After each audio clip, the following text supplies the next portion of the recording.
Preface. Why this big book? Why a full-scale discussion of the magic of thinking big? Thousands of books will be published this year. Why one more? Permit me to give you just a little background. Several years ago, I witnessed an exceptionally impressive sales meeting. The vice president in charge of marketing for this company was tremendously excited. He wanted to drive home a point. He had with him on the platform the leading representative in the organization, a very ordinary-looking fellow who earned in the year just ended just a little under $60,000. The earnings of other representatives averaged $12,000. The executive challenged the group. Here is what he said. I want you to take a good look at Harry. Look at him. Now what's Harry got that the rest of you haven't? Harry earned 5 times the average, but is Harry 5 times smarter? No, not according to our personnel tests. I checked. They show he's about average in that department. And did Harry work 5 times harder than you fellows? No, not according to the reports. In fact, he took more time off than most of you. Did Harry have a better territory? Again, I've got to say no. The accounts averaged about the same. Did Harry have more education, better health? Again, no. Harry is about as average as an average guy could be, except for one thing. The difference between Harry and the rest of you, said the vice president, the difference is that Harry thought 5 times bigger. Then the executive proceeded to show that success is determined not so much by the size of one's brain as it is by the size of one's thinking. This was an intriguing thought, and it stayed with me. The more I observed, the more people I talked with, the deeper I dug into what's really behind success, the clearer was the answer. Case history after case history proved that the size of bank accounts, the size of happiness accounts, and the size of one's general satisfaction account is dependent on the size of one's thinking. There is magic in thinking big. If thinking big accomplishes so much, why doesn't everyone think that way? I've been asked that question many times. Here, I believe, is the answer. All of us, more than we recognize, are products of the thinking around us. And much of this thinking is little, not big. All around you is an environment that is trying to tug you, trying to pull you down second-class street. You are told almost daily that there are too many chiefs and not enough Indians. In other words, that opportunities to lead no longer exist, that there is a surplus of chiefs, so be content to be a little guy. But this too many chiefs idea simply doesn't square with the truth. Leading people in all occupations will tell you, as they've told me, that the trouble is there are too many Indians and not nearly enough chiefs. This petty environment says other things, too. It tells you whatever will be, that your destiny is outside your control, that fate is in complete control. So forget those dreams, forget that finer home, forget that special college for the children, forget the better life. Be resigned, lie down and wait to die. And who hasn't heard the statement that success isn't worth the price? As if you have to sell your soul, your family life, your conscience, your set of values to reach the top. But in truth, success doesn't demand a price. Every step forward pays a dividend. This environment also tells us there's too much competition for the top spots in life. But is there? A personnel selection executive told me that he receives 50 to 250 times as many applicants for jobs that pay $10,000 per year as for jobs that pay $50,000 a year. This is to say that there is at least 50 times as much competition for jobs on Second-Class Street as for jobs on First-Class Avenue. First-Class Avenue, USA, is a short, uncrowded street. There are countless vacancies waiting there for people like you who dare to think big. The basic principles and concepts supporting the magic of thinking big come from the highest pedigree sources, the very finest and biggest thinking minds yet to live on planet Earth. Minds like the prophet David, who wrote, "As one thinketh in his heart, so is he." Minds such as Emerson, who said, "Great men are those who see that thoughts rule the world." Minds like Milton, who in Paradise Lost wrote, "The mind is its own place, and in itself can make a heaven of hell or a hell of heaven." Amazingly perceptive minds like Shakespeare, who observed, "There is nothing either good or bad except that thinking makes it so." But where does the proof come from? How do we know the master thinkers were right? Fair questions. The proof comes from the lives of the select people around us who, through winning success, achievement, and happiness, prove that thinking big does work magic. The simple steps we have set down here are not untested theories. They are not one man's guesses and opinions. They are proven approaches to life's situations, and they are universally applicable steps that work, and work like magic. That you're listening to this proves you are interested in larger success. You want to fulfill your desires. You want to enjoy a fine standard of living. You want this life to deliver to you all the good things you deserve. Being interested in success is a wonderful quality. You have another admirable quality. The fact that you're listening to this program shows you have the intelligence to look for tools that will help take you where you want to go. In building anything, automobiles, bridges, missiles, we need tools. Many people, in their attempt to build a successful life, forget there are tools to help them. You have not forgotten. You have then the two basic qualities needed to realize real profit from this book: a desire for greater success and the intelligence to select a tool to help you realize that desire. Think big and you'll live big. You'll live big in happiness, you'll live big in accomplishment, big in income, big in friends, big in respect. Enough for the promise. Start now, right now, to discover how to make your thinking make magic for you. Start out with this thought of the great philosopher Disraeli: life is too short to be little. What this book will do for you. In every chapter of this book, you will find dozens of hard-headed, practical ideas, techniques, and principles that will enable you to harness the tremendous power of thinking big, so as to gain for yourself the success, happiness, and satisfaction you want so much. Every technique is dramatically illustrated by a real-life case history. You discover not only what to do, but what is even more important, you see exactly how to apply each principle to actual situations and problems. Here, then, is what this book will do for you. It will show you how you can launch yourself to success with the power of belief, win success by believing you can succeed, defeat disbelief and the negative power it creates, get big results by believing big, make your mind produce positive thoughts, develop the power of belief, plan a concrete success-building program, vaccinate yourself against excusitis, the failure disease, learn the secret that lies in your attitude toward health, take 4 positive steps to lick health excusitis, discover why your thinking power is more important than mere intelligence, use your mind for thinking, not simply as a warehouse for facts. Master 3 easy ways to cure intelligence excusitis. Overcome the problem of age, being too young or too old. Conquer luck excusitis and attract good luck to you. Use the action technique to cure fear and build confidence.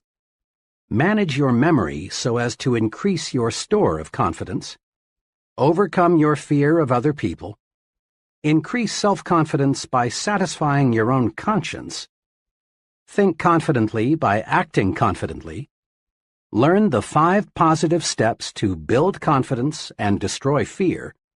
Discover that success is measured by the size of your thinking. Measure your true size and find out what assets you have. Think as big as you really are. Develop the big thinker's vocabulary with these 4 specific steps. Think big by visualizing what can be done in the future. Add value to things, to people, and to yourself. Get the thinking big view of your job. Think above trivialities and concentrate on what's important. Test yourself. Find out how big your thinking really is. Use creative thinking to find new and better ways to get things done. Develop creative power by believing it can be done. Fight mind-freezing traditional thinking. Do more and do it better by turning on your creative power. Use the 3 keys to strengthening creativity by opening your ears and your mind. Stretch your thinking and stimulate your mind. Harness and develop your ideas, the fruit of your thinking. Look important because it helps you think important. Become important by thinking your work is important. Build your own sell yourself to yourself commercial. Upgrade your thinking. Think like important people think. Make your environment work for you. Prevent small people from holding you back. Manage your work environment. Get plenty of psychological sunshine during leisure hours. Throw thought poison out of your environment. Go first class in everything you do. Grow the attitudes that will help you win what you want. Get activated, get enthusiastic. Develop the power of real enthusiasm. Grow the you are important attitude. Make more money by getting the put service first attitude. Win the support of other people by thinking right toward them. Become more likable by making yourself lighter to lift. Take the initiative in building friendships. Master the technique of thinking only good thoughts about people. Win friends by practicing conversation generosity. Think big, even when you lose or receive a setback. Get the action habit. You don't need to wait until conditions are perfect. Make up your mind to do something about your ideas. Use action to cure fear and gain confidence. Discover the secret of mind action. Capitalize on the magic of now. Strengthen yourself by getting the speak up habit. Develop initiative, a special kind of action. Discover that defeat is nothing more than a state of mind. Salvage something from every setback. Use the force of constructive self-criticism. Achieve positive results through persistence and experimentation. Whip discouragement by finding the good side to every situation. Multiply your energy by setting definite goals. Set goals that will help you get things done and live longer. Accomplish your goals with this 30-day improvement guide. Invest in yourself for future profit. Learn the 4 rules of leadership. Develop your power to trade minds with the people you want to influence. Put the be human approach to work for you. Think progress, believe in progress, push for progress. Test yourself to learn whether you are a progressive thinker. Tap your supreme thinking power. Use the magic of thinking big in life's most crucial situations. Chapter 1. Believe you can succeed and you will. Success means many wonderful, positive things. Success means personal prosperity, a fine home, vacations, travel, new things, financial security, giving your children maximum advantages. Success means winning admiration, leadership, being looked up to by people in your business and social life. Success means freedom, freedom from worries, fears, frustrations, and failure. Success means self-respect, continually finding more real happiness and satisfaction from life, being able to do more for those who depend on you.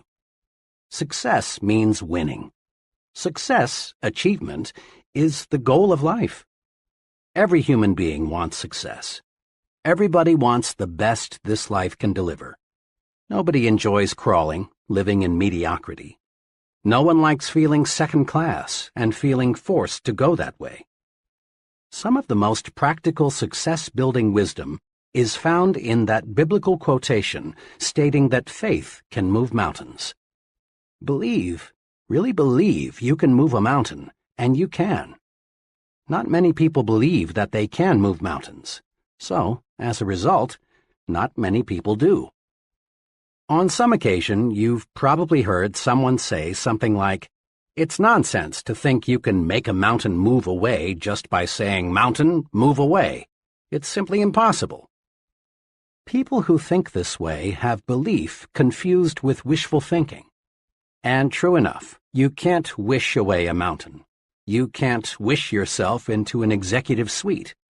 Nor can you wish yourself into a 5-bedroom, 3-bath house or the high-income brackets. You can't wish yourself into a position of leadership. But you can move a mountain with belief. You can win success by believing you can succeed. There is nothing magical or mystical about the power of belief. Belief works this way.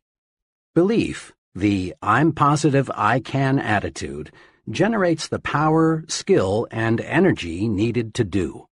When you believe I can do it, the how to do it develops. Every day, all over the nation, young people start working in new jobs.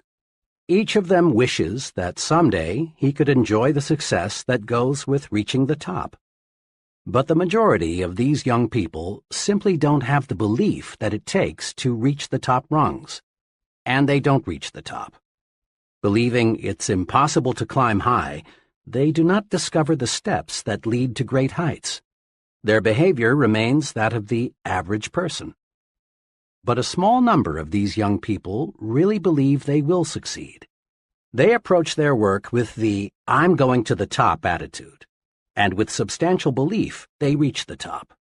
Believing they will succeed, and that it's not impossible, these folks study and observe the behavior of senior executives. They learn how successful people approach problems and make decisions. They observe the attitudes of successful people. The how to do it always comes to the person who believes he can do it. A young woman I'm acquainted with decided 2 years ago that she was going to establish a sales agency to sell mobile homes. She was advised by many that she shouldn't and couldn't do it. She had less than $3,000 in savings and was advised that the minimum capital investment required was many times that. "Look how competitive it is," she was advised. "And besides, what practical experience have you had in selling mobile homes, let alone managing a business?" her advisors asked. But this young lady had belief in herself and her ability to succeed. She quickly admitted that she lacked capital, that the business was very competitive, and that she lacked experience. "But," she said, "all the evidence I can gather shows that the mobile home industry is going to expand. On top of that, I've studied my competition. I know I can do a better job of merchandising trailers than anybody else in this town. I expect to make some mistakes, but I'm going to be on top in a hurry." And she was. She had little trouble getting capital. Her absolutely unquestioned belief that she could succeed with this business won her the confidence of 2 investors. And armed with complete belief, she did the impossible. She got a trailer manufacturer to advance her a limited inventory with no money down. Last year, she sold over $1 million worth of trailers.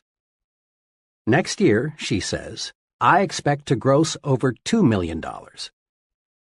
Belief, strong belief, triggers the mind to figure ways and means and how to. And believing you can succeed makes others place confidence in you. Most people do not put much stock in belief, but some, The residents of Successfulville, USA, do. Just a few weeks ago, a friend who is an official with a state highway department in a Midwestern state related a mountain-moving experience to me. "Last month," my friend began, "our department sent notices to a number of engineering companies that we were authorized to retain some firm to design 8 bridges as part of our highway building program. The bridges were to be built at a cost of $5 million.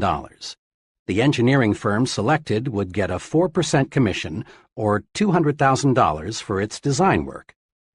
I talked with 21 engineering firms about this. The 4 largest decided right away to submit proposals. The other 17 companies were small, having only 3 to 7 engineers each. The size of the project scared off 16 of these 17. They went over the project, shook their heads, and said, in effect, 'It's too big for us. I wish I thought we could handle it, but it's no use even trying.' But one of these small firms, a company with only 3 engineers, studied the plans and said, 'We can do it. We'll submit a proposal.' They did, and they got the job. Those who believe they can move mountains do. Those who believe they can't, cannot. Belief triggers the power to do. Actually, in these modern times, belief is doing much bigger things than moving mountains. The most essential element, in fact, the essential element in our space explorations today, is belief that space can be mastered. Without firm, unwavering belief that man can travel in space, our scientists would not have the courage, interest, and enthusiasm to proceed. Belief that cancer can be cured will ultimately produce cures for cancer.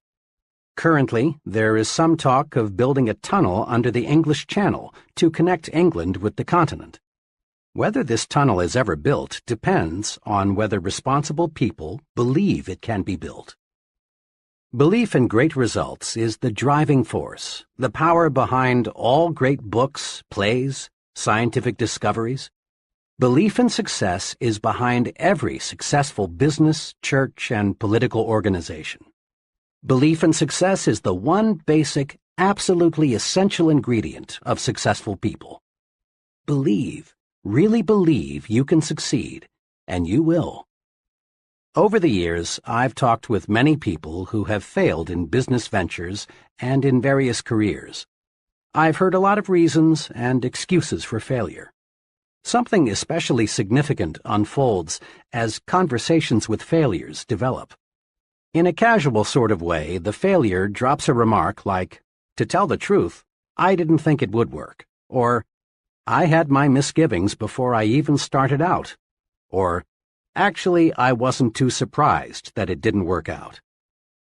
The "okay, I'll give it a try, but I don't think it will work" attitude produces failures. Disbelief is negative power. When the mind disbelieves or doubts, the mind attracts reasons to support the disbelief. Doubt, disbelief, the subconscious will to fail, the not really wanting to succeed, is responsible for most failures. Think doubt and fail. Think victory and succeed. A young fiction writer talked with me recently about her writing ambitions. The name of one of the top writers in her field came up. "Oh," she said, "Mr. X is a wonderful writer, but, of course, I can't be nearly as successful as he is." Her attitude disappointed me very much because I know the writer mentioned. He is not super intelligent, nor super perceptive, nor super anything else except super confident. He believes he is among the best, and so he acts and performs the best. It is well to respect the leader, learn from him, observe him, study him, but don't worship him. Believe you can surpass. Believe you can go beyond. Those who harbor the second-best attitude are invariably second-best doers. Look at it this way. Belief is the thermostat that regulates what we accomplish in life. Study the fellow who is shuffling down there in mediocrity. He believes he is worth little, so he receives little. He believes he can't do big things, and he doesn't. He believes he is unimportant, so everything he does has an unimportant mark. As time goes by, lack of belief in himself shows through in the way the fellow talks, walks, acts. Unless he readjusts his thermostat forward, he shrinks, grows smaller and smaller in his own estimation. And since others see in us what we see in ourselves, he grows smaller in the estimation of the people around him. Now, look across the way at the person who is advancing forward. He believes he is worth much, and he receives much. He believes he can handle big, difficult assignments, and he does. Everything he does, the way he handles himself with people, his character, his thoughts, his viewpoints, all say, here is a professional. He is an important person. A person is a product of his own thoughts. Believe big. Adjust your thermostat forward. Launch your success offensive with honest, sincere belief that you can succeed.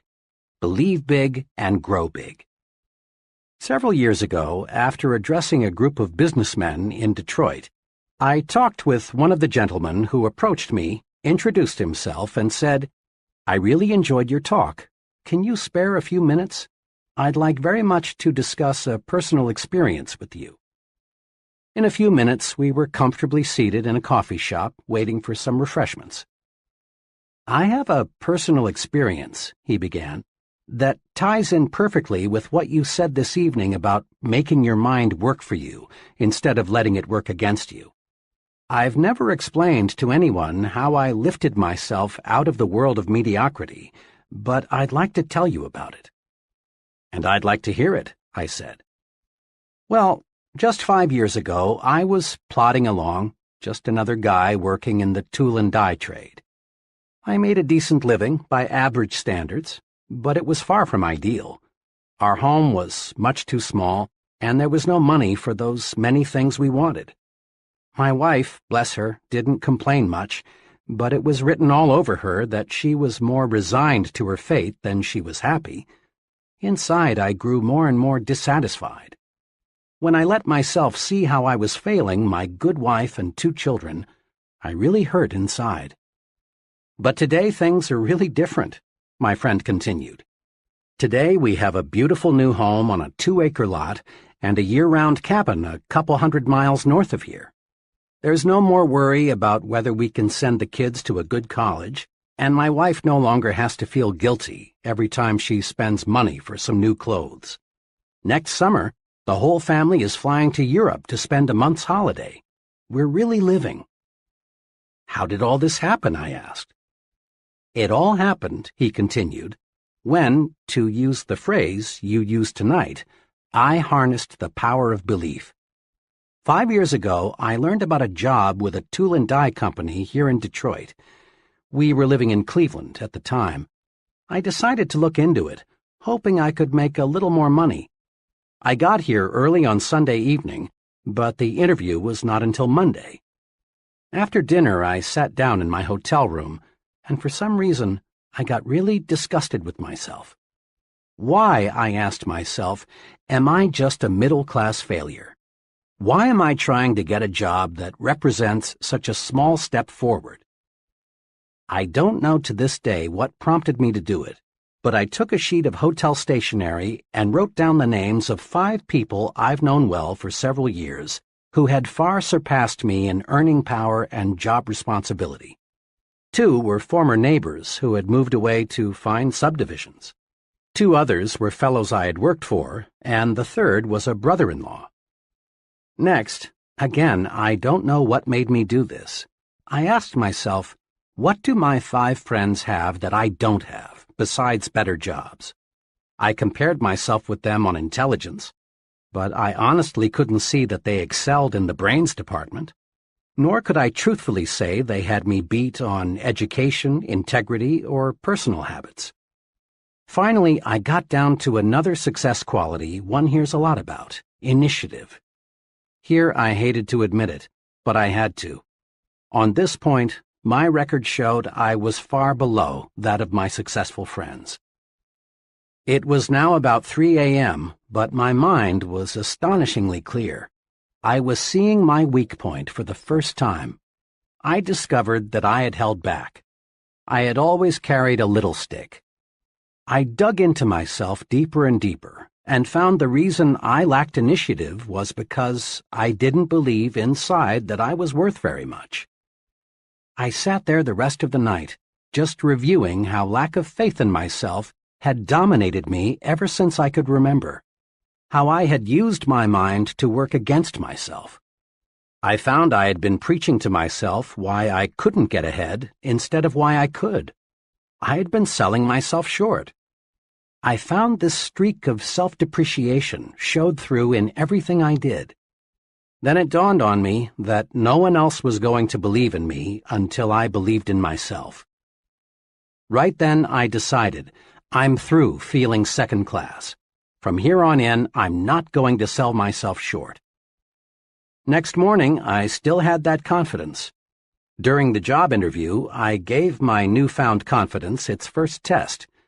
Before coming for the interview, I'd hoped I would have the courage to ask for $750 or maybe even $1,000 more than my present job was paying. But now, after realizing I was a valuable man, I upped it to $3,500. And I got it.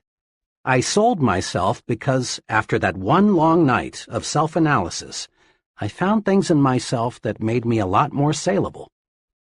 Within 2 years after I took that job, I had established a reputation as the fellow who can get business. Then we went into a recession. This made me still more valuable because I was one of the best business getters in the industry. The company was reorganized and I was given a substantial amount of stock, plus a lot more pay. Believe in yourself, and good things do start happening. Your mind is a thought factory.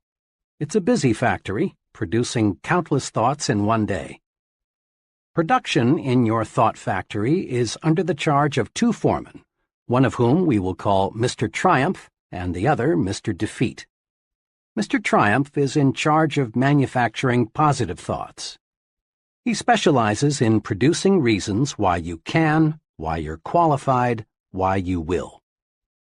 The other foreman, Mr. Defeat, produces negative, deprecating thoughts. He is your expert in developing reasons why you can't, why you're weak, why you're inadequate. His specialty is the why you will fail chain of thoughts. Both Mr. Triumph and Mr. Defeat are intensely obedient. They snap to attention immediately. All you need do to signal either foreman is to give the slightest mental beck and call. If the signal is positive, Mr. Triumph will step forward and go to work. Likewise, a negative signal brings Mr. Defeat forward. To see how these 2 foremen work for you, try this example. Tell yourself, today is a lousy day. This signals Mr. Defeat into action, and he manufactures some facts to prove you are right. He suggests to you that it's too hot or it's too cold. Business will be bad today. Sales will drop.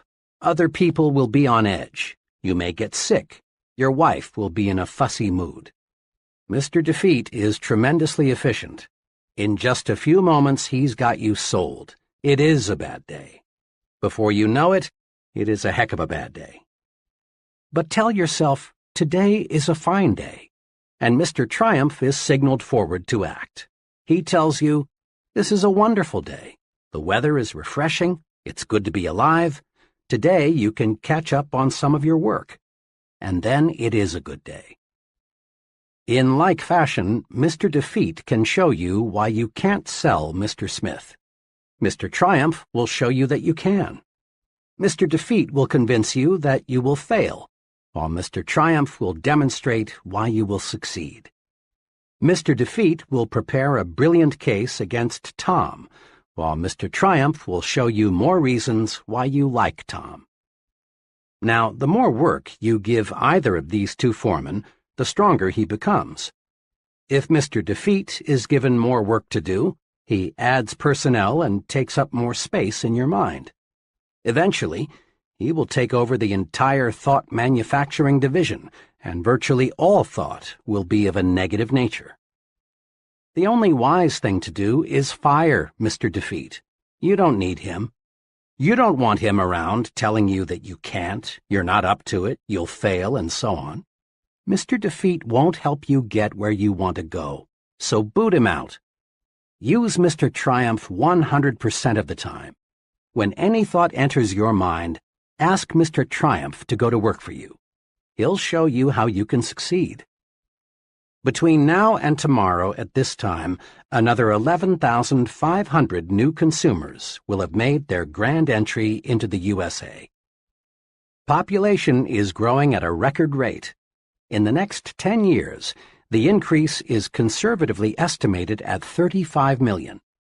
That's equal to the present combined metropolitan population of our 5 biggest cities: New York, Chicago, Los Angeles, Detroit, and Philadelphia. Imagine. New industries, new scientific breakthroughs, expanding markets, all spell opportunity. This is good news. This is a most wonderful time to be alive. All signs point to a record demand for top-level people in every field. People who have superior ability to influence others, to direct their work, to serve them in a leadership capacity. And the people who will fill these leadership positions are all adults or near adults right now. One of them is you. The guarantee of a boom is not, of course, a guarantee of personal success. Over the long pull, the United States has always been booming. But just a fast glance shows that millions and millions of people, in fact, a majority of them, struggle but don't really succeed. The majority of folks still plug along in mediocrity despite the record opportunity of the last 2 decades. And in the boom period ahead, most people will continue to worry, to be afraid, to crawl through life feeling unimportant, unappreciated, not able to do what they want to do. As a result, their performance will earn them petty rewards, petty happiness. Those who convert opportunity into reward, and let me say, I sincerely believe you are one of those, else you'd rely on luck and not bother with this book, will be those wise people who learn how to think themselves to success. Walk in. The door to success is open wider than ever before. Put yourself on record now that you are going to join that select group that is getting what it wants from life. Here is the first step toward success. It's a basic step. It can't be avoided. Step 1. Believe in yourself. Believe you can succeed. How to develop the power of belief. Here are the 3 guides to acquiring and strengthening the power of belief. 1. Think success. Don't think failure. At work, in your home, substitute success thinking for failure thinking. When you face a difficult situation, think, I'll win, not I'll probably lose. When you compete with someone else, think, I'm equal to the best, not I'm outclassed. When opportunity appears, think, I can do it, never I can't. Let the master thought, I will succeed, dominate your thinking process. Thinking success conditions your mind to create plans that produce success. Thinking failure does the exact opposite. Failure thinking conditions the mind to think other thoughts that produce failure. 2. Remind yourself regularly that you are better than you think you are. Successful people are not supermen. Success does not require a super intellect, nor is there anything mystical about success. And success isn't based on luck.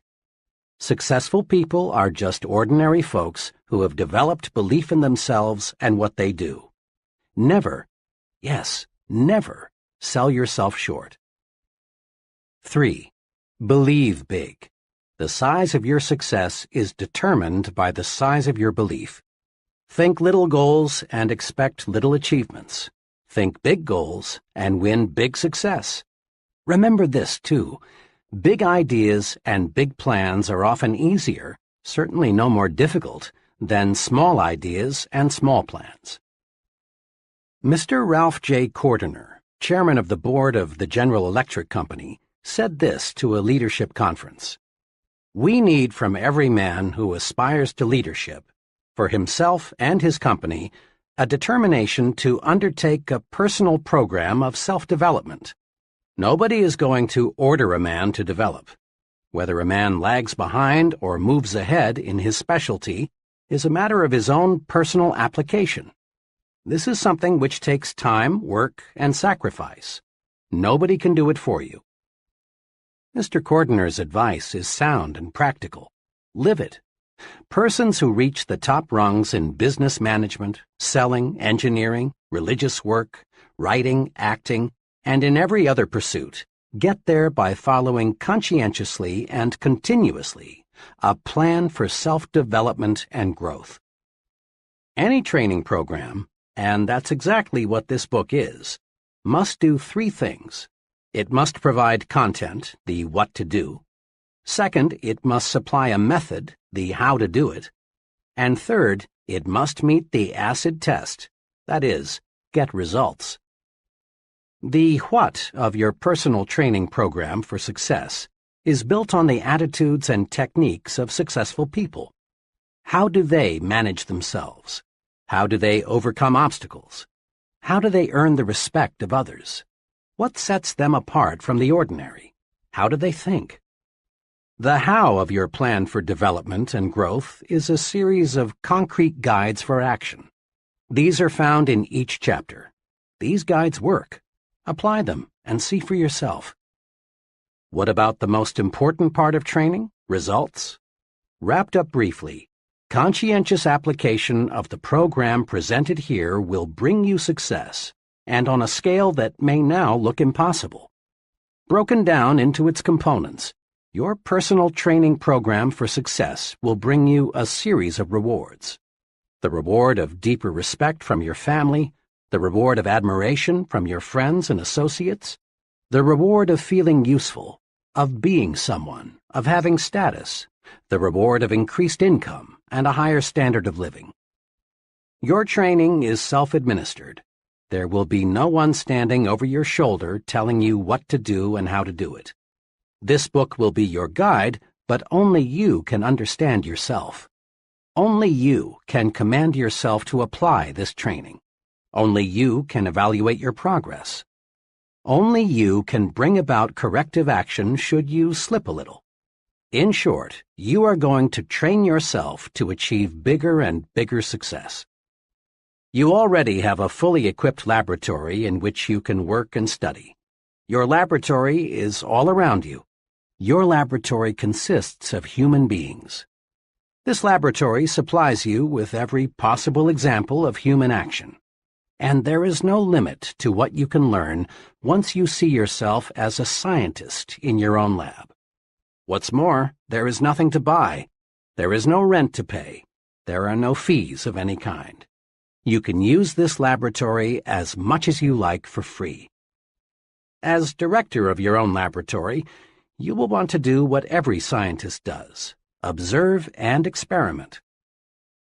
Isn't it surprising to you that most people understand so little about why people act as they do, even though they are surrounded by people all their lives? Most people are not trained observers. One important purpose of this book is to help you train yourself to observe, to develop deep insight into human action. You'll want to ask yourself questions like, why is John so successful and Tom just getting by? Why do some people have many friends and other people have only few friends? Why will people gladly accept what one person tells them but ignore another person who tells them the same thing? Once trained, you will learn valuable lessons just through the very simple process of observing. Here are two special suggestions to help you make yourself a trained observer. Select for special study the most successful and the most unsuccessful person you know. Then, as the book unfolds, observe how closely your successful friend adheres to the success principles. Notice also how studying the two extremes will help you see the unmistakable wisdom of following the truths outlined in this book. Each contact you make with another person gives you a chance to see success development principles at work. Your objective is to make successful action habitual. The more we practice, the sooner it becomes second nature to act in the desired way. Most of us have friends who grow things for a hobby, and we've all heard them say something like, "It's exciting to watch those plants grow. Just look how they respond to plant food and water. See how much bigger they are today than they were last week." To be sure, it is thrilling to watch what can happen when men cooperate carefully with nature. But it is not 1/10 as fascinating as watching yourself respond to your own carefully administered thought management program. It's fun to feel yourself growing more confident, more effective, more successful, day by day, month by month. Nothing, absolutely nothing, in this life gives you more satisfaction than knowing you're on the road to success and achievement. And nothing stands as a bigger challenge than making the most of yourself. Chapter 2. Cure yourself of excusitis, the failure disease. People. As you think yourself to success, that's what you will study, people. You will study people very carefully to discover, then apply, success-rewarding principles to your life. And you want to begin right away. Go deep into your study of people, and you'll discover unsuccessful people suffer a mind-deadening thought disease. We call this disease excusitis.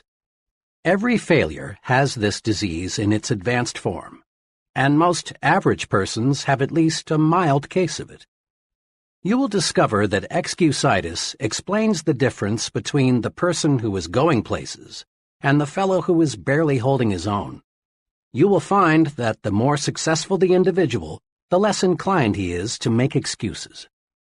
But the fellow who has gone nowhere and has no plans for getting anywhere always has a book full of reasons to explain why. Persons with mediocre accomplishments are quick to explain why they haven't, why they don't, why they can't, and why they aren't. Study the lives of successful people and you'll discover this. All the excuses made by the mediocre fellow could be, but aren't, made by the successful person. I have never met nor heard of a highly successful business executive, military officer, salesman, professional person, or leader in any field who could not have found one or more major excuses to hide behind. Roosevelt could have hidden behind his lifeless legs. Truman could have used no college education. Kennedy could have said, "I'm too young to be president." Johnson and Eisenhower could have ducked behind heart attacks. Like any disease, excusitis gets worse if it isn't treated properly. A victim of this thought disease goes through this mental process. I'm not doing as well as I should. What can I use as an alibi that will help me save face? Let's see. Poor health? Lack of education? Too old? Too young? Bad luck? Personal misfortune? Wife? The way my family brought me up? Once the victim of this failure disease has selected a good excuse, he sticks with it. Then he relies on the excuse to explain to himself and others why he is not going forward. And each time the victim makes the excuse becomes embedded deeper within his subconsciousness. Thoughts, positive or negative, grow stronger when fertilized with constant repetition. At first, the victim of excusitis knows his alibi is more or less a lie. But the more frequently he repeats it, the more convinced he becomes that it is completely true, that the alibi is the real reason for his not being the success he should be. Procedure 1, then, in your individual program of thinking yourself to success, must be to vaccinate yourself against excusitis, the disease of the failures. The 4 most common forms of excusitis. Excusitis appears in a wide variety of forms, but the worst types of this disease are health excusitis, intelligence excusitis, age excusitis, and luck excusitis. Now let's see just how we can protect ourselves from these 4 common ailments. 1. But my health isn't good. Health excusitis ranges all the way from the chronic I don't feel good to the more specific I've got such and such wrong with me. Bad health, in 1,000 different forms, is used as an excuse for failing to do what a person wants to do, failing to accept greater responsibilities, failing to make more money, failing to achieve success. Millions and millions of people suffer from health excusitis. But is it in most cases a legitimate excuse? Think for a moment of all the highly successful people you know who could, but who don't, use health as an excuse. My physician and surgeon friends tell me the perfect specimen of adult life is non-existent. There is something physically wrong with everybody. Many surrender in whole or in part to health excusitis, but success-thinking people do not. 2 experiences happened to me in one afternoon that illustrate the correct and incorrect attitudes toward health. I had just finished a talk in Cleveland. Afterward, one fellow, about 30, asked to speak to me privately for a few minutes. He complimented me on the meeting, but then said, "I'm afraid your ideas can't do me much good." "You see," he continued, "I've got a bad heart, and I've got to hold myself in check." He went on to explain that he'd seen 4 doctors, but they couldn't find his trouble. He asked me what I would suggest he do. "Well," I said, "I know nothing about the heart, but as one layman to another, here are 3 things I'd do. First, I'd visit the finest heart specialist I could find and accept his diagnosis as final. You've already checked with 4 doctors, and none of them has found anything peculiar with your heart. Let the 5th doctor be your final check. It may very well be you've got a perfectly sound heart. But if you keep on worrying about it, eventually you may have a very serious heart ailment. Looking and looking and looking for an illness often actually produces illness." The second thing I'd recommend is that you read Dr. Schindler's great book, How to Live 365 Days a Year. Dr. Schindler shows in this book that 3 out of every 4 hospital beds are occupied by people who have EII, emotionally induced illness. Imagine, 3 out of 4 people who are sick right now would be well if they learned how to handle their emotions. Read Dr. Schindler's book and develop your program for emotions management. Third, I'd resolve to live until I die. I went on to explain to this troubled fellow some sound advice I received many years ago from a lawyer friend who had an arrested case of tuberculosis. This friend knew he would have to live a regulated life, but this hasn't stopped him from practicing law, rearing a fine family, and really enjoying life. My friend, who now is 78 years old, expresses his philosophy in these words: "I'm going to live until I die, and I'm not going to get life and death confused. While I'm on this earth, I'm going to live. Why be only half alive? Every minute a person spends worrying about dying is just 1 minute that fellow might as well have been dead." I had to leave at that point because I had to be on a certain plane for Detroit. On the plane, the second but much more pleasant experience occurred. After the noise of the takeoff, I heard a ticking sound. Rather startled, I glanced at the fellow sitting beside me, for the sound seemed to be coming from him. He smiled a big smile and said, "Oh, it's not a bomb. It's just my heart." I was obviously surprised, so he proceeded to tell me what had happened. Just 21 days before, he had undergone an operation that involved putting a plastic valve into his heart. The ticking sound, he explained, would continue for several months until new tissue had grown over the artificial valve. I asked him what he was going to do. "Oh," he said, "I've got big plans. I'm going to study law when I get back to Minnesota. Someday I hope to be in government work. The doctors tell me I must take it easy for a few months, but after that I'll be like new. There you have two ways of meeting health problems. The first fellow, not even sure he had anything organically wrong with him, was worried, depressed, on the road to defeat, wanting somebody to second his motion that he couldn't go forward. The second individual, after undergoing one of the most difficult of operations, was optimistic, eager to do something. The difference lay in how they thought toward health. I've had some very direct experience with health excusitis. I'm a diabetic. Right after I discovered I had this ailment, about 5,000 hypodermics ago, I was warned, diabetes is a physical condition, but the biggest damage results from having a negative attitude about it. Worry about it, and you may have real trouble. Naturally, since the discovery of my own diabetes, I've gotten to know a great many other diabetics. Let me tell you about two extremes. One fellow who has a very mild case belongs to that fraternity of the living dead. Obsessed with a fear of the weather, he is usually ridiculously bundled up. He's afraid of infection, so he shuns anybody who has the slightest sniffle. He's afraid of overexertion, so he does almost nothing. He spends most of his mental energy worrying about what might happen. He bores other people telling them how awful his problem really is. His real ailment is not diabetes. Rather, he's a victim of health excusitis. He has pitied himself into being an invalid. The other extreme is a division manager for a large publishing company.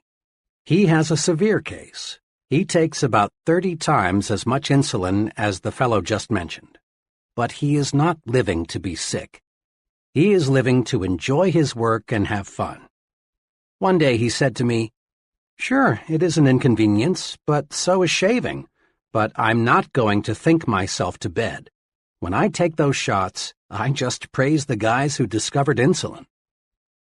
A good friend of mine, a widely known college educator, came home from Europe in 1945 minus one arm. Despite his handicap, John is always smiling, always helping others. He's about as optimistic as anyone I know. One day, he and I had a long talk about his handicap. "It's just an arm," he said. "Sure, two are better than one, but they just cut off my arm. My spirit is 100% intact. I'm really grateful for that." Another amputee friend is an excellent golfer. One day, I asked him how he had been able to develop such a near-perfect style with just one arm. I mentioned that most golfers with two arms can't do nearly as well. His reply says a lot. "Well, it's my experience," he said, "that the right attitude and one arm will beat the wrong attitude and two arms every time." The right attitude and one arm will beat the wrong attitude and two arms every time. Think about that for a while. It holds true not only on the golf course, but in every facet of life. 4 things you can do to lick health excusitis. The best vaccine against health excusitis consists of these 4 doses. 1. Refuse to talk about your health. The more you talk about an ailment, even the common cold, the worse it seems to get. Talking about bad health is like putting fertilizer on weeds. Besides, talking about your health is a bad habit. It bores people. It makes one appear self-centered and old-maidish. Success-minded people defeat the natural tendency to talk about their bad health. One may, and let me emphasize the word may, get a little sympathy, but one doesn't get respect and loyalty by being a chronic complainer. 2. Refuse to worry about your health. Dr. Walter Alvarez, emeritus consultant to the world-famous Mayo Clinic, wrote recently, "I always beg worriers to exercise some self-control. For instance, when I saw this man, a fellow who was convinced he had a diseased gallbladder, although 8 separate X-ray examinations showed that the organ was perfectly normal, I begged him to quit getting his gallbladder X-rayed. I have begged hundreds of heart-conscious men to quit getting electrocardiograms made." 3. Be genuinely grateful that your health is as good as it is. There's an old saying worth repeating often. I felt sorry for myself because I had ragged shoes until I met a man who had no feet. Instead of complaining about not feeling good, it's far better to be glad you are as healthy as you are. Just being grateful for the health you have is powerful vaccination against developing new aches and pains and real illness. 4. Remind yourself often, it's better to wear out than rust out. Life is yours to enjoy. Don't waste it. Don't pass up living by thinking yourself into a hospital bed. 2. But you've got to have brains to succeed. Intelligence excusitis, or I lack brains, is common.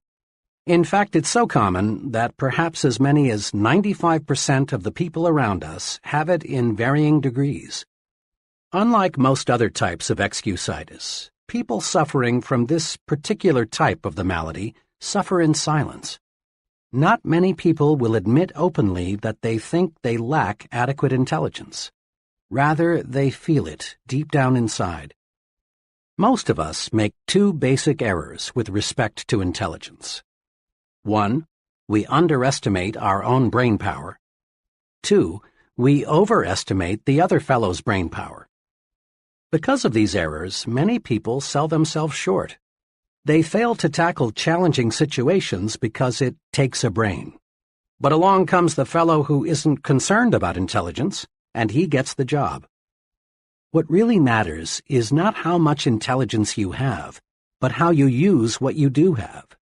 The thinking that guides your intelligence is much more important than the quantity of your brain power. Let me repeat, for this is vitally important. The thinking that guides your intelligence is much more important than how much intelligence you may have.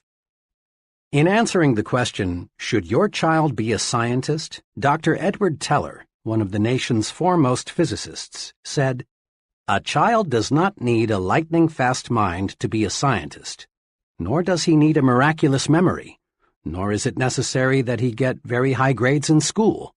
The only point that counts is that the child have a high degree of interest in science." Interest, enthusiasm, is the critical factor even in science. With a positive, optimistic, and cooperative attitude, a person with an IQ of 100 will earn more money, win more respect, and achieve more success than a negative, pessimistic, uncooperative individual with an IQ of 120. Just enough sense to stick with something, a chore, task, project, until it's completed, pays off much better than idle intelligence, even if idle intelligence be of genius caliber. For stickability is 95% of ability. At a homecoming celebration last year, I met a college friend whom I had not seen for 10 years. Chuck was a very bright student and was graduated with honors. His goal when I last saw him was to own his own business in western Nebraska. I asked Chuck what kind of business he finally established. "Well," he confessed, "I didn't go into business for myself. I wouldn't have said this to anyone 5 years ago or even 1 year ago, but now I'm ready to talk about it.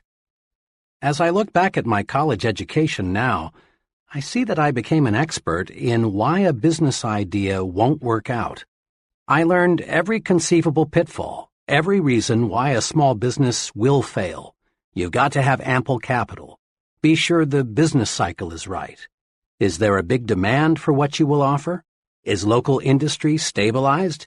1,001 things to check out. The thing that hurts most is that several of my old high school friends, who never seemed to have much on the ball and didn't even go to college, now are very well established in their own businesses. But me, I'm just plodding along, auditing freight shipments. Had I been drilled a little more in why a small business can succeed, I'd be better off in every way today. The thinking that guided Chuck's intelligence was a lot more important than the amount of Chuck's intelligence. Why some brilliant people are failures. I've been close for many years to a person who qualifies as a genius, has high abstract intelligence, and is Phi Beta Kappa. Despite this very high native intelligence, he is one of the most unsuccessful people I know. He has a very mediocre job. He's afraid of responsibility. He is never married. Lots of marriages end in divorce. He has few friends. People bore him. He's never invested in property of any kind. He might lose his money. This man uses his great brain power to prove why things won't work rather than directing his mental power to searching for ways to succeed. Because of the negative thinking that guides his great reservoir of brains, this fellow contributes little and creates nothing. With a changed attitude, he could do great things indeed. He has the brains to be a tremendous success, but not the thought power.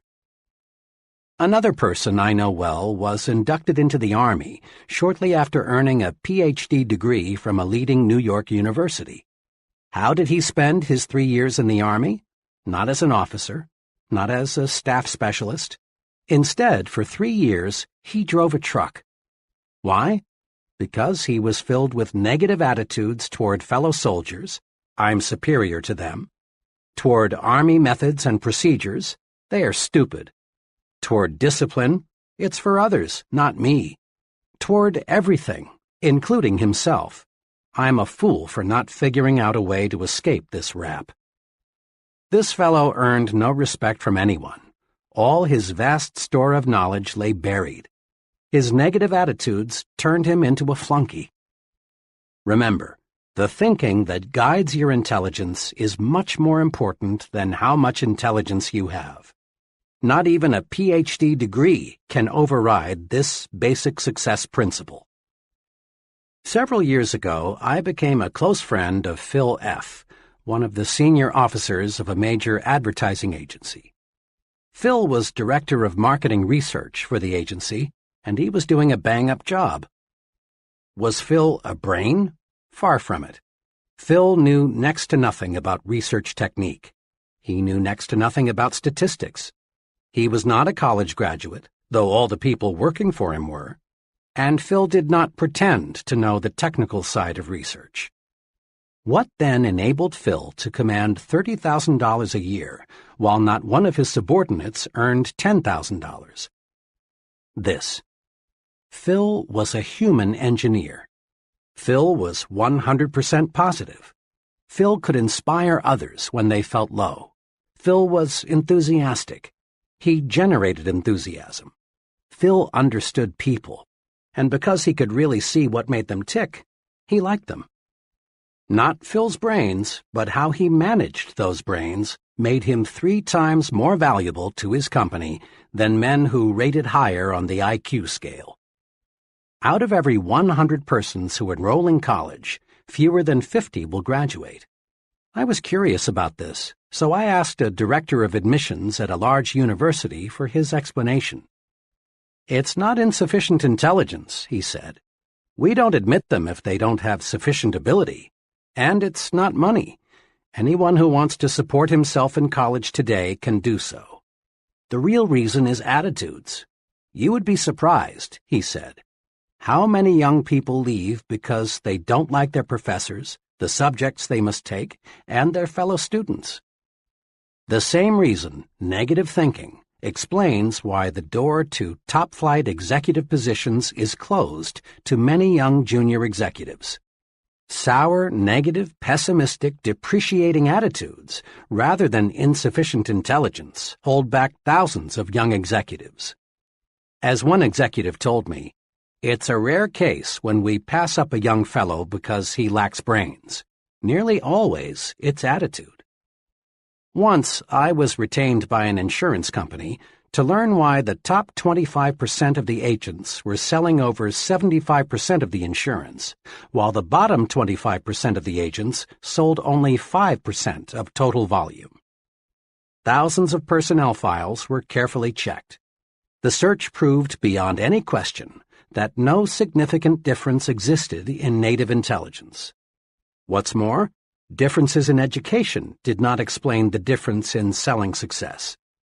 the difference in the very successful and the very unsuccessful finally reduced to differences in attitudes, or difference in thought management. The top group worried less, was more enthusiastic, had a sincere liking for people. We can't do much to change the amount of native ability, but we can certainly change the way we use what we have. Knowledge is power, when you use it constructively. Closely allied to intelligence excusitis is some incorrect thinking about knowledge. We often hear that knowledge is power, but this statement is only a half-truth. Knowledge is only potential power. Knowledge is power only when put to use, and then only when the use made of it is constructive. The story is told that the great scientist Einstein was once asked how many feet are in a mile. Einstein's reply was, "I don't know. Why should I fill my brain with facts I can find in 2 minutes in any standard reference book?" Einstein taught us a big lesson. He felt it was more important to use your mind to think than to use it as a warehouse for facts. One time, Henry Ford was involved in a libel suit with the Chicago Tribune. The Tribune had called Ford an ignoramus, and Ford said, in effect, "Prove it." The Tribune asked him scores of simple questions, such as, who was Benedict Arnold? When was the Revolutionary War fought? And others, most of which Ford, who had little formal education, could not answer. Finally, he became quite exasperated and said, "I don't know the answers to those questions, but I could find a man in 5 minutes who does."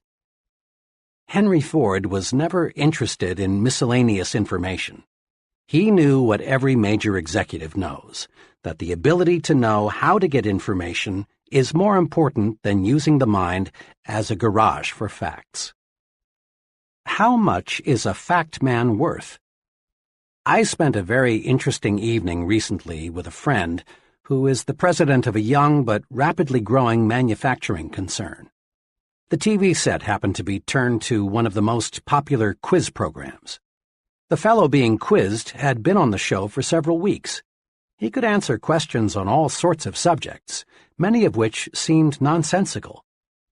After the fellow answered a particularly odd question, something about a mountain in Argentina, my host looked at me and said, "How much do you think I'd pay that guy to work for me?" "How much?" I asked. "Not a cent over $300, not per week, not per month, but for life. I've sized him up. That expert can't think. He can only memorize. He's just a human encyclopedia, and I figure for $300 I can buy a pretty good set of encyclopedias. In fact, maybe that's too much. 90% of what that guy knows I can find in a $2 almanac. What I want around me," he continued, "are people who can solve problems, who can think up ideas, people who can dream and then develop the dream into a practical application. An idea man can make money with me. A fact man can't." 3 easy ways to cure intelligence excusitis are: Number 1, never underestimate your own intelligence, and never overestimate the intelligence of others. Don't sell yourself short. Concentrate on your assets. Discover your superior talents. Remember, it's not how many brains you've got that matters. Rather, it's how you use your brains that counts. Manage your brains instead of worrying about how much IQ you've got. Number 2, remind yourself several times daily, my attitudes are more important than my intelligence. At work and at home, practice positive attitudes. See the reasons why you can do it, not the reasons why you can't. Develop an I'm winning attitude. Put your intelligence to creative, positive use. Use it to find ways to win, not to prove you will lose. Number 3, remember that the ability to think is of much greater value than the ability to memorize facts. Use your mind to create and develop ideas, to find new and better ways to do things. Ask yourself, Am I using my mental ability to make history, or am I using it merely to record history made by others? 3. It's no use. I'm too old or too young. Age excusitis, the failure disease of never being the right age, comes in two easily identifiable forms, the I'm too old variety and the I'm too young brand. You've heard hundreds of people of all ages explain their mediocre performance in life something like this: I'm too old or too young to break in now. I can't do what I want to do or am capable of doing because of my age handicap. Really, it's surprising how few people feel they are just right, age-wise, and it's unfortunate. This excuse has closed the door of real opportunity to thousands of individuals. They think their age is wrong, so they don't even bother to try. The I'm too old variety is the most common form of age excusitis. This disease is spread in subtle ways. TV fiction is produced about the big executive who lost his job because of a merger and can't find another because he's too old. Mr. Executive looks for months to find another job, but he can't, and in the end, after contemplating suicide for a while, he decides to rationalize that it's nice to be on the shelf. Plays and magazine articles on the topic "Why You Are Washed Up at 40" are popular, not because they represent true facts, but because they appeal to many worried minds looking for an excuse. How to handle age excusitis. Age excusitis can be cured. A few years ago, while I was conducting a sales training program, I discovered a good serum that both cures this disease and vaccinates you so you won't get it in the first place. In that training program, there was a trainee named Cecil. Cecil, who was 40, wanted to shift over to set himself up as a manufacturer's representative, but he thought he was too old. After all, he explained, I'd have to start from scratch, and I'm too old for that now. I'm 40. I talked with Cecil several times about his old age problem. I used the old medicine, "You're only as old as you feel," but I found I was getting nowhere. Too often, people retort with, "But I do feel old." Finally, I discovered a method that worked. One day, after a training session, I tried it on Cecil. I said, "Cecil, when does a man's productive life begin?" He thought a couple of seconds and answered, "Oh, when he's about 20, I guess." "Okay," I said. "Now, when does a man's productive life end?"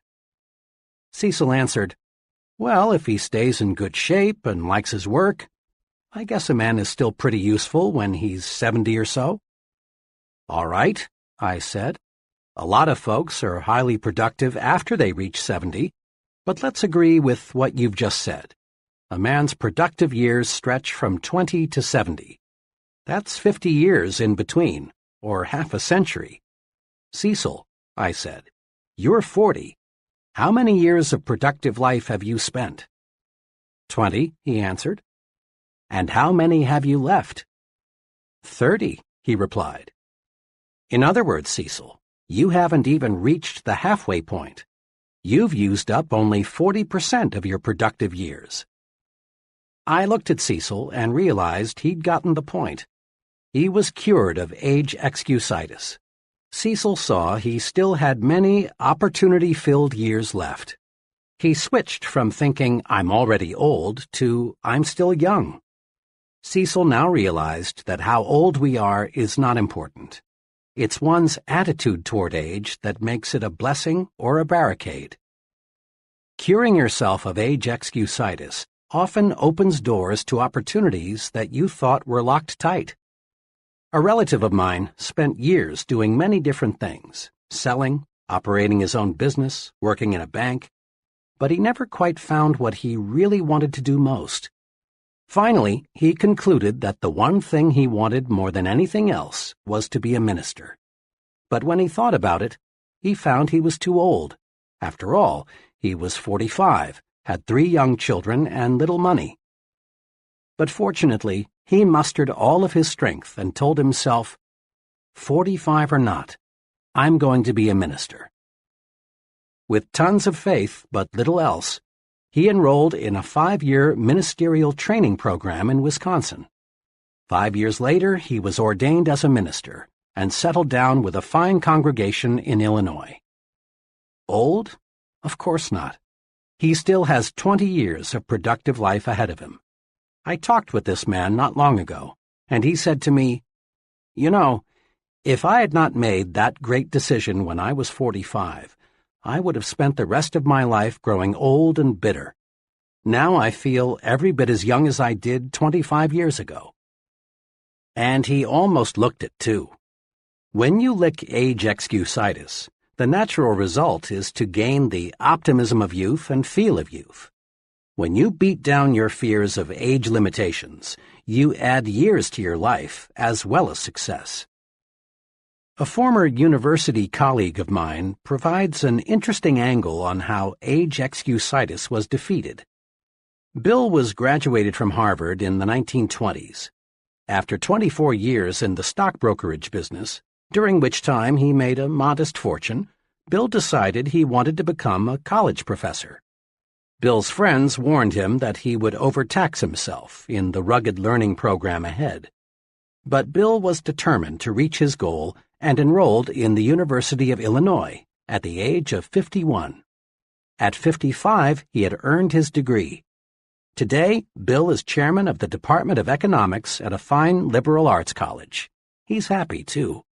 He smiles when he says, "I've got almost a third of my good years left." Old age is a failure disease. Defeat it by refusing to let it hold you back. When is a person too young? The "I'm too young" variety of age excusitis does much damage, too. About a year ago, a 23-year-old fellow named Jerry came to me with a problem. Jerry was a fine young man. He had been a paratrooper in the service and then had gone to college.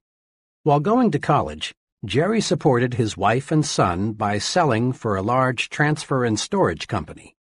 He had done a terrific job, both in college and for his company. But today Jerry was worried. "Dr. Schwartz," he said, "I've got a problem. My company has offered me the job of sales manager. This would make me supervisor over 8 salesmen." "Congratulations, that's wonderful news," I said. "But you seem worried." "Well," he continued, "all 8 men I'm to supervise are from 7 to 21 years older than I. What do you think I should do? Can I handle it?" "Jerry," I said, "the general manager of your company obviously thinks you're old enough or he wouldn't have offered you this job. Just remember these 3 points and everything will work out just fine. First, don't be age conscious. Back on the farm, a boy became a man when he proved he could do the work of a man. His number of birthdays had nothing to do with it, and this applies to you. When you prove you are able to handle the job of sales manager, you're automatically old enough. Second, don't take advantage of your new gold bars.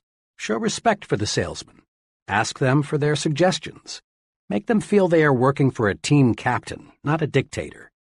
Do this, and the men will work with you, not against you. Third, get used to having older persons working for you. Leaders in all fields soon find they are younger than many of the people they supervise. So get used to having older men work for you. It will help you a lot in the coming years, when even bigger opportunities develop. And remember, Jerry, your age won't be a handicap unless you make it one. Today, Jerry's doing fine. He loves the transportation business, and now he's planning to organize his own company in a few years. Youth is a liability only when the youth thinks it is. You often hear that certain jobs require considerable physical maturity, jobs like selling securities and insurance. That you've got to have either gray hair or no hair at all in order to gain an investor's confidence is plain nonsense. What really matters is how well you know your job. If you know your job and understand people, you're sufficiently mature to handle it. Age has no real relation to ability, unless you convince yourself that years alone will give you the stuff you need to make your mark. Many young people feel that they are being held back because of their youth. Now, it is true that another person in an organization who is insecure and job-scared may try to block your way forward, using age or some other reason. But the people who really count in the company will not. They will give you as much responsibility as they feel you can handle well. Demonstrate that you have ability and positive attitudes, and your youthfulness will be considered an advantage. In quick recap, the cure for age excusitis is: Number 1. Look at your present age positively. Think, I'm still young, not I'm already old. Practice looking forward to new horizons and gain the enthusiasm and the feel of youth. Number 2. Compute how much productive time you have left.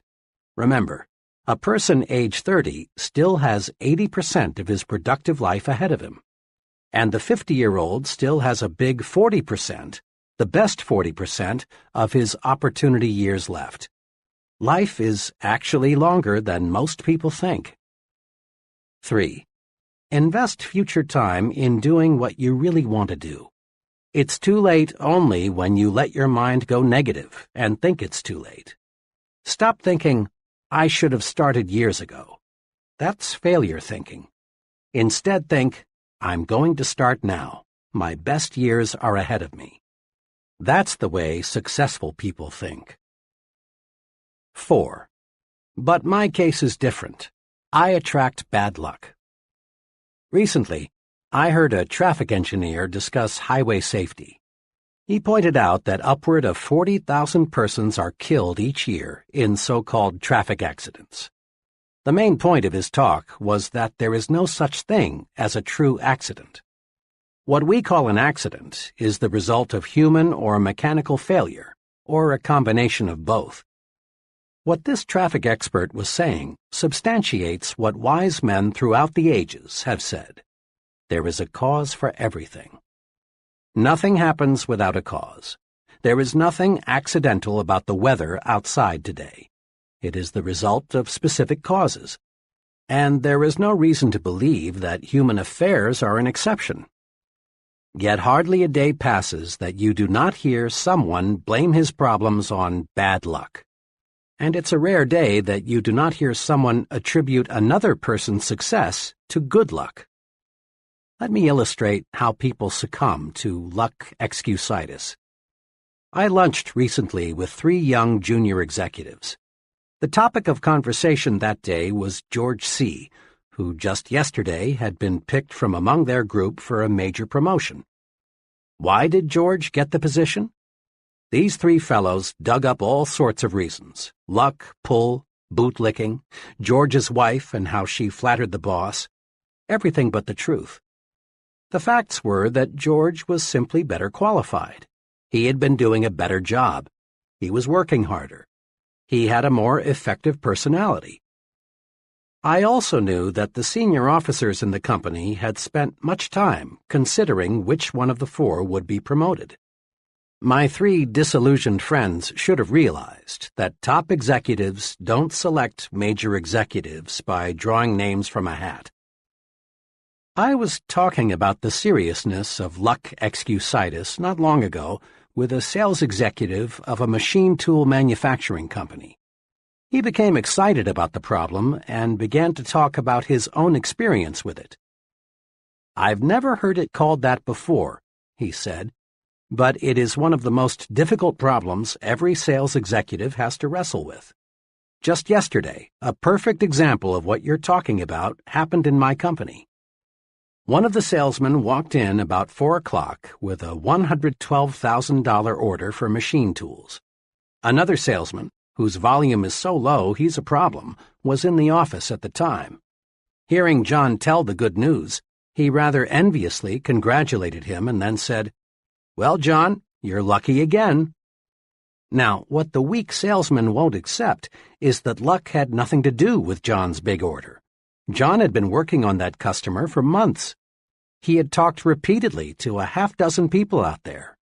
John had stayed up nights figuring out exactly what was best for them. Then he got our engineers to make preliminary designs of the equipment. John wasn't lucky, unless you can call carefully planned work and patiently executed plans luck. Suppose luck were used to reorganize General Motors. If luck determined who does what and who goes where, every business in the nation would fall apart. Assume for a moment that General Motors were to be completely reorganized on the basis of luck. To carry out the reorganization, the names of all employees would be placed in a barrel. The first name drawn would be the president, the second name the executive vice president, and so on down the line. Sounds stupid, doesn't it? Well, that's how luck would work. People who rise to the top in any occupation, business management, selling, law, engineering, acting, or what have you, get there because they have superior attitudes and use their good sense in applied hard work. Conquer luck excusitis in 2 ways. Number 1. Accept the law of cause and effect. Take a second look at what appears to be someone's good luck. You'll find that not luck, but preparation, planning, and success-producing thinking preceded his good fortune. Take a second look at what appears to be someone's bad luck. Look, and you'll discover certain specific reasons. Mr. Success receives a setback. He learns and profits. But when Mr. Mediocre loses, he fails to learn. Number 2. Don't be a wishful thinker. Don't waste your mental muscles dreaming of an effortless way to win success. We don't become successful simply through luck. Success comes from doing those things and mastering those principles that produce success. Don't count on luck for promotions, victories, the good things in life. Luck simply isn't designed to deliver these good things. Instead, just concentrate on developing those qualities in yourself that will make you a winner. Chapter 3.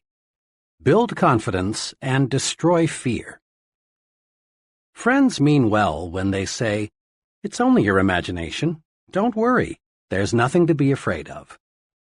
But you and I know this kind of fear medicine never really works. Such soothing remarks may give us fear relief for a few minutes or maybe even a few hours. But the "it's only in your imagination" treatment doesn't really build confidence and cure fear. Yes, fear is real, and we must recognize it exists before we can conquer it. Most fear today is psychological. Worry, tension, embarrassment, panic all stem from mismanaged negative imagination. But simply knowing the breeding ground of fear doesn't cure fear. If a physician discovers you have an infection in some part of your body, he doesn't stop there. He proceeds with treatment to cure the infection. The old "it's only in your mind" treatment presumes fear doesn't really exist, but it does. Fear is real. Fear is success enemy number 1. Fear stops people from capitalizing on opportunity. Fear wears down physical vitality. Fear actually makes people sick, causes organic difficulties, shortens life.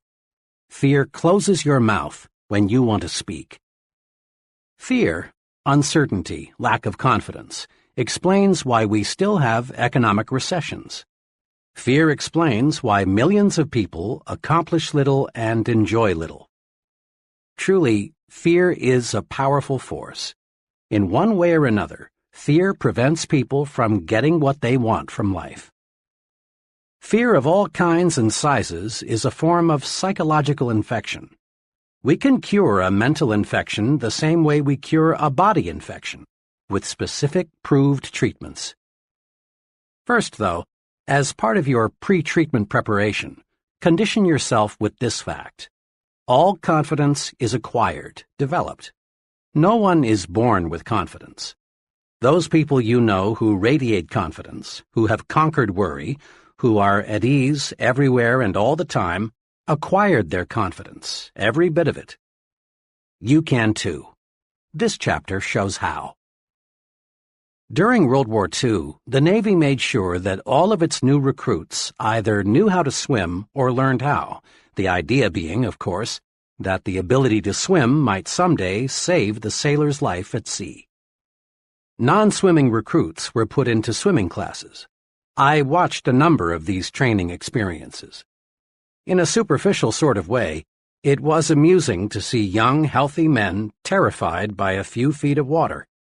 One of the exercises I recall required the new sailor to jump, not dive, from a board 6 feet in the air into 8 or more feet of water, while a half-dozen expert swimmers stood by. In a deeper sense, it was a sad sight. The fear those young men displayed was real. Yet all that stood between them and the defeat of that fear was one drop into the water below. On more than one occasion, I saw young men accidentally pushed off the board. The result, fear defeated. This incident, familiar to thousands of former Navy men, illustrates just one point. Action cures fear. Indecision, postponement, on the other hand, fertilize fear. Jot that down in your success rulebook right now. Action cures fear. Action does cure fear. Several months ago, a very troubled executive in his early 40s came to see me. He had a responsible job as a buyer for a large retailing organization. Worriedly, he explained, "I'm afraid of losing my job. I've got that feeling that my days are numbered." "Why?" I asked. "Well, the pattern is against me. Sales figures in my department are off 7% from a year ago. This is pretty bad, especially since the store's total sales are up 6%. I've made a couple of unwise decisions recently, and I've been singled out several times by the merchandise manager for not keeping pace with the company's progress." "I've never felt quite like this before," he continued. "I've lost my grip, and it shows. My assistant buyer senses it. The salespeople see it too. Other executives, of course, are aware that I'm slipping. One buyer even suggested at a meeting of all head buyers the other day that part of my line should be put in his department, where he said it could make money for the store. It's like drowning and having a crowd of spectators just standing there waiting for me to sink away." The executive talked on, elaborating further on his predicament. Finally, I cut in and asked, "What are you doing about it? What are you trying to do to correct the situation?" "Well," he answered, "there isn't much I can do, I guess, but hope for the best." To this comment, I asked, "Honestly now, is hope enough?" Pausing, but not giving him a chance to answer, I put another question to him. "Why not take action to support your hope?" "Go on," he said. "Well, there are two kinds of action that seem to fit your case. First, start this afternoon to move those sales figures upward. We've got to face it. There's a reason your sales are slipping. Find it. Maybe you need a special sale to clear out your slow-moving merchandise, so you'll be in a position to buy some fresh stock. Perhaps you can rearrange your display counters. Maybe your salespeople need more enthusiasm. I can't pinpoint what will turn your sales volume upward, but something will. And it would probably be wise to talk privately with your merchandise manager. He may be on the verge of putting you out, but when you talk it over with him and ask his advice, he'll certainly give you more time to work things out. It's too expensive for the store to replace you as long as top management feels there's a chance you'll find a solution." I went on. "Then get your assistant buyers on the ball. Quit acting like a drowning man. Let people around you know that you're still alive." Courage was again in his eyes. Then he asked, "You said there are two kinds of action I should take. What's the second?" "The second type of action, which you might say is an insurance policy, is to let 2 or 3 of your closest business friends in the trade know you might consider an offer from another store, assuming, of course, it is substantially better than your present job. I don't believe your job will be insecure after you take some affirmative action to get those sales figures on the rise. But just in case, it's good to have an offer or two. Remember, it's 10 times easier for a man with a job to get another job than it is for someone unemployed to connect. 2 days ago, this once troubled executive called me. After our talk, I buckled down. I made a number of changes, but the most basic one was with my salespeople. I used to hold sales meetings once a week, but now I'm holding one every morning. I've got those people really enthusiastic. I guess once they saw some life in me, they were ready to push harder too. They were just waiting for me to start things moving again. Things sure are working out okay. Last week, my sales were well ahead of a year ago and much better than the store's average. Oh, by the way, he continued, I want to tell you some other good news. I got 2 job offers since we talked. Naturally, I'm glad, but I've turned them both down since everything is looking good here again. When we face tough problems, we stay mired in the mud until we take action. Hope is a start, but hope needs action to win victories. Put the action principle to work. Next time you experience big fear or little fear, steady yourself. Then search for an answer to this question. What kind of action can I take to conquer my fear? Isolate your fear. Then take appropriate action. Here are some examples of fear and some possible action cures. Type of fear. 1. Embarrassment because of personal appearance. Action. Improve it. Go to a barber shop or beauty salon. Shine your shoes. Get your clothes cleaned and pressed. In general, practice better grooming. It doesn't always take new clothes. 2. Fear of losing an important customer. Work doubly hard to give better service. Correct anything that may have caused customers to lose confidence in you. 3. Fear of failing an examination. Convert worry time into study time. 4. Fear of things totally beyond your control. Turn your attention to helping to relieve the fear of others. Pray. 5.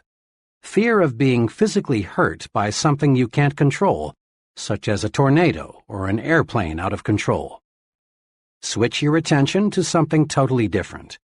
Go out into your yard and pull up weeds. Play with your children. Go to a movie. 6. Fear of what other people may think and say. Make sure that what you plan to do is right, then do it. No one ever does anything worthwhile for which he is not criticized. 7. Fear of making an investment or purchasing a home. Analyze all factors, then be decisive. Make a decision and stick with it. Trust your own judgment. 8. Fear of people. Put them in proper perspective. Remember, the other person is just another human being pretty much like yourself. Use this 2-step procedure to cure fear and win confidence. 1. Isolate your fear. Pin it down. Determine exactly what you are afraid of. 2. Then take action. There is some kind of action for any kind of fear. And remember, hesitation only enlarges, magnifies the fear. Take action promptly. Be decisive. Much lack of self-confidence can be traced directly to a mismanaged memory. Your brain is very much like a bank. Every day you make thought deposits in your mind bank. These thought deposits grow and become your memory. When you settle down to think, or when you face a problem, in effect you say to your memory bank, "What do I already know about this?" Your memory bank automatically answers and supplies you with bits of information relating to this situation that you deposited on previous occasions. Your memory, then, is the basic supplier of raw material for your new thought. The teller in your memory bank is tremendously reliable. He never crosses you up. If you approach him and say, "Mr. Teller, Let me withdraw some thoughts I deposited in the past, proving I'm inferior to just about everybody else. He'll say, "Certainly, sir. Recall how you failed 2 times previously when you tried this? Recall what your 6th grade teacher told you about your inability to accomplish things? Recall what you overheard some fellow workers saying about you. Recall—" And on Mr. Teller goes, digging out of your brain thought after thought that proves you are inadequate. But suppose you visit your memory teller with this request. "Mr. Teller, I face a difficult decision. Can you supply me with any thoughts which will give me reassurance?" And again, Mr. Teller says, "Certainly, sir." But this time, he delivers thoughts you deposited earlier that say you can succeed. Recall the excellent job you did in a similar situation before? Recall how much confidence Mr. Smith placed in you. Recall what your good friends said about you. Recall— Mr. Teller, perfectly responsive, lets you withdraw the thought deposits you want to withdraw. After all, it is your bank. Here are 2 specific things to do to build confidence through efficient management of your memory bank. 1. Deposit only positive thoughts in your memory bank. Let's face it squarely. Everyone encounters plenty of unpleasant, embarrassing, and discouraging situations. But unsuccessful and successful people deal with these situations in directly opposite ways. Unsuccessful people take them to heart, so to speak. They dwell on the unpleasant situations, thereby giving them a good start in their memory. They don't take their minds away from them. At night, the unpleasant situation is the last thing they think about. Confident, successful people, on the other hand, don't give it another thought. Successful people specialize in putting positive thoughts into their memory bank. What kind of performance would your car deliver if every morning before you left for work, you scooped up a double handful of dirt and put it into your crankcase? That fine engine would soon be a mess, unable to do what you want it to do. Negative, unpleasant thoughts deposited in your mind affect your mind the same way. Negative thoughts produce needless wear and tear on your mental motor. They create worry, frustration, and feelings of inferiority. They put you beside the road while others drive ahead. Do this. In these moments when you're alone with your thoughts, when you're driving your car or eating alone, recall pleasant, positive experiences. Put good thoughts in your memory bank. This boosts confidence. It gives you that "I sure feel good" feeling. It helps keep your body functioning right, too. Here is an excellent plan. Just before you go to sleep, deposit good thoughts in your memory bank. Count your blessings. Recall the many good things you have to be thankful for. Your wife or husband, your children, your friends, your health. Recall the good things you saw people do today. Recall your little victories and accomplishments. Go over the reasons why you are glad to be alive. 2. Withdraw only positive thoughts from your memory bank. I was closely associated several years ago in Chicago with a firm of psychological consultants. They handled many types of cases, but mostly marriage problems and psychological adjustment situations, all dealing with mind matters. One afternoon, as I was talking with the head of the firm about his profession and his techniques for helping the seriously maladjusted person, he made this remark: "You know, there would be no need for my services if people would do just one thing." "What's that?" I asked eagerly. "Simply this: destroy their negative thoughts before those thoughts become mental monsters. Most individuals I try to help," he continued, "are operating their own private museum of mental horror. Many marriage difficulties, for example, involve the honeymoon monster. The honeymoon wasn't as satisfactory as one or both of the marriage partners had hoped, but instead of burying the memory, they reflected on it hundreds of times until it was a giant obstacle to successful marital relationships. They come to me as much as 5 or 10 years later. Usually, of course, my clients don't see where their trouble lies. It's my job to uncover and explain the source of their difficulty to them and help them to see what a triviality it really is. A person can make a mental monster out of almost any unpleasant happening, my psychologist friend went on. A job failure, a jilted romance, a bad investment, disappointment in the behavior of a teenage child. These are common monsters I have to help troubled people destroy. It is clear that any negative thought, if fertilized with repeated recall, can develop into a real mind monster, breaking down confidence and paving the way to serious psychological difficulties. In an article in Cosmopolitan magazine, The Drive Towards Self-Destruction, Alice Mulcahy pointed out that upward of 30,000 Americans commit suicide each year and another 100,000 attempt to take their own lives. She went on to say, "There is shocking evidence that millions of other people are killing themselves by slower, less obvious methods. Still others are committing spiritual rather than physical suicide, constantly seeking out ways to humiliate, punish, and generally diminish themselves." The psychologist friend mentioned before told me how he helped one of his patients to stop committing mental and spiritual suicide. This patient, he explained, was in her late 30s and had 2 children. In lay terminology, she suffered from severe depression. She looked back on every incident of her life as being an unhappy experience. Her school days, her marriage, the bearing of her children, the places she had lived, all were thought of negatively.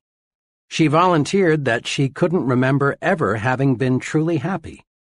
And since what one remembers from the past colors what one sees in the present, she saw nothing but pessimism and darkness. When I asked her what she saw in a picture which I showed her, she said, "It looks like there will be a terrible thunderstorm tonight." That was the gloomiest interpretation of the picture I've yet heard. The picture was a large oil painting of the sun low in the sky and a jagged rocky coastline. The painting was very cleverly done and could be construed to be either a sunrise or a sunset.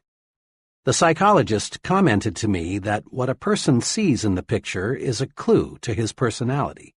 Most people say it is a sunrise, but the depressed, mentally disturbed person nearly always says it's a sunset. As a psychologist, I can't change what already is in a person's memory. But I can, with the patient's cooperation, help the individual to see his past in a different light. That's the general treatment I used on this woman. I worked with her to help her see joy and pleasure in her past instead of total disappointment. After 6 months, she began to show improvement. At that point, I gave her a special assignment. Each day, I asked her to think of and write down 3 specific reasons she has to be happy. Then, at her next appointment with me on Thursdays, I'd go over her list with her. I continued this sort of treatment for 3 months. Her improvement was very satisfactory. Today, that woman is very well adjusted to her situation. She's positive and certainly as happy as most people. When this woman quit drawing negatives from her memory bank, she was headed toward recovery. Whether the psychological problem is big or little, the cure comes when one learns to quit drawing negatives from one's memory bank and withdraws positives instead. Don't build mental monsters. Refuse to withdraw the unpleasant thoughts from your memory bank. When you remember situations of any kind, concentrate on the good part of the experience. Forget the bad. Bury it. If you find yourself thinking about the negative side, turn your mind off completely. And here is something very significant and very encouraging. Your mind wants you to forget the unpleasant. If you will just cooperate, unpleasant memories will gradually shrivel and the teller in your memory bank will cancel them out. Dr. Melvin S. Hatwick, noted advertising psychologist, in commenting on our ability to remember, says, "When the feeling aroused is pleasant, the advertisement has a better chance to be remembered. When the feeling aroused is unpleasant, The reader or listener tends to forget the advertisement message. The unpleasant runs counter to what we want. We don't want to remember it. In brief, it really is easy to forget the unpleasant if we simply refuse to recall it. Withdraw only positive thoughts from your memory bank. Let the others fade away, and your confidence, that feeling of being on top of the world, will zoom upward. You take a big step forward toward conquering fear when you refuse to remember negative, self-deprecating thoughts. Why do people fear other people? Why do many folks feel self-conscious around others? What's behind shyness? What can we do about it? Fear of other people is a big fear, but there is a way to conquer it. You can conquer fear of people if you will learn to put them into proper perspective. A business friend, who was doing exceptionally well operating his own wood novelty plant, explained to me how he got the proper perspective of people. His example is interesting. Before I went into the Army in World War II, I was scared of just about everybody. You just wouldn't believe how shy and timid I was. I felt everyone else was a lot smarter. I worried about my physical and mental inadequacies. I thought I was born to fail. Then, by some fortunate quirk of fate, I lost my fear of people in the Army. During part of 1942 and 1943, when the Army was inducting men at a terrific clip, I was stationed as a medic at one of the big induction centers. Day after day, I assisted in examining those men. The more I looked at these recruits, the less afraid of people I became. All those men lined up by the hundreds, naked as jaybirds, looked so much alike. Oh, sure, there were fat ones and skinny ones, tall ones and short ones, but they all were confused, all were lonesome. Just a few days before, some of these were rising young executives. Some were farmers, some were salesmen, drifters, blue-collar workers. A few days before, they had been many things, but at the induction center, they were all alike. I figured out something pretty basic back then. I discovered people are alike in many, many more ways than they are different. I discovered the other fellow is pretty much like me. He likes good food, he misses his family and friends, he wants to get ahead, he has problems, he likes to relax. So if the other fellow is basically like me, there's no point in being afraid of him. Now, doesn't that make sense? If the other fellow is basically like me, there's no reason to be afraid of him. Here are two ways to put people in proper perspective. 1. Get a balanced view of the other fellow. Keep these 2 points in mind when dealing with people. First, the other fellow is important. Emphatically, he is important. Every human being is. But remember this also. You are important too. So when you meet another person, make it a policy to think, we're just two important people sitting down to discuss something of mutual interest and benefit. A couple of months ago, a business executive phoned to tell me he had just employed a young man whom I had recommended to him shortly before. Do you know what really sold me on that fellow? Asked my friend. What? I asked. Well, it was the way he handled himself. Most job applicants, when they walk in here, are half scared. They give me all the answers they think I want to hear. In a way, most job applicants are a little like beggars. They'll accept anything, and they aren't particular. But G handled himself differently. He respected me, but what's just as important, he respects himself. What's more, he asked me as many questions as I asked him. He's no mouse. He's a real man. And he's going to do all right. This mutually important attitude helps you keep the situation balanced. The other fellow does not become too important relative to you in your thinking. The other fellow might look frightfully big, frightfully important, but remember, he is still a human being with essentially the same interests, desires, and problems as you. 2.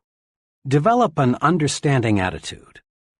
People who want figuratively to bite you, growl at you, pick on you, and otherwise chop you down are not rare. If you're not prepared for people like that, they can punch big holes in your confidence and make you feel completely defeated. You need a defense against the adult bully, the fellow who likes to throw his meager weight around. A few months ago, at the reservations desk of a Memphis hotel, I saw an excellent demonstration of the right way to handle folks like this. It was shortly after 5 p.m., and the hotel was busy registering new guests. The fellow ahead of me gave his name to the clerk in a commanding way. The clerk said, "Yes, sir, Mr. R., we have a fine single for you." "Single?" shouted the fellow. "I ordered a double." The clerk said, very politely, "Let me check, sir." He pulled the guest's reservation from the file and said, "I'm sorry, sir, your telegram specified a single. I'd be happy to put you in a double room, sir, if we had any available, but we simply do not." Then the irate customer said, "I don't care what the H that piece of paper says, I want a double." Then he started in with that "do you know who I am" bit, followed with, "I'll have you fired. You'll see, I'll have you fired." As best he could, under the verbal tornado, the young clerk injected, "Sir, we're terribly sorry, but we acted on your instructions."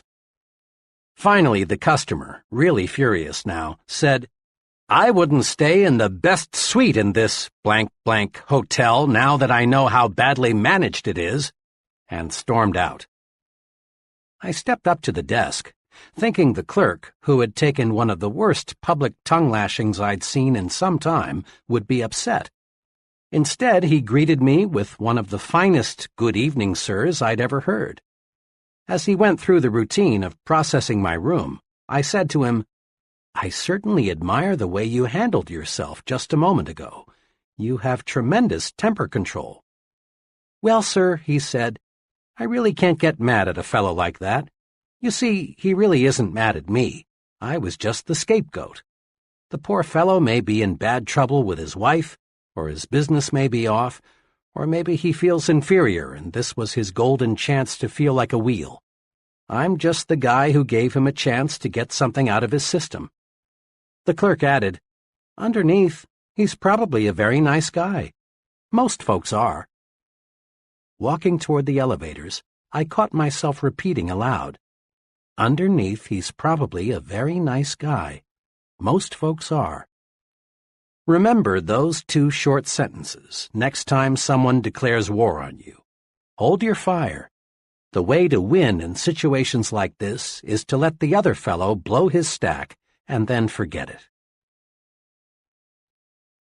Several years ago, while checking student examination papers, I came across one that especially disturbed me.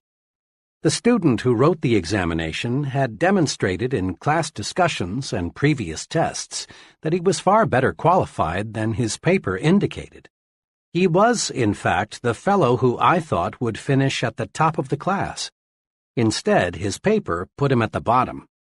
As was my custom in such cases, I had my secretary call the student and ask him to come by my office on an urgent matter. Paul W. appeared shortly. He looked as though he had been through a terrible experience. After he was comfortably seated, I said to him, "What happened, Paul? This just isn't the quality paper I expected you to write." Paul struggled with himself, looked in the direction of his feet, and replied, "Sir, after I saw that you had spotted me cheating, I just went to pieces. I couldn't concentrate on anything. Honest, this is the first time I've ever cheated at the university. I desperately wanted an A, so I worked up a little pony to use." He was terribly upset, but now that he was talking, he wouldn't stop. "I suppose you'll have to recommend me for dismissal. The university rule says any student found cheating in any manner is subject to permanent dismissal." Here Paul started bringing up the shame this incident would bring to his family, how it would wreck his life, and all sorts of repercussions. Finally, I said, "Hold it now. Slow down. Let me explain something. I didn't see you cheat. Until you walked in and told me, I hadn't the faintest idea that was the trouble.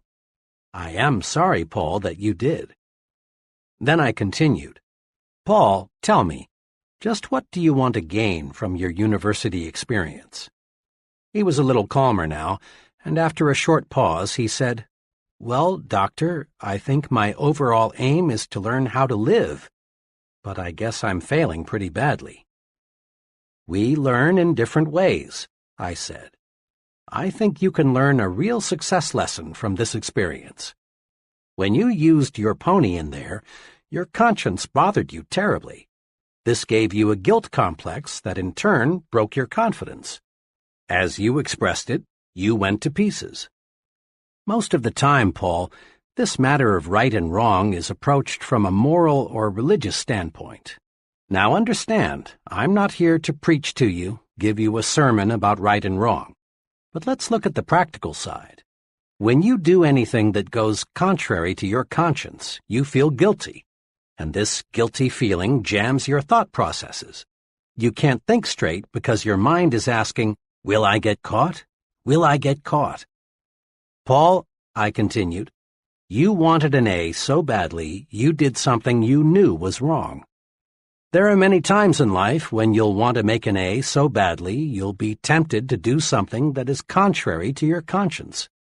For example, someday you may want to make a sale so badly you'll think of deliberately misleading the customer to buy, and you may succeed.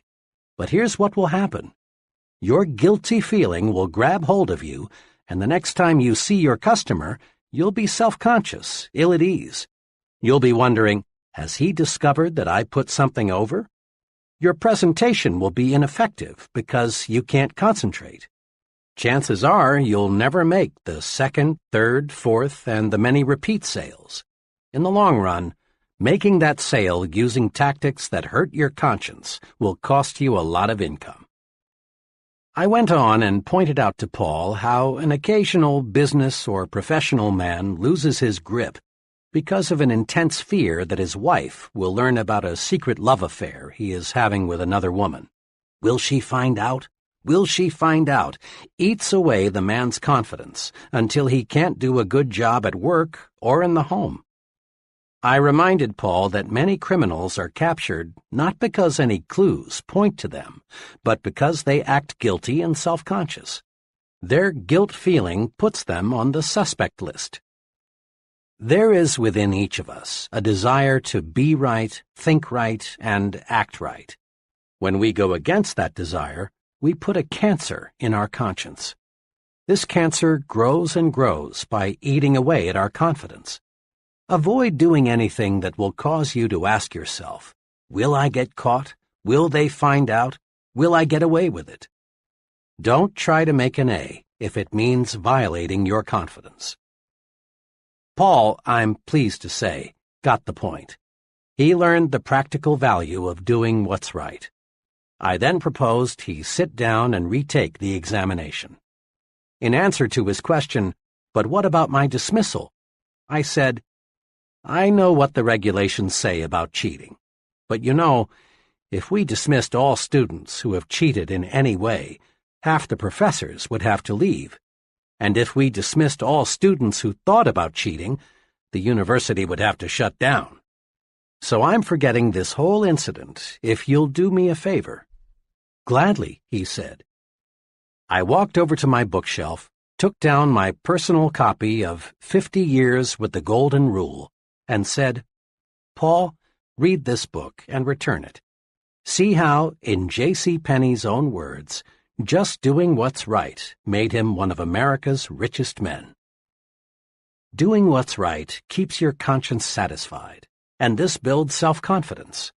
When we do what is known to be wrong, two negative things happen. First, we feel guilt, and this guilt eats away confidence. Second, other people sooner or later find out and lose confidence in us. Do what's right and keep your confidence. That's thinking yourself to success. Here is a psychological principle that is worth listening to repeatedly until it absolutely saturates you. To think confidently, act confidently. The great psychologist, Dr. George W. Crane, said in his famous book, Applied Psychology, "Remember, motions are the precursors of emotions. You can't control the latter directly, but only through your choice of motions or actions. To avoid this all-too-common tragedy, marital difficulties and misunderstandings, become aware of the true psychological facts. Go through the proper motions each day, and you'll soon begin to feel the corresponding emotions. Just be sure you and your mate go through those motions of dates and kisses, the phrasing of sincere daily compliments, plus the many other little courtesies, and you need not worry about the emotion of love. You can't act devoted for very long without feeling devoted." Psychologists tell us we can change our attitudes by changing our physical actions. For example, you actually feel more like smiling if you make yourself smile. You feel more superior when you make yourself stand tall than when you slouch. On the negative side, frown a really bitter frown and see if you don't feel more like frowning. It is easy to prove that managed motions can change emotions. People who are shy in introducing themselves can replace this timidity with confidence just by taking 3 simple actions simultaneously. First, reach for the other person's hand and clasp it warmly. Second, look directly at the other person. And third, say, "I'm very glad to know you." These 3 simple actions automatically and instantaneously banish shyness. Confident action produces confident thinking.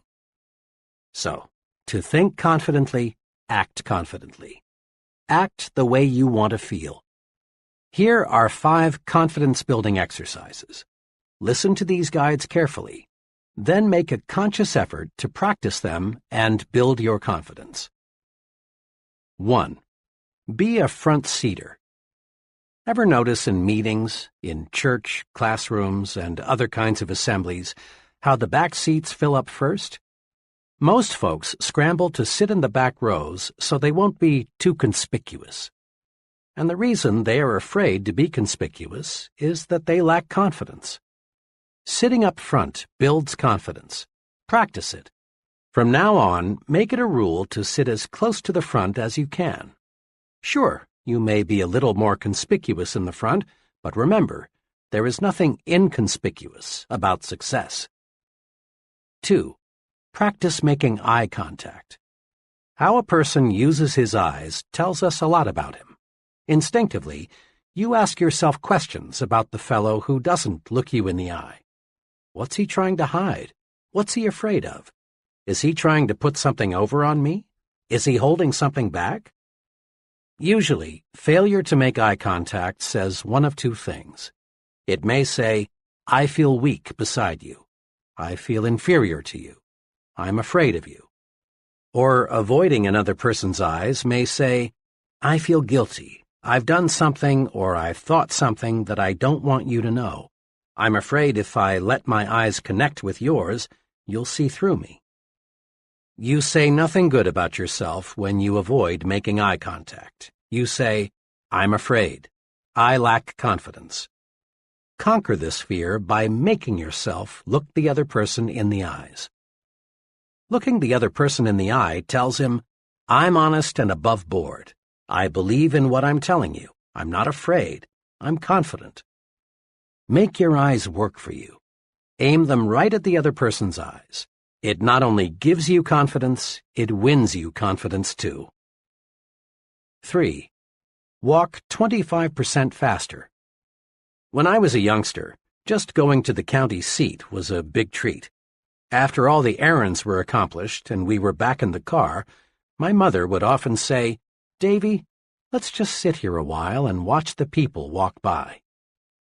Mother was an excellent game player. She'd say, "See that fellow? What do you suppose is troubling him?"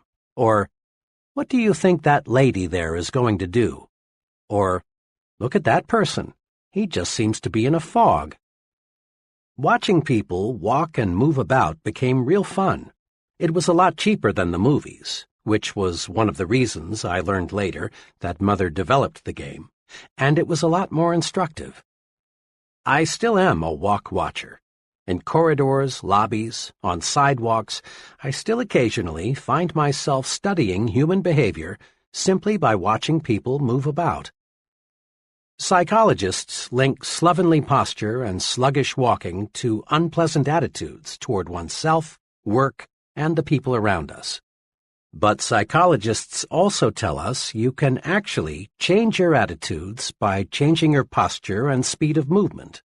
Watch, and you discover that body action is the result of mind action. The extremely beaten people, the real down-and-outers, just shuffle and stumble along. They have zero self-confidence. Average people have the average walk. Their pace is average. They have the look of, I really don't have very much pride in myself. Then there's a third group. Persons in this group show superconfidence. They walk faster than the average. There seems to be a slight sprint in the way they walk. Their walk tells the world, I've got someplace important to go, something important to do. What's more, I will succeed at what I will do 15 minutes from now. Use the walk 25% faster technique to help build self-confidence. Throw your shoulders back, lift up your head, move ahead just a little faster, and feel self-confidence grow. Just try and see. 4. Practice speaking up. In working with many kinds of groups of all sizes, I've watched many persons with keen perception and much native ability freeze and fail to participate in discussions. It isn't that these folks don't want to get in and wade with the rest. Rather, it's a simple lack of confidence. The conference clam thinks to himself, my opinion is probably worthless. If I say something, I'll probably look foolish. I'll just say nothing. Besides, the others in the group probably know more than I. I don't want the others to know how ignorant I am. Each time the conference clam fails to speak, he feels even more inadequate, more inferior. Often he makes a faint promise to himself that deep down he knows he won't keep, to speak next time. This is very important. Each time our clam fails to speak, he takes one more dose of confidence poison. He becomes less and less confident of himself. But on the positive side, the more you speak up, the more you add to your confidence, and the easier it is to speak up the next time. Speak up. It's a confidence-building vitamin. Put this confidence builder to use. Make it a rule to speak up at every open meeting you attend. Speak up. Say something voluntarily at every business conference, committee meeting, community forum you attend. Make no exception. Comment, make a suggestion, ask a question, and don't be the last to speak. Try to be the icebreaker, the first one in with a comment. And never worry about looking foolish. You won't. For each person who doesn't agree with you, odds are another person will. Quit asking yourself, I wonder if I dare speak. Instead, concentrate on getting the discussion leader's attention so you can speak. For special training and experience in speaking, consider joining your local Toastmasters Club. Thousands of conscientious people have developed confidence through a planned program to feel at ease talking with people and to people. 5. Smile big. Most folks have heard at one time or another that a smile will give them a real boost. They've been told that a smile is excellent medicine for confidence deficiency. But lots of people still don't really believe this because they've never tried smiling when they feel fear. Make this little test. Try to feel defeated and smile big at the same time. You can't. A big smile gives you confidence. A big smile beats fear, rolls away worry, defeats despondency. And a real smile does more than cure just your ill feeling. A real smile melts away the opposition of others, and instantly, too. Another person simply can't be angry with you if you give him a big, sincere smile. Just the other day, a little incident happened to me that illustrates this. I was parked at an intersection, waiting for the light to change, when bam! The driver behind me had let his foot slip the brake and put my rear bumper to a test. I looked back through my mirror and saw him getting out. I got out too, and forgetting the rule book, started preparing myself for verbal combat. I confess I was ready verbally to bite him to pieces. But fortunately, before I got the chance, he walked up to me, smiled, and said in the most earnest voice, "Friend, I really didn't mean to do that." That smile, matched with his sincere comment, melted me. I mumbled something about, "That's okay. Happens all the time." Almost in less time than it takes to wink an eye, my opposition turned into friendship. Smile big and you feel like happy days are here again. But smile big. A half-developed smile is not fully guaranteed. Smile until your teeth show. That large-size smile is fully guaranteed. I've heard many times, "Yes, but when I fear something or when I'm angry, I don't feel like smiling." Of course you don't. No one does. The trick is to tell yourself forcefully, "I'm going to smile." Then smile. Harness the power of smiling. Put these 5 procedures to work for you. 1. Action cures fear. Isolate your fear and then take constructive action. Inaction, doing nothing about a situation, strengthens fear and destroys confidence. 2. Make a supreme effort to put only positive thoughts in your memory bank. Don't let negative, self-deprecatory thoughts grow into mental monsters. Simply refuse to recall unpleasant events or situations. 3. Put people in proper perspective. Remember, people are more alike, much more alike, than they are different. Get a balanced view of the other fellow. He is just another human being. And develop an understanding attitude. Many people will bark, but it's a rare one who bites. 4. Practice doing what your conscience tells you is right. This prevents a poisonous guilt complex from developing. Doing what's right is a very practical rule for success. 5. Make everything about you say, "I'm confident, really confident." Practice these little techniques in your day-to-day activities. Be a front-seater, make eye contact, walk 25% faster, speak up, smile big. Chapter 4. How to Think Big. Recently, I chatted with a recruitment specialist for one of the nation's largest industrial organizations. 4 months each year, she visits college campuses to recruit graduating seniors for her company's junior executive training program. The tenor of her remarks indicated that she was discouraged about the attitudes of many people she talked with. Most days, I interview between 8 and 12 college seniors, all in the upper third of their class, all at least mildly interested in coming with us. One of the main things we want to determine in the screening interview is the individual's motivation. We want to find out if he or she is the kind of person who can, in a few years, direct major projects, manage a branch office or plant, or in some other way make a really substantial contribution to the company. I must say I'm not too pleased with the personal objectives of most of those I talk with. "You'd be surprised," she went on, "how many 22-year-olds are more interested in our retirement plan than in anything else we have to offer. A second favorite question is, will I move around a lot? Most of them seem to define the word success as synonymous with security.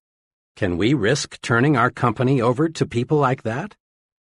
The thing I can't understand is why should young people these days be so ultra-conservative, so narrow in their view of the future? Every day there are more signs of expanding opportunity. This country is making record progress in scientific and industrial development. Our population is gaining rapidly. If there ever was a time to be bullish about America, it's now. The tendency for so many people to think small means there is less competition than you think for a very rewarding career. Where success is concerned, people are not measured in inches or pounds or college degrees or family background. They are measured by the size of their thinking. How big we think determines the size of our accomplishments. Now, let's see how we can enlarge our thinking. Ever ask yourself, what is my greatest weakness? Probably the greatest human weakness is self-deprecation, that is, selling oneself short. Self-deprecation shows through in countless ways. John sees a job advertisement in the paper. It's exactly what he would like. But he does nothing about it because he thinks, I'm not good enough for that job, so why bother? Or Jim wants a date with Joan, but he doesn't call her because he thinks he wouldn't rate with her. Tom feels Mr. Richards would be a very good prospect for his product, but Tom doesn't call. He feels Mr. Richards is too big to see him. Pete is filling out a job application form. One question asks, what beginning salary do you expect? Pete puts down a modest figure because he feels he really isn't worth the bigger sum he would like to earn. Philosophers for thousands of years have issued good advice, know thyself. But most people, it seems, interpret this suggestion to mean know only thy negative self. Most self-evaluation consists of making long mental lists of one's faults, shortcomings, inadequacies. It's well to know our inabilities, for this shows us areas in which we can improve. But if we know only our negative characteristics, we're in a mess. Our value is small. Here is an exercise to help you measure your true size. I've used it in training programs for executives and sales personnel. It works. 1. Determine your 5 chief assets. Invite some objective friend to help, possibly your wife, your superior, a professor, some intelligent person who will give you an honest opinion. Examples of assets frequently listed are education, experience, technical skills, appearance, well-adjusted home life, attitudes, personality, initiative. 2. Next, under each asset, write the names of 3 persons you know who have achieved large success but who do not have this asset to as great a degree as you. When you've completed this exercise, you will find you outrank many successful people on at least one asset. There is only one conclusion you can honestly reach. You're bigger than you think. So fit your thinking to your true size. Think as big as you really are. Never, never, never sell yourself short. The person who says adamantine when in plain talk he means immovable, or says coquette when we would understand him better if he said flirt, may have a big vocabulary. But does he have a big thinker's vocabulary? Probably not. People who use difficult, high-sounding words and phrases that most folks have to strain themselves to understand are inclined to be overbearing and stuffed shirts. And stuffed shirts are usually small thinkers. The important measure of a person's vocabulary is not the size or the number of words he uses. Rather, the thing that counts, the only thing that counts about one's vocabulary, is the effect his words and phrases have on his own and others' thinking. Here is something very basic. We do not think in words and phrases. We think only in pictures and/or images. Words are the raw materials of thought. When spoken or read, that amazing instrument, the mind, automatically converts words and phrases into mind pictures. Each word, each phrase, creates a slightly different mind picture. If someone tells you, Jim bought a new split level, you see one picture. But if you're told, Jim bought a new ranch house, you see another picture. The mind pictures we see are modified by the kinds of words we use to name things and describe things. Look at it this way.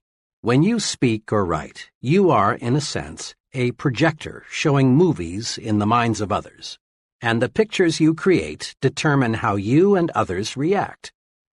Suppose you tell a group of people, I'm sorry to report we've failed. What do these people see? They see defeat and all the disappointment and grief the word failed conveys. Now suppose you said instead, "Here's a new approach that I think will work." They would feel encouraged, ready to try again. Suppose you say, "We face a problem." You have created a picture in the minds of others of something difficult, unpleasant to solve. Instead say, "We face a challenge," and you create a mind picture of fun, sport, something pleasant to do. Or tell a group, "We incurred a big expense," and people see money spent that will never return. Indeed, this is unpleasant. Instead say, "We made a big investment," and people see a picture of something that will return profits later on, a very pleasant sight.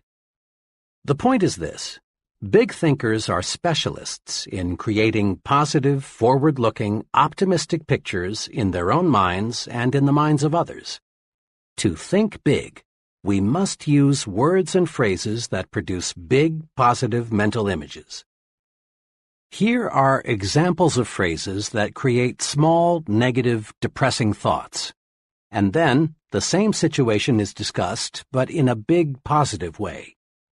As you listen to these, ask yourself, what mind pictures do I see? Phrases that create small, negative mind images. 1. It's no use, we're whipped. Or, phrases that create big, positive mind images. We're not whipped yet, let's keep trying. Here's a new angle. 2. I was in that business once and failed. Never again. Or, I went broke, but it was my own fault. I'm going to try again. 3. I've tried, but the product won't sell. People don't want it. Or, so far I've not been able to sell this product, but I know it is good, and I'm going to find the formula that will put it over. 4. The market is saturated. Imagine, 75% of the potential has already been sold. Better get out.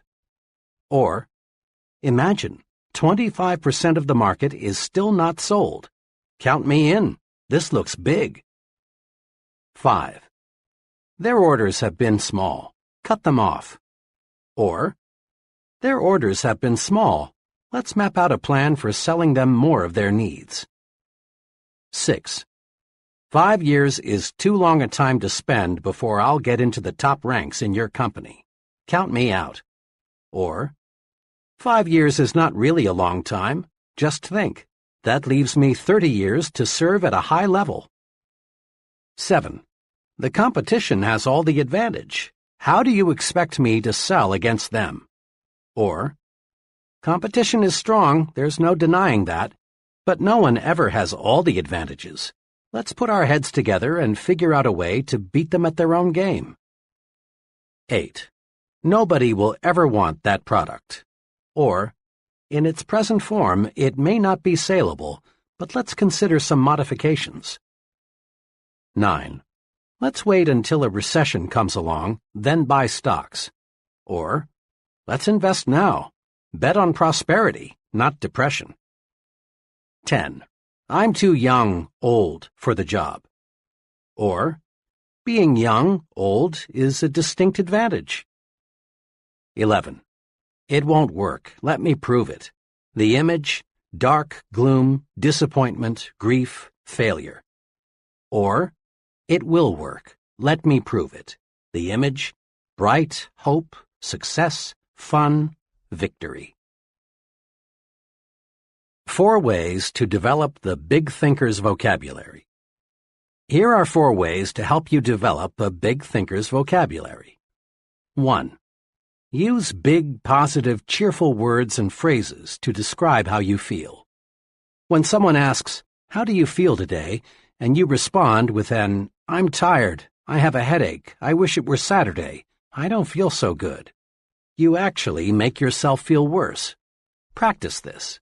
It's a very simple point, but it has tremendous power. Every time someone asks you, "How are you?" or "How are you feeling today?" respond with a, "Just wonderful, thanks, and you?" or say, "Great," or "Fine." Say you feel wonderful at every possible opportunity, and you will begin to feel wonderful, and bigger too. Become known as a person who always feels great. It wins friends.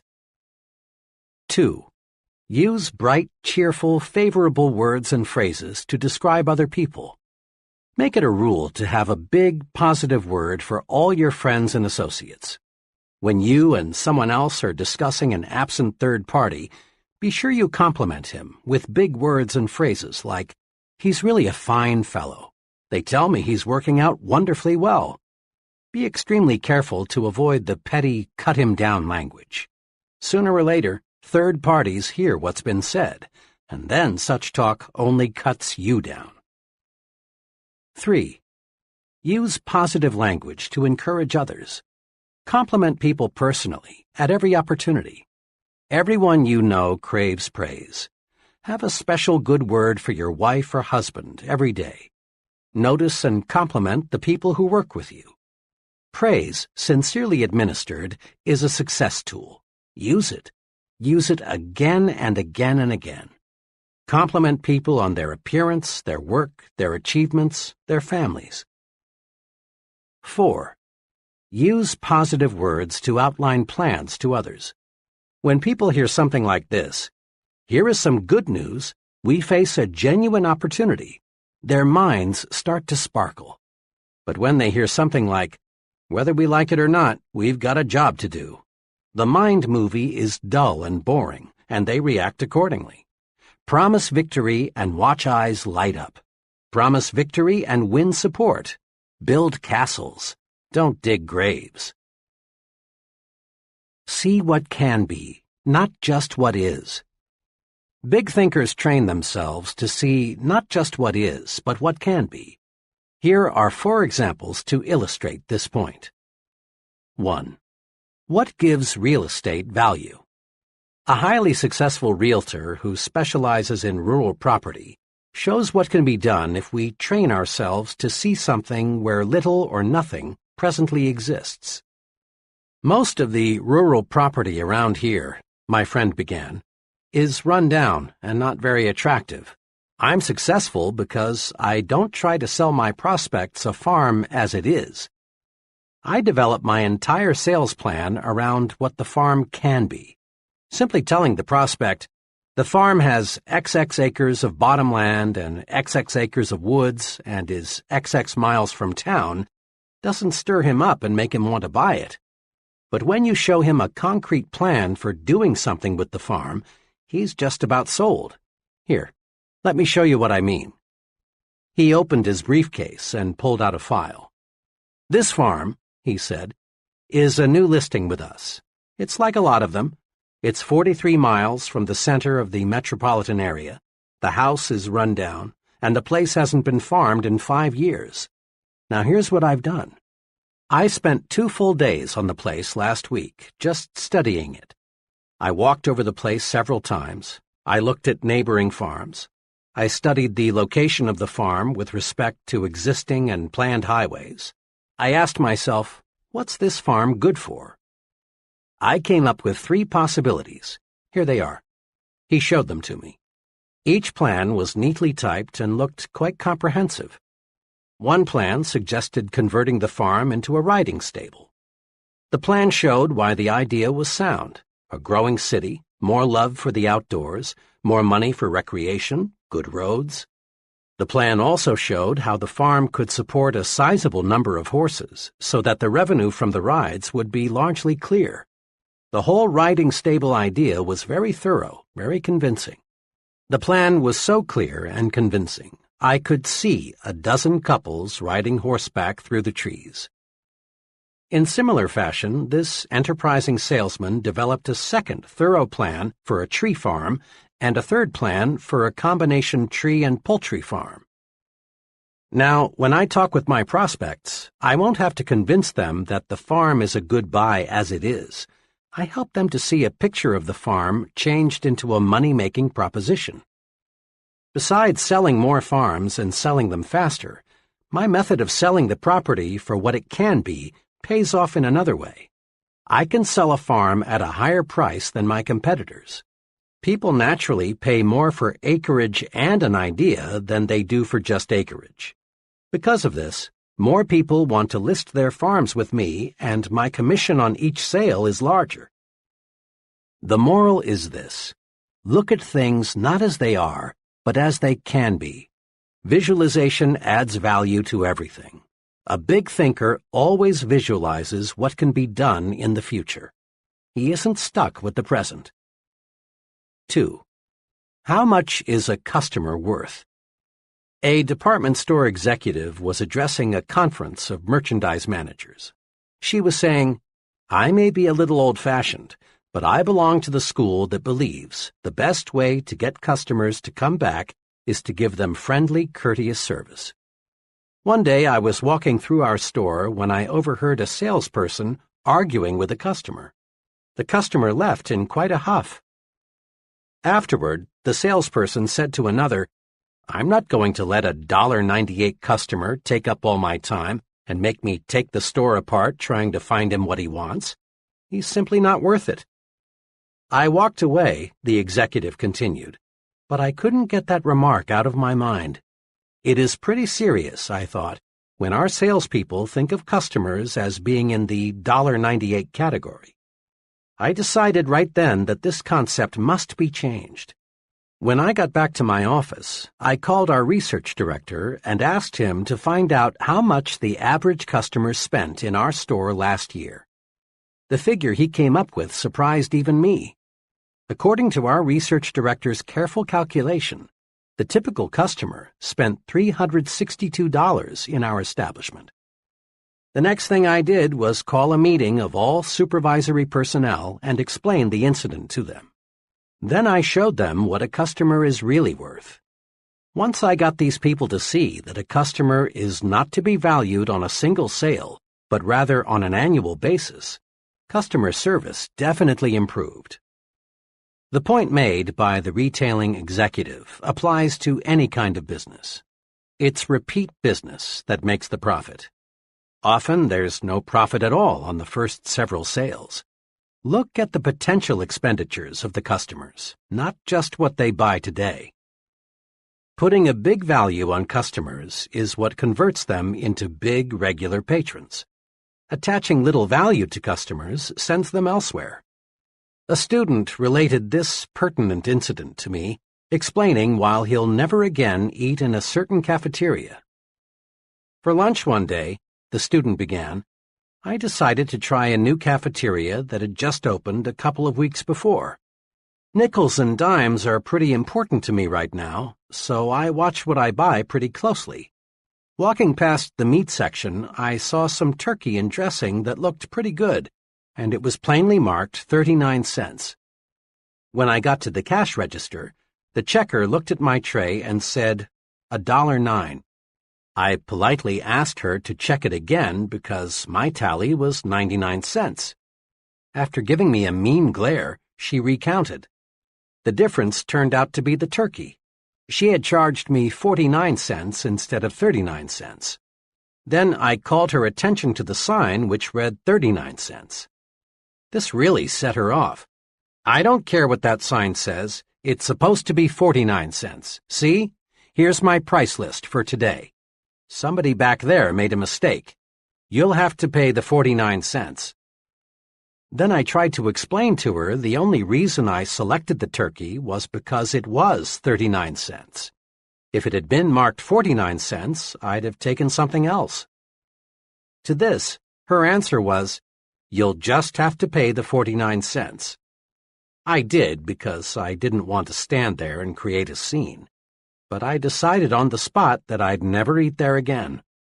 I spend about $250 a year for lunches, and you can be sure they'll not get 1 penny of it. There's an example of the little view. The checker saw 1 thin dime, not the potential $250. 3. The case of the blind milkman. It's surprising how people sometimes are blind to potential. A few years ago, a young milkman came to our door to solicit our dairy business. I explained to him that we already had milk delivery service, and we were quite satisfied. Then I suggested that he stop next door and talk to the lady there. To this he replied, "I've already talked to the lady next door, but they use only 1 quart of milk every 2 days, and that's not enough to make it worthwhile for me to stop." "That may be," I said, "but when you talked to our neighbor, did you not observe that the demand for milk in that household will increase considerably in a month or so? There will be a new addition over there that will consume lots of milk." The young man looked for a moment like he had been struck, and then he said, "How blind can a guy be?" Today, that same 1 quart every 2 days family buys 7 quarts every 2 days from a milkman who had some foresight. That first youngster, a boy, now has 2 brothers and 1 sister, and I'm told there'll be another young one soon. How blind can we be? See what can be, not just what is. The schoolteacher who thinks of Jimmy only as he is, an ill-mannered, backward, uncouth brat, certainly will not aid Jimmy's development. But the teacher who sees Jimmy not as he is now, but as he can be, she'll get results. Most folks driving through Skid Row see only broken-down stumblebums hopelessly lost to the bottle. A few devoted people see something else in the Skid Rowite. They see a reconstructed citizen, and because they see this, they succeed in many cases in doing an excellent rehabilitation job. 4. What determines how much you're worth? After a training session a few weeks ago, a young man came to see me and asked if he could talk with me for a few minutes. I knew that this young fellow, now about 26, had been a very underprivileged child. On top of this, he had experienced a mountain of misfortune in his early adult years. I also knew that he was making a real effort to prepare himself for a solid future. Over coffee, we quickly worked out his technical problem, and our discussion turned to how people who have few physical possessions should look toward the future. His comments provide a straightforward, sound answer. "I've got less than $200 in the bank. My job as a rate clerk doesn't pay much, and it doesn't carry much responsibility. My car is 4 years old, and my wife and I live in a cramped second-floor apartment. But, Professor," he continued, "I'm determined not to let what I haven't got stop me." That was an intriguing statement, so I urged him to explain. "It's this way," he went on. "I've been analyzing people a lot lately, and I've noticed this. People who don't have much look at themselves as they are now. That's all they see. They don't see a future. They just see a miserable present. My neighbor is a good example. He's continually complaining about having a low-pay job, the plumbing that's always getting fouled up, the lucky breaks somebody else just got, the doctor bills that are piling up. He reminds himself so often that he's poor that now he just assumes that he's always going to be poor. He acts as if he were sentenced to living in that broken-down apartment all the rest of his life." My friend was really speaking from the heart, and after a moment's pause he added, "If I looked at myself strictly as I am, old car, low income, cheap apartment, and hamburger diet, I couldn't help but be discouraged. I'd see a nobody, and I'd be a nobody for the rest of my life. I've made up my mind to look at myself as the person I'm going to be in a few short years. I see myself not as a rate clerk, but as an executive. I don't see a crummy apartment. I see a fine new suburban home. And when I look at myself that way, I feel bigger and think bigger, and I've got plenty of personal experiences to prove it's paying off." Isn't that a splendid plan for adding value to oneself? This young fellow is on the expressway to really fine living. He's mastered this basic success principle. It isn't what one has that's important. Rather, it's how much one is planning to get that counts. The price tag the world puts on us is just about identical to the one we put on ourselves. Here is how you can develop your power to see what can be, not just what is. I call these the practice adding value exercises. 1. Practice adding value to things. Remember the real estate example. Ask yourself, what can I do to add value to this room or this house or this business? Look for ideas to make things worth more. A thing, whether it be a vacant lot, a house, or a business, has value in proportion to the ideas for using it. 2. Practice adding value to people. As you move higher and higher in the world of success, more and more of your job becomes people development. Ask, what can I do to add value to my subordinates? What can I do to help them to become more effective? Remember, to bring out the best in a person, you must first visualize his best. 3. Practice adding value to yourself. Conduct a daily interview with yourself. Ask, what can I do to make myself more valuable today? Visualize yourself not as you are, but as you can be. Then specific ways for attaining your potential value will suggest themselves. Just try and see. A retired owner-manager of a medium-sized printing company, 60 employees, explained to me how his successor was picked. 5 years ago, my friend began, I needed an accountant to head up our accounting and office routine. The fellow I hired was named Harry and was only 26. He knew nothing about the printing business, but his record showed he was a good accountant. Yet, a year and a half ago, when I retired, we made him president and general manager of the company. Looking back on it, Harry had one trait that put him out in front of everyone else. Harry was sincerely and actively interested in the whole company, not just writing checks and keeping records. Whenever he saw how he could help other employees, he jumped right in. The first year Harry was with me, we lost a few men. Harry came to me with a fringe benefit program which he promised would cut down turnover at low cost, and it worked. Harry did many other things, too, which helped the whole company, not just this department. He made a detailed cost study of our production department and showed me how a $30,000 investment in new machinery would pay off. Once we experienced a pretty bad sales slump. Harry went to our sales manager and said, in effect, I don't know much about the sales end of the business, but let me try to help. And he did. Harry came up with several good ideas, which helped us sell more jobs. When a new employee joined us, Harry was right there to help the fellow get comfortable. Harry took a real interest in the entire operation.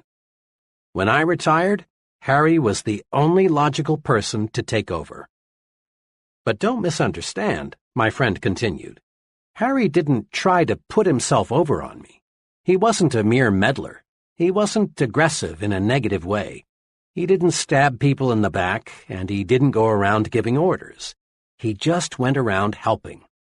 Harry simply acted as if everything in the company affected him. He made company business his business. We can all learn a lesson from Harry. The I'm doing my job and that's enough attitude is small, negative thinking. Big thinkers see themselves as members of a team effort, as winning or losing with the team, not by themselves. They help in every way they can, even when there is no direct and immediate compensation or other reward.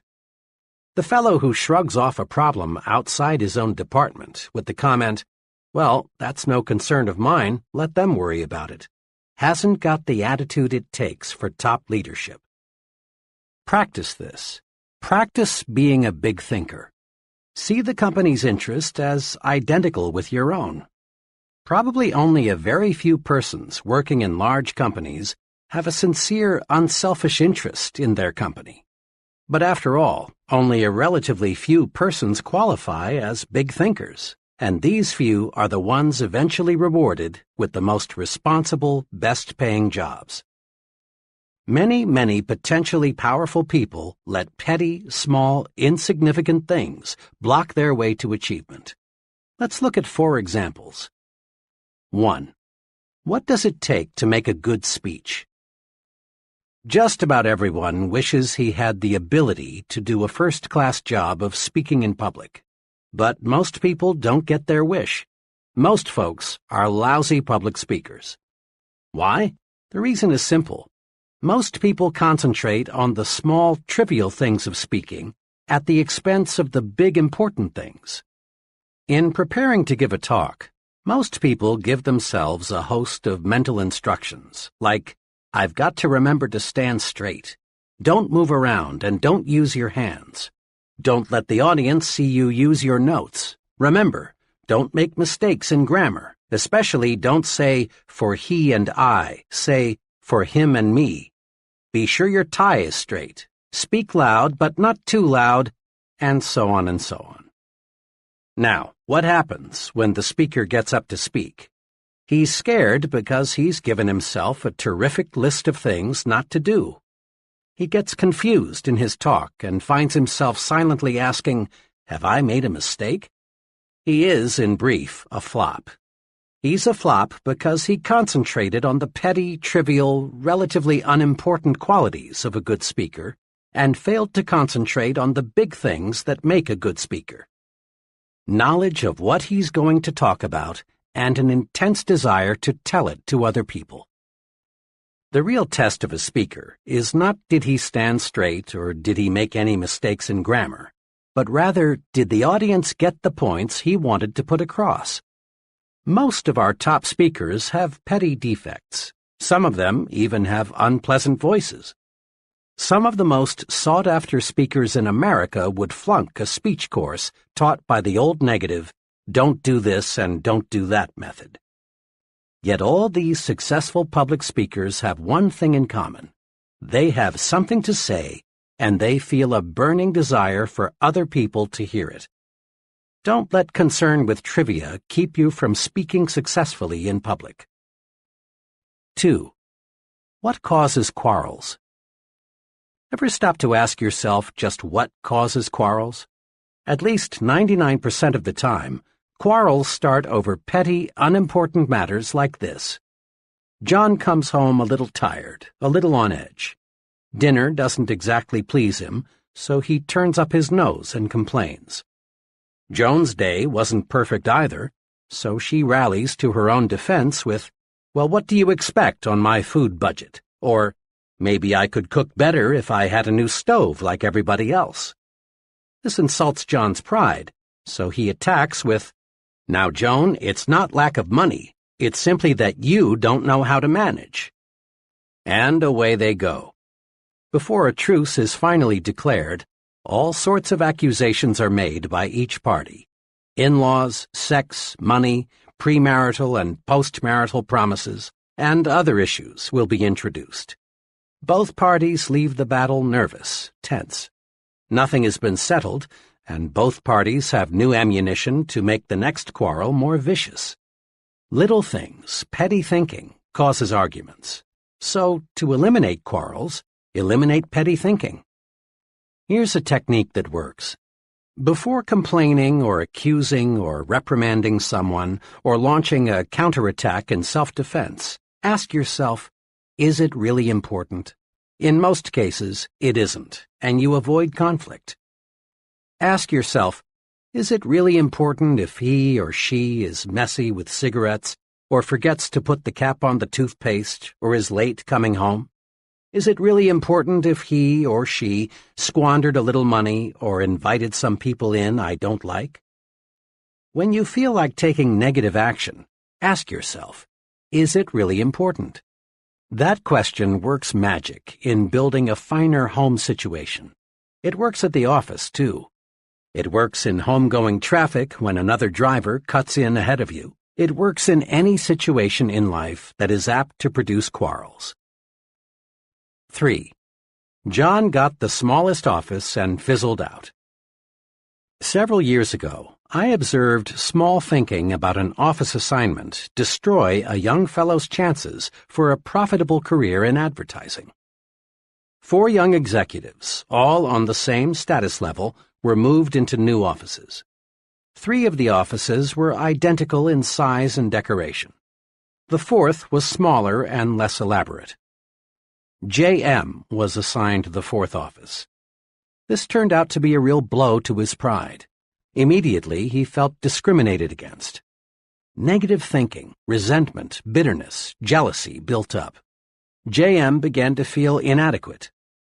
The result was that JM grew hostile toward his fellow executives. Rather than cooperate, he did his best to undermine their efforts. Things got worse. 3 months later, JM slipped so badly that management had no choice but to issue him a pink slip.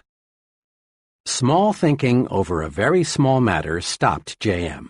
In his haste to feel he was discriminated against, JM failed to observe that the company was expanding rapidly and office space was at a premium.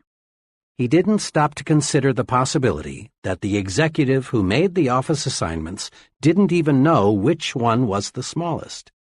No one in the organization, except JM, regarded his office as an index of his value.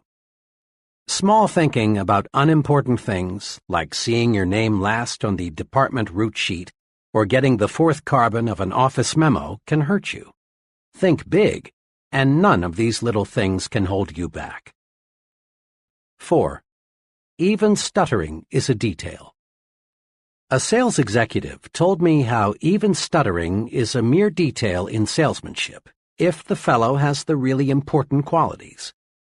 I have a friend, also a sales executive, who loves to play practical jokes, though sometimes these jokes aren't jokes at all. A few months ago, a young fellow called on my practical joking friend and asked for a sales job. The fellow had a terrible stutter, though, and my friend decided right here was a chance to play a joke on me. So the friend told the stammering applicant that he wasn't in the market for a salesman right now, but one of his friends, me, had a spot to fill. Then he phoned me, and boy did he give this fellow a build-up. Not suspecting anything, I said, "Send him right over." 30 minutes later, in he walked. The young fellow hadn't said 3 words before I knew why my friend was so eager to send him over. I'm Jack R., he said. "Mr. X sent me over to talk to you about a job." Almost every word was a struggle. I thought to myself, this guy couldn't sell a dollar bill for 90 cents on Wall Street. I was sore at my friend, but I really felt sorry for this fellow, so I thought the least I could do was to ask him some polite questions while I thought up a good excuse as to why I couldn't use him. As we talked on, however, I discovered this fellow was no stoop. He was intelligent. He handled himself very nicely, but I just couldn't overlook the fact that he stuttered. Finally, I decided I'd wind up the interview by asking one last question. What makes you think you can sell? "Well," he said, "I learn fast. I like people. I think you've got a good company, and I want to make money. Now, I do have a speech impairment, but that doesn't bother me, so why should it bother anybody else?" His answer showed me he had all the really important qualifications for a salesman.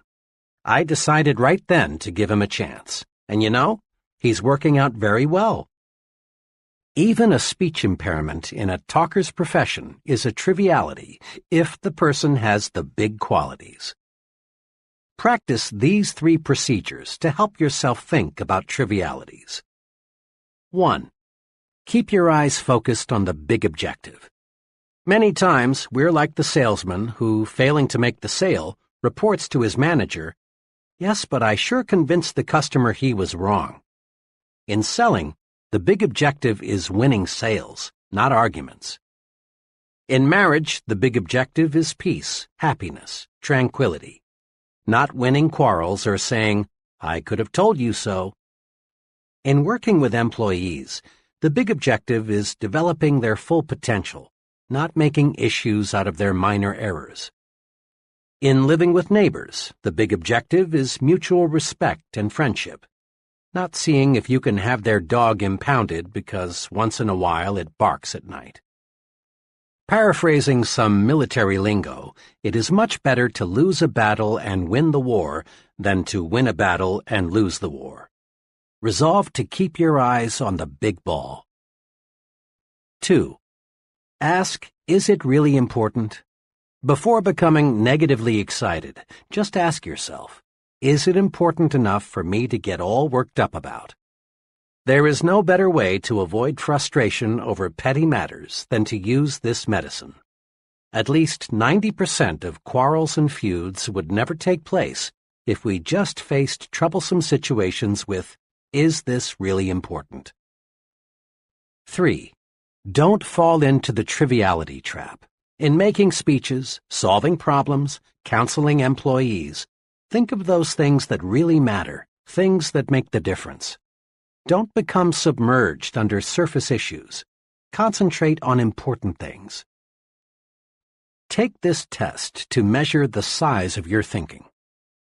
Here listed are several common situations of how petty thinkers and big thinkers see the same situation. Check yourself, then decide which will get me where I want to go, petty thinking or big thinking. The same situation handled in two entirely different ways. The choice is yours. Situation: expense accounts. The petty thinker's approach figures out ways to increase income through chiseling on expense accounts. The big thinker's approach figures out ways to increase income by selling more merchandise. Situation: conversation. The petty thinker's approach talks about the negative qualities of his friends, the economy, his company, the competition. The big thinker's approach talks about the positive qualities of his friends, his company, the competition. Progress: believes in retrenchment or, at best, the status quo, or believes in expansion. Future: views the future as limited, or sees the future as very promising. Work: looks for ways to avoid work, or looks for more ways and things to do, especially helping others. Competition: competes with the average, or competes with the best. Budget problems: figures out ways to save money by cutting down on necessary items, or figures out ways to increase income and buy more of the necessary items. Goals: sets goals low, or sets goals high. Goals vision: sees only the short run, or is preoccupied with the long run. Security: is preoccupied with security problems, or regards security as a natural companion of success. Companionship: surrounds himself with petty thinkers, or surrounds himself with persons with large progressive ideas. Mistakes: magnifies minor errors, turns them into big issues, or ignores errors of little consequence. Remember, it pays in every way to think big. 1. Don't sell yourself short. Conquer the crime of self-deprecation. Concentrate on your assets. You're better than you think you are. 2. Use the big thinker's vocabulary. Use big, bright, cheerful words. Use words that promise victory, hope, happiness, pleasure. Avoid words that create unpleasant images of failure, defeat, grief. 3. Stretch your vision. See what can be, not just what is. Practice adding value to things, to people, and to yourself. 4.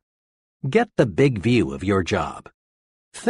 Really think your present job is important. That next promotion depends mostly on how you think toward your present job. 5. Think above trivial things. Focus your attention on big objectives. Before getting involved in a petty matter, ask yourself, is it really important?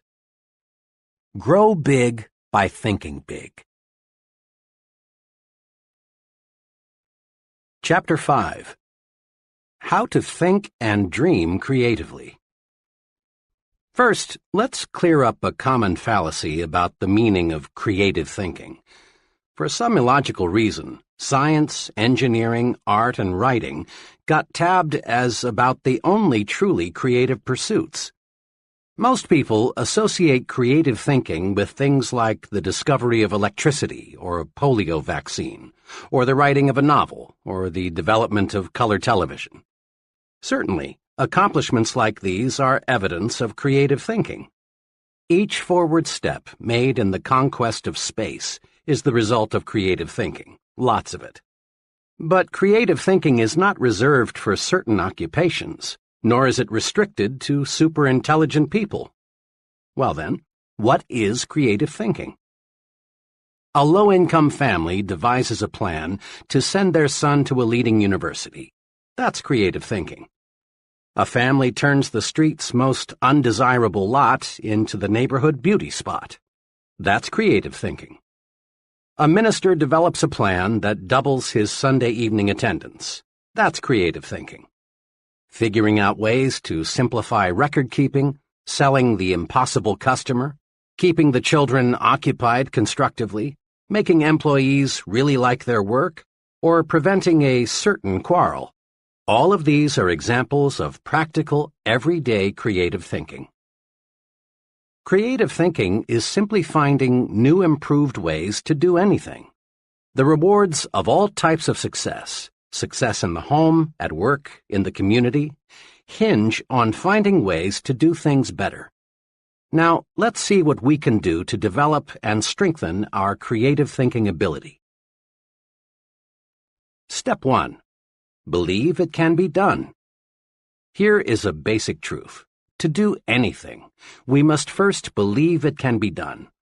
Believing something can be done sets the mind in motion to find a way to do it. To illustrate this point of creative thinking in training sessions, I often use this example.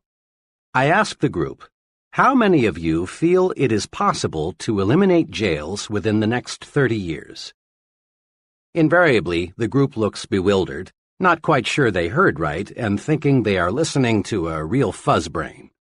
So, after a pause, I repeat, how many of you feel it is possible to eliminate jails within the next 30 years? Once they're sure I'm not joking, someone always blasts me with something like, "You mean to say you want to turn all those murderers, thieves, and rapists loose? Don't you realize what this would mean? Why, none of us would be safe. We have to have jails." Then the others cut loose. All order would break down if we didn't have jails. Some people are born criminals. If anything, we need more jails. Did you read in this morning's paper about that murder? And the group goes on, telling me all sorts of good reasons why we must have jails. One fellow even suggested we've got to have jails so the police and prison guards can have jobs.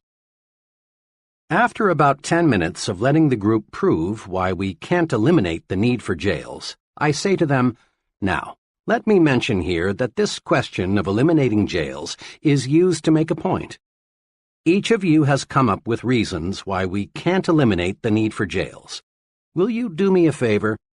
Will you try extra hard for a few minutes to believe we can eliminate jails? Joining in the spirit of the experiment, the group says, in effect, oh well, but just for kicks.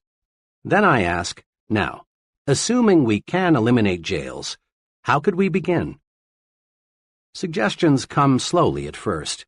Someone hesitantly says something like, well, you might cut down crime if you established more youth centers.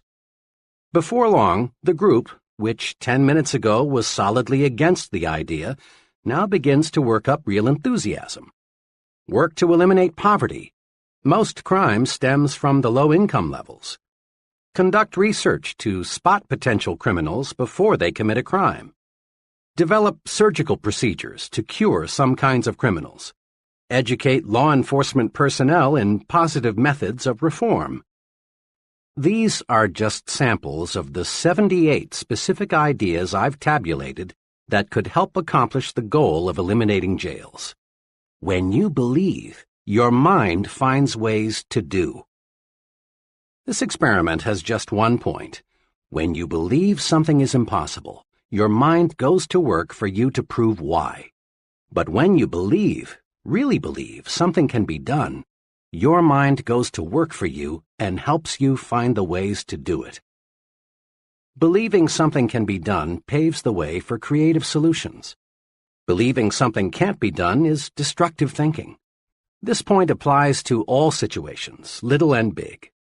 The political leaders who do not genuinely believe permanent world peace can be established will fail because their minds are closed to creative ways to bring about peace. The economists who believe business depressions are inevitable will not develop creative ways to beat the business cycle. In a similar fashion, you can find ways to like a person if you believe you can. You can discover solutions to personal problems if you believe you can. You can find a way to purchase that new, larger home if you believe you can. Belief releases creative powers. Disbelief puts the brakes on. Believe, and you'll start thinking constructively.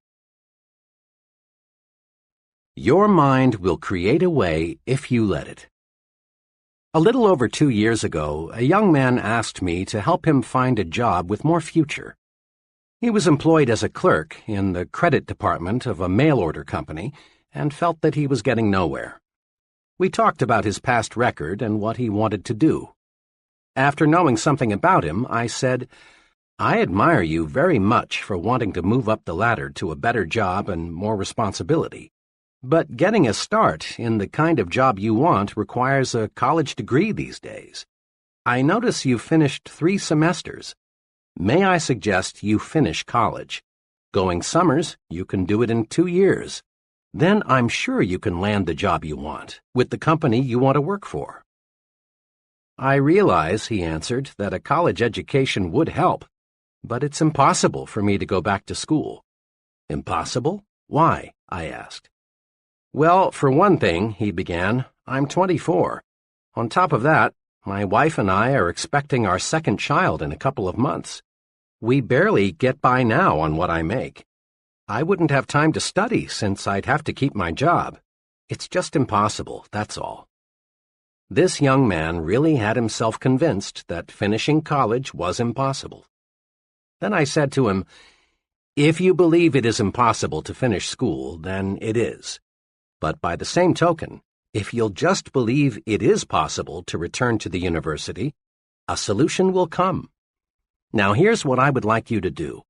Make up your mind you are going to go back to school. Let that one thought dominate your thinking. Then think, really think about how you can do it and still support your family. Come back in a couple of weeks and let me know what ideas you've come up with." My young friend returned 2 weeks later. "I thought a lot about what you said," he began. "I've decided I must go back to school. I haven't figured out all the angles yet, but I'll find a solution." And he did. He managed to get a scholarship provided by a trade association, which paid his tuition, books, and incidentals. He rearranged his work schedule so he could attend classes. His enthusiasm and the promise of a better life won him his wife's full support. Together, they creatively found ways to budget money and time more effectively.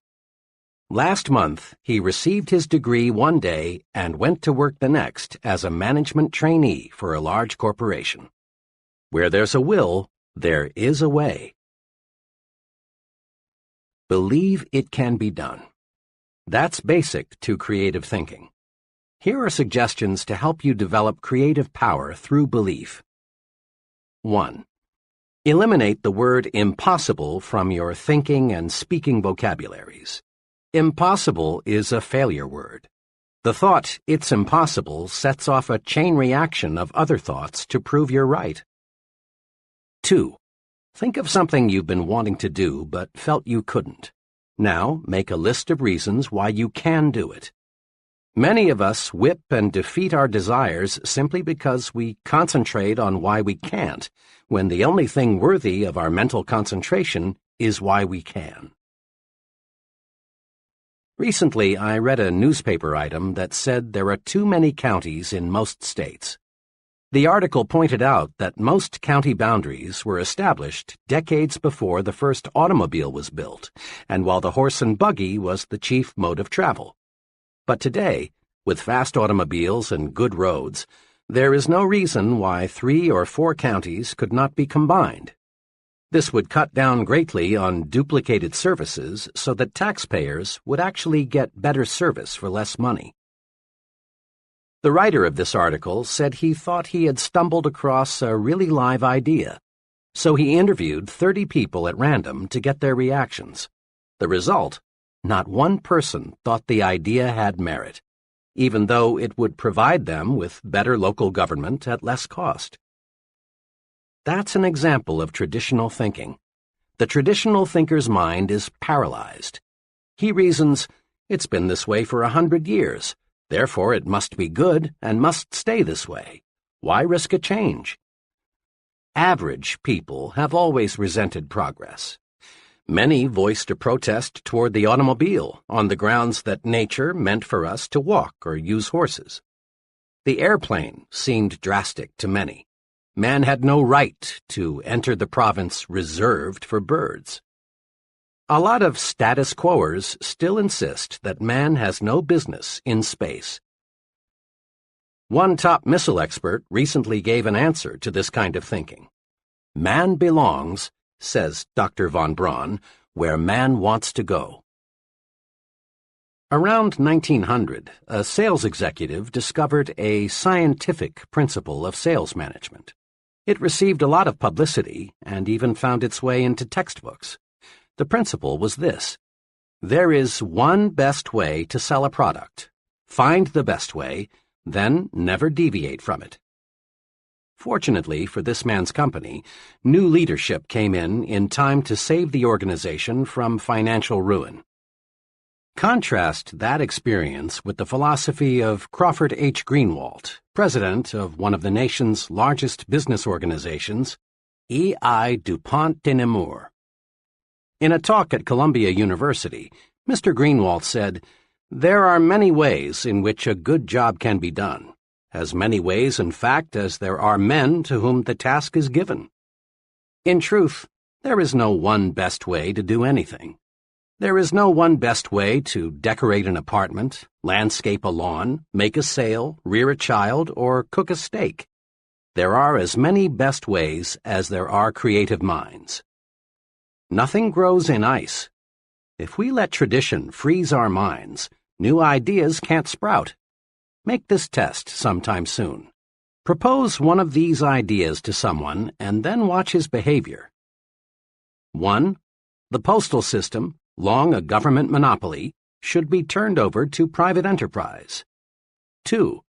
Presidential elections should be held every 2 or 6 years instead of 4. 3. Regular hours for retail stores should be 1 p.m. to 8 p.m. instead of 9 a.m. to 5:30 p.m.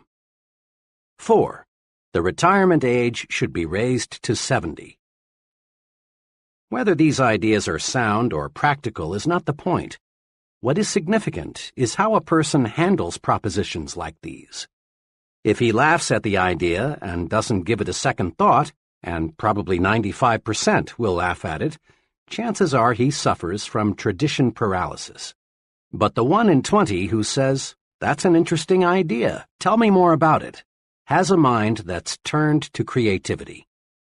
Traditional thinking is personal enemy number 1 for the person who is interested in a creative personal success program. Traditional thinking freezes your mind, blocks your progress, and prevents you from developing creative power. Here are 3 ways to fight it. 1. Become receptive to ideas. Welcome new ideas. Destroy these thought repellents. Won't work. Can't be done. It's useless. And it's stupid. A very successful friend of mine who holds a major position with an insurance company said to me, "I don't pretend to be the smartest guy in the business, but I think I am the best sponge in the insurance industry. I make it a point to soak up all the good ideas I can." 2. Be an experimental person. Break up fixed routines. Expose yourself to new restaurants, new books, new theaters, new friends. Take a different route to work someday. Take a different vacation this year. Do something new and different this weekend. If your work is in distribution, develop an interest in production, accounting, finance, and the other elements of business. This gives you breadth and prepares you for larger responsibilities. 3. Be progressive, not regressive. Not, that's the way we did it where I used to work, so we ought to do it that way here, but how can we do it better than we did it where I used to work? Not backward, regressive thinking, but forward, progressive thinking. Because you got up at 5:30 a.m. to deliver papers or milk the cows when you were a youngster doesn't necessarily mean it's a good idea for you to require your children to do the same. Imagine what would happen to the Ford Motor Company if its management allowed itself to think, "This year we've built the ultimate in automobiles. Further improvement is impossible. Therefore, all experimental engineering and designing activities are hereby permanently terminated." Even the mammoth Ford Motor Company would shrivel fast with this attitude. Successful people, like successful businesses, live with these questions. How can I improve the quality of my performance? How can I do better? Absolute perfection in all human undertakings, from building missiles to rearing children, is unattainable. This means there is endless room for improvement. Successful people know this, and they are always searching for a better way. Note, the successful person doesn't ask, "Can I do it better?" He knows he can. So he phrases the question, "How can I do it better?" A few months ago, a former student of mine, in business for just 4 years, opened her 4th hardware store. This was quite a feat, considering the young lady's small initial capital investment of only $3,500, strong competition from other stores, and the relatively short time she had been in business. I visited her new store shortly after it opened to congratulate her on the fine progress she had made. In an indirect way, I asked her how she was able to make a success of 3 stores and open a 4th one, when most merchants had to struggle to make a success of just 1 store.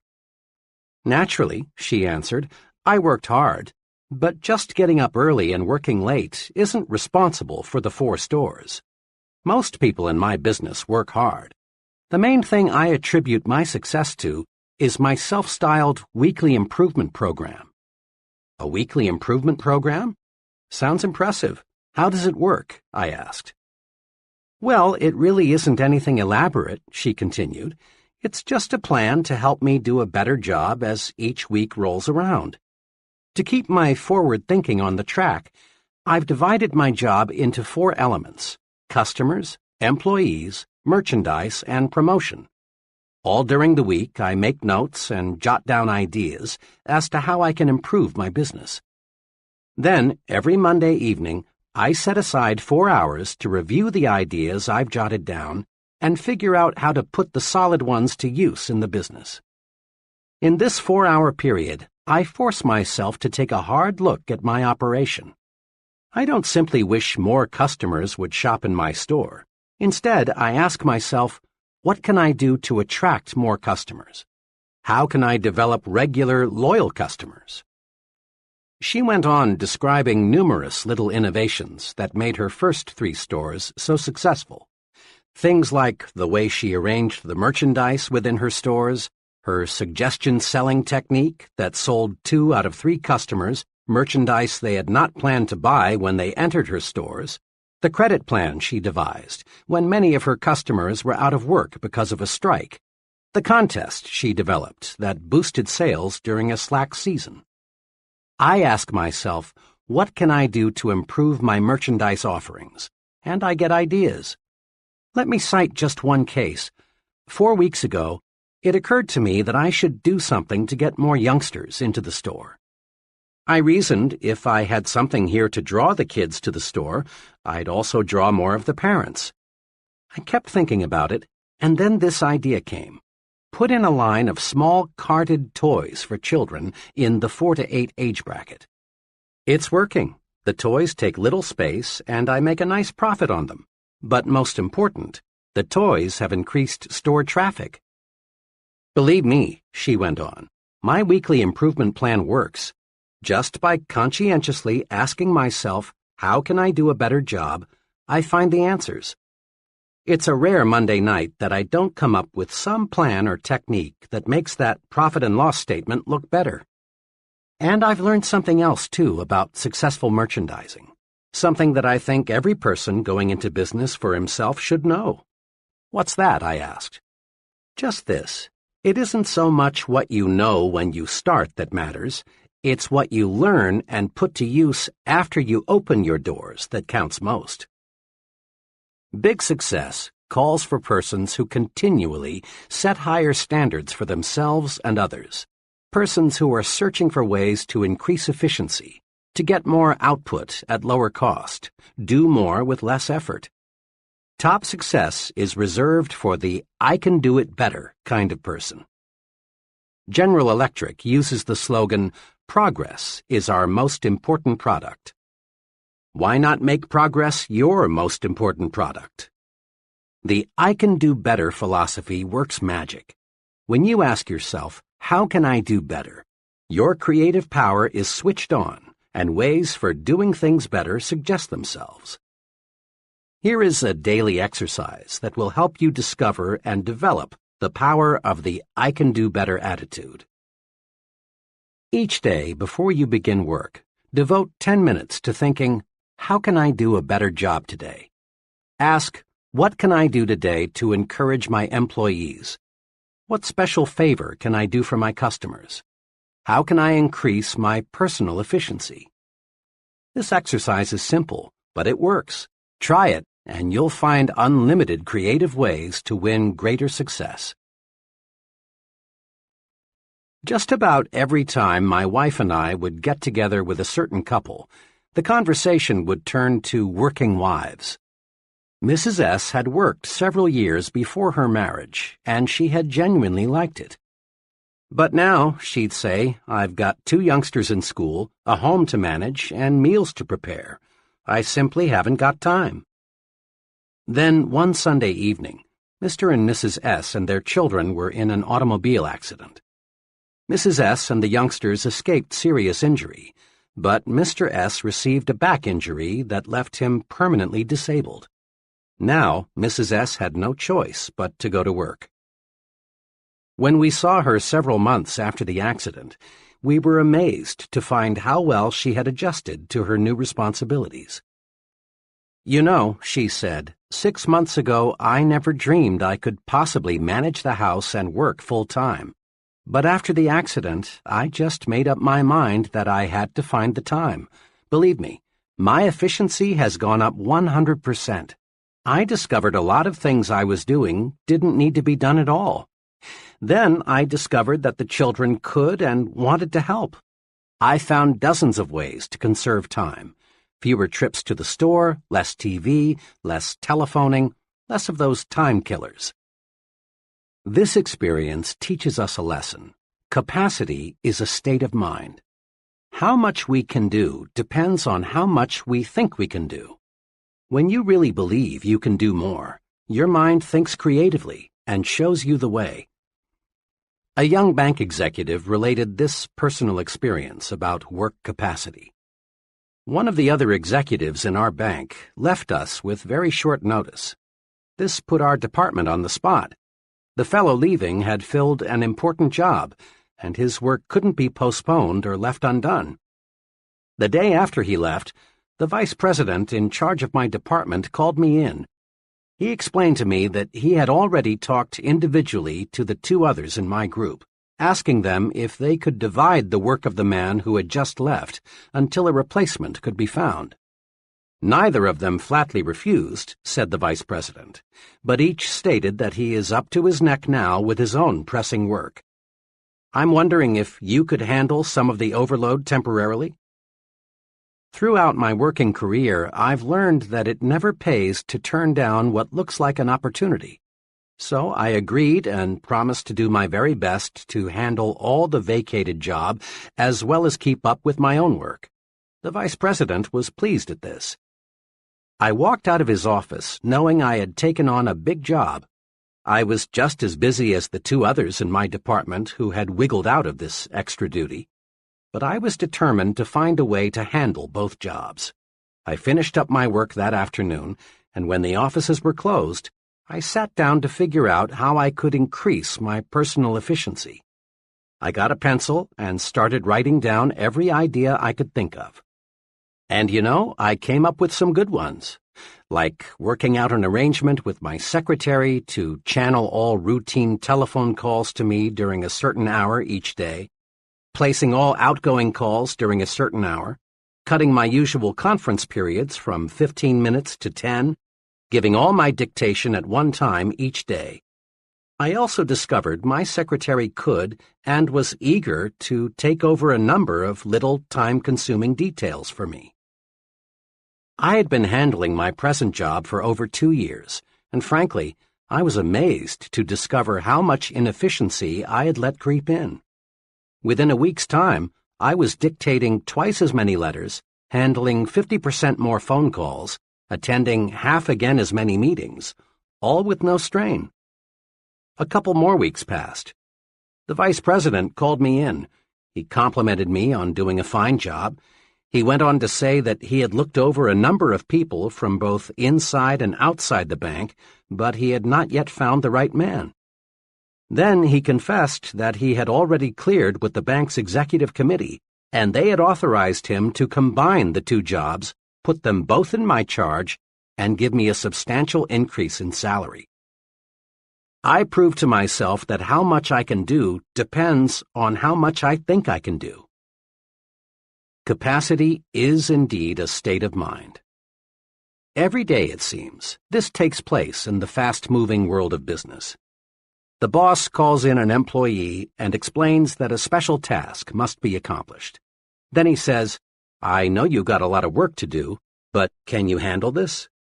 Too often the employee replies, "I'm awfully sorry, but I'm all loaded down now. I wish I could take it on, but I'm just too busy." Under the circumstances, the boss doesn't hold it against the employee because it is extra duty, so to speak. But the boss realizes the task must be done, and he'll keep on looking until he finds an employee who is just as busy as the rest, but who feels he can take on more. And this employee is the fellow who will forge ahead. In business, in the home, in the community, the success combination is do what you do better, improve the quality of your output, and do more of what you do, increase the quantity of your output. Convinced it pays to do more and better? Then try this two-step procedure. 1. Eagerly accept the opportunity to do more. It's a compliment to be asked to take on a new responsibility. Accepting greater responsibility on the job makes you stand out and shows that you're more valuable. When your neighbors ask you to represent them on a civic matter, accept. It helps you to become a community leader. 2. Next, concentrate on how can I do more. Creative answers will come. Some of these answers may be better planning and organization of your present work, or taking intelligent shortcuts in your routine activities, or possibly dropping non-essential activities altogether. But let me repeat, the solution for doing more will appear. As a personal policy, I have accepted fully the concept, if you want it done, give it to a busy man. I refuse to work on important projects with persons who have lots of free time. I have learned from painful, expensive experience that the fellow who has plenty of time makes an ineffective work partner. All the successful, competent people I know are busy. When I start something, some project with them, I know it will be satisfactorily completed. I have learned in dozens of instances that I can count on a busy man to deliver, but I have often been disappointed in working with people who have all the time in the world. Progressive business management constantly asks, what can we do to expand output? Why not ask yourself, what can I do to expand my output? Your mind will creatively show you how. In hundreds of interviews with people at all levels, I've made this discovery. The bigger the person, the more apt he is to encourage you to talk. The smaller the person, the more apt he is to preach to you. Big people monopolize the listening. Small people monopolize the talking. Note this also. Top-level leaders in all walks of life spend much more time requesting advice than they do in giving it. Before a top man makes a decision, he asks, "How do you feel about it? What do you recommend? What would you do under these circumstances? How does this sound to you?" Look at it this way. A leader is a decision-making human machine. Now, to manufacture anything, you've got to have raw material. In reaching creative decisions, the raw materials are the ideas and suggestions of others. Don't, of course, expect other people to give you ready-made solutions. That's not the primary reason for asking and listening. Ideas of others help to spark your own ideas, so your mind is more creative. Recently, I participated as a staff instructor in an executive management seminar. The seminar consisted of 12 sessions. One of the highlights of each meeting was a 15-minute discussion by one of the executives on the topic, "How I Solved My Most Pressing Management Problem." At the 9th session, the executive whose turn it was, a vice president of a large milk processing company, did something different. Instead of telling how he had solved his problem, he announced his topic as "Needed, Help on Solving My Most Pressing Management Problem." He quickly outlined his problem and then asked the group for ideas on solving it. To be sure, he got a record of each idea suggested. He had a stenographer in the room taking down everything that was said. Later, I talked with this man and complimented him on his unique approach. His comment was, "There are some very sharp men in this group. I just figured I'd harvest some ideas. There's a good possibility something someone said during that session may give me the clue I need to solve the problem." Note, this executive presented his problem, then listened. In so doing, he got some decision-making raw material, and as a side benefit, the other executives in the audience enjoyed the discussion because it gave them the opportunity to take part. Successful businesses invest large sums in consumer research. They ask people about the taste, quality, size, and appearance of a product. Listening to people provides definite ideas for making the product more saleable. It also suggests to the manufacturer what he should tell consumers about the product in his advertising. The procedure for developing successful products is to get as much opinion as you can, listen to the people who will buy the product, and then design the product and its promotion to please these people. In an office recently, I noticed a sign that said, "To sell John Brown what John Brown buys, you've got to see things through John Brown's eyes." And the way to get John Brown's vision is to listen to what John Brown has to say. Your ears are your intake valves. They feed your mind raw materials that can be converted into creative power. We learn nothing from telling, but there is no limit to what we can learn by asking and listening. Try this 3-stage program to strengthen your creativity through asking and listening. 1. Encourage others to talk. In personal conversation or in group meetings, draw out people with little urges, such as, "Tell me about your experience," or "What do you think should be done about," or "What do you think is the key point?" Encourage others to talk, and you win a double-barreled victory. Your mind soaks up raw material that you can use to produce creative thought, and you win friends. There is no surer way to get people to like you than to encourage them to talk to you. 2. Test your own views in the form of questions. Let other people help you smooth and polish your ideas. Use the "What do you think of this suggestion" approach. Don't be dogmatic. Don't announce a fresh idea as if it were handed down on a gold tablet. Do a little informal research first. See how your associates react to it. If you do, chances are you'll end up with a better idea. 3. Concentrate on what the other person says. Listening is more than just keeping your own mouth shut. Listening means letting what's said penetrate your mind. So often, people pretend to listen when they aren't listening at all. They're just waiting for the other person to pause so they can take over with the talking. Concentrate on what the other person says. Evaluate it. That's how you collect mind food. More and more leading universities are offering advanced management training programs for senior business executives.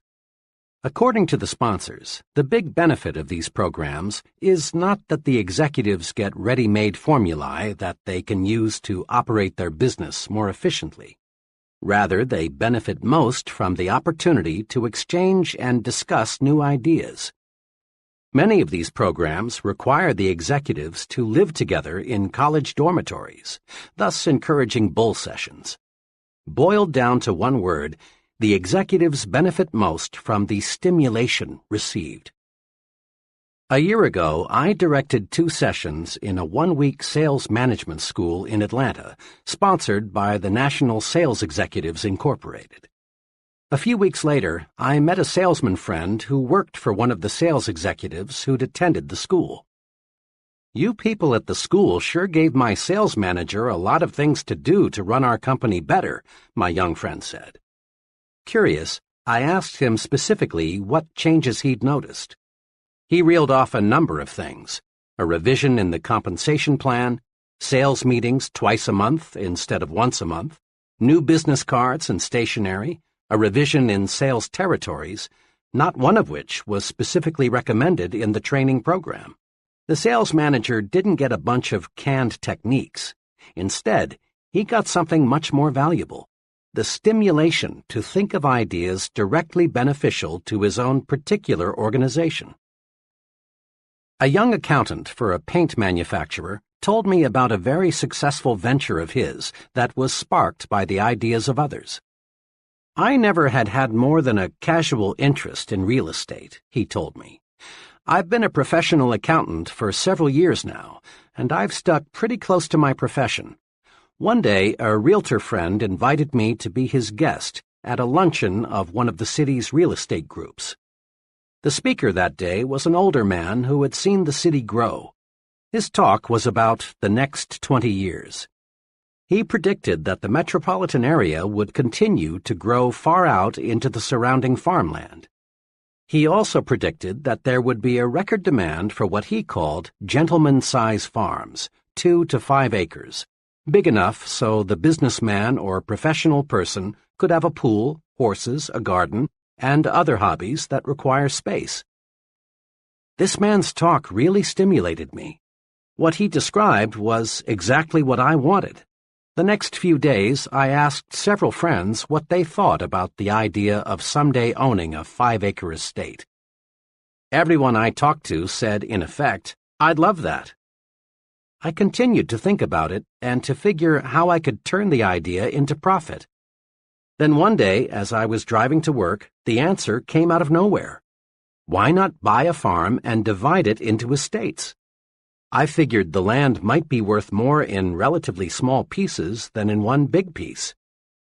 22 miles from the center of the city, I found a worn-out 50-acre farm priced at $8,500.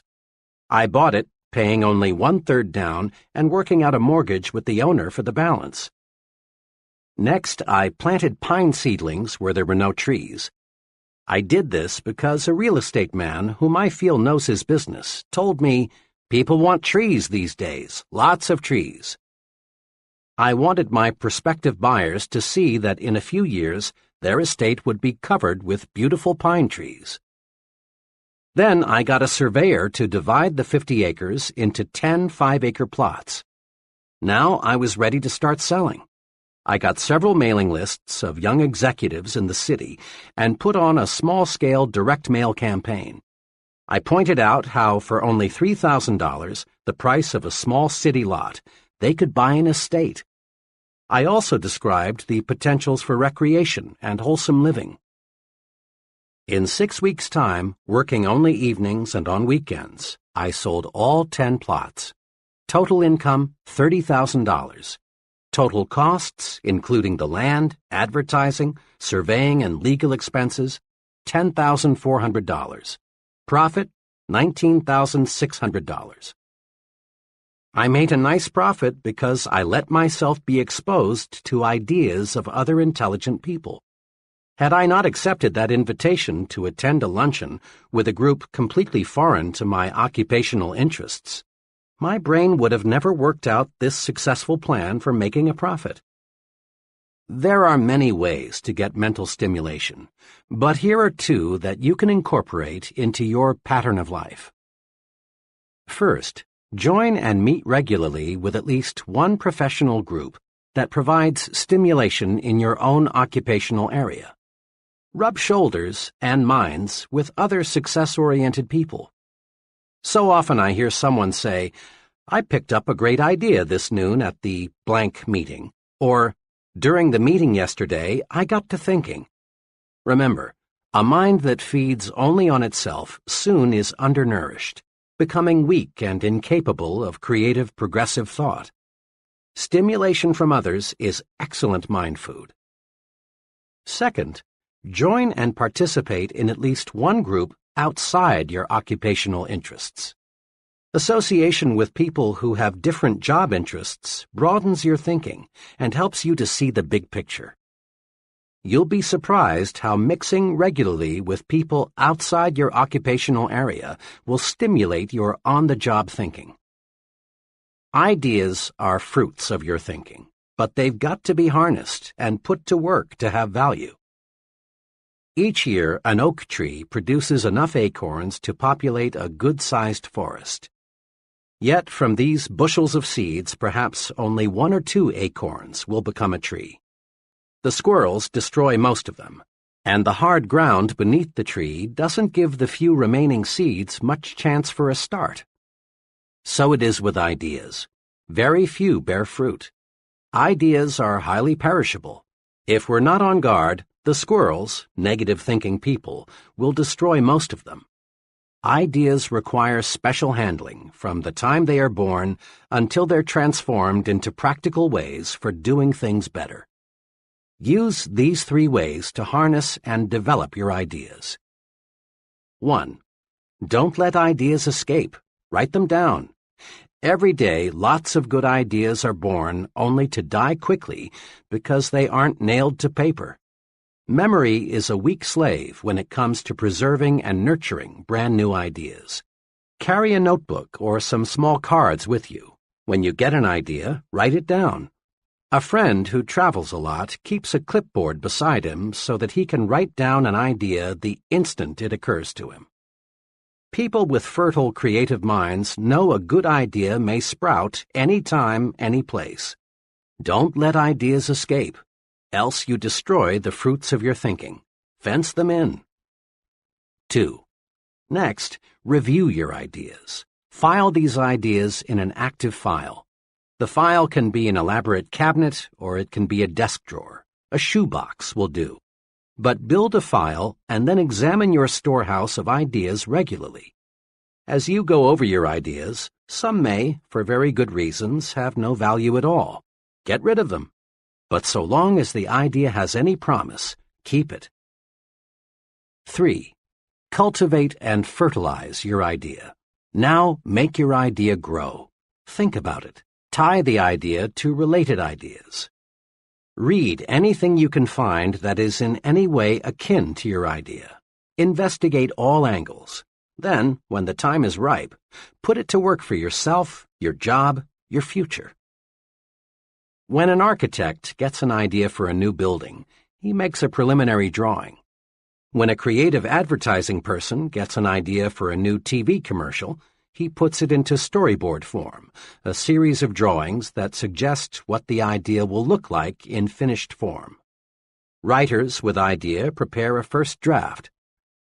Note: shape up the idea on paper.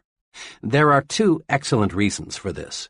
When the idea takes tangible form, you can literally look at it, see the loopholes, see what it needs in the way of polish. Then, too, ideas have to be sold to someone.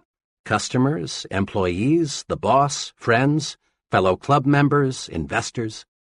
Somebody must buy the idea, else it has no value. One summer, I was contacted by 2 life insurance salesmen. Both wanted to work on my insurance program.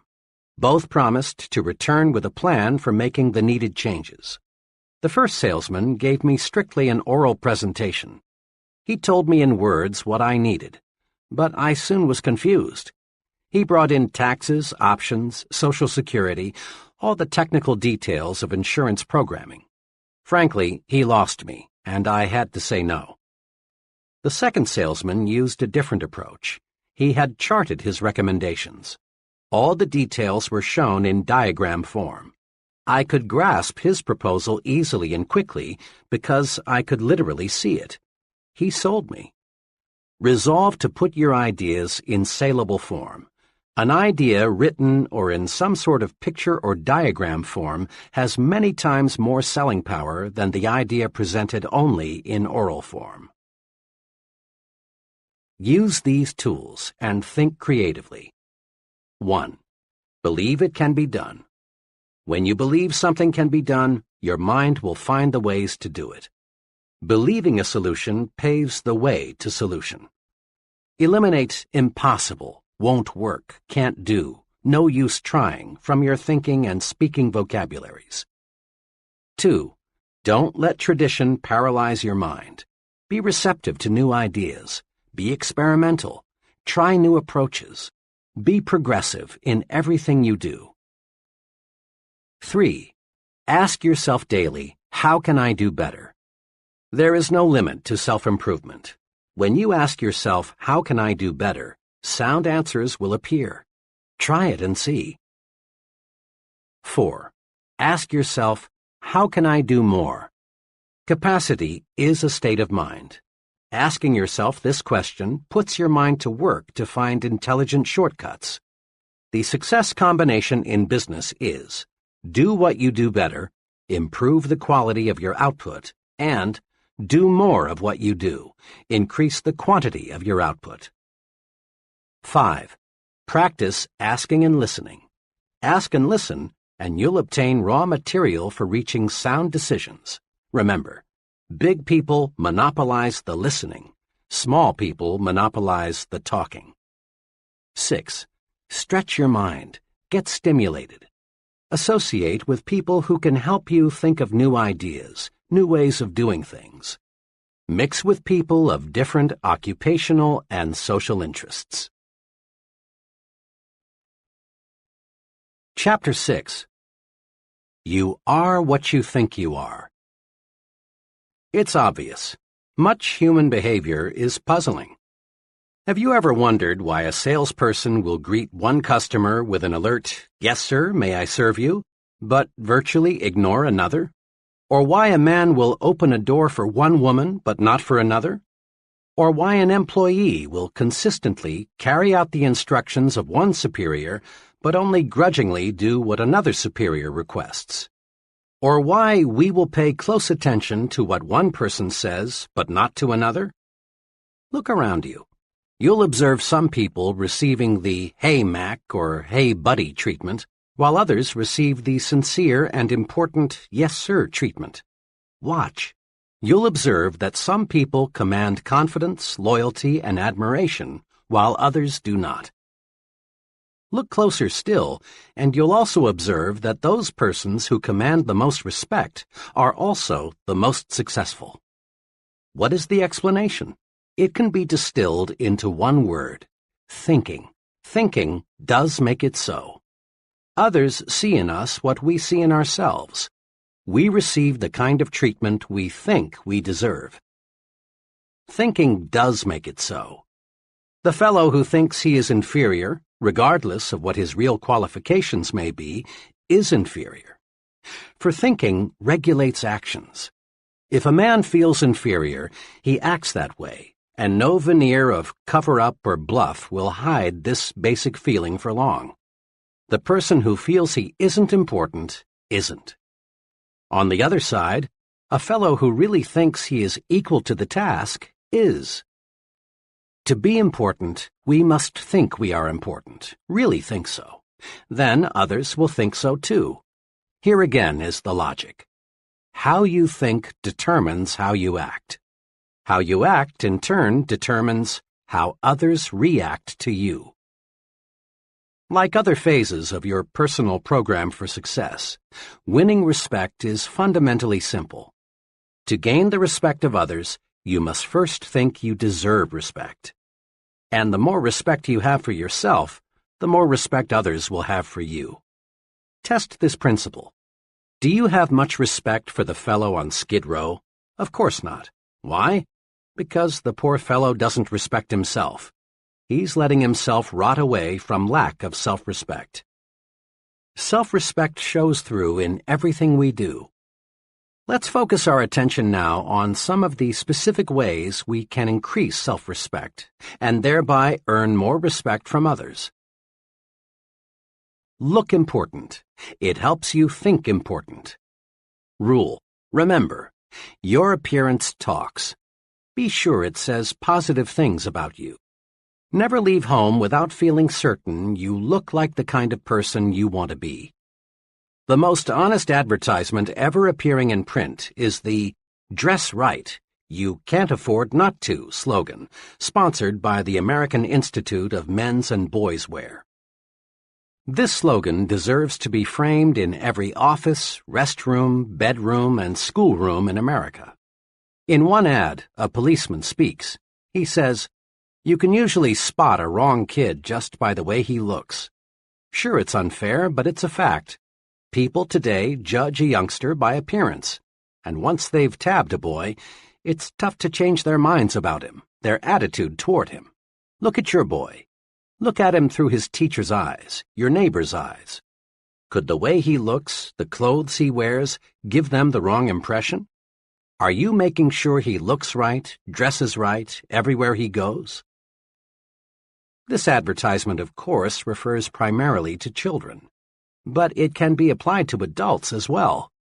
In the sentence beginning with "look," substitute the word yourself for him, your for his, superiors for teachers, and associates for neighbors, and repeat the sentence. Look at yourself through your superior's eyes, your associate's eyes. It costs so little to be neat. Take the slogan literally. Interpret it to say, "Dress right, it always pays." Remember, look important because it helps you to think important. Use clothing as a tool to lift your spirits, build confidence. An old psychology professor of mine used to give this advice to students on last-minute preparations for final examinations. Dress up for this important exam. Get a new tie, have your suit pressed, shine your shoes. Look sharp because it will help you think sharp. The professor knew his psychology. Make no mistake about it. Your physical exterior affects your mental interior. How you look on the outside affects how you think and feel on the inside. All boys, I'm told, go through the hat stage. That is, they use hats to identify themselves with the person or character they want to be. I will always remember a hat incident with my own son, Davy.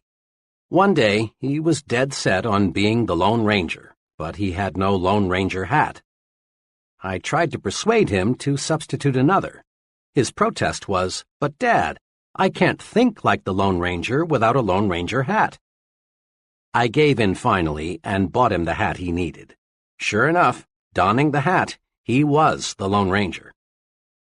I often recall that incident because it says so much about the effect of appearance on thinking. Anyone who has ever served in the Army knows a soldier feels and thinks like a soldier when he is in uniform. A woman feels more like going to a party when she is dressed for a party. By the same token, an executive feels more like an executive when he is dressed like one.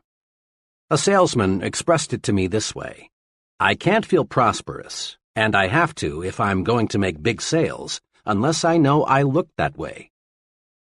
Your appearance talks to you, but it also talks to others. It helps determine what others think of you. In theory, it's pleasant to hear that people should look at a man's intellect, not his clothes. But don't be misled. People do evaluate you on the basis of your appearance. Your appearance is the first basis for evaluation other people have, and first impressions last, out of all proportion to the time it takes to form them. In a supermarket one day, I noticed one table of seedless grapes marked 15 cents a pound. On another table were what appeared to be identical grapes, this time packaged in polyethylene bags and marked 2 pounds for 35 cents. I asked the young fellow at the weighing station, "What's the difference between the grapes priced at 15 cents a pound and those priced at 2 pounds for 35 cents? "The difference," he answered, "is polyethylene. We sell about twice as many of the grapes in the polyethylene bags. They look better that way." Think about the grape example the next time you're selling yourself.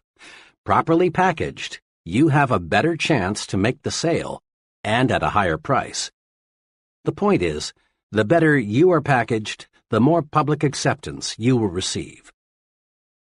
Tomorrow, watch who is shown the most respect and courtesy in restaurants, on buses, in crowded lobbies, in stores, and at work. People look at another person, make a quick and often subconscious appraisal, and then treat them accordingly. We look at some people and respond with the "Hey, Mac" attitude. We look at others and respond with the "Yes, sir" feeling.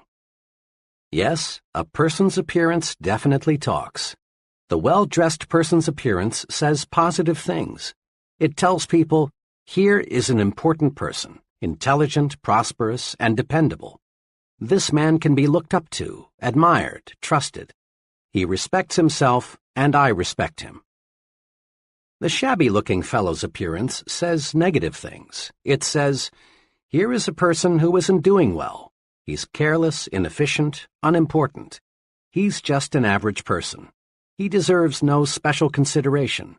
He's used to being pushed around. When I stress respect your appearance in training programs, almost always I am asked the question, I'm sold, appearance is important. But how do you expect me to afford the kind of clothing that really makes me feel right and that causes others to look up to me? That question puzzles many people. It plagued me for a long time. But the answer is really a simple one. Pay twice as much and buy half as many. Commit this answer to memory, then practice it. Apply it to hats, suits, shoes, socks, coats, everything you wear.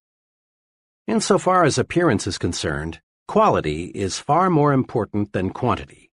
When you practice this principle, you'll find that both your respect for yourself and the respect of others for you will zoom upward, and you'll find you're actually ahead money-wise when you pay twice as much and buy half as many, because 1.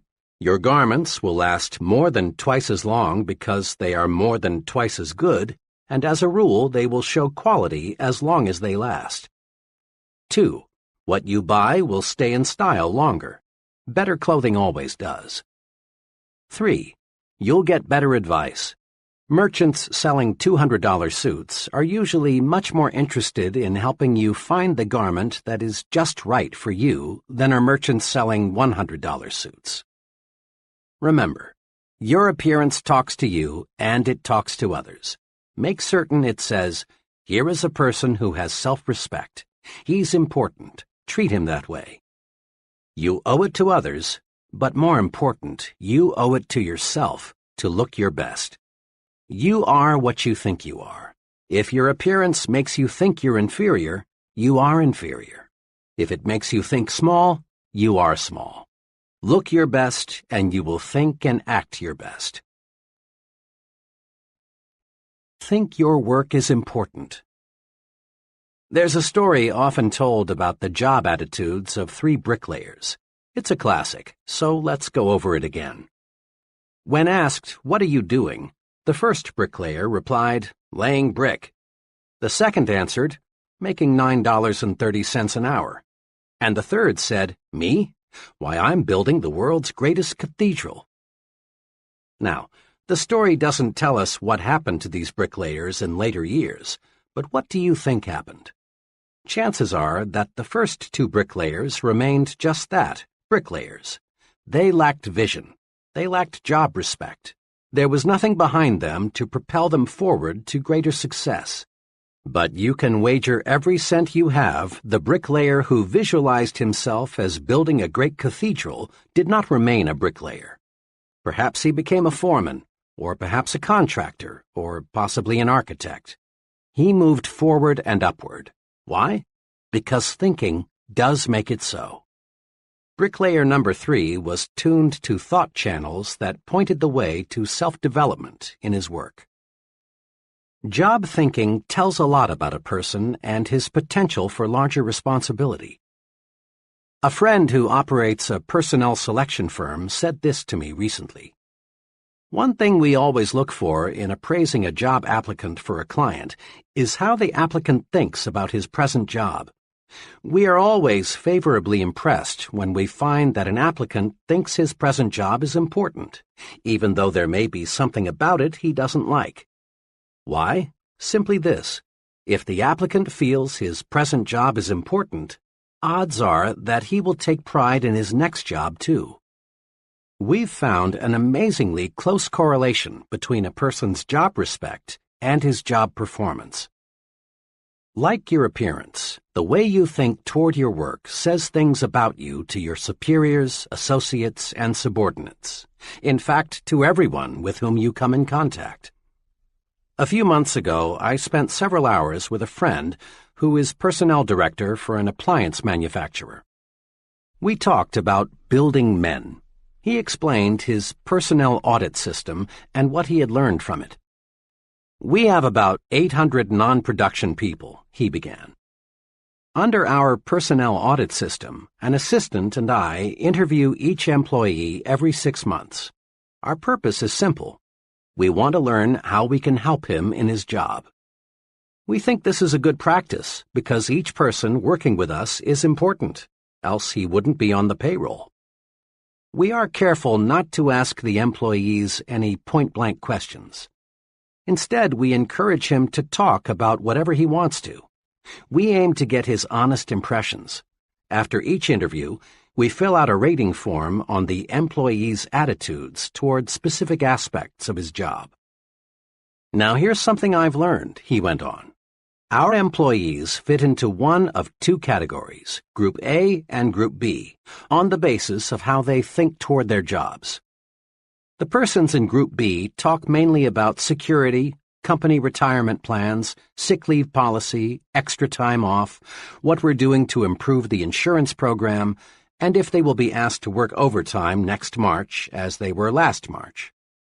They also talk a lot about disagreeable features of their job, things they don't like in fellow workers, and so on. People in Group B, and they include close to 80% of all non-production personnel, view their jobs as a sort of necessary evil. The Group A fellow sees his job through different glasses. He is concerned about his future and wants concrete suggestions on what he can do to make faster progress. He doesn't expect us to give him anything except a chance. The Group A people think on a broader scale. They make suggestions for improving the business. They regard these interviews in my office as constructive. But the Group B people often feel our personnel audit system is just a brainwashing affair, and they're glad to get it over with. Now, there's a way I check attitudes and what they mean to job success. All recommendations for promotions, pay increases, and special privileges are channeled to me by the employee's immediate supervisor. Almost invariably, it's a Group A person who was recommended. And again, almost without exception, problems come from the Group B category. The biggest challenge in my job, he said, is to try and help people move from Group B to Group A. It's not easy, though, because until a person thinks his job is important and thinks positively about it, he can't be helped. This is concrete evidence that you are what you think you are, what your thought power directs you to become. Think you're weak, think you lack what it takes, think you will lose, think you are second class. Think this way, and you are doomed to mediocrity. But think instead, I am important. I do have what it takes. I am a first-class performer. My work is important. Think this way, and you're headed straight to success. The key to winning what you want lies in thinking positively toward yourself. The only real basis other people have for judging your abilities is your actions, and your actions are controlled by your thoughts. You are what you think you are. Wear the shoes of a supervisor for a few moments and ask yourself which person you would recommend for a raise or a promotion. 1. The secretary who, when the executive is out of the office, spends her time reading magazines, or the secretary who uses such time to do the many little things that help the executive to accomplish more when he returns. 2. The employee who says, "Oh well, I can always get another job. If they don't like the way I do my work, I'll just quit." Or the employee who views criticism constructively and sincerely tries to do higher quality work. 3.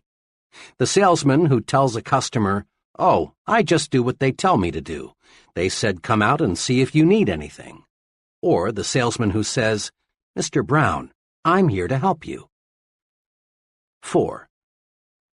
The foreman who says to an employee, "To tell you the truth, I don't like my job much. Those guys up top give me a pain in the neck. I don't know what they're talking about half the time." Or the supervisor who says, "You've got to expect some unpleasantness on any job, but let me assure you, the men in the front office are on the ball. They'll do right by us." Isn't it obvious why many people stay at one level all their lives? Their thinking alone keeps them there.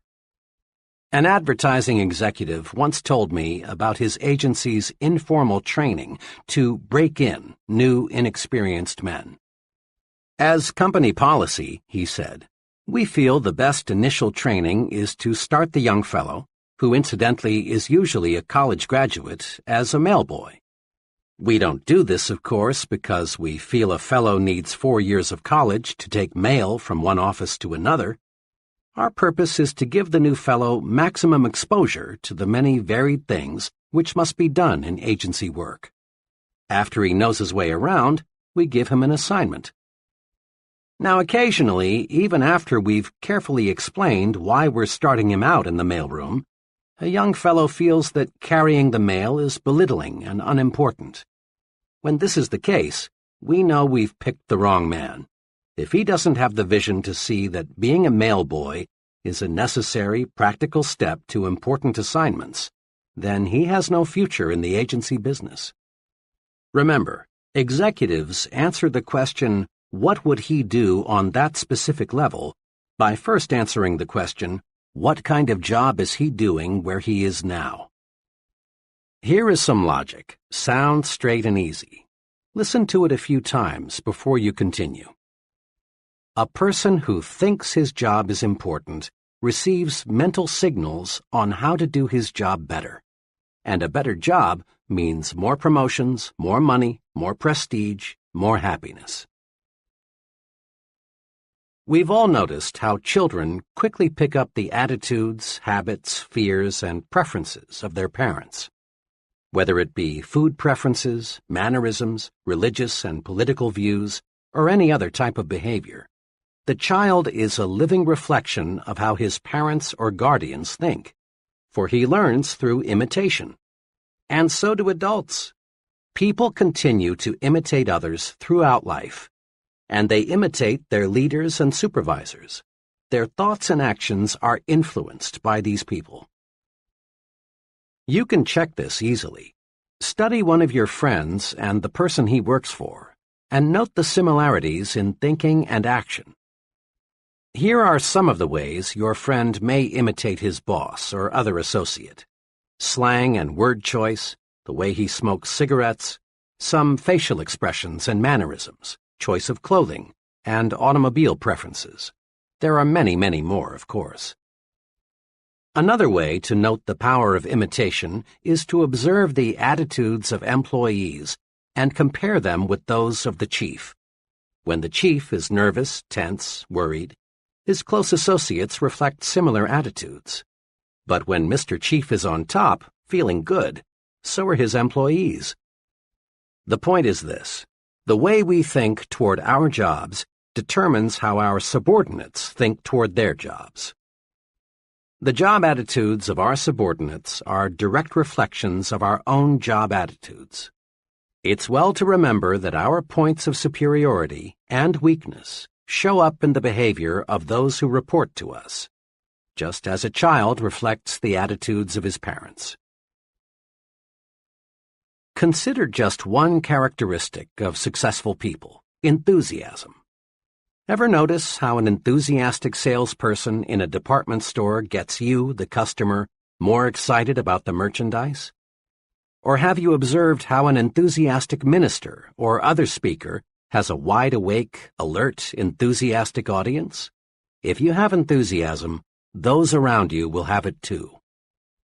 But how does one develop enthusiasm? The basic step is simple. Think enthusiastically. Build in yourself an optimistic, progressive glow, a feeling that this is great and I'm 100% for it. You are what you think. Think enthusiasm and you'll be enthusiastic. To get high-quality work, be enthusiastic about the job you want done. Others will catch the enthusiasm you generate, and you'll get first-class performance. But if in negative fashion you cheat that company on expense money, supplies, and time, and in other little ways, then what can you expect your subordinates to do?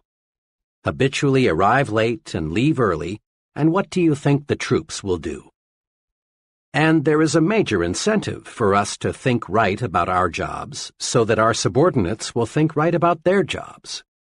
Our superiors evaluate us by measuring the quality and quantity of output we get from those reporting to us. Look at it this way. Whom would you elevate to division sales manager? The branch sales manager whose salesmen are doing superior work, or the branch sales manager whose salesmen deliver only average performance? Or whom would you recommend for promotion to production manager? The supervisor whose department meets its quota, or the supervisor whose department lags behind? Here are 2 suggestions for getting others to do more for you. 1. Always show positive attitudes toward your job so that your subordinates will pick up right thinking. 2. As you approach your job each day, ask yourself, am I worthy in every respect of being imitated? Are all my habits such that I would be glad to see them in my subordinates? Give yourself a pep talk several times daily. Several months ago, an automobile salesman told me about the success-producing technique he's developed. It makes sense. Listen to it. A big part of my job, for 2 hours a day, the salesman explained, is telephoning prospects to arrange demonstration appointments. When I first started selling cars 3 years ago, this was my big problem. I was shy and afraid, and I know my voice sounded that way on the phone. It was easy for people I called to say, "I'm not interested," and hang up. Every Monday morning back then, our sales manager held a sales meeting. It was a pretty inspirational affair, and it made me feel good. And what's more, I always seemed to arrange more demonstrations on Monday than on any other day. But the trouble was that little of Monday's inspiration carried over to Tuesday and the rest of the week. Then I got an idea. If the sales manager can pep me up, why can't I pep myself up? Why not give myself a pep talk just before I start making those phone calls? That day, I decided to try it. Without telling anyone, I walked out on the lot and found a vacant car. Then, for several minutes, I talked to myself. I told myself, I'm a good car salesman, and I'm going to be the best. I sell good cars, and I give good deals. The people I'm phoning need those cars, and I'm going to sell them. Well, from the very beginning, this self-supercharging paid off. I felt so good, I didn't dread making those calls. I wanted to make them. I no longer go out on the lot and sit in a car to give myself a pep talk, but I still use the technique. Before I dial a number, I silently remind myself that I'm a top-notch salesman and I'm going to get results, and I do. That's a pretty good idea, isn't it? To be on top, you've got to feel like you're on top. Give yourself a pep talk and discover how much bigger and stronger you feel. Recently, in a training program I conducted, each person was asked to give a 10-minute talk on being a leader. One of the trainees gave a miserable presentation. His knees literally shook and his hands trembled. He forgot what he was going to say. After fumbling for 5 or 6 minutes, he sat down, thoroughly defeated. After the session, I spoke to him just long enough to ask him to be there 15 minutes early at the next session.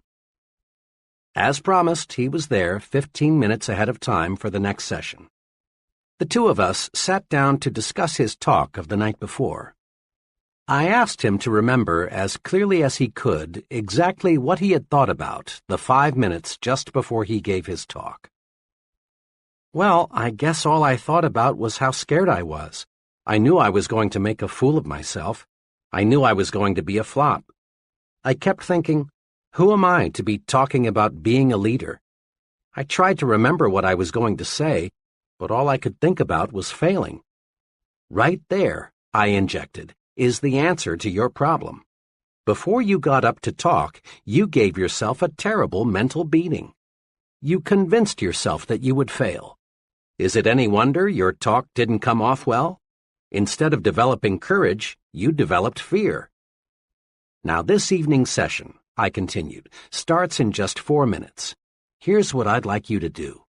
Give yourself a pep talk for the next few minutes. Go in that vacant room across the hall and tell yourself, I'm going to give a great talk. I've got something those people need to hear and I want to say. Keep repeating those sentences forcefully, with complete conviction. Then come into the conference room and give your talk again. I wish you could have been there to hear the difference. That brief, self-administered, hard-hitting pep talk helped him to make a splendid speech. The moral? Practice uplifting self-praise. Don't practice belittling self-punishment. You are what you think you are. Think more of yourself, and there is more of you. Build your own sell yourself to yourself commercial. Think for a moment about one of America's most popular products, Coca-Cola. Every day, your eyes or ears come in contact many times with the good news about Coke. The people who make Coca-Cola are continually reselling you on Coke, and for a good reason. If they stopped reselling you, chances are you'd grow lukewarm and eventually cold to Coke. Then sales would drop. But the Coca-Cola Company isn't going to let this happen. They resell you and resell you and resell you on Coke. Every day, you and I see half-alive people who are no longer sold on themselves. They lack self-respect for their most important product, themselves. These folks are indifferent. They feel small. They feel like nobodies, and because they feel that way, that's what they are. The half-alive person needs to be resold on himself. He needs to realize that he's a first-class person. He needs honest, sincere belief in himself. Tom Staley is a young fellow who is going places, and fast. Tom regularly resells himself on himself 3 times every day, with what he calls Tom Staley's 60-second commercial. He carries his personalized commercial in his billfold at all times. Here is exactly what it says. Tom Staley, meet Tom Staley, a really important person. Tom, you're a big thinker, so think big. Think big about everything. You've got plenty of ability to do a first-class job, so do a first-class job. Tom, you believe in happiness, progress, and prosperity, so talk only happiness, talk only progress, talk only prosperity. You have lots of drive, Tom. Lots of drive. So put that drive to work. Nothing can stop you, Tom. Nothing. Tom, you're enthusiastic. Let your enthusiasm show through. You look good, Tom, and you feel good. Stay that way. Tom Staley, you were a great fellow yesterday, and you're going to be an even greater fellow today. Now go to it, Tom. Go forward. Tom credits his commercial with helping him become a more successful, dynamic person. Before I started selling myself to myself, says Tom, I thought I was inferior to just about anybody and everybody.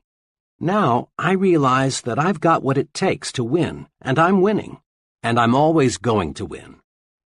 Here's how to build your sell yourself to yourself commercial. First, select your assets, your points of superiority. Ask yourself, what are my best qualities? Don't be shy in describing yourself. Next, put these points down on paper in your own words. Write your commercial to you. Reread Tom Staley's commercial. Notice how he talks to Tom. Talk to yourself. Be very direct. Don't think of anyone but you as you say your commercial. Third, practice your commercial out loud in private at least once a day. It helps a lot to do this before a mirror. Put your body into it. Repeat your commercial forcefully with determination. Make your blood travel faster through your body. Get yourself warmed up. Fourth, read your commercial silently several times every day. Read it before you tackle anything that demands courage. Read it every time you feel let down. Keep your commercial handy at all times, then use it. Just one thing more. A lot of people, maybe even a majority, may laugh at this success-rewarding technique. That's because they refuse to believe that success comes from managed thinking. But please, don't accept the judgment of average people. You are not average. If you have any doubts as to the basic soundness of the sell yourself to yourself principle, ask the most successful person you know what he thinks about it. Ask him, and then start selling yourself to yourself. Upgrade your thinking. Think like important people think. Upgrading your thinking upgrades your actions, and this produces success. Here is an easy way to help you make more of yourself by thinking like important people think. Use the following form as a guide. How am I thinking checklist. Situation, when I worry. Ask yourself, would an important person worry about this? Would the most successful person I know be disturbed about this? Situation, an idea. Ask yourself, what would an important person do if he had this idea? Situation, my appearance. Ask yourself, do I look like someone who has maximum self-respect? Situation, my language. Ask yourself, am I using the language of successful people? Situation, what I read. Ask yourself, would an important person read this? Situation, conversation. Ask yourself, is this something successful people would discuss? Situation, when I lose my temper. Ask yourself, would an important person get mad at what I'm mad at? Situation, my jokes. Ask yourself, is this the kind of joke an important person would tell? Situation, my job. Ask yourself, how does an important person describe his job to others? Cement in your mind the question, is this the way an important person does it? Use this question to make you a bigger, more successful person. In a nutshell, remember. 1. Look important. It helps you think important. Your appearance talks to you. Be sure it lifts your spirits and builds your confidence. Your appearance talks to others. Make certain it says, here is an important person, intelligent, prosperous, and dependable. 2. Think your work is important. Think this way, and you will receive mental signals on how to do your job better. Think your work is important, and your subordinates will think their work is important too. 3. Give yourself a pep talk several times daily. Build a sell yourself to yourself commercial. Remind yourself at every opportunity that you're a first-class person. 4. In all of life's situations, ask yourself, is this the way an important person thinks? Then, obey the answer. Chapter 7. Manage your environment. Go first class. Your mind is an amazing mechanism. When your mind works one way, it can carry you forward to outstanding success. But the same mind operating in a different manner can produce a total failure. The mind is the most delicate, most sensitive instrument in all creation. Let's look now and see what makes the mind think the way it does. Millions of people are diet conscious. We're a calorie-counting nation. We spend millions of dollars on vitamins, minerals, and other dietary supplements. And we all know why. Through nutritional research, we've learned that the body reflects the diet fed the body. Physical stamina, resistance to disease, body size, even how long we live are all closely related to what we eat. The body is what the body is fed. By the same token, the mind is what the mind is fed. Mind food, of course, doesn't come in packages, and you can't buy it at the store. Mind food is your environment, all the countless things that influence your conscious and subconscious thought. The kind of mind food we consume determines our habits, attitudes, personality. Each of us inherited a certain capacity to develop. But how much of that capacity we have developed and the way we have developed that capacity depends on the kind of mind food we feed it. The mind reflects what its environment feeds it, just as surely as the body reflects the food you feed it. Have you ever thought what kind of person you would be had you been reared in some foreign country instead of the United States? What kinds of foods would you prefer? Would your preferences for clothing be the same? What sort of entertainment would you like the most? What kind of work would you be doing? What would your religion be? You can't, of course, be sure of the answers to these questions, but chances are you would be a materially different person had you grown up in a different country. Why? Because you would have been influenced by a different environment. As the saying goes, you are a product of your environment. Mark it well. Environment shapes us, makes us think the way we do. Try to name just one habit or one mannerism you have that you did not pick up from other people. Relatively minor things, like the way we walk, cough, hold a cup. Our preferences for music, literature, entertainment, clothing, all stem in very large part from environment. More important, the size of your thinking, your goals, your attitudes, your very personality is formed by your environment. Prolonged association with negative people makes us think negatively. Close contact with petty individuals develops petty habits in us. On the bright side, companionship with people with big ideas raises the level of our thinking. Close contact with ambitious people gives us ambition. Experts agree that the person you are today, your personality, ambitions, present status in life, are largely the result of your psychological environment. And experts agree also that the person you will be 1, 5, 10, 20 years from now depends almost entirely on your future environment. You will change over the months and years, this we know. But how you will change depends on your future environment, the mind food you feed yourself. Let's look now at what we can do to make our future environment pay off in satisfaction and prosperity. Recondition yourself for success. The number one obstacle on the road to high-level success is the feeling that major accomplishment is beyond reach. This attitude stems from many, many suppressive forces, that direct our thinking toward mediocre levels. To understand these suppressive forces, let's go back to the time we were children. As children, all of us set high goals.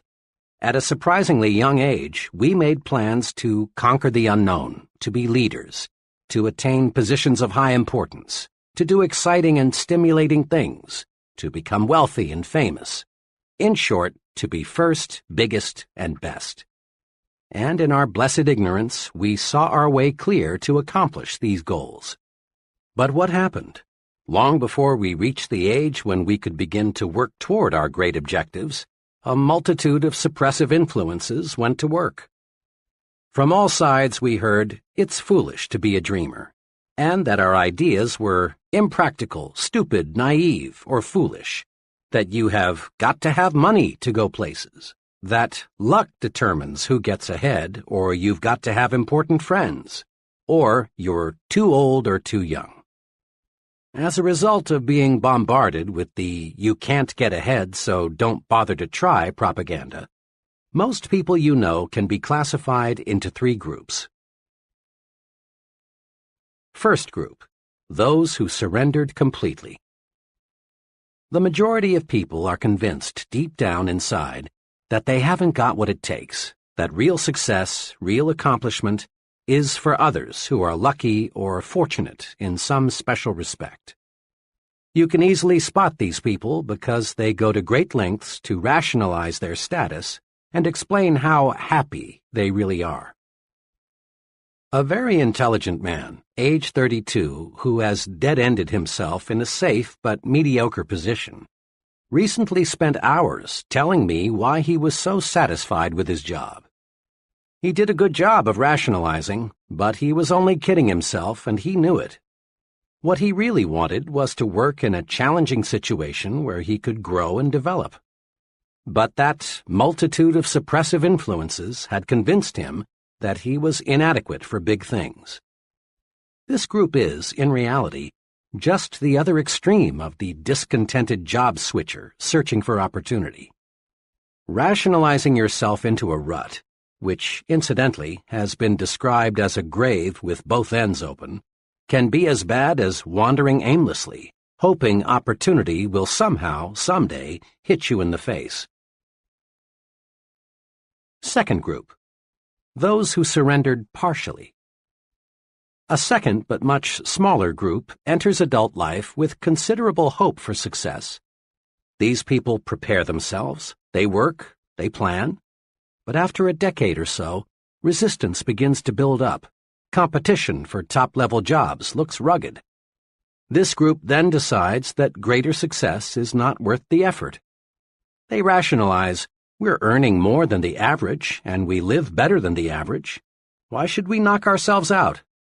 Actually, this group has developed a set of fears: fear of failure, fear of social disapproval, fear of insecurity, fear of losing what they already have. These people aren't satisfied because deep down they know they have surrendered. This group includes many talented, intelligent people who elect to crawl through life because they are afraid to stand up and run. Third group, those who never surrender. This group, maybe 2 or 3% of the total, doesn't let pessimism dictate, doesn't believe in surrendering to suppressive forces, doesn't believe in crawling. Instead, these people live and breathe success. This group is the happiest because it accomplishes the most. These people become top salesmen, top executives, top leaders in their respective fields. These people find life stimulating, rewarding, worthwhile. These people look forward to each new day, each new encounter with other people, as adventures to be lived fully. Let's be honest. All of us would like to be in the third group, the one that finds greater success each year, the one that does things and gets results. To get and stay in this group, however, we must fight off the suppressive influences of our environment. To understand how persons in the first and second groups will unwittingly try to hold you back, study this example. Suppose you tell several of your average friends with the greatest sincerity, Someday, I'm going to be vice president of this company. What will happen? Your friends will probably think you are joking. And if they should believe you mean it, chances are they will say, "You poor guy, you sure have a lot to learn." Behind your back, they may even question whether you have all your marbles.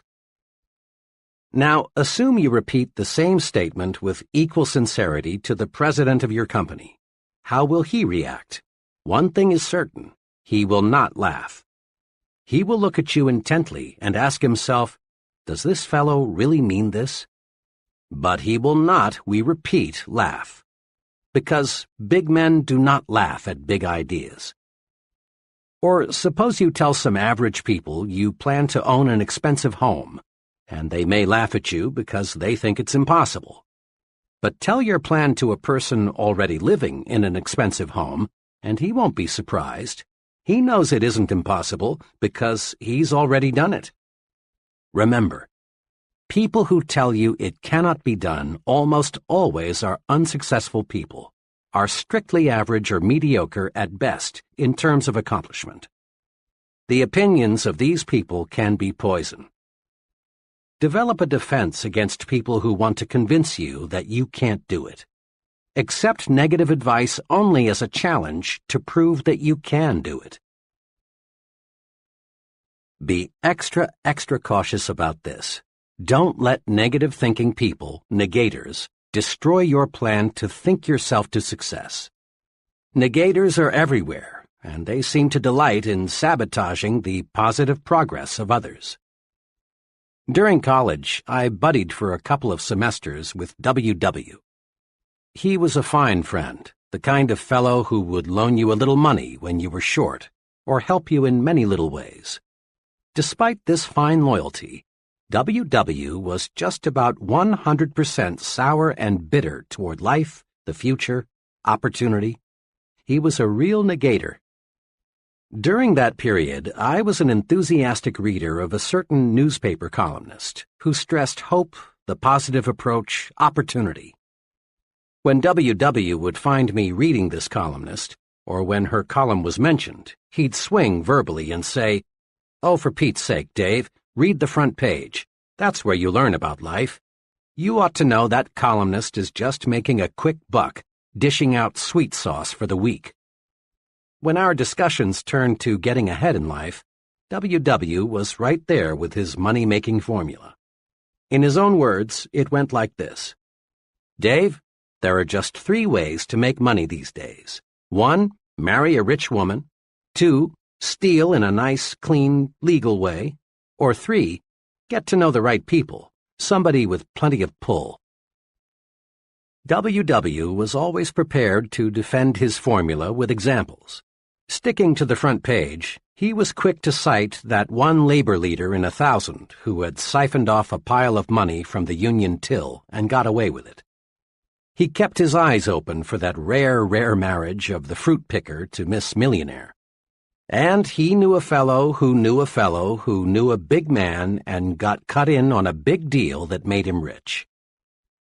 W.W. was several years older than I, and he made excellent grades in his engineering classes. I looked up to him in a younger brother sort of way. I came dangerously close to ditching my basic convictions about what it takes to be a success and accepting the negator's philosophy. Fortunately, one evening, after a long discussion with W.W., I grabbed hold of myself. It dawned on me that I was listening to the voice of failure. It seemed to me W.W. was talking more to convince himself than he was to convert me to his way of thinking. From then on, I regarded W.W. as an object lesson, a sort of experimental guinea pig. Rather than buy what he said, I studied him, trying to figure out why he thought the way he did and where such thinking would take him. I turned my negator friend into a personal experiment. I haven't seen W.W. in 11 years, but a mutual friend saw him just a few months ago. W.W. is working as a low-paid draftsman in Washington. I asked my friend whether W.W. has changed.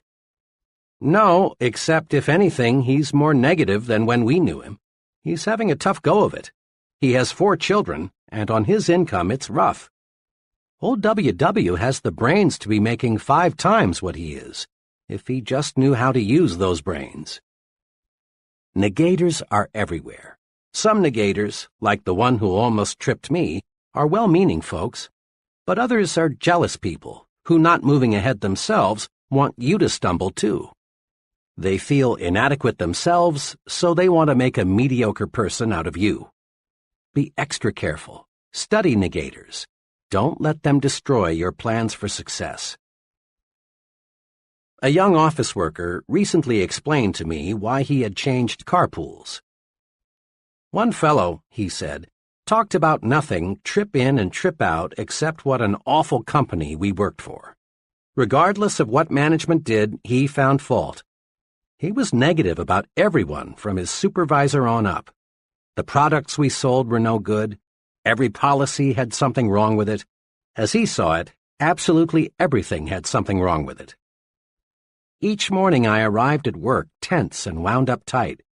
And each night, after hearing him preach and rant for 45 minutes about all the things that went wrong that day, I got home discouraged and depressed. Finally, I got sense enough to get in another carpool.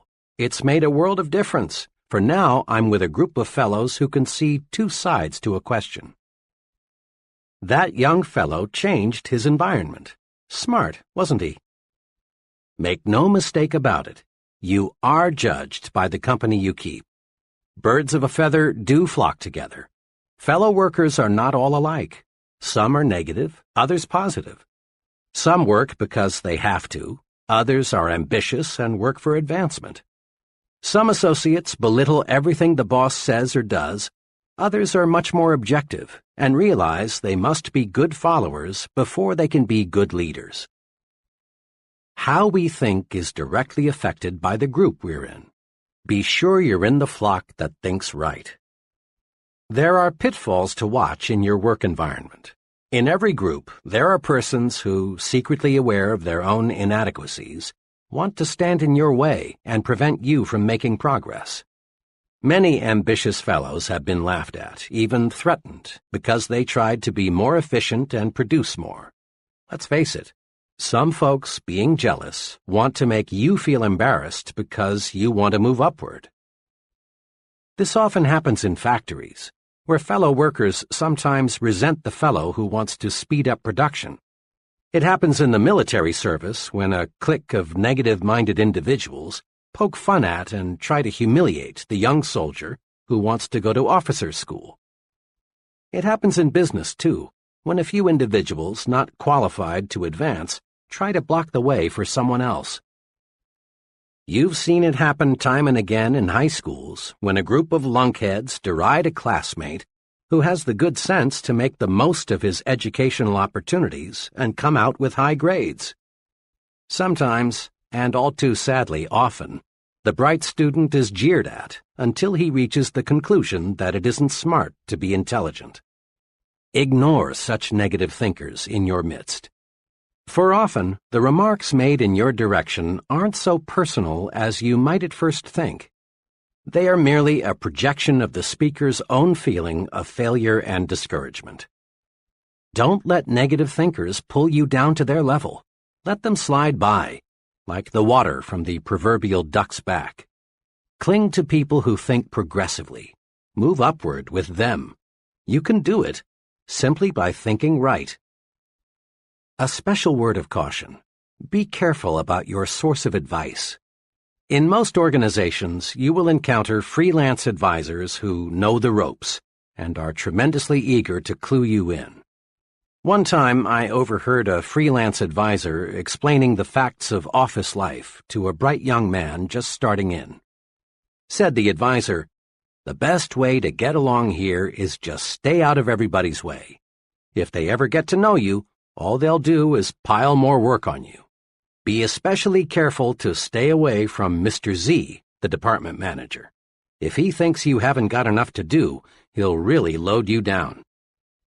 This freelance advisor had been with the company for almost 30 years and was still bottom man on the totem pole. What a consultant for a young man who wants to move upward in the business. Make it a rule to seek advice from people who know. There's a lot of incorrect thinking that successful people are inaccessible. The plain truth is that they are not. As a rule, it's the more successful people who are the most humble and ready to help. Since they are sincerely interested in their work and success, they are eager to see that the work lives on and that somebody capable succeeds them when they retire. It's the would-be big people who are most often the most abrupt and hard to get to know. An executive made this clear. I'm a busy woman, but there's no do not disturb sign on my office door. Counseling people is one of my key functions. We give standardized training of one kind or another to everybody in the company. But personal counseling or tutoring, as I like to call it, is available for the asking. I stand ready to help the fellow who comes in here with either a company or a personal problem. The fellow who displays curiosity and exhibits a real desire to know more about his job and how it relates to other jobs is the individual I like most to help. But, she said, for obvious reasons, I can't spend time offering advice to anybody who isn't sincere in seeking it. Go first class when you have questions. Seeking advice from a failure is like consulting a quack on how to cure cancer. Many executives today never employ persons for key jobs without first interviewing the fellow's wife. One sales executive explained to me, I want to be sure the prospective salesman has his family behind him, a cooperative family that won't object to travel, irregular hours, and other inconveniences which are part of selling, a family that will help the salesman over those inevitable rough spots. Executives today realize that what happens on weekends and between 6 p.m. and 9 a.m. directly affects a person's performance from 9 a.m. to 6 p.m. The person with a constructive off-the-job life nearly always is more successful than the person who lives in a dull, dreary home situation. Let's look in on the traditional way two co-workers, John and Milton, spend their weekends. Let's look, too, at the ultimate results. John's psychological diet on weekends is something like this. Usually, one evening is spent with some carefully selected, interesting friends. Another evening is generally spent out, perhaps at a movie, a civic or community project, or some friend's house. John devotes Saturday morning to Boy Scout work. Saturday afternoon he does errands and chores around the house. Often he works on some special project. Currently, it's building a patio in the backyard. On Sundays, John and his family do something special. One Sunday, recently, they climbed a mountain. Another Sunday, they visited a museum. Occasionally, they drive into the nearby countryside, for John wants to buy some country property in the not-too-distant future. Sunday evening is spent quietly. John usually reads a book and catches up on the news. Wrapped up, John's weekends are planned. His many refreshing activities keep boredom locked out. John gets plenty of psychological sunshine. Milton's psychological diet is much less well-balanced than John's. His weekends are unplanned. Milton is usually pretty tired on Friday night, but he goes through the motions of asking his wife, "Want to do anything tonight?" But the plan dies there. Rarely do Milton and his wife entertain, and rarely are they invited out. Milton sleeps late on Saturday morning, and the rest of the day is taken up with chores of one kind or another. Saturday night, Milton and his family usually go to a movie or watch TV. What else is there to do? Milton spends most of Sunday morning in bed. Sunday afternoon, they drive over to Bill and Mary's, or Bill and Mary drive over to see them. Bill and Mary are the only couple Milton and his wife visit regularly. Milton's entire weekend is marked by boredom. By the time Sunday evening rolls around, the whole family is on each other's nerves as a result of cabin fever. There are no knockdown, drag-out fights, but there are hours of psychological warfare. Milton's weekend is dull, dreary, boring. Milton gets no psychological sunshine. Now, What's the effect of these two home environments on John and Milton? Over a period of a week or two, there probably is no perceptible effect. But over a period of months and years, the effect is tremendous. John's environmental pattern leaves him refreshed, gives him ideas, tunes up his thinking. He's like an athlete being fed steak. Milton's environmental pattern leaves him psychologically starved. His thinking mechanism is impaired. He's like an athlete being fed candy and beer. John and Milton may be on the same level today, but there will gradually be a wide gap between them in the months ahead, with John in the lead position. Casual observers will say, well, I guess John has more on the ball than Milton. But those of us who know will explain that much of the difference in job performance is the result of the difference in the mind food consumed by the two fellows. Every farmer in the Corn Belt knows that if he puts plenty of fertilizer with his corn, he's going to get a bigger yield. Thinking, too, must be given additional nourishment if we want to get better results. My wife and I, along with 5 other couples, spent a wonderful evening last month as guests of a department store executive and his wife. My wife and I lingered just a little longer than the others, so I had a chance to ask our host, whom I know well, a question that had been in my mind all evening. This was really a wonderful evening, I said, but I'm puzzled about one thing. I'd expected to meet mainly other retailing executives here tonight, but your guests all represented different fields. There was a writer, a doctor, an engineer, an accountant, and a teacher. He smiled and said, well, we often do entertain retailing people, but Helen and I find it's very refreshing to mix with people who do something else for a living. I'm afraid if we confined our entertaining to people who have only interests similar to our own, we'd find ourselves in the old well-known rut. Besides, he went on, people are my business. Every day, thousands of people of every occupational group imaginable visit our store. The more I can learn about other people, their ideas, interests, viewpoints, the better job I can do in giving them the merchandise and service they want and will buy.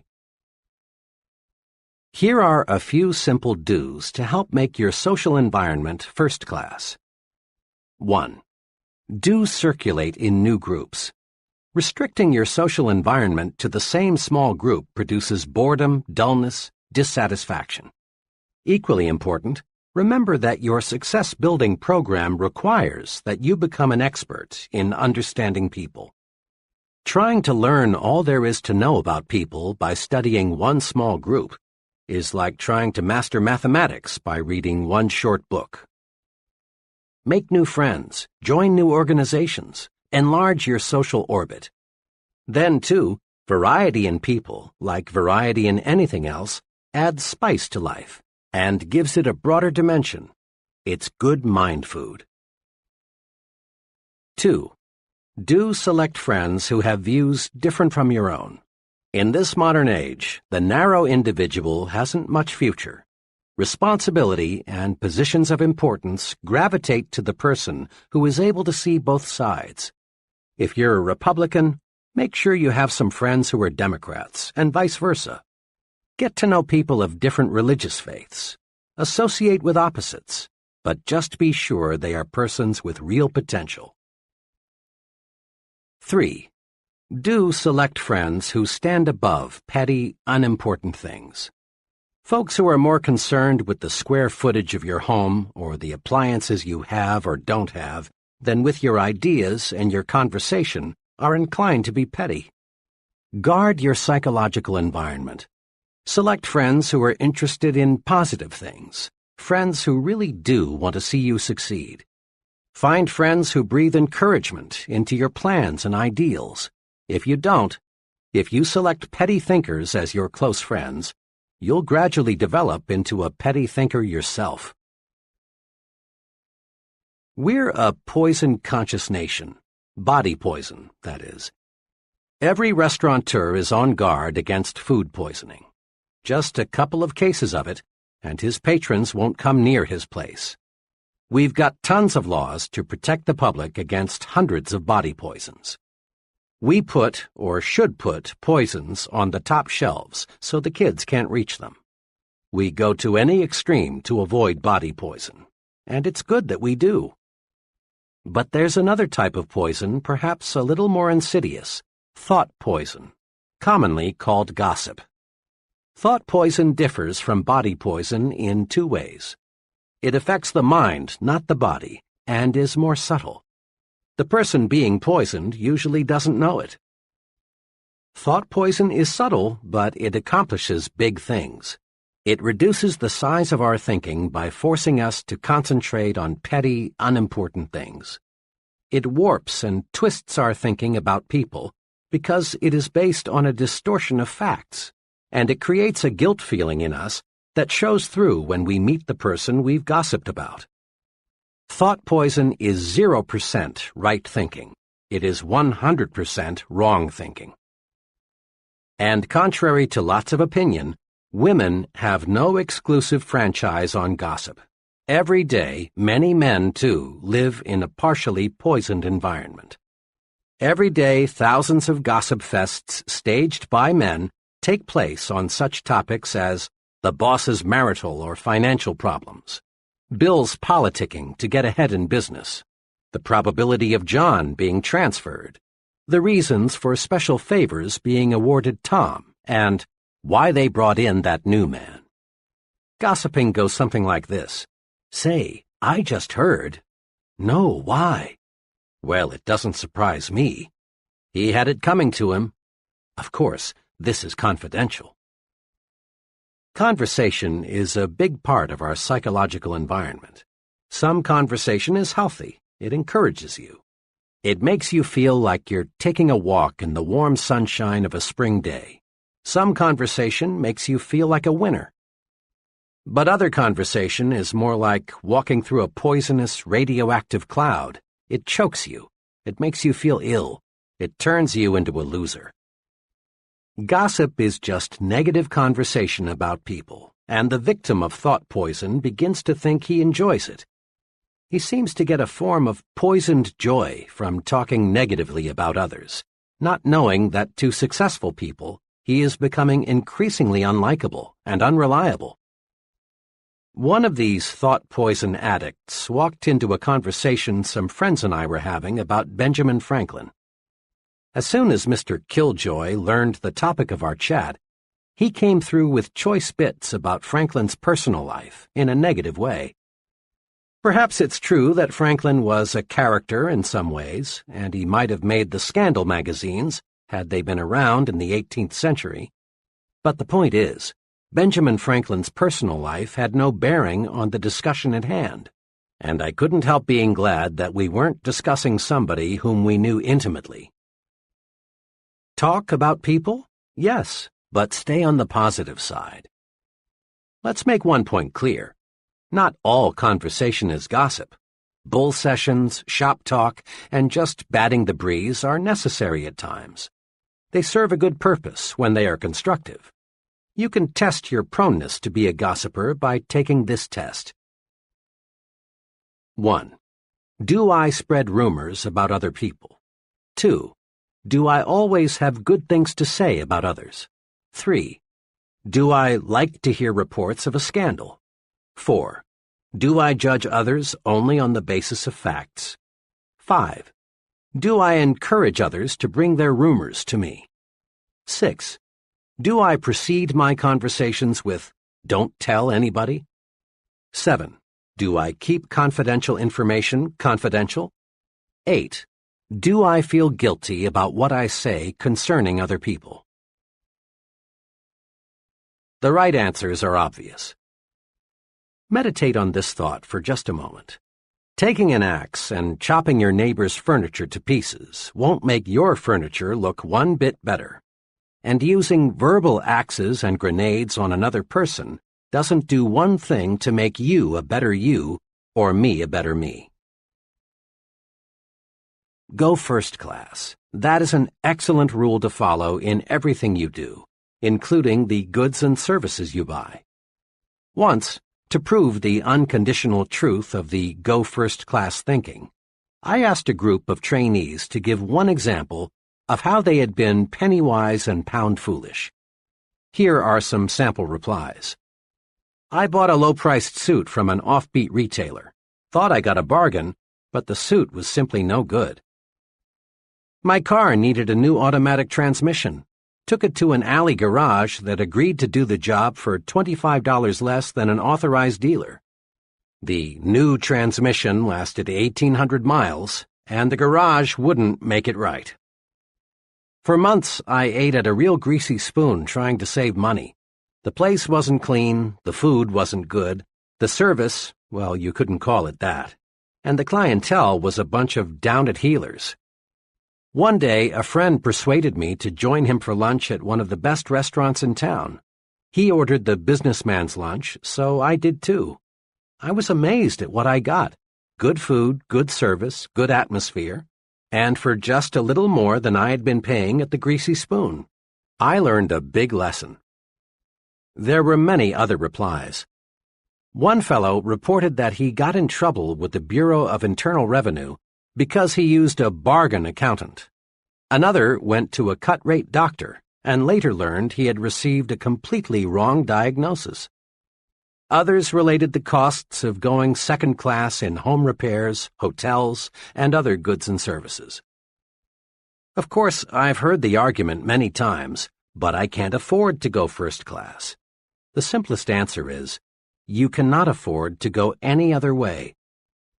Certainly in the long run, going first class actually costs you less than going second class.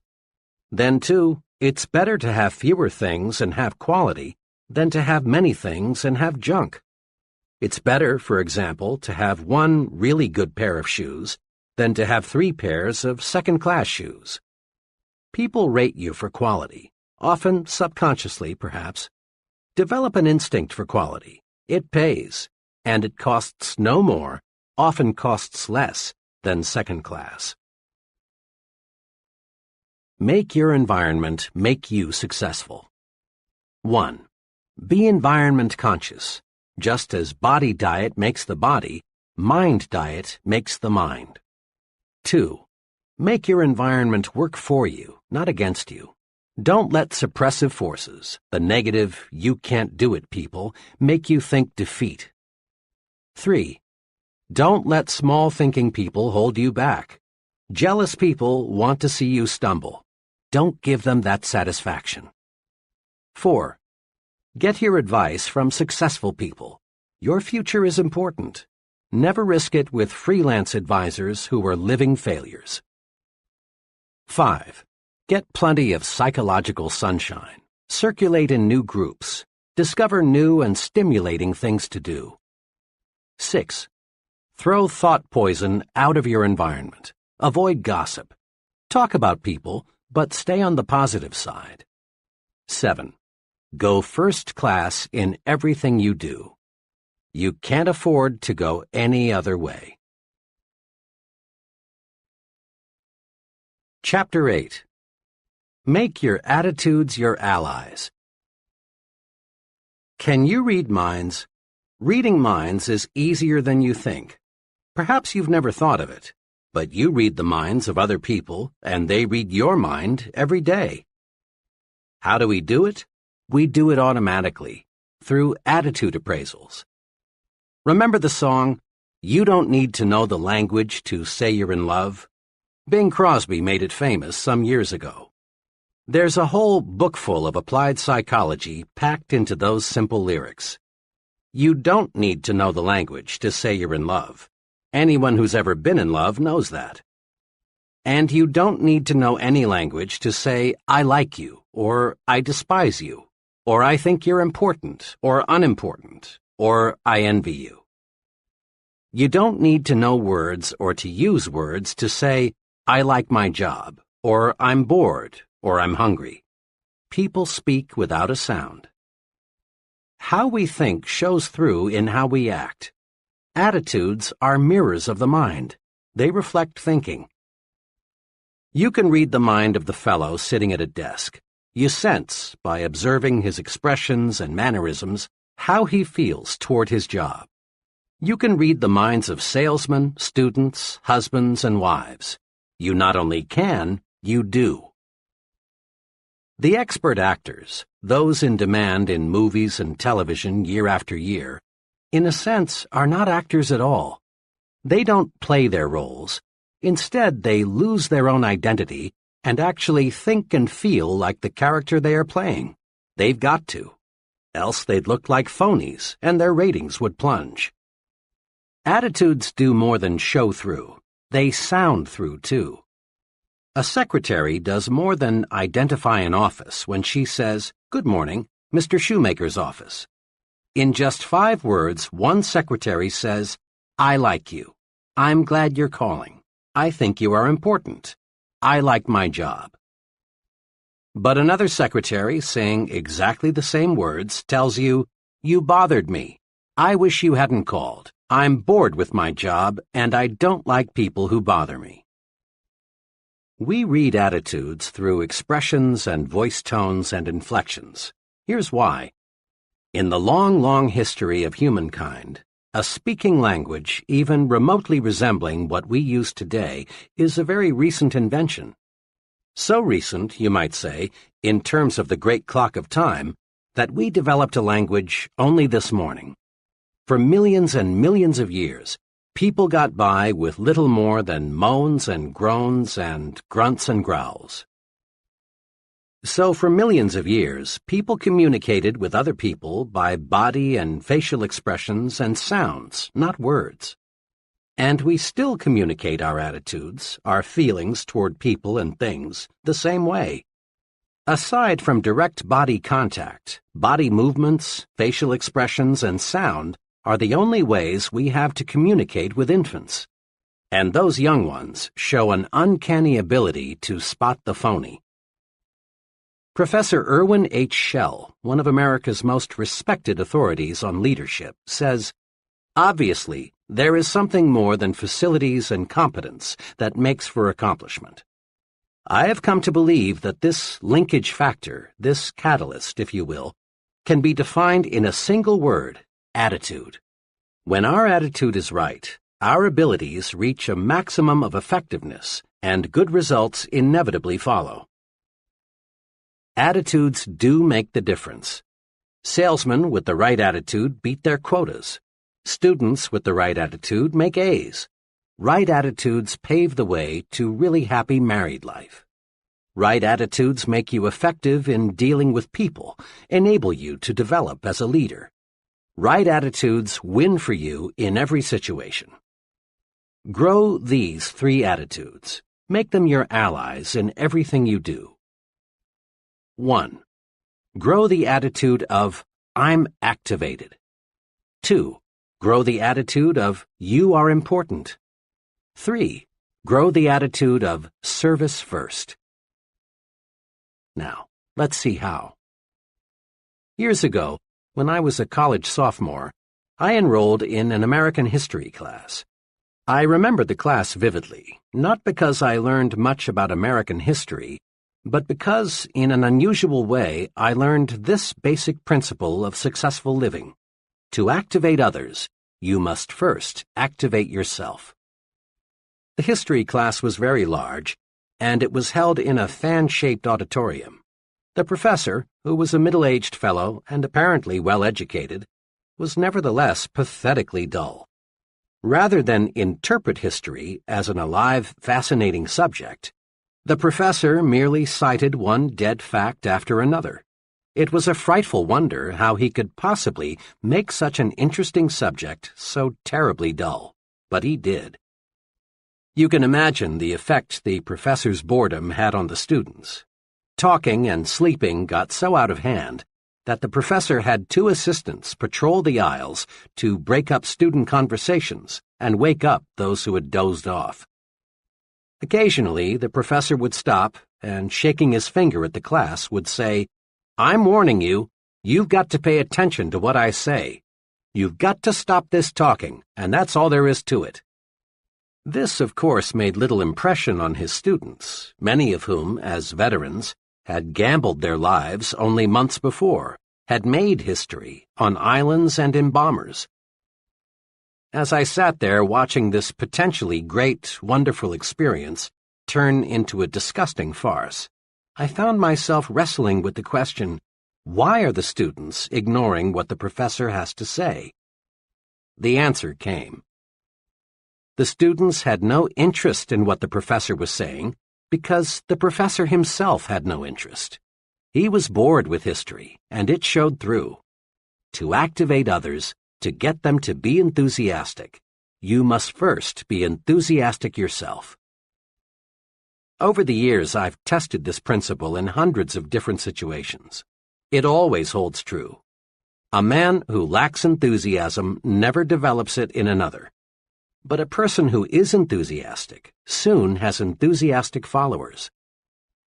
The enthusiastic salesman need never worry about unenthusiastic buyers. The enthusiastic teacher need never worry about disinterested students. The activated minister need never be distressed by a sleepy congregation. Enthusiasm can make things 1,100% better. 2 years ago, employees in a business I'm acquainted with donated $94.35 to the Red Cross. This year, the same employees, with just about the same payroll, donated almost $1,100, an increase of 1,100%. The drive captain, who collected only $94.35, was totally lacking in enthusiasm. He made remarks like, "I suppose it's a worthwhile organization. I've never had any direct contact with it. It's a big organization and they collect a lot from the wealthy, so I suppose it's not too important if you contribute. If you can make a donation, see me." This fellow did nothing to inspire anyone to want to join the Red Cross and do it in a big way. This year's drive captain was a different sort. He had enthusiasm. He gave examples of case histories that showed how the Red Cross pitches in when disaster strikes. He showed how the Red Cross depends on donations from everyone. He asked the employees to be guided in giving by how much they would be willing to give their neighbor if disaster should strike him. He said, "Look what the Red Cross has done." Notice, he did not beg. He did not say, "Each of you is expected to donate XX dollars." All he did was to show enthusiasm about the importance of the Red Cross. Success just naturally followed. Think for a moment about a club or a civic organization you know that is fading away. Chances are, all it needs is enthusiasm to bring it back to life. Results come in proportion to enthusiasm applied. Enthusiasm is simply, "This is great. Here's why." Here is a 3-step procedure that will help you to develop the power of enthusiasm. 1. Dig into it deeper. Make this little test. Think of 2 things in which you have little or no interest, maybe cards, certain kinds of music, a sport. Now ask yourself, how much do I really know about these things? Odds are 100 to 1 that your answer is not much. I confess that for years I had absolutely no interest in modern art. It was just so many botched-up lines, until I let a friend who knows and loves modern art explain it to me. Really, now that I've dug into it, I find it fascinating. That exercise supplies one important key for building enthusiasm. To get enthusiastic, learn more about the thing you are not enthusiastic about. Chances are you are quite unenthusiastic about bumblebees. But if you study bumblebees, find out what good they do, how they relate to other bees, how they reproduce, where they live in winter. If you find out all you can about bumblebees, you will soon find yourself really interested in bumblebees. To show trainees how enthusiasm can be developed through the dig into it deeper technique, I sometimes use a greenhouse example. In a deliberately casual way, I ask the group, "Are any of you interested in manufacturing and selling greenhouses?" Not once have I gotten an affirmative answer. Then I make a few points about greenhouses. I remind the group how, as our standard of living rises, people become more and more interested in non-necessities. I suggest how much Mrs. America would enjoy growing her own orchids and orange blossoms. I point out that if tens of thousands of families can afford private swimming pools, millions could afford greenhouses, because greenhouses are relatively inexpensive. I show them that if you could sell a $600 greenhouse to only one family in 50, you'd develop a $600 million business in producing greenhouses, and perhaps a $250 million industry supplying plants and seeds. The only difficulty with this exercise is that the group, 10 minutes before completely cold about greenhouses, now is so enthusiastic they don't want to move on to the next subject. Use the dig into it deeper technique to develop enthusiasm toward other people. Find out all you can about another person, what he does, his family, his background, his ideas and ambitions, and you'll find your interest in and enthusiasm about him mounting. Keep digging, and you're certain to find some common interests. Keep digging, and you'll eventually discover a fascinating person. The dig into it deeper technique works also in developing enthusiasm toward new places. Several years ago, some young friends of mine decided to move from Detroit to a small town in mid-Florida. They sold their home, closed out their business connections, said goodbye to their friends, and were gone. 6 weeks later, they were back in Detroit. The reason had nothing to do with employment. Rather, as they put it, we just couldn't stand living in a small town. Besides, all our friends are in Detroit. We just had to come back. In later conversations with these people, I learned the real reason why they didn't like the small Florida city. During their short stay there, they had taken only a surface view of the community, its history, its plans for the future, its people. They moved their bodies to Florida, but left their minds in Detroit. I've talked with dozens of executives, engineers, and salesmen who have developed career trouble because their companies want to move them to another location, but they don't want to go. I just can't see moving to Chicago, or San Francisco, or Atlanta, or New York, or Miami, is a remark spoken many times a day. There's one way to build enthusiasm toward a new location. Simply resolve to dig into the new community. Learn all you can about it. Mix with the people. Make yourself feel and think like a community citizen from the very first day. Do this, and you'll be enthusiastic about your new environment. Today, millions of Americans invest in corporate securities. But there are many millions more who have no interest at all in the stock market. That's because they are people who have not familiarized themselves with what the securities market is, how it operates, the day-to-day romance of American business. To get enthusiasm about anything, people, places, things, dig into it deeper. Dig into it deeper, and you'll develop enthusiasm. Put this principle to work next time you must do something you don't want to do. Put this principle to work next time you find yourself becoming bored.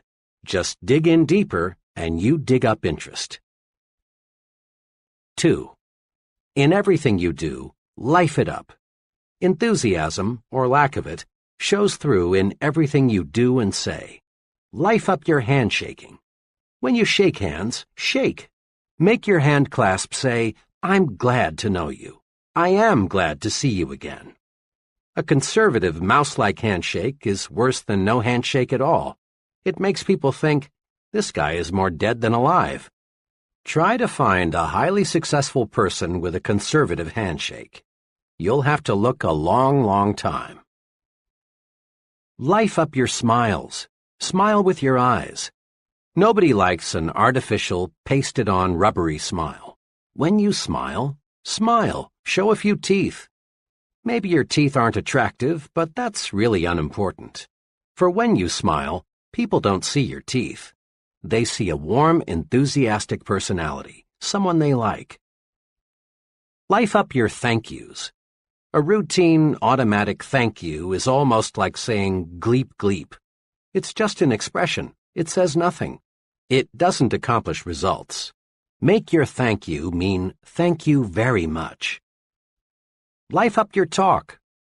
Dr. James F. Bender, the noted speech authority, in his excellent book, How to Talk Well, says, "Is your good morning really good?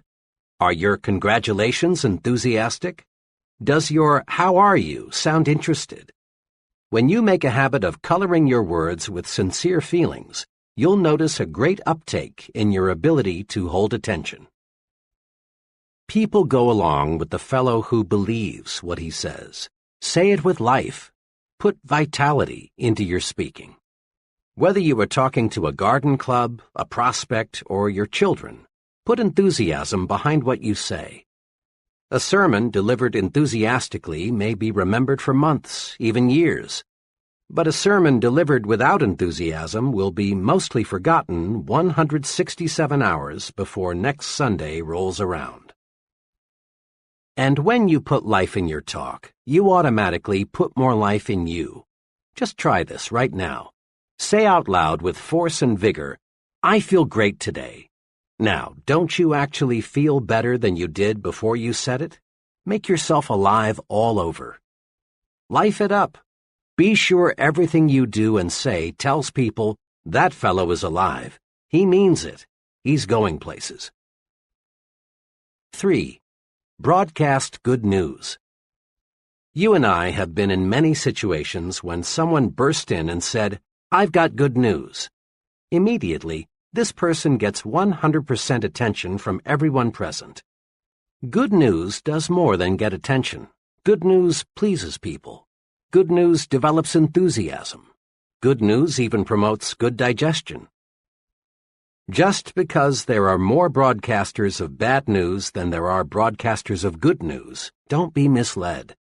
No one ever won a friend, no one ever made money, no one ever accomplished anything by broadcasting bad news.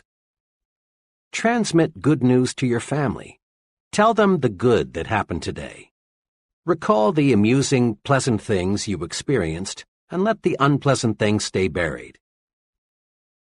Spread good news. It's pointless to pass on the bad.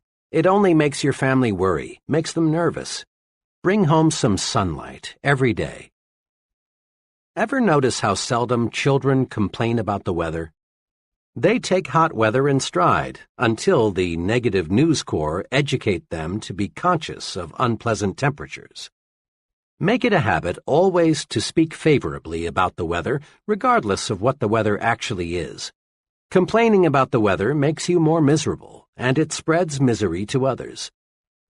Broadcast good news about how you feel. Be an "I feel great" person. Just say, "I feel great" at every possible opportunity, and you will feel better. By the same token, tell people, "I feel awful, just awful," and you will feel worse. How we feel is in large part determined by how we think we feel. Remember, too, that other people want to be around alive, enthusiastic people.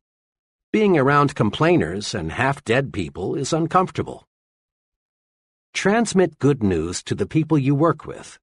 Give them encouragement. Compliment them at every opportunity. Tell them about the positive things the company is doing.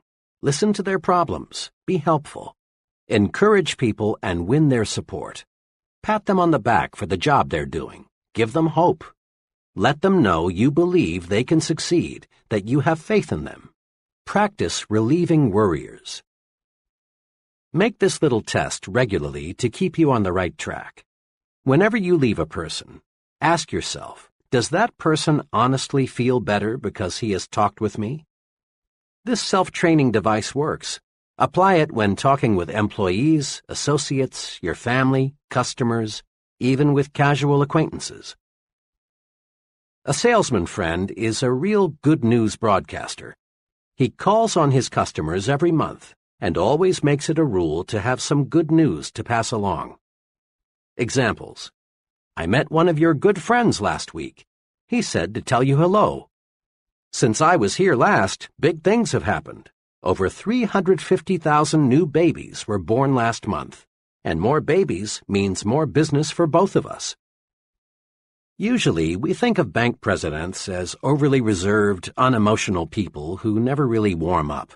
Not so with one bank president. His favorite way to answer the phone is to say, "Good morning, it's a wonderful world. May I sell you some money?" Improper for a banker? Some might say so, but let me point out that the banker who uses this greeting is Mills Lane, Jr., president of the Citizens and Southern Bank, the largest in the entire Southeast. Good news gets good results. Broadcast it. The president of a brush manufacturing company I visited recently had this maxim neatly framed on his desk facing the visitor's chair. "Give me a good word or none at all." I complimented him, saying that I thought the maxim was a clever way to encourage people to be optimistic. He smiled and said, "It is an effective reminder, but from where I sit, this is even more important." He turned the frame around so I could see it from his side of the desk. It said, "Give them a good word or none at all." Broadcasting good news activates you, makes you feel better. Broadcasting good news makes other people feel better too. Grow the "you are important" attitude. This is a fact of paramount significance. Each human being, whether he lives in India or Indianapolis, whether he's ignorant or brilliant, civilized or uncivilized, young or old, has this desire. He wants to feel important. Ponder on that. Everyone, yes, everyone, your neighbor, you, your wife, your boss, has a natural desire to feel he is somebody. The desire to be important is man's strongest, most compelling non-biological hunger. Successful advertisers know that people crave prestige, distinction, recognition. Headlines that produce sales read like this: "For smart young homemakers, persons with distinctive tastes use, you want only the best. Be the envy of everyone. For women who want to be envied by women and admired by men." These headlines, in effect, tell people, buy this product, and you put yourself in the important class.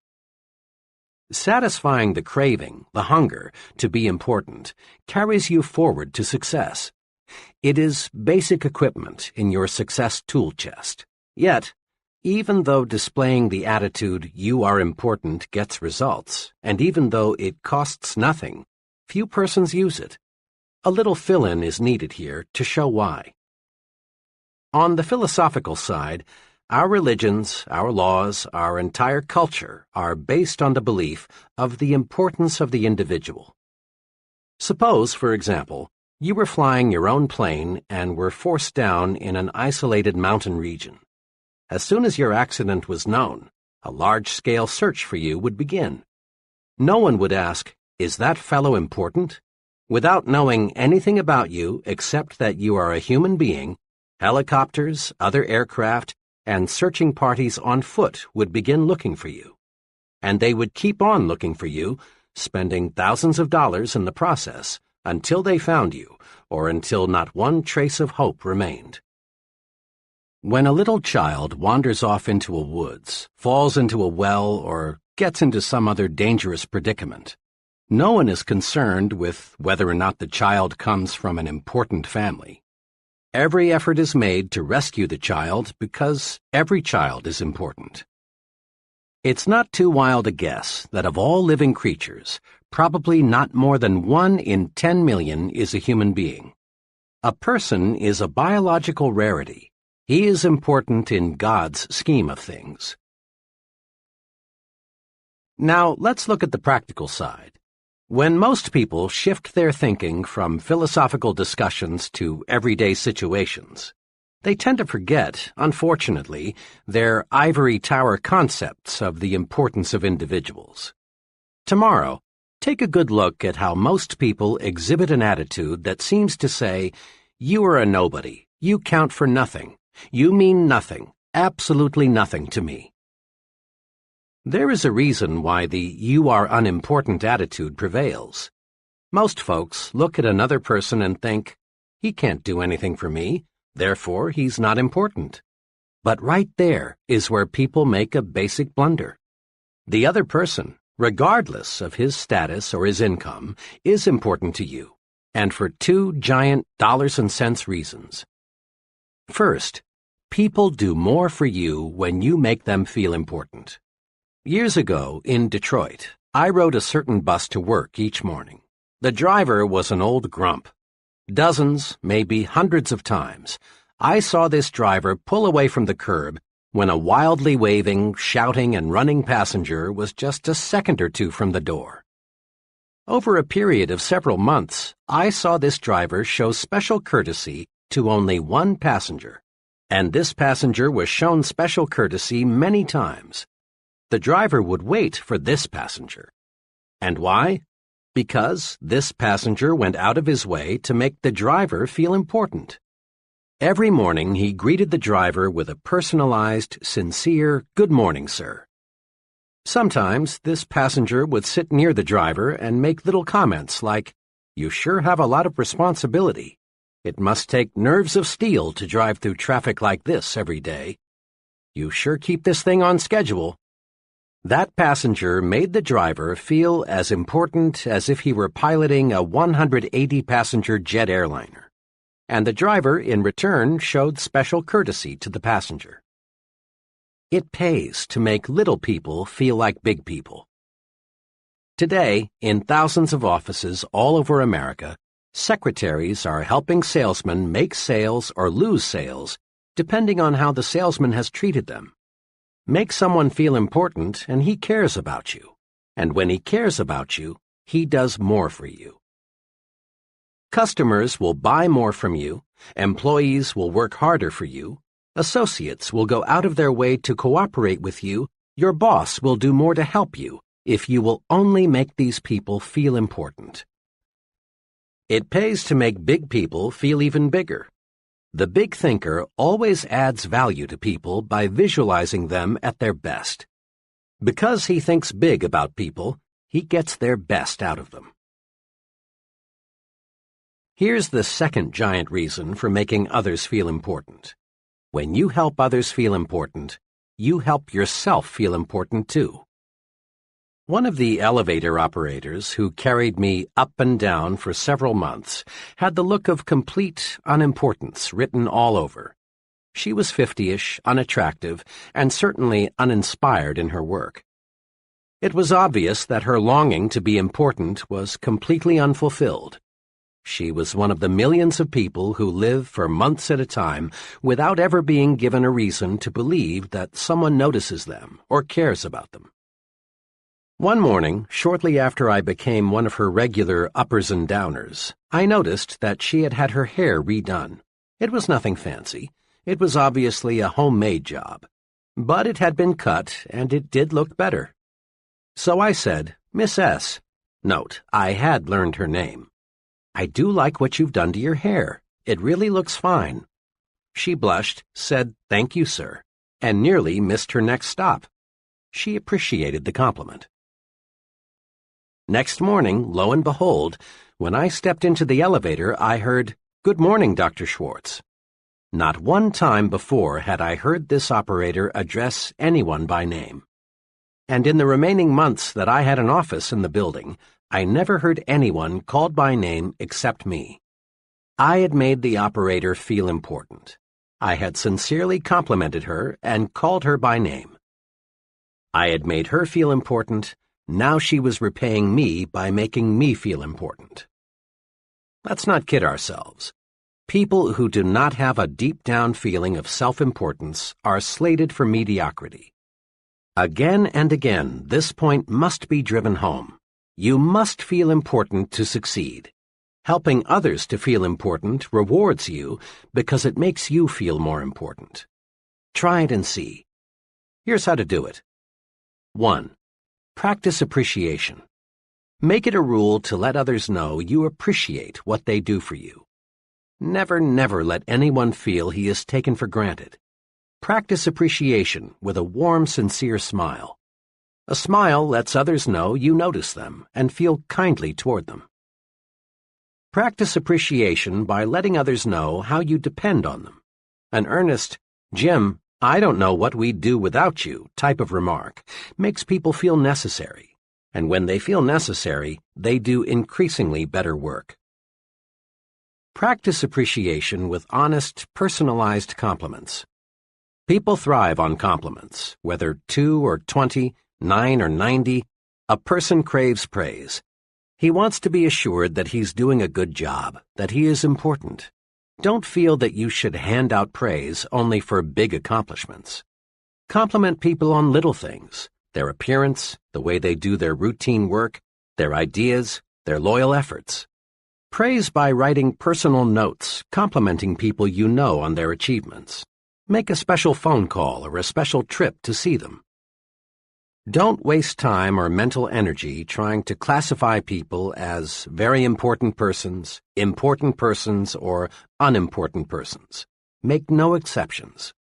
A person, whether he is garbage collector or company vice president, is important to you. Treating someone as second class never gets you first-class results. 2. Practice calling people by their names. Every year, shrewd manufacturers sell more briefcases, pencils, Bibles, and hundreds of other items just by putting the buyer's name on the product. People like to be called by name. It gives everyone a boost to be addressed by name. 2 special things you must remember: pronounce the name correctly and spell it correctly. If you mispronounce or misspell someone's name, that person feels that you feel he is unimportant. And here's one special reminder. When talking with people you don't know well, add the appropriate title: Miss, Mr., or Mrs. The office boy prefers Mr. Jones to just Jones. So does your junior assistant. So do people at every level. These little titles help tremendously to make people feel important. 3. Don't hog glory. Invest it instead. Just recently, I was a guest at an all-day sales convention. After dinner that evening, the vice president in charge of sales for the company passed out awards to the 2 district managers, a man and a woman, whose sales organizations had attained the best records for the year just ended. Then the vice president asked those district managers to take 15 minutes to tell the entire group how their organizations did so exceptionally well. The first district manager, who I later learned had been appointed a manager only 3 months before and was therefore only partially responsible for his organization's record, got up and explained how he did it. He conveyed the impression that his efforts, and his efforts alone, caused the sales increase. Remarks such as, "When I took over, I did such and such. Things were in a mess, but I cleared them up. It wasn't easy, but I just grabbed hold of the situation and wouldn't let go," characterized his talk. As he talked, I could see the increasing resentment gathering in the faces of his salesmen. They were being ignored for the sake of the district manager's personal glory. Their hard work, which was responsible for the sales increase, was completely unrecognized. Then the second district manager got up to make her short talk. But this lady used an entirely different approach. First, she explained that the reason for her organization's success was the wholehearted effort of her sales force. Then she asked each one to stand and paid a sincere personal compliment to each for his or her efforts. Note this difference. The first manager squandered the vice president's praise entirely on himself. In doing so, he offended his own people. His sales force was demoralized. The second passed the praise on to her sales force, where it could do more good. This manager knew that praise, like money, can be invested to pay dividends. She knew that passing the credit on to her salespeople would make them work even harder next year. Remember, praise is power. Invest the praise you receive from your superior. Pass praise on down to your subordinates, where it will encourage still greater performance.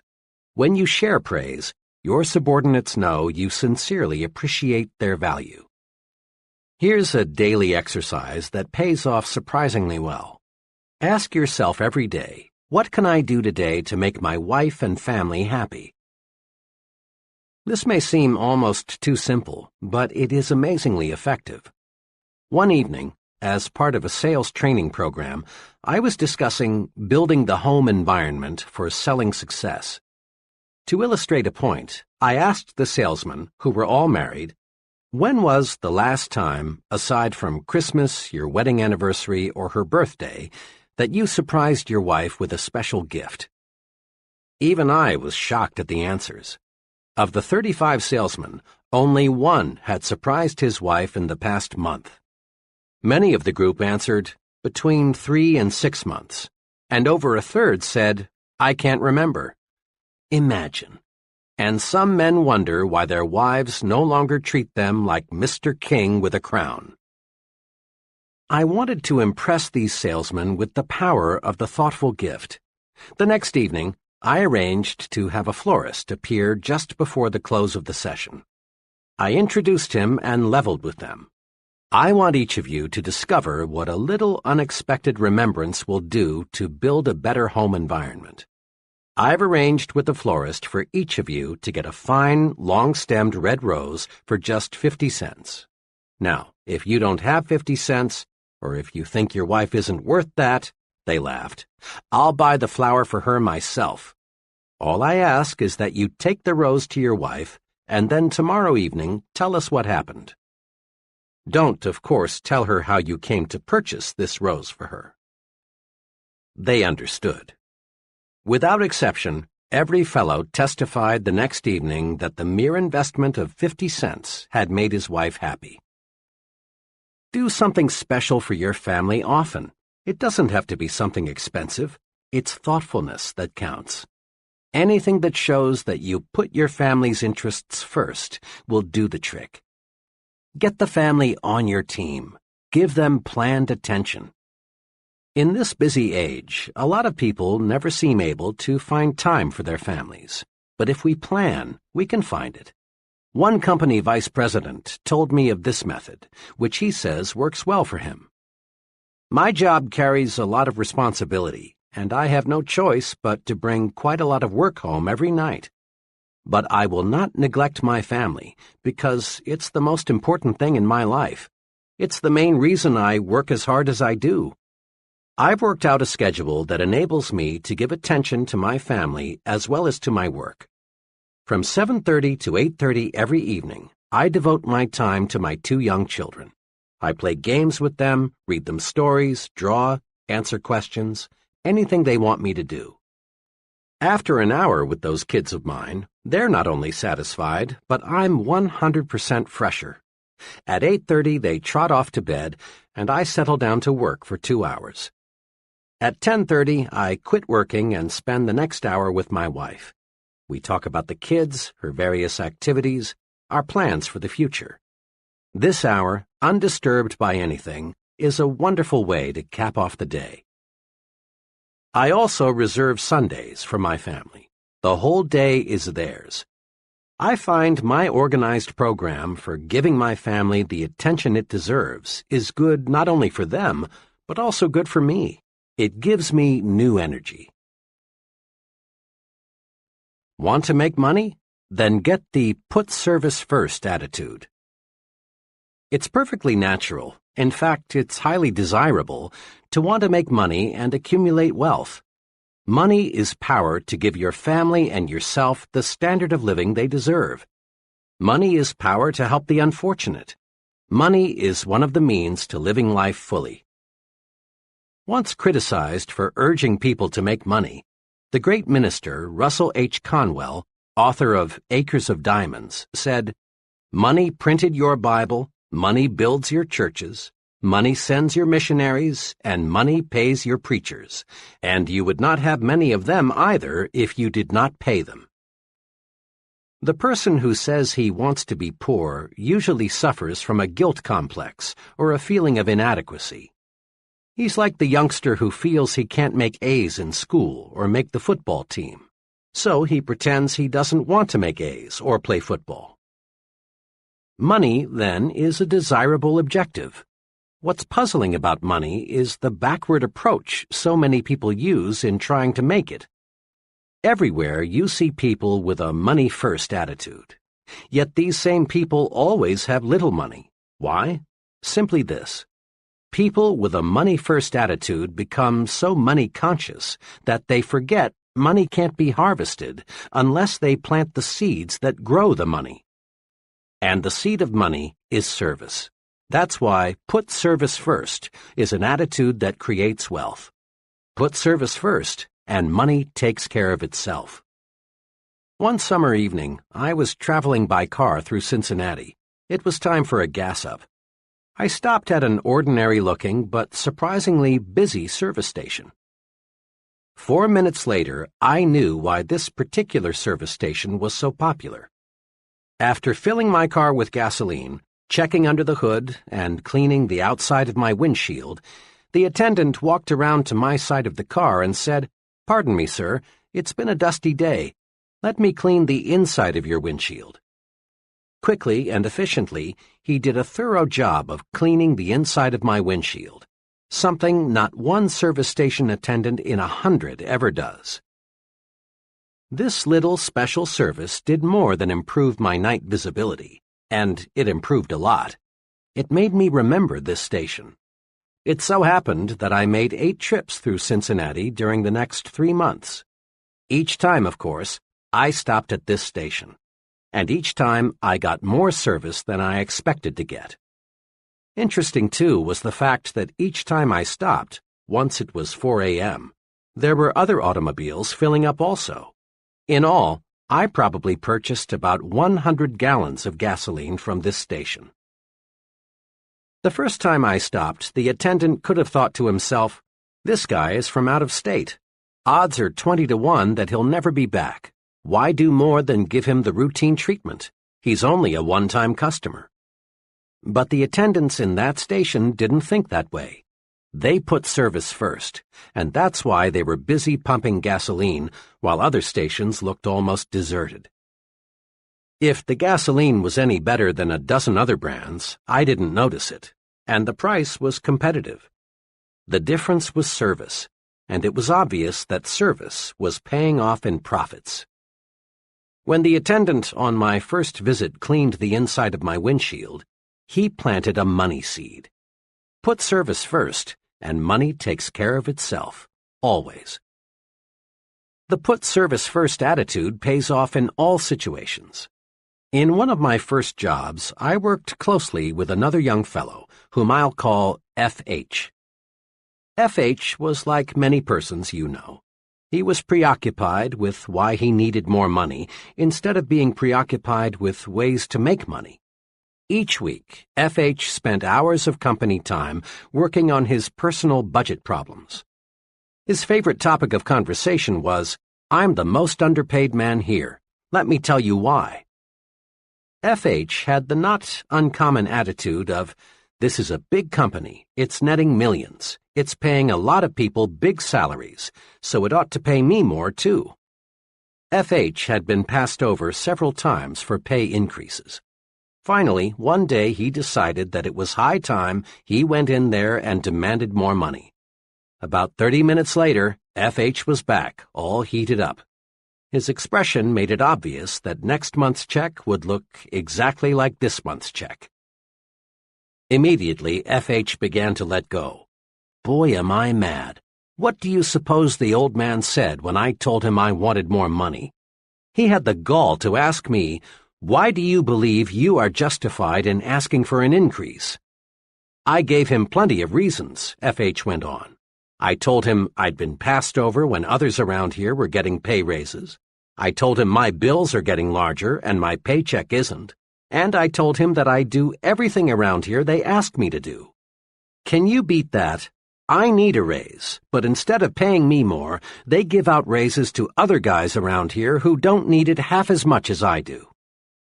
Why, the way he acted, F.H. continued, you'd think I was asking for charity. All he would say is, "When your record shows that you deserve more money, you'll get more money." Sure, I could do a better job if they paid me for it, but only a fool does something he isn't paid for. F.H. is an example of the breed that is blind to the how of making money. His last remark sums up his mistake. In effect, FH wanted the company to pay him more and then he would produce more. But this is not how the system works. You don't get a raise on the promise of better performance. You get a raise only by demonstrating better performance. You can't harvest money unless you plant the seeds that grow money. And the seed of money is service. Put service first, and money takes care of itself.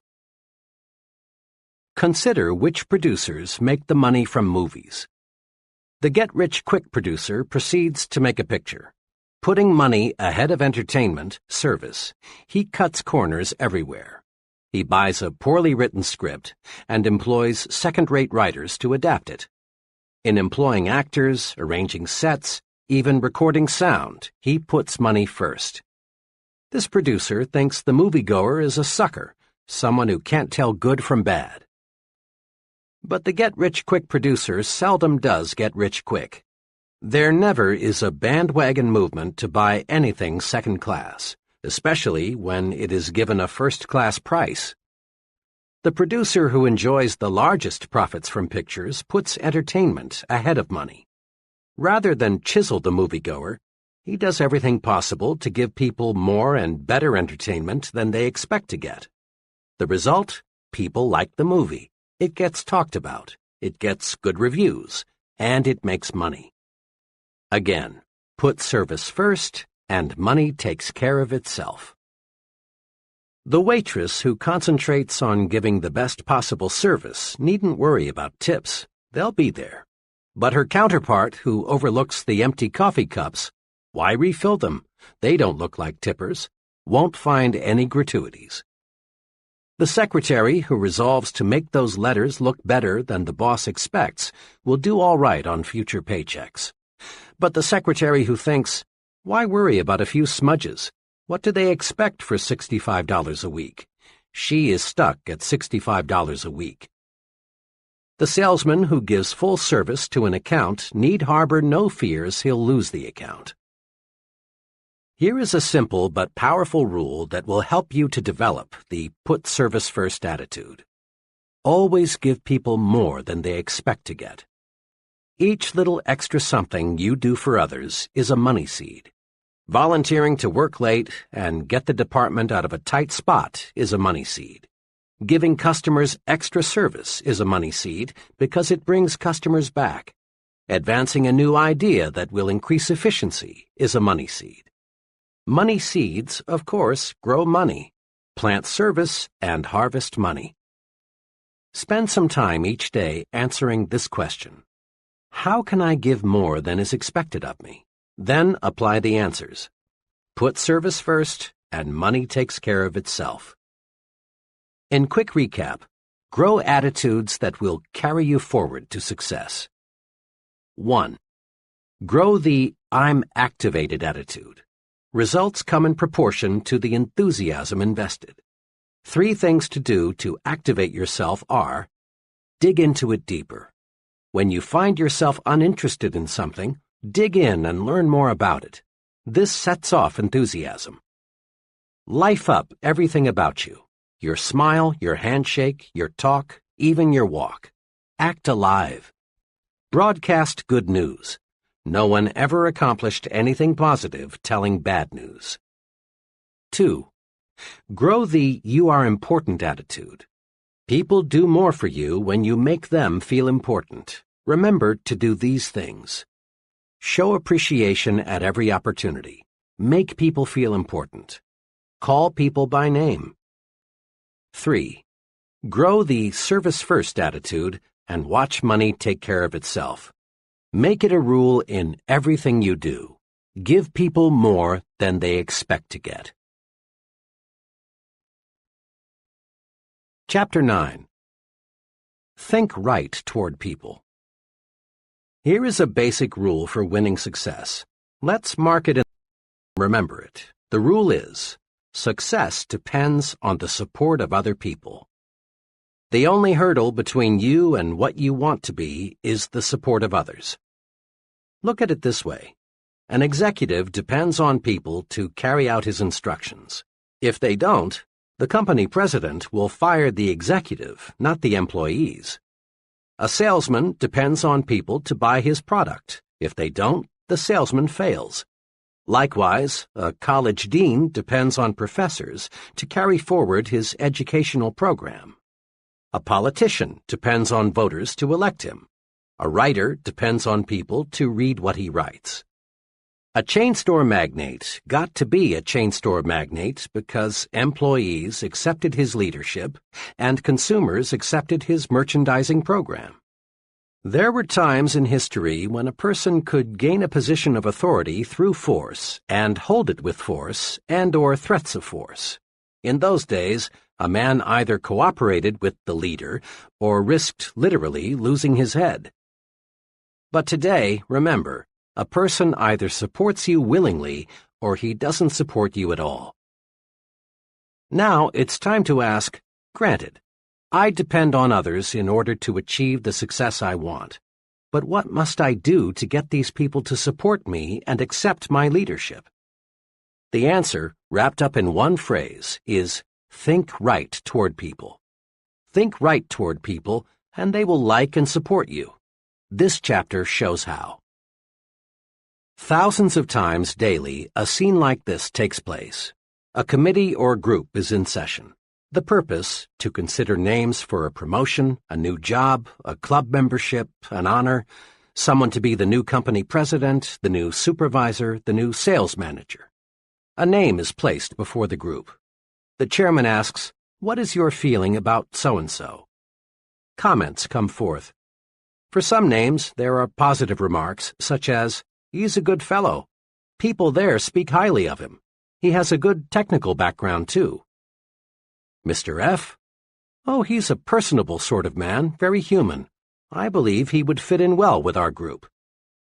Some names draw negative, lukewarm statements. "I think we should investigate that fellow carefully. He doesn't seem to get along too well with people. I know he has a good academic and technical background. I don't question his competence, but I am concerned about the acceptance he would receive. He doesn't command much respect from people." Now, here is an exceptionally important observation.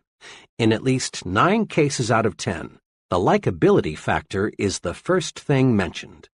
And in an overwhelmingly large number of cases, the likability factor is given far more weight than the technical factor. This holds true even in selecting scholars for university professorships. In my own academic experience, I've sat in on a considerable number of occasions when names for new faculty personnel were under question. When a name came up, the group would weigh most carefully thoughts such as, will he fit in? Will students like him?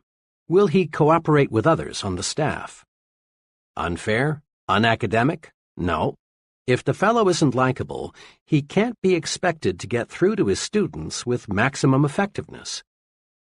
Mark this point well.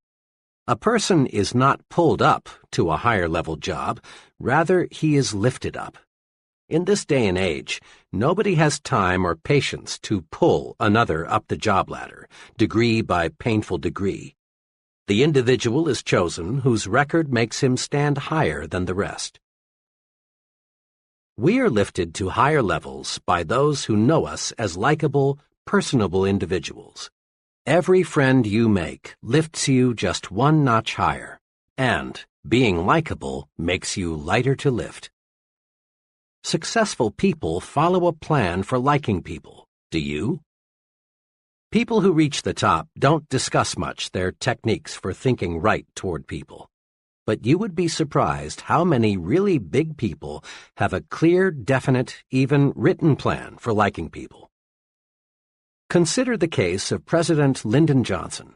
Long before he became president, Johnson, in the process of developing his amazing power of personal persuasion, developed his own 10-point formula for success. His rules, which even a casual observer of the president can see are practiced in everything he does, are quoted directly.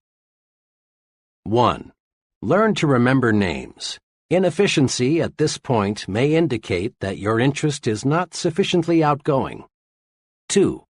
Be a comfortable person, so there is no strain in being with you. Be an old shoe kind of individual. 3.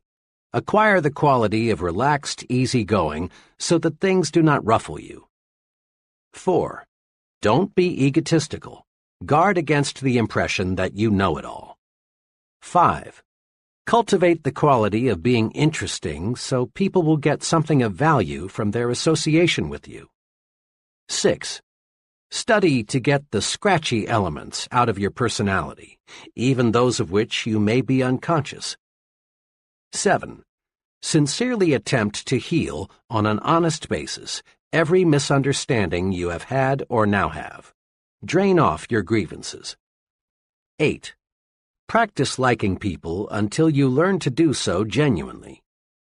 9. Never miss an opportunity to say a word of congratulation upon anyone's achievement, or express sympathy in sorrow or disappointment. 10.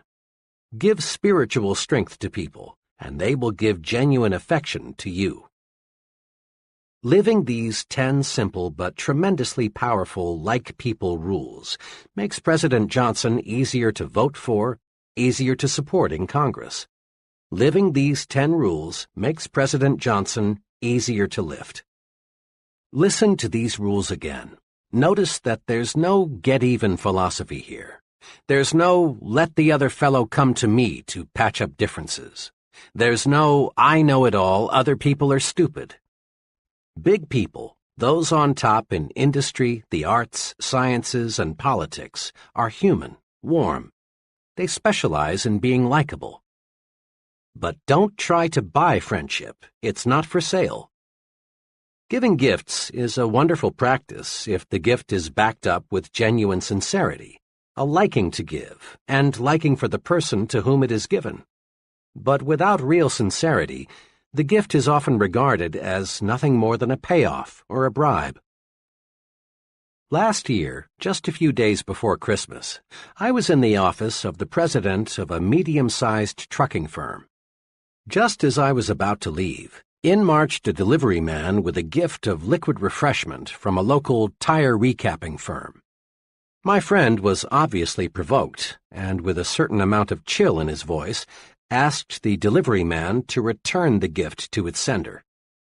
After the delivery man left, my friend hastened to explain to me, "Don't misunderstand. I like to give gifts, and I like to get them." Then he named a number of gifts he had already received from business friends that Christmas. "But," he went on, "when the gift is just an attempt to get my business, an obvious bribe, I don't want it. I quit doing business with that firm 3 months ago because their work isn't what it should be, and I don't like the employees. But their salesman keeps on calling. What burns me," he continued, "is that last week that same blank salesman was in here and had the gall to say, 'I sure would like to get your business back. I'm going to tell Santa to be real good to you this year.' If I hadn't sent their booze back, the first thing that so-and-so would have said to me next time he's in is, 'I'll bet you enjoyed our gift, didn't you?' Friendship can't be bought, and when we try, we lose in 2 ways. 1, we waste money. 2, we create contempt. Take the initiative in building friendships. Leaders always do. It's easy and natural for us to tell ourselves, let him make the first move. Let them call us. Let her speak first. It's easy, too, virtually, to ignore other people. Yes, it's easy and natural, but it isn't right thinking toward people. If you follow the rule of letting the other person build the foundation for friendship, you may not have many friends. Actually, it's a mark of real leadership to take the lead in getting to know people. Next time you are in a large group, observe something very significant. The most important person present is the one person most active in introducing himself. It's always a big person who walks up to you, offers his hand, and says, "Hello, I'm Jack R." Digest this observation for a moment, and you'll discover the reason the fellow is important is that he works at building friendships. Think right toward people. As a friend of mine expresses it, I may not be very important to him, but he's important to me. That's why I've got to get to know him. Have you ever noticed how people freeze while waiting for elevators? Unless they are with someone they know, most folks never say anything to the person standing beside them. One day, I resolved to do a little experimenting. I resolved to say something to the stranger who was waiting as I was. I kept track of his reaction 25 consecutive times, and 25 times I got back a positive, friendly response. Now, talking to strangers may not be very urbane, but most people like it nevertheless. And here is the big payoff. When you make a pleasant remark to a stranger, you make him feel 1 degree better. This makes you feel better and helps you relax. Every time you say something pleasant to another person, you compensate yourself. It's like warming up your automobile on a cold morning. Here are 6 ways to win friends by exercising just a little initiative. 1. Introduce yourself to others at every possible opportunity, at parties, meetings, on airplanes, at work, everywhere. 2. Be sure the other person gets your name straight. 3. Be sure you can pronounce the other person's name the way he pronounces it. 4. Write down the other person's name, and be mighty sure you have it spelled correctly. People have a fetish about the correct spelling of their own names. If possible, get his address and phone number also. 5. Drop a personal note or make a phone call to the new friends you feel you want to know better. This is an important point. Most successful people follow through on new friends with a letter or a phone call. 6. And last but not least, say pleasant things to strangers. It warms you up and gets you ready for the task ahead. Putting these 6 rules to work is really thinking right about people. To be sure, it is not the way the average person thinks. Mr. Average never takes the initiative in making introductions. He waits for the other person to introduce himself first. Take the initiative. Be like the successful. Go out of your way to meet people. And don't be timid. Don't be afraid to be unusual. Find out who the other person is and be sure he knows who you are. Recently, an associate and I were retained to do a preliminary screening of an applicant for an industrial sales job. We found the applicant, whom we'll call Ted, to have some good qualifications. He was exceptionally intelligent, made a fine appearance, and seemed to have a lot of ambition. But we found something that forced us to disqualify him, at least temporarily. Ted's big limitation was this: he expected perfection in other people. Ted was annoyed by many little things, like mistakes in grammar, people who were messy with cigarettes, people who had bad taste in clothes, and so on. Ted was surprised to learn this fact about himself, but he was eager to get into higher-paying work, and he asked whether there was anything we could tell him to help overcome his weakness. We made 3 suggestions. 1. Recognize the fact that no person is perfect. Some people are more nearly perfect than others, but no man is absolutely perfect. The most human quality about human beings is that they make mistakes, all kinds of them. 2. Recognize the fact that the other fellow has a right to be different. Never play God about anything. Never dislike people because their habits are different from your own, or because they prefer different clothes, religion, parties, or automobiles. You don't have to approve of what another fellow does, but you must not dislike him for doing it. 3. Don't be a reformer. Put a little more live and let live into your philosophy. Most people intensely dislike being told you're wrong. You have a right to your own opinion, but sometimes it's better to keep it to yourself. Ted conscientiously applied these suggestions. A few months later, he had a fresh outlook. He now accepts people for what they are, neither 100% good nor 100% bad. Besides, he says, the things that used to annoy the heck out of me I now find amusing. It finally dawned on me what a dull world this would be if people were all alike and everybody was perfect. Note this simple but key fact. No person is all good and no person is all bad. The perfect person just doesn't exist. Now, if we let our thinking go uncontrolled, we can find much to dislike in almost anyone. By the same token, if we manage our thinking properly, if we think right toward people, we can find many qualities to like and admire in the same person. View it this way. Your mind is a mental broadcasting station. This broadcasting system transmits messages to you on two equally powerful channels, Channel P, positive, and Channel N, negative. Let's see how your broadcasting system works. Suppose that today your business superior, we'll call him Mr. Jacobs, called you into his office and reviewed your work with you. He complimented you on your work, but he also made some specific suggestions on how you can do it better. Tonight, it's only natural for you to recall the incident and do some thinking about it. If you tune in Channel N, the announcer will be saying something like this. Watch out! Jacobs is out to get you. He's a crab. You don't need any of his advice. To heck with it. Remember what Joe told you about Jacobs? He was right. Jacobs wants to grind you down like he did Joe. Resist him. Next time he calls you in, fight back. Better still, don't wait. Tomorrow, go in and ask him just what he really meant by his criticism. But tune in Channel P, and the announcer will say something along these lines. You know, Mr. Jacobs is a pretty good fellow. Those suggestions he made to me seem pretty sound. If I put them to use, I can probably do a better job and position myself for an increase. The old boy did me a favor. Tomorrow I'll go in and thank him for his constructive help. Bill was right.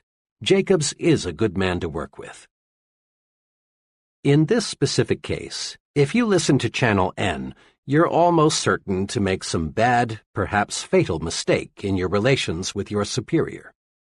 But if you are tuned to Channel P, you are definitely certain to benefit from your superior's suggestions and at the same time draw yourself closer to him. He will appreciate that visit. Try it and see. Bear in mind that the longer you stay tuned to either Channel P or Channel N, the more interested you become and the harder it is to switch channels. This is true because one thought, positive or negative, sets off a whole chain reaction of similar thought. You may, for example, start off with such a simple minor negative thought as a person's accent, and find yourself soon thinking negatively about such unrelated topics as his political and religious beliefs, the car he drives, his personal habits, his relationship with his wife, even the way he combs his hair. And thinking this way surely won't get you where you want to go. You own it, so manage your thought broadcasting station. When your thoughts turn to people, make Channel P your listening habit. If Channel N cuts in, say stop, then switch channels. To make the switch, all you must do is think of one positive quality about the individual. In true chain reaction style, this one thought will lead to another and another, and you will be glad. When you are alone, you and only you can decide whether you will listen to Channel P or Channel N. But when you are talking with someone else, that person has a measure of control over how you think. We must remember that most people do not understand the concepts of thinking right toward people. So it's a very common experience for people to come rushing to you, just aching to say something negative about a person you both know. A coworker wants to tell you about the objectionable qualities of another employee. A neighbor wants to let you know the domestic problems of another neighbor. Or a customer wants to itemize the faults of his competitor, whom you will call on next. Thoughts breed like thoughts.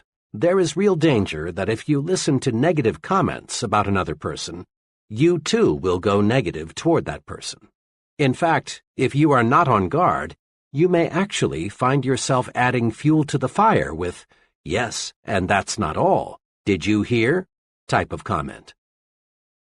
These things backfire, boomerang. There are two ways to prevent others from switching us from Channel P to Channel N. One way is to switch topics as quickly and quietly as possible with some remark like, "Pardon me, John, but while I think of it, I've been meaning to ask you." A second way is to excuse yourself with a, "Sorry, John, I'm late now," or, "I've a deadline to meet. Will you excuse me?" Make a forceful promise to yourself. Refuse to let others prejudice your thinking. Stay tuned to Channel P. Once you've mastered the technique of thinking only good thoughts about people, greater success is guaranteed. Let me tell you what an unusually successful insurance salesman told me about how thinking good thoughts about people pays off for him. "When I first got in the insurance business," he began, "the going was tough, believe me. At first, it seemed there were about as many competing agents as there were prospects. And I soon learned what all insurance men know, that 9 prospects out of 10 firmly believe they don't need any more insurance. I'm doing well, but let me tell you, it's not because I know a lot about the technical side of insurance. That's important, don't misunderstand me. But there are men trying to sell insurance who know policies and contracts better than I. In fact, I know one man who wrote a book about insurance, but he couldn't sell a policy to a man who knew he had only 5 days to live. My success," he continued, "is based on one thing. I really like the guy I'm selling. Let me say again, I really like him. Some of my fellow salesmen try to pretend they like the other fellow, but this won't work. You can't even fool a dog. Your mannerisms, eyes, facial expressions, all spell PHONY when you pretend. Now, when I'm gathering information about a prospect, I do what every other agent does. I get his age, where he works, how much he makes, how many kids he's got, and so on. But I also get something else, which most salesmen never search for. That is, some sound reasons why I can like the prospect. Maybe the job he's doing will supply the reason, or perhaps I can find it someplace in his past record. But I find some good reasons to like him. Then, whenever my attention is focused on the prospect, I review the reasons why I like him. I build a likable image of the prospect before I say one word to him about insurance. This little technique works. Because I like him, he sooner or later likes me. Pretty soon, instead of sitting across the table from him, I'm on the same side with him, and we're working out his insurance plan together. He trusts and believes in my judgment because I am a friend. Now, people don't always accept me right off the bat, but I've found that so long as I continue to like a fellow, he'll come around and we can get down to business. "Just last week," my friend went on, "I was making the 3rd call on a difficult prospect. He met me at the door, and before I could even say good evening, he proceeded to give me hell. He went on, not even stopping for a breath until he had run down and finished with, 'And don't ever come back here again.' After he had said that, I just stood there looking into his eyes for about 5 seconds, and then said softly and with genuine sincerity, because I meant it, 'But Mr. S., I'm calling tonight as your friend.' Yesterday, he bought a $250,000 endowment policy." Saul Polk is popularly called the appliance king of Chicago. Starting with nothing, Saul Polk now sells millions of dollars worth of appliances in a year in metropolitan Chicago. Saul Polk credits a lot of his success to his attitude toward shoppers. "Customers," says Mr. Polk, "should be treated like they are guests in my home." Isn't that thinking toward people? And isn't it about the simplest success formula one can put to work? Just treat customers like guests in your home. This technique works outside the store, too. Substitute the word employees for customers so that it reads, "Employees should be treated like guests in my home." Give first-class treatment to your employees, and you get first-class cooperation, first-class output.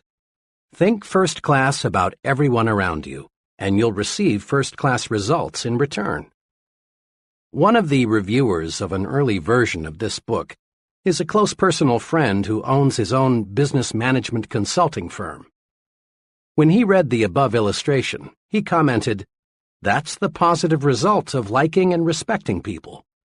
Let me give you a personal experience of a friend of mine which shows what happens if you don't like and admire people. His experience has a big point. Here it is. My firm obtained a contract to provide consulting services to a relatively small soft drink bottling concern. The contract was substantial. The client had little formal education. His business was in bad shape, and in recent years he had made some very costly mistakes. 3 days after we had got the contract, an associate and I were driving out to his plant, which was about 45 minutes from our offices. To this day, I don't know how it started, but somehow we began talking about the negative qualities of our client. Before we realized it, we were talking about how his own stupidity had brought about the mess he was in, instead of discussing how we could best approach solving his problems.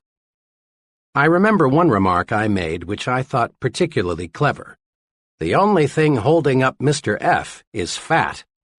My associate laughed and came up with an equally choice observation. "And that son of his, Junior, must be all of 35, but the only qualification he has for the job he's holding is he speaks English." The whole drive out, we talked about nothing else but what a weak-minded numbskull we had as a client. Well, the conference that afternoon was cold. Looking back, I think our client sensed somehow the way we felt toward him. He must have thought, "These fellows think I'm stupid or something, and all they're going to do for my money is give me some smooth-sounding talk." 2 days later, I got a 2-sentence letter from this client. It said, "I've decided to cancel our contract for your consulting services. If there is a charge for your services to date, please bill me." Printing ourselves with negative thoughts for only 40 minutes cost us a contract. What made it even more painful was learning about a month later that this former client had contracted with an out-of-town firm for the professional assistance he needed. We would never have lost him had we concentrated on his many fine qualities, and he has them. Most people do. Here's how you can have some fun and discover a basic success principle at the same time. For the next 2 days, listen in on as many conversations as you can. Note 2 things. Which person in the conversation does the most talking, and which person is the more successful. Hundreds of my own little experiments have revealed this. The person who does the most talking and the person who is the most successful are rarely the same person. Almost without exception, the more successful the person, the more he practices conversation generosity. That is, he encourages the other person to talk about himself, his views, his accomplishments, his family, his job, his problems. Conversation generosity paves the way to greater success in 2 important ways. 1. Conversation generosity wins friends. 2. Conversation generosity helps you learn more about people. Remember this, the average person would rather talk about himself than anything else in this world. When you give him the chance, he likes you for it. Conversation generosity is the easiest, simplest, and surest way there is to win a friend. The second benefit of conversation generosity, learning more about other people, is important too. As we said in Chapter 1, people are what we study in our Success Lab. The more we can learn from them, their thought processes, their strong and weak points, why they do what and as they do, the better equipped we are to influence them effectively in the way that we want. Let me illustrate. A large New York advertising agency, like all advertising agencies, specializes, of course, in telling the public why it should buy the products it advertises. But this agency does something else, too. It requires its copywriters to spend 1 week each year behind counters so they can listen to what the people say about the products they promote. Listening provides the clues these copywriters need to write better, more effective ads. Many progressive businesses conduct so-called terminal interviews with employees who are leaving. The reason is not to sell the employees on staying with the company, but to find out why he is quitting. Then the company can bring about improvements in its employee relations. Listening pays off. Listening pays off for the salesman, too.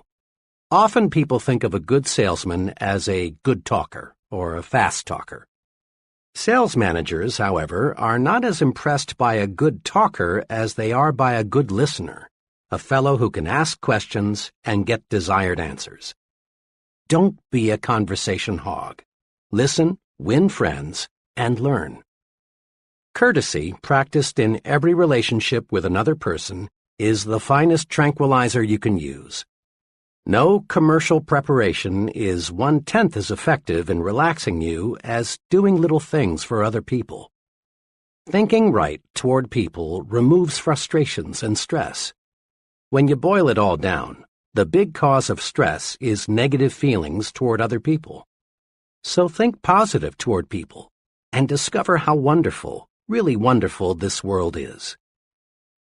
The real test for thinking right toward people comes when things don't go exactly the way we want. How do you think when you're passed up for a promotion?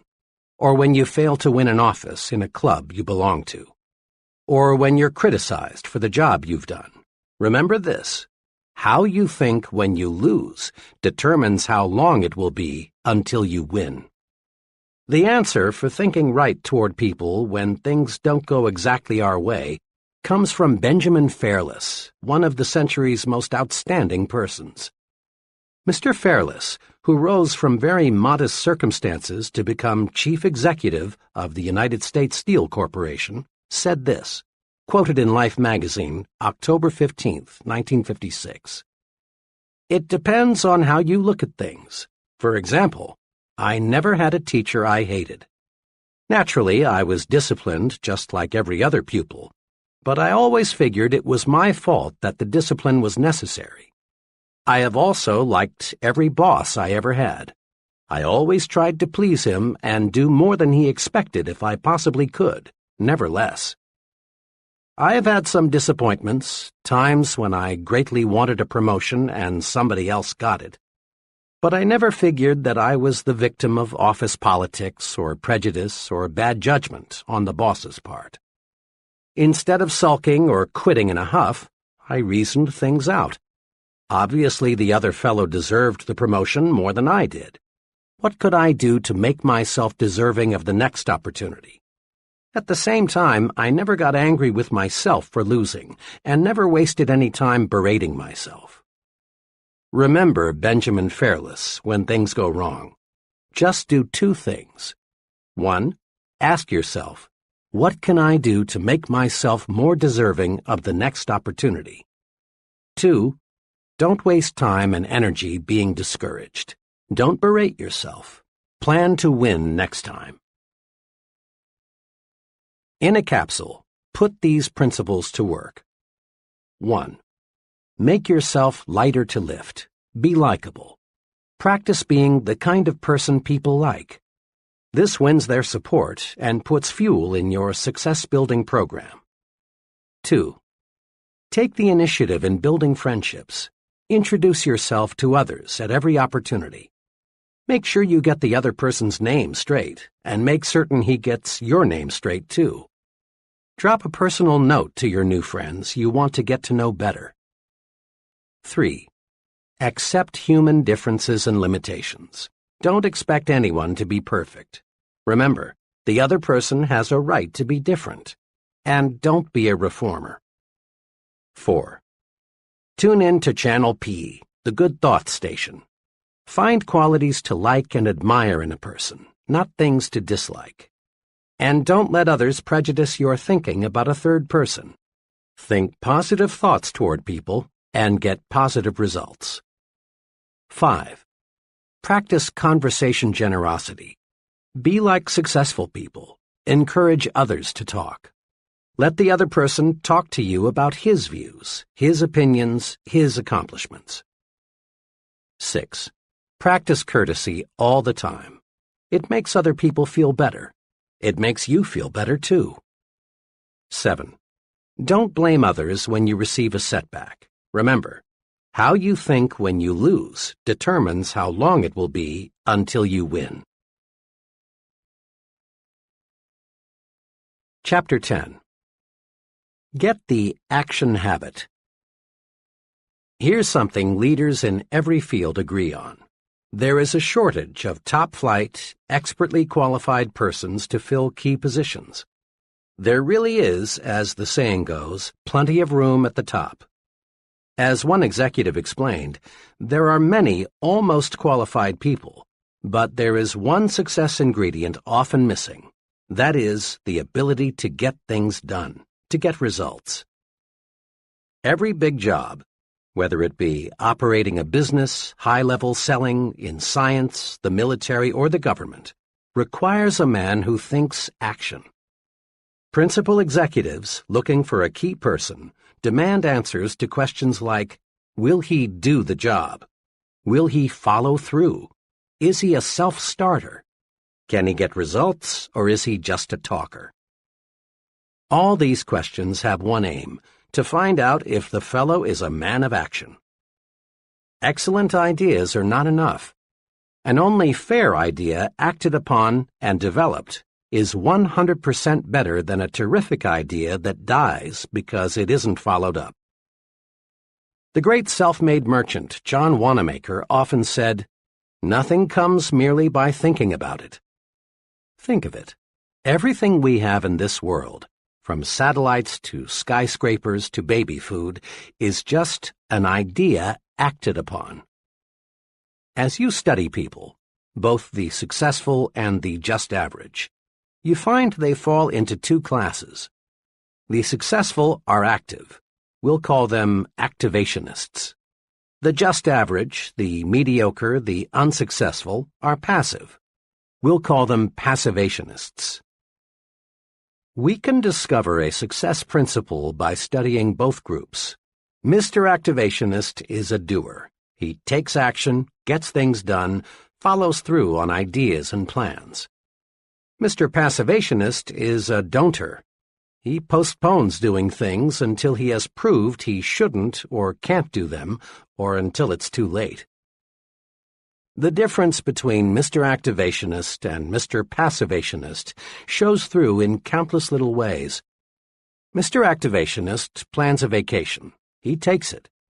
Mr. Passivationist plans a vacation, but he postpones it until next year. Mr. A decides he should attend church regularly. He does. Mr. P thinks it's a good idea to go to church regularly too, but he finds ways to postpone acquiring this new habit. Mr. A feels that he should drop a note to someone he knows to congratulate him on some achievement. He writes the note. Under the same circumstances, Mr. P finds a good reason to put off writing the note, and it never gets written. The difference shows up in big things, too. Mr. A wants to go into business for himself. He does. Mr. P also wants to go into business for himself, but he discovers just in the nick of time a good reason why he had better not. Mr. A, age 40, decides he wants to take up a new line of work. He does. The same idea occurs to Mr. P, but he debates himself out of doing anything about it. The difference between Messrs. Activationist and Passivationist shows through in all forms of behavior. Mr. A gets the things done he wants done, and as byproducts he gains confidence, a feeling of inner security, self-reliance, and more income. Mr. P doesn't get the things done he wants done because he won't act.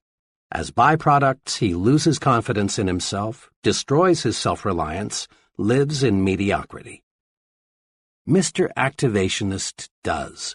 Mr. Passivationist is going to do but doesn't. Everyone wants to be an activationist, so let's get the action habit.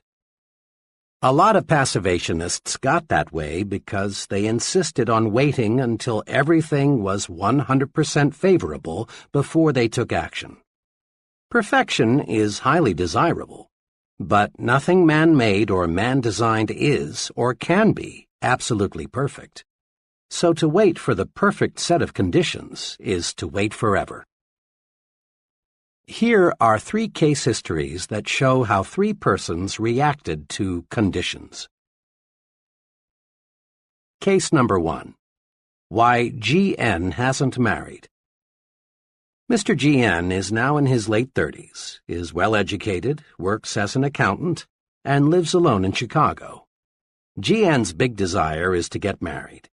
He wants love, companionship, a home, children, the works. G.N. has been close to marriage. Once he was only 1 day away.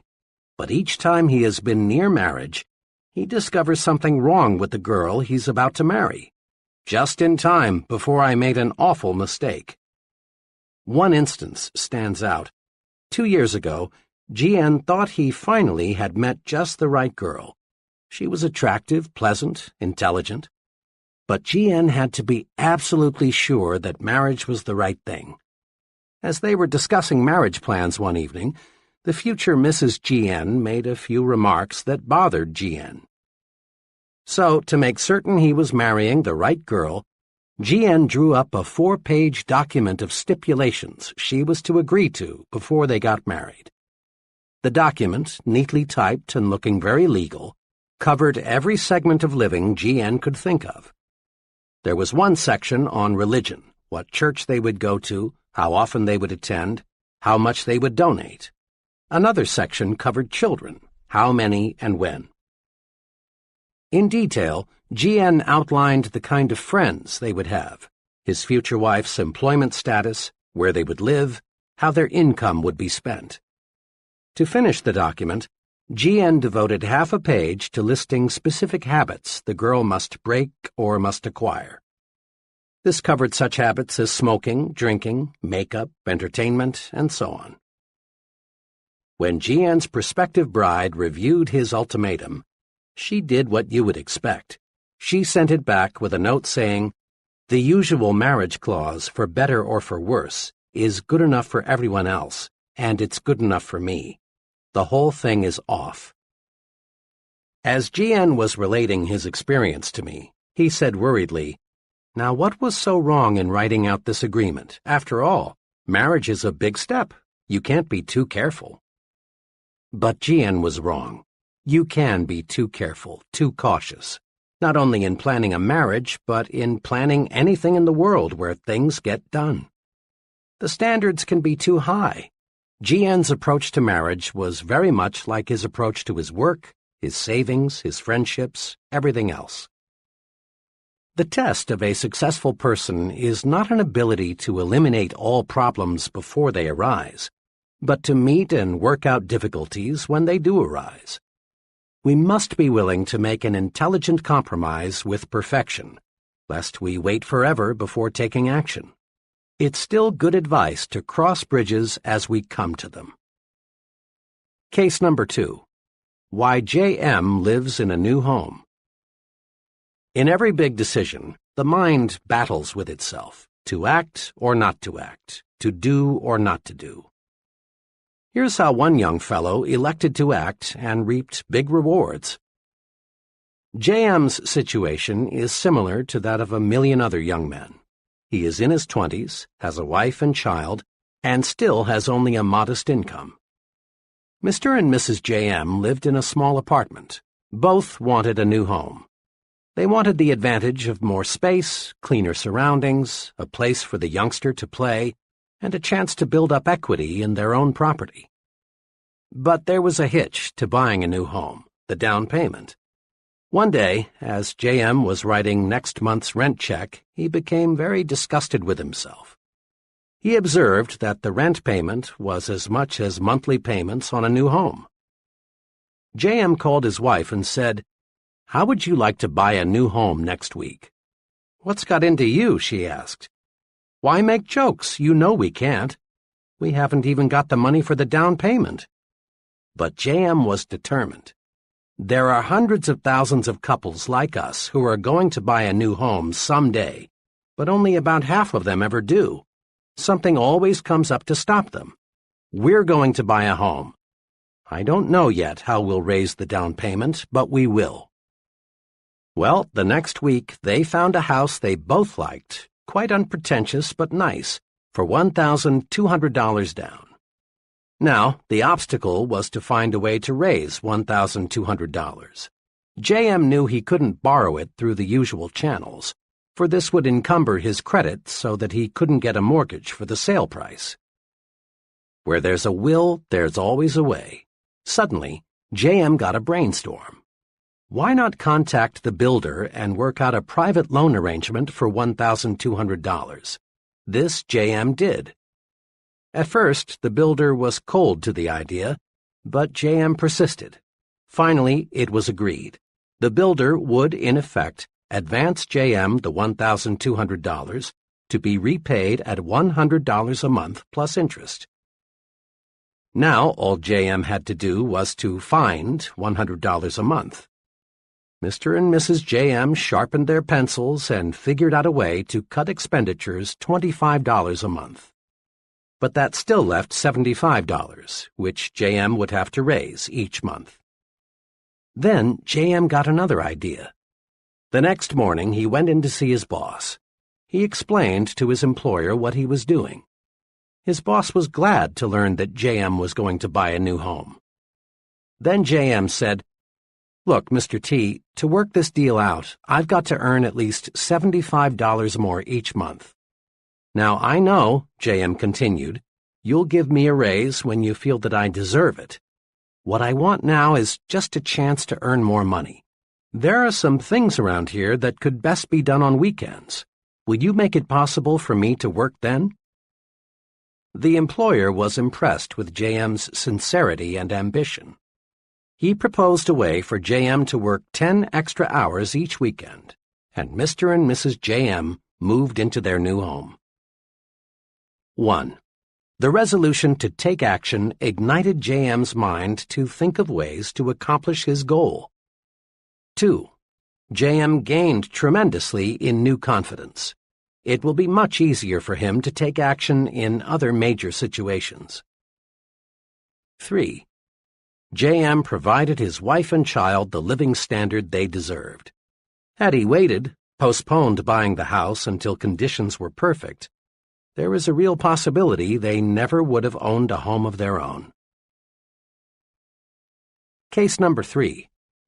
CD wanted to start his own business, but Mr. CD represents another case of what happens to big ideas when one waits until conditions are perfect before taking action on those ideas.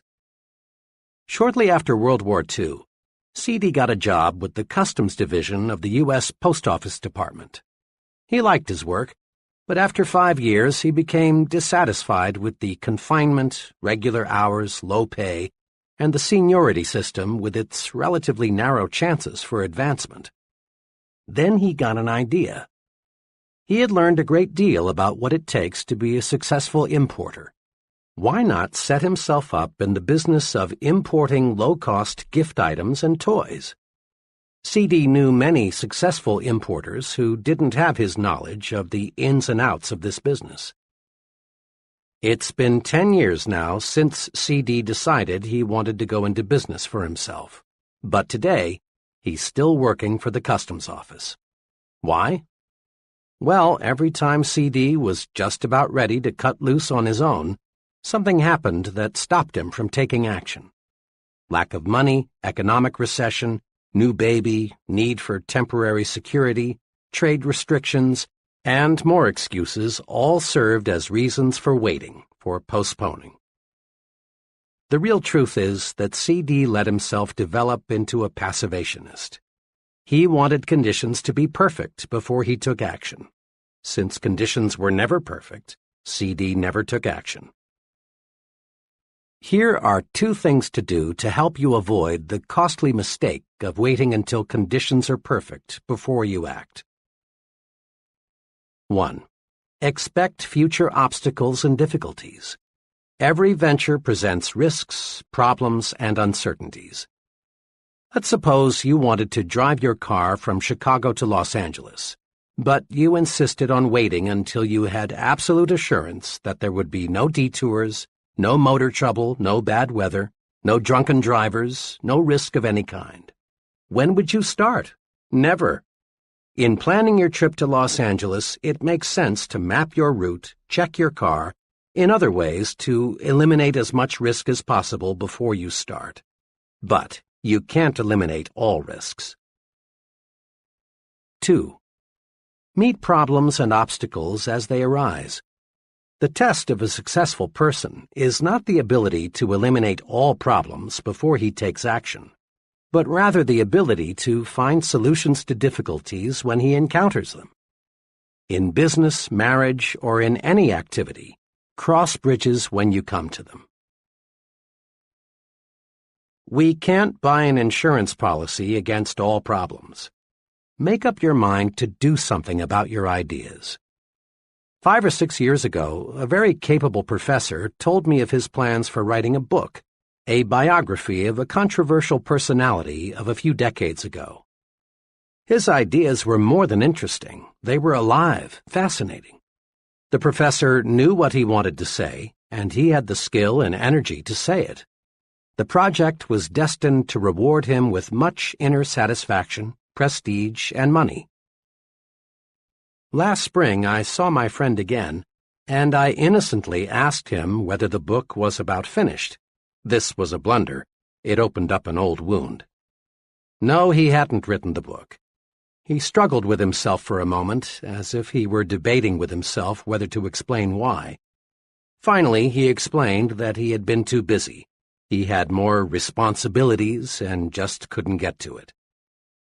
In reality, what the professor had done was to bury the idea deep in his mental graveyard. He let his mind grow negative thoughts. He visualized the tremendous work and sacrifices that would be involved. He saw all sorts of reasons why the project would fail. Ideas are important. Let's make no mistake about that. We must have ideas to create and improve anything. Success shuns the man who lacks ideas. But let's make no mistakes about this point either. Ideas in themselves are not enough. That idea for getting more business, for simplifying work procedures, is of value only when it is acted upon. Every day, thousands of people bury good ideas because they are afraid to act on them. And afterward, the ghosts of those ideas come back to haunt them. Put these 2 thoughts deep in your mind. First, give your ideas value by acting on them. Regardless of how good the idea, unless you do something with it, you gain nothing. Second, act on your ideas and gain mind tranquility. Someone once said that the saddest words of tongue or pen are these: "It might have been." Every day you hear someone saying something like, "Had I gone into business 7 years ago, I'd sure be sitting pretty now." Or, "I had a hunch it would work out like that. I wish I had done something about it." A good idea, if not acted upon, produces terrible psychological pain. But a good idea acted upon brings enormous mental satisfaction. Got a good idea? Then do something about it. Use action to cure fear and gain confidence. Here's something to remember. Action feeds and strengthens confidence. Inaction, in all forms, feeds fear. To fight fear, act. To increase fear, wait, put off, postpone. Once I heard a young paratrooper instructor explain, "The jump really isn't so bad. It's the waiting to jump that gets a fellow." On the trip to the jump site, I always try to make the time pass quickly for the men. It's happened more than once that a trainee thought too much about what may happen and panicked. If we can't get him to jump the next trip, he's through as a paratrooper. Instead of gaining confidence, the longer he postpones the jump, the more scared he gets. Waiting even makes the experts nervous. Time magazine reported that Edward R. Murrow, the nation's top newscaster, perspires and is on edge just before he telecasts. But once he's in action, fear disappears. Many veteran actors experience the same sensation. They agree that the only cure for stage fright is action. Getting right out there before the audience is the cure for dread, worry, fear. Action cures fear. One evening, we were visiting in a friend's home when their 5-year-old boy, who had been put to bed 30 minutes before, cried out. The youngster had been overstimulated by a science fiction film and was afraid the little green monsters were going to enter his room and kidnap him. I was intrigued by the way the boy's father relieved the lad's worry. He didn't say, "Don't worry, son, nothing is going to get you, go back to sleep." Instead, he took positive action. He made quite a show for the boy by inspecting the windows to be sure they were tight. Then he picked up one of the boy's plastic guns and put it on a table beside his bed and said, "Billy, here's a gun for you just in case." The little fellow had a look of complete relief. 4 minutes later, he was fast asleep. Many physicians give neutral, harmless medication to people who insist they've got to have something to make them sleep. To lots of folks, the act of swallowing a pill, even though, unknown to them, the pill has no medication, makes them feel better. It's perfectly natural to experience fear in one of many forms, but the usual methods of combating it simply don't work. I've been with many salesmen who tried to cure fear, which creeps up on even the most experienced of them at times, by going around the block a few times or drinking extra coffee. But these things don't get results. The way to combat that kind of fear, yes, any kind of fear, is action. Dread making a certain phone call? Make it and dread disappears. Put it off, and it will get harder and harder to make. Dread going to a doctor for a checkup? Go and your worry vanishes. Chances are nothing serious is wrong with you, and if there is, you know where you stand. Put off that checkup, and you feed your fear until it may grow so strong that you actually are sick. Dread discussing a problem with your superior? Discuss it and discover how those worries are conquered. Build confidence. Destroy fear through action. Start your mental engine mechanically. An aspiring young writer who wasn't experiencing success made this confession. My trouble is, whole days and weeks pass that I can't get a thing written. You see, he remarked, writing is creative. You've got to be inspired. Your spirit must move you. True, writing is creative, but here's how another creative man, also a writer, explained his secret for producing quantities of successful material. I use a mind force technique, he began. I've got deadlines to meet, and I can't wait for my spirit to move me. I've got to move my spirit. Here's how my method works. I make myself sit down at my desk. Then I pick up a pencil and go through mechanical motions of writing. I put down anything. I doodle. I get my fingers and arm in motion, and sooner or later, without my being conscious of it, my mind gets on the right track.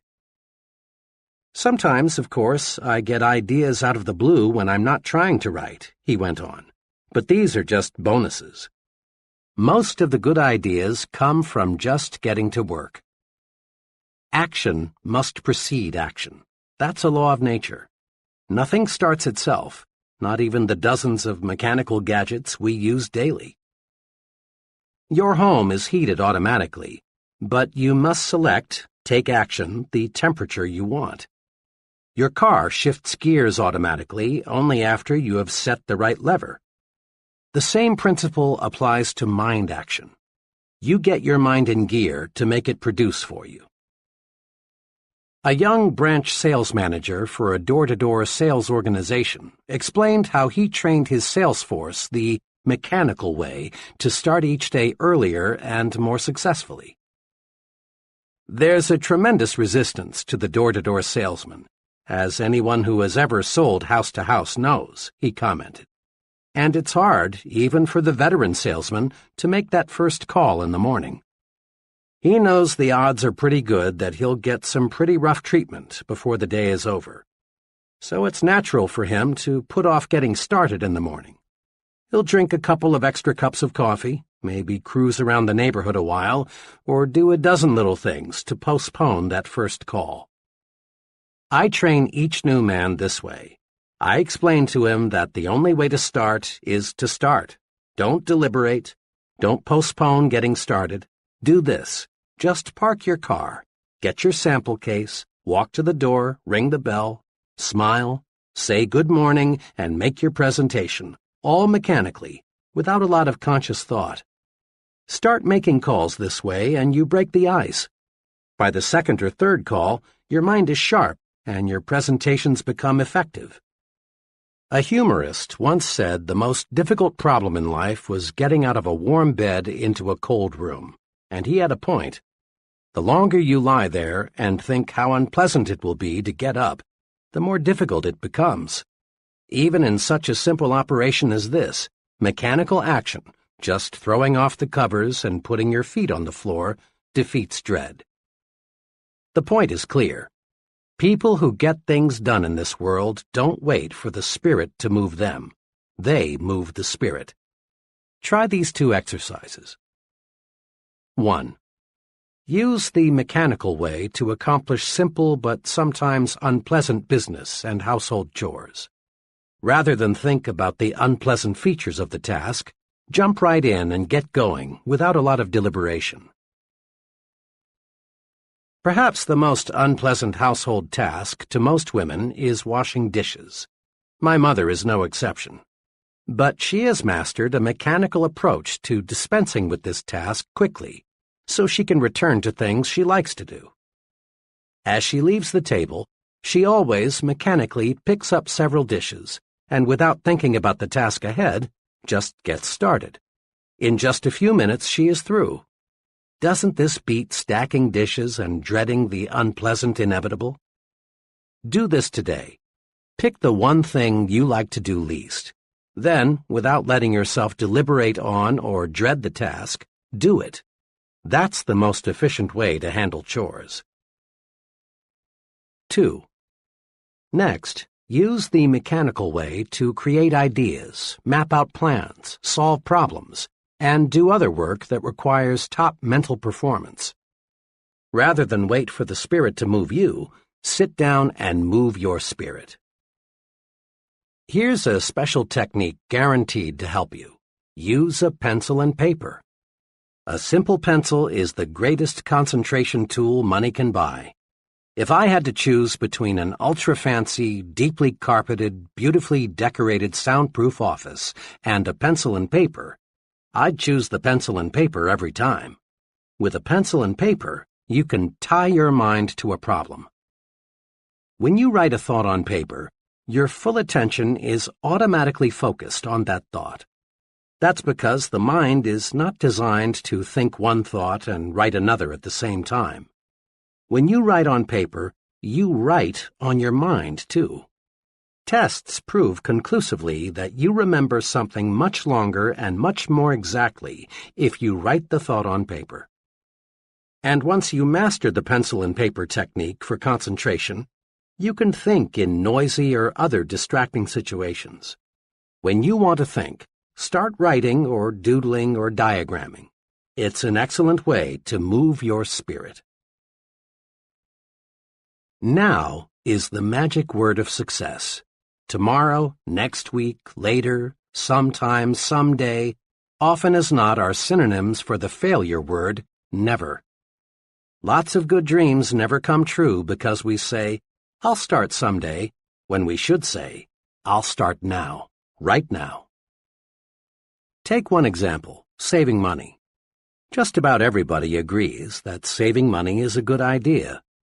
But just because it's a good idea doesn't mean many folks follow an organized savings and investment program.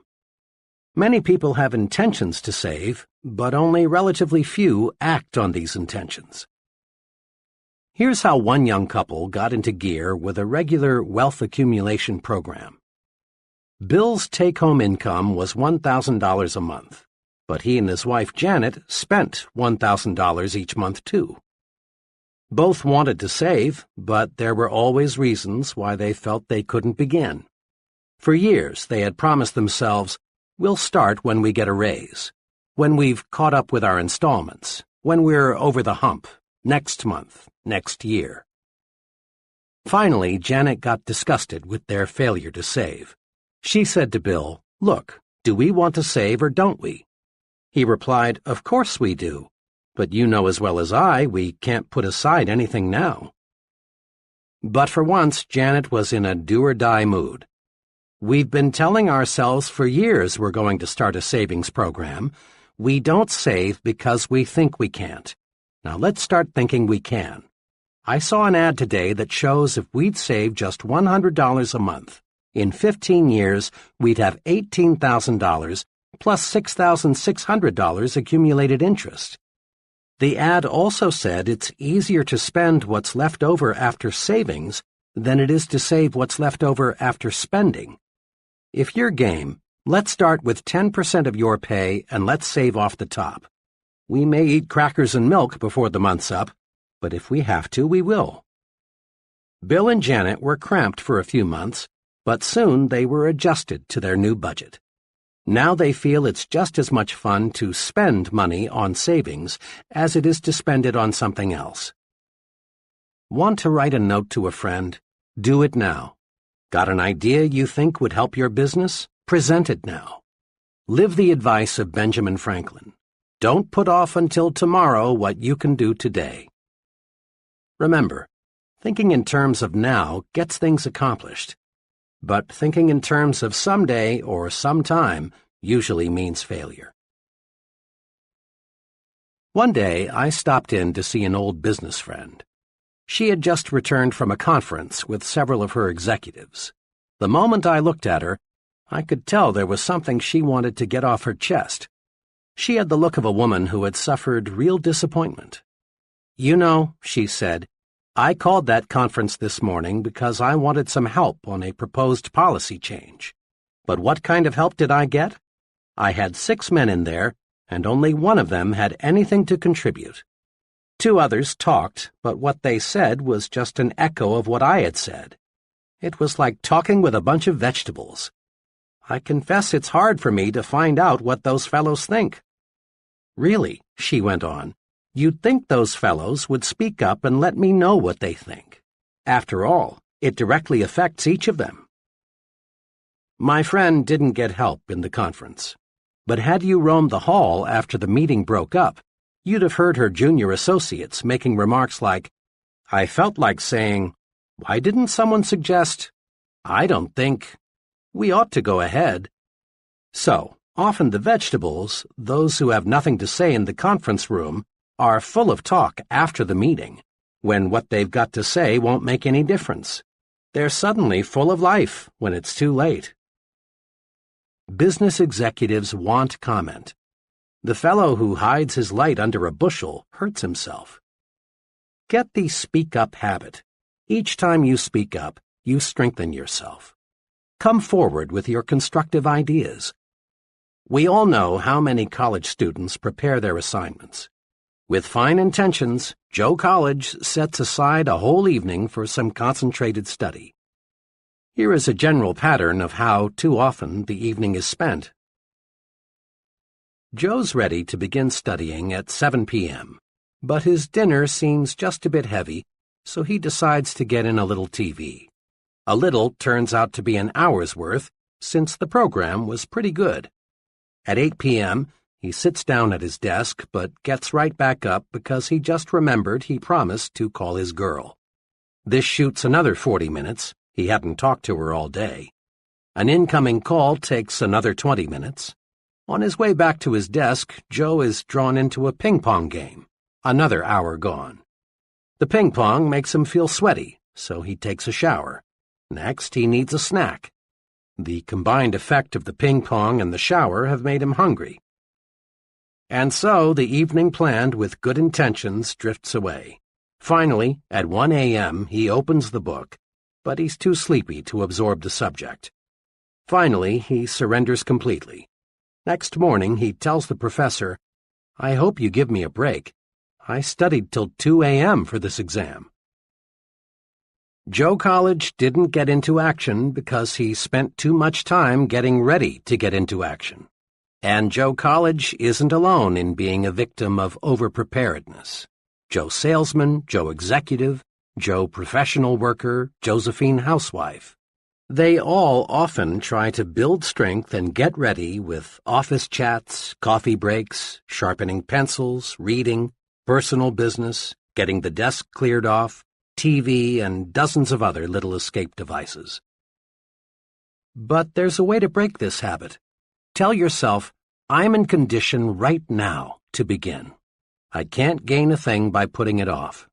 I'll use the get ready time and energy to get going instead." What we want more than anything else in our business, an executive in a machine tool company said in an address to a group of sales executives, is more people who get sound ideas and then push them through. There's not one job in our production and marketing setup that can't be done better, a lot better. I don't want to infer that we're not doing a good job now. We are. But like all progressive companies, we need new products, new markets, new and more efficient ways of doing things. We depend on people with initiative. They're the ball carriers on our team. Initiative is a special kind of action. It's doing something worthwhile without being told to do it. The person with initiative has a standing invitation to join the high-income brackets in every business and profession. The director of marketing research in a medium-sized drug manufacturing firm told me how he got to be a director of marketing research. It's a good lesson in the power of initiative. 5 years ago, I got an idea, he told me. I was working then as a sort of missionary salesman, calling on wholesalers. I discovered that one thing we lacked was facts about the consumers we wanted to buy our drug line. I talked about the need for market research to everyone here. At first I got only deaf ears because management couldn't see the need for it. I was pretty much obsessed with the idea of marketing research in our company, so I sort of took the bull by the horns. I asked and got permission to prepare a monthly report on facts of drug marketing. I collected information from every source I could find. I kept on with this, and pretty soon management and the other salesmen found themselves really interested in what I was doing. Just 1 year after I started crusading for research, I was relieved of my regular duties and asked to concentrate on developing my ideas. The rest, he continued, was just natural development. Now I've got 2 assistants, a secretary, and about 3 times the yearly income I had 5 years ago. Here are 2 special exercises for developing the initiative habit.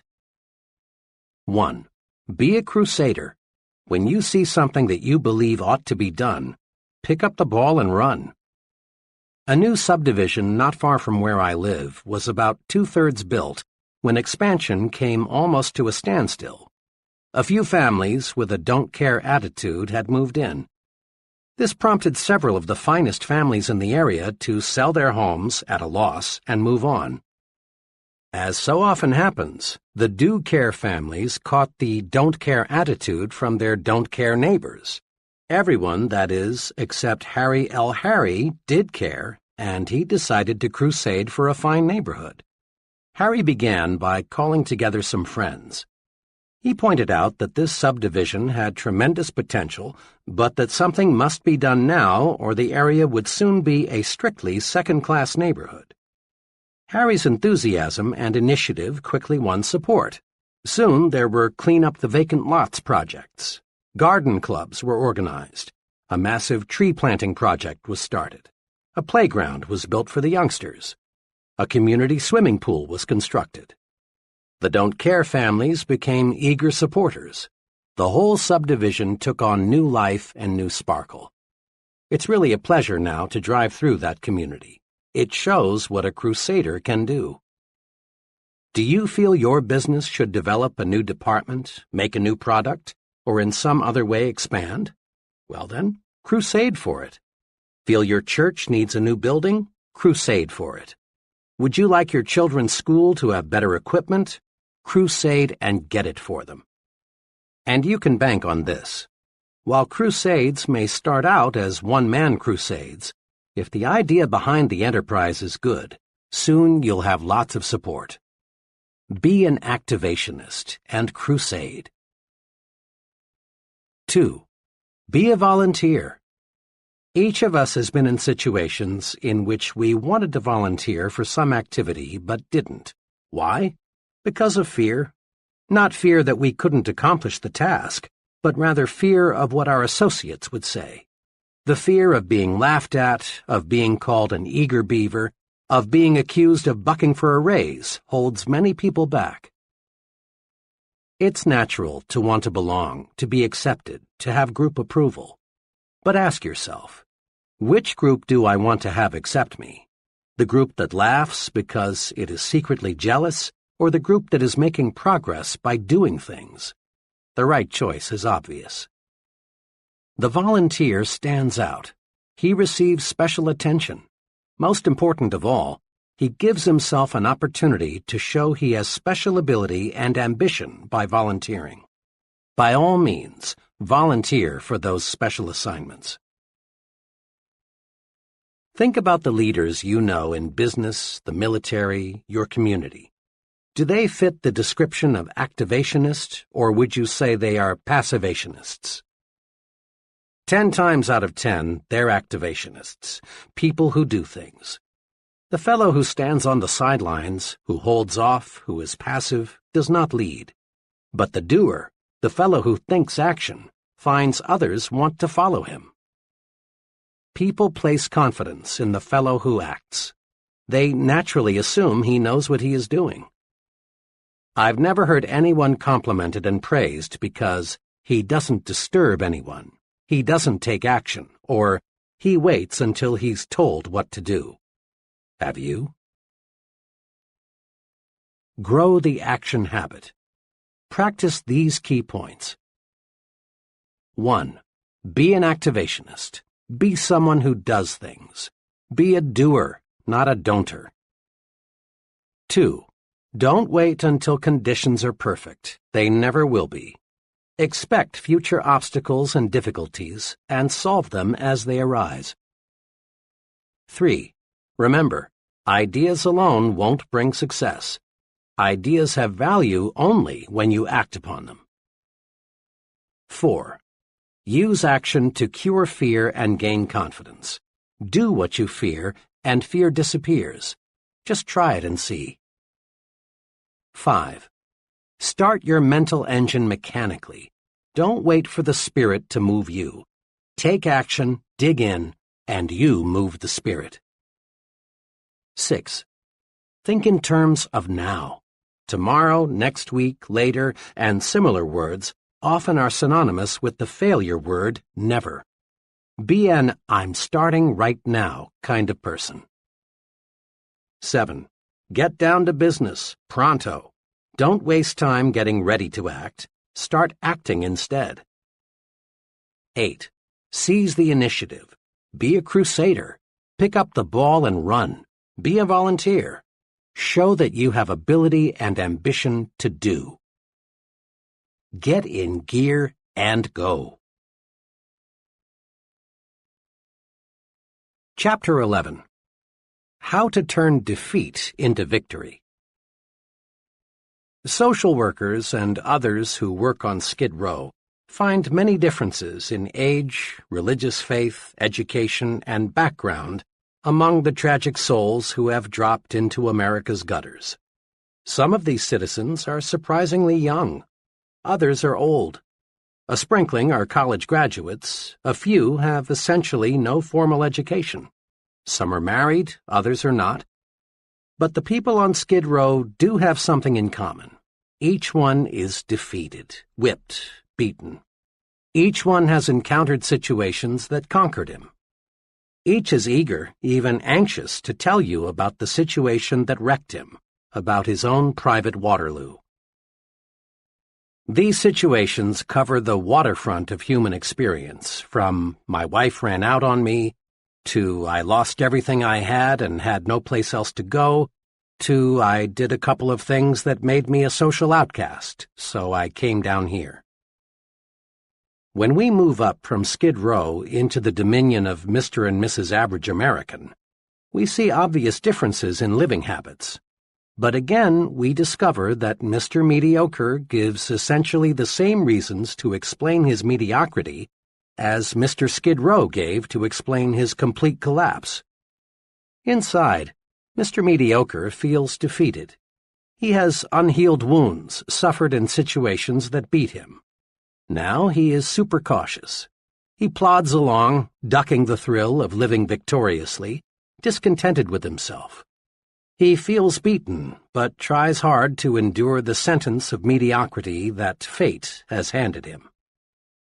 He, too, has surrendered to defeat, but in a reasonably clean, socially accepted way. Now, when we climb upstairs into the uncrowded world of success, we again discover people from every possible background. Corporate executives, leading ministers, government officials, top men in every field, we discover come from poor homes, rich homes, broken homes, cotton patches, cornfields, and slums. These people, who lead every branch of our society, have experienced every tough situation you can describe. It is possible to match every Mr. Skid Row with a Mr. Mediocre and a Mr. Success on every score: age, intelligence, background, nationality, you name it, with one exception. The one thing you can't match them on is their response to defeat. When the fellow we call Mr. Skid Row got knocked down, he failed to get up again. He just lay there, splattered out. Mr. Mediocre got up to his knees, but he crawled away, and when out of sight, ran in the opposite direction, so he'd be sure never to take a beating again. But Mr. Success reacted differently when he got knocked down. He bounced up, learned a lesson, forgot the beating, and moved upward. One of my closest friends is an exceptionally successful management consultant. When you walk into his office, you feel that you are really uptown. The fine furniture, the carpeting, the busy people, the important clients, all tell you his company is prosperous. A cynic might say, "It must have taken a real con man to put across an operation like this." But the cynic would be wrong. It didn't take a con man. And it didn't take a brilliant man or a wealthy man or a lucky man. All, and I hesitate to use the word all because all means so much sometimes, all it took was a persistent man who never thought he was defeated.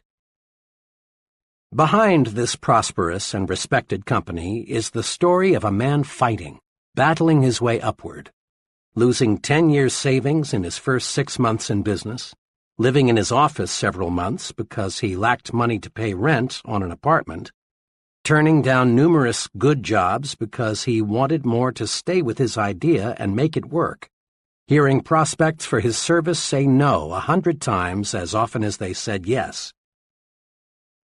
During the 7 unbelievably hard years it took him to succeed, I never heard my friend complain once. He'd explain, "Dave, I'm learning. This is competitive business, and because it's intangible, it's hard to sell, but I'm learning how."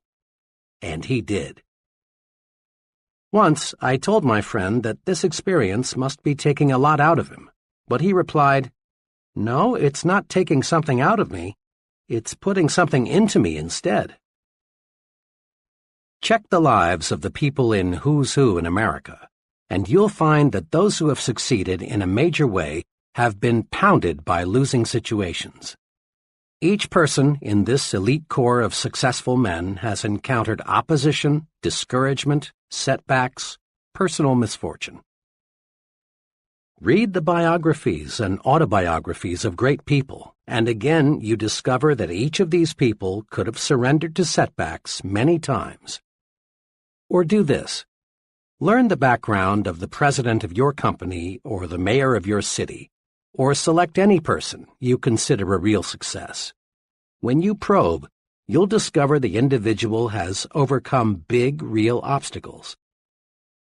It is not possible to win high-level success without meeting opposition, hardship, and setback. But it is possible to use setbacks to propel you forward. Let's see how. I saw some commercial airline statistics recently showing that there is only one fatality per 10 billion miles flown. Air travel is a magnificently safe way to go these days. Unfortunately, air accidents still occur.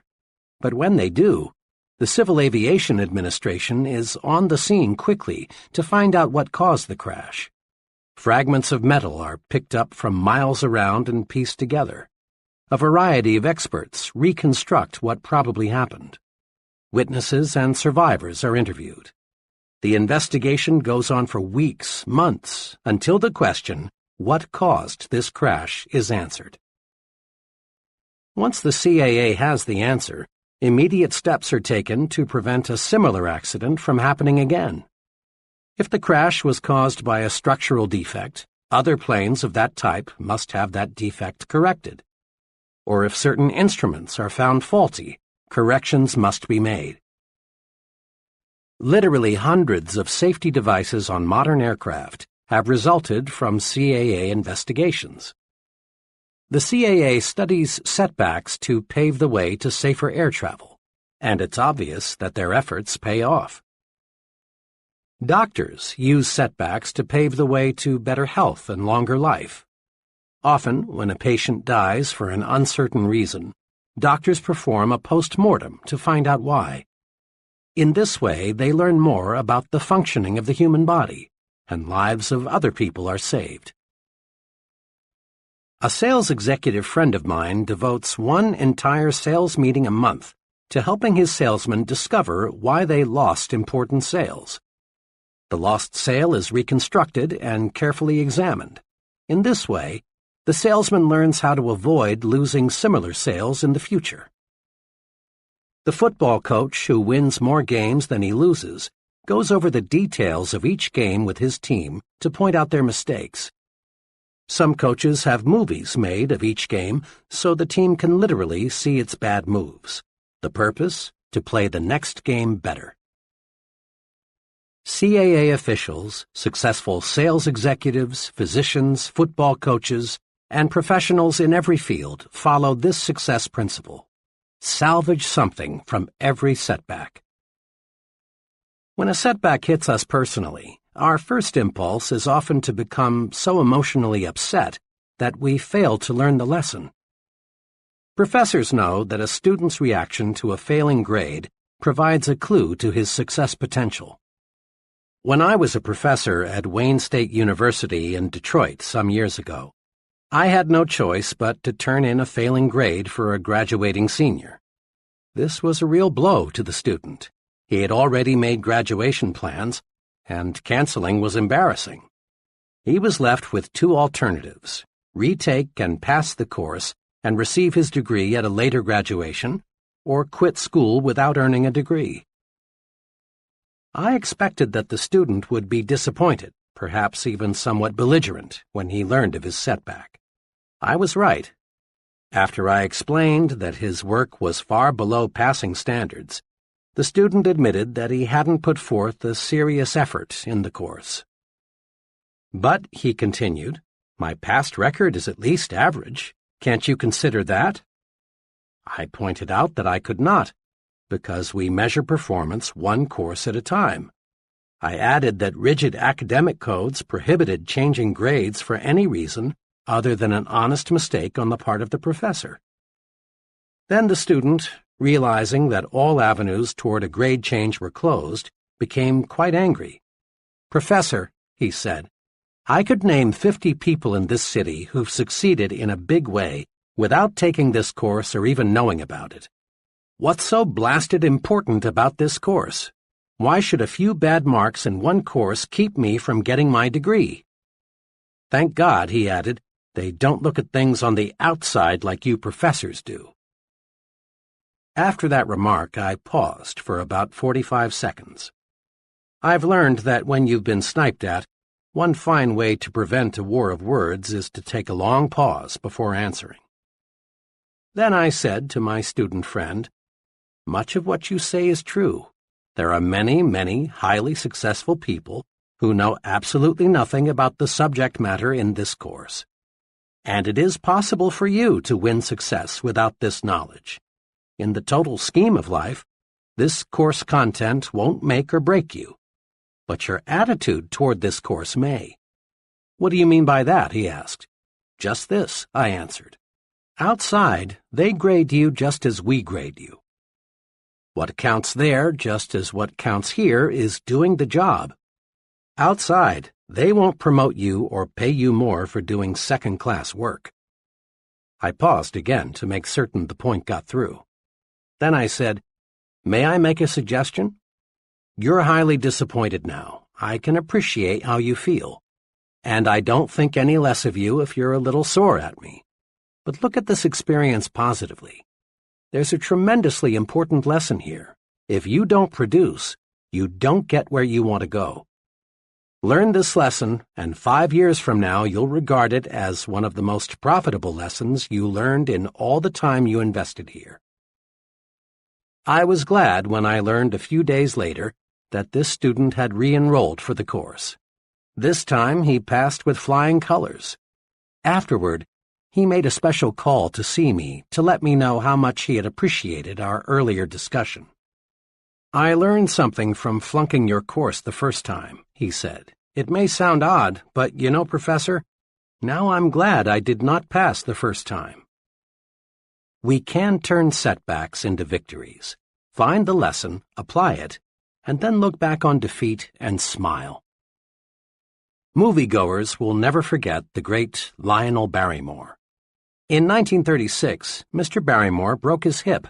The fracture never healed. Most people thought Mr. Barrymore was finished, but not Mr. Barrymore. He used the setback to pave the way to even greater acting success.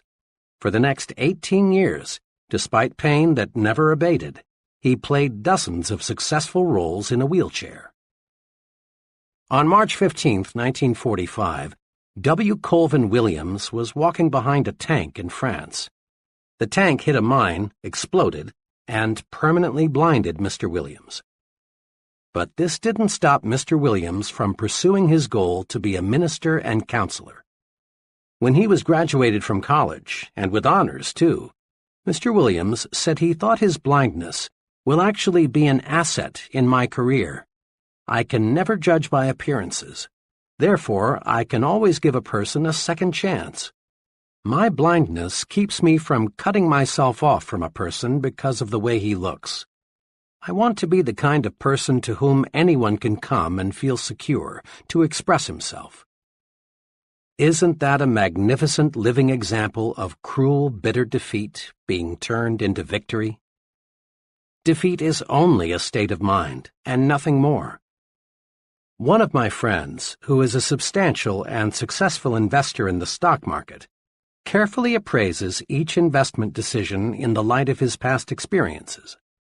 One time he told me, "When I first started investing 15 years ago, I really got singed a few times. Like most amateurs, I wanted to get rich quick. Instead, I got broke quick. But that didn't stop me. I knew the basic strengths of the economy, and that over the long pull, well-selected stocks are about the best investment anybody can make. So I just regarded those first bad investments as part of the cost of my education," he laughed. On the other hand, I know a number of people who, having made an unwise investment or two, are strictly anti-securities.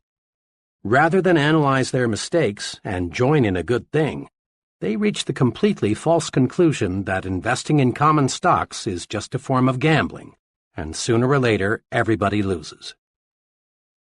Decide right now to salvage something from every setback.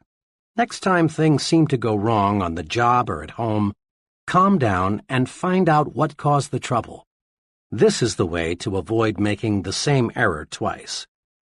Being licked is valuable, if we learn from it. We human beings are curious creatures. We're quick to accept full credit for our victories. When we win, we want the world to know about it. It's natural to want others to look at you and say, "There goes the fellow who did such and such." But human beings are equally quick to blame someone else for each setback. It's natural for salesmen to blame customers when sales are lost. It's natural for executives to blame employees or other executives when things get out of gear. It's natural for husbands to blame wives and wives to blame husbands for quarrels and family problems. It is true that in this complex world, others may trip us. But it is also true that more often than not, we trip ourselves. We lose because of personal inadequacy, some personal mistake. Condition yourself for success this way. Remind yourself that you want to be as nearly perfect as is humanly possible. Be objective. Put yourself in a glass tube and look at yourself as a disinterested third party would look at the situation. See if you have a weakness that you've never noticed before. If you have, take action to correct it. Many people become so accustomed to themselves that they fail to see ways for improvement. The great Metropolitan Opera star Risa Stevens said in Reader's Digest, July 1955, that at the unhappiest moment of her life, she received the best advice she's ever had. Early in her career, Miss Stevens lost the Metropolitan Opera Auditions of the Air. After losing, Miss Stevens was bitter.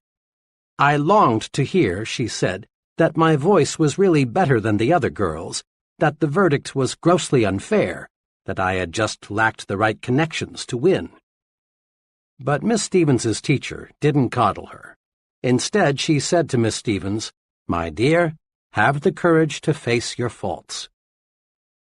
Much as I wanted to fall back on self-pity, continued Miss Stevens, those words, kept coming back to me. That night they woke me. I couldn't sleep until I faced my shortcomings. Lying there in the dark, I asked myself, why did I fail? How can I win next time? And I admitted to myself that my voice range was not as good as it had to be, that I had to perfect my languages, that I must learn more roles.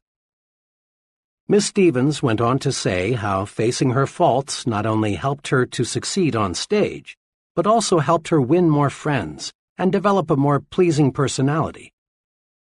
Being self-critical is constructive. It helps you to build the personal strength and efficiency needed for success. Blaming others is destructive. You gain absolutely nothing from proving that someone else is wrong. Be constructively self-critical. Don't run away from inadequacies. Be like the real professionals. They seek out their faults and weaknesses, then correct them. That's what makes them professionals. Don't, of course, try to find your faults so you can say to yourself, "Here's another reason I'm a loser." Instead, view your mistakes as, "Here's another way to make me a bigger winner." The great Orville Hubbard once said, "A failure is a man who has blundered but is not able to cash in on the experience." Often we blame luck for our setbacks. We say, "Well, that's the way the ball bounces," and let it go at that. But stop and think. Balls don't bounce in certain ways for uncertain reasons. The bounce of a ball is determined by three things: the ball, the way it is thrown, and the surface it strikes. Definite physical laws explain the bounce of a ball, not luck. Suppose the CAA were to issue a report saying, "We're sorry the crash occurred, but folks, that's just the way the ball bounces." You'd say it's time to get a new CAA. Or suppose a doctor explained to a relative, "I'm awfully sorry, I don't know what happened. It's just one of those things." You'd switch doctors when you or another relative became ill. The "that's the way the ball bounces" approach teaches us nothing. We're no better prepared to avoid a duplication of the mistake the next time we face a similar situation. The football coach who takes Saturday's loss with, "Well, boys, that's the way the ball bounces," isn't helping his team avoid the same mistakes the next Saturday. Orville Hubbard, mayor of Dearborn, Michigan for 17 consecutive years, is one of the nation's most colorful and respected urban administrators. For 10 years prior to becoming mayor of Dearborn, Mr. Hubbard could have used the bad luck excuse and stepped out of politics. Before becoming a perennial winner, Orville Hubbard was unlucky 3 times in trying to get the nomination for mayor. 3 times he tried to get the nomination for state senator, but failed. Once he was beaten in a race for a congressional nomination. But Orville Hubbard studied these setbacks. He regarded them as part of his political education. And today he is one of the sharpest, most unbeatable politicians in local government. Instead of blaming luck, research those setbacks. If you lose, learn. Lots of folks go through life explaining their mediocrity with hard luck, tough luck, sour luck, bad luck. These people are still like children, immature, searching for sympathy. Without realizing it, they fail to see opportunities to grow bigger, stronger, more self-reliant. Stop blaming luck. Blaming luck never got anyone where he wanted to go. A friend, who is a literary consultant, writer, and critic, chatted with me recently about what it takes to be a successful writer. A lot of would-be writers, he explained, simply aren't serious about wanting to write. They try for a little while, but give it up when they discover there is real work involved. I haven't much patience with these people because they're looking for a shortcut, and there just isn't one. But, he went on, I don't want to imply that pure persistence is enough. The plain truth is, often it isn't. Just now, I'm working with a fellow who's written 62 short fiction pieces but hasn't sold one. Obviously, he is persistent in his goal to become a writer. But this fellow's problem is that he uses the same basic approach in everything he writes. He's developed a hard format for his stories. He has never experimented with his material, his plots and characters, and perhaps even style. What I'm trying to do now is to get this client to try some new approaches and some new techniques. He has ability, and if he'll do some experimenting, I'm sure he'll sell much of what he writes. But until he does, he'll just go on receiving one rejection slip after another. The advice of the literary consultant is good. We must have persistence.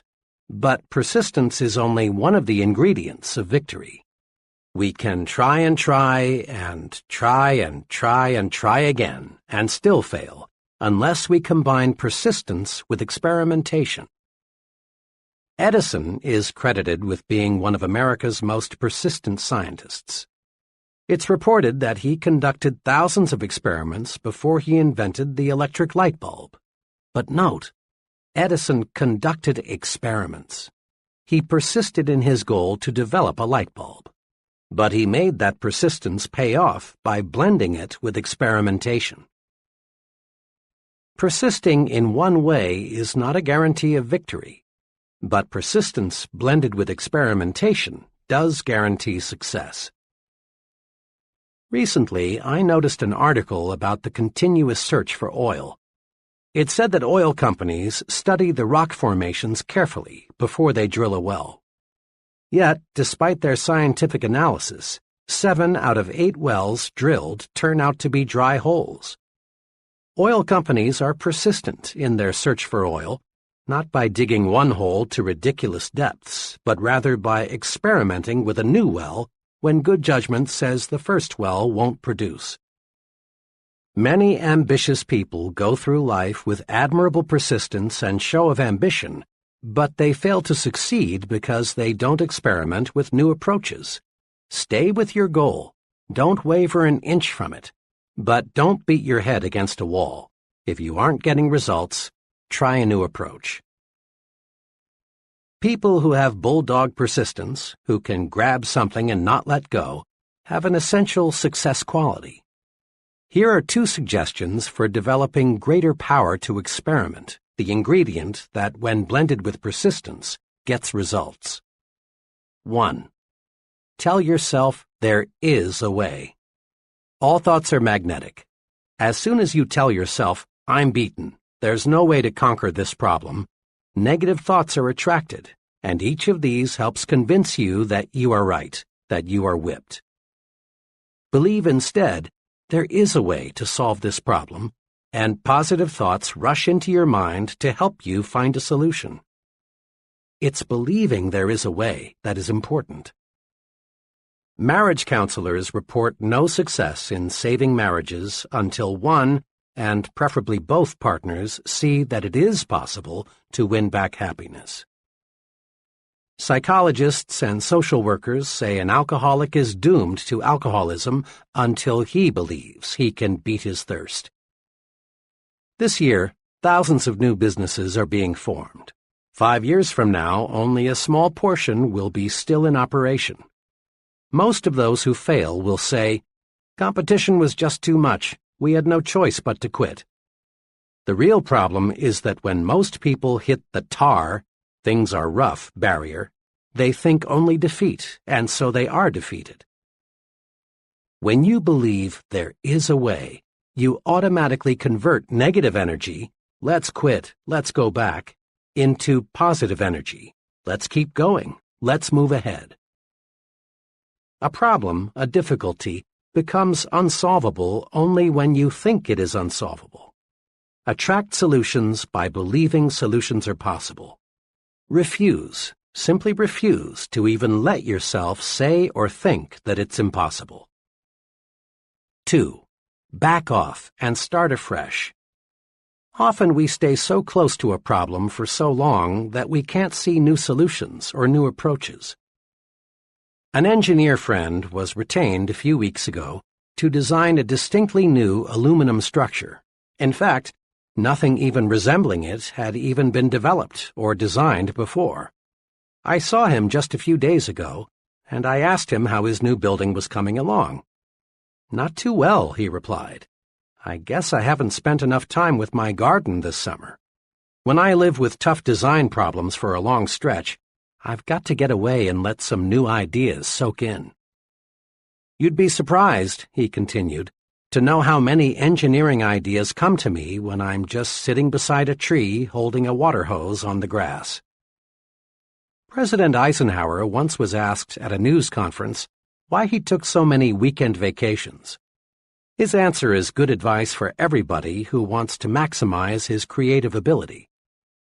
Mr. Eisenhower said, "I do not believe that any individual, whether he is running General Motors or the United States of America, can do the best job just by sitting at a desk and putting his face in a bunch of papers. Actually, the president ought to be trying to keep his mind free of inconsequential details and doing his own thinking on the basic principles and factors, so that he can make clear and better judgments."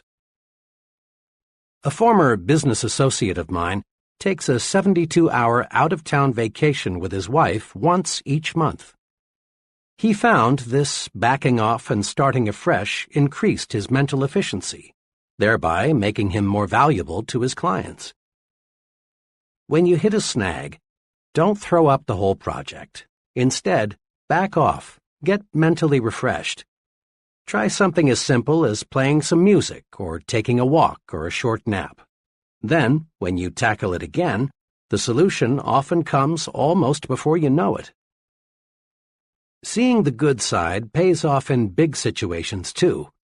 A young man told me how he concentrated on seeing the good side when he lost his job. He explained it this way. "I was working for a large credit reporting company. One day I was given short notice to leave. There was an economy wave on, and they dismissed the employees who were least valuable to the company. The job didn't pay too well, but by the standards I grew up with, it was pretty good. I really felt terrible for a few hours, but then I decided to look at being bounced as a blessing in disguise. I really didn't like the job much, and had I stayed there, I'd never have gone far. Now I had a chance to find something I really liked to do. It wasn't long until I found a job that I liked a lot better that paid more money, too. Being fired from that credit company was the best thing that ever happened to me. Remember, you see in any situation what you expect to see. See the good side and conquer defeat. All things do work together for good if you'll just develop clear vision. In quick review, the difference between success and failure is found in one's attitudes towards setbacks, handicaps, discouragements, and other disappointing situations. 5 guideposts to help you turn defeat into victory are: 1. Study setbacks to pave your way to success.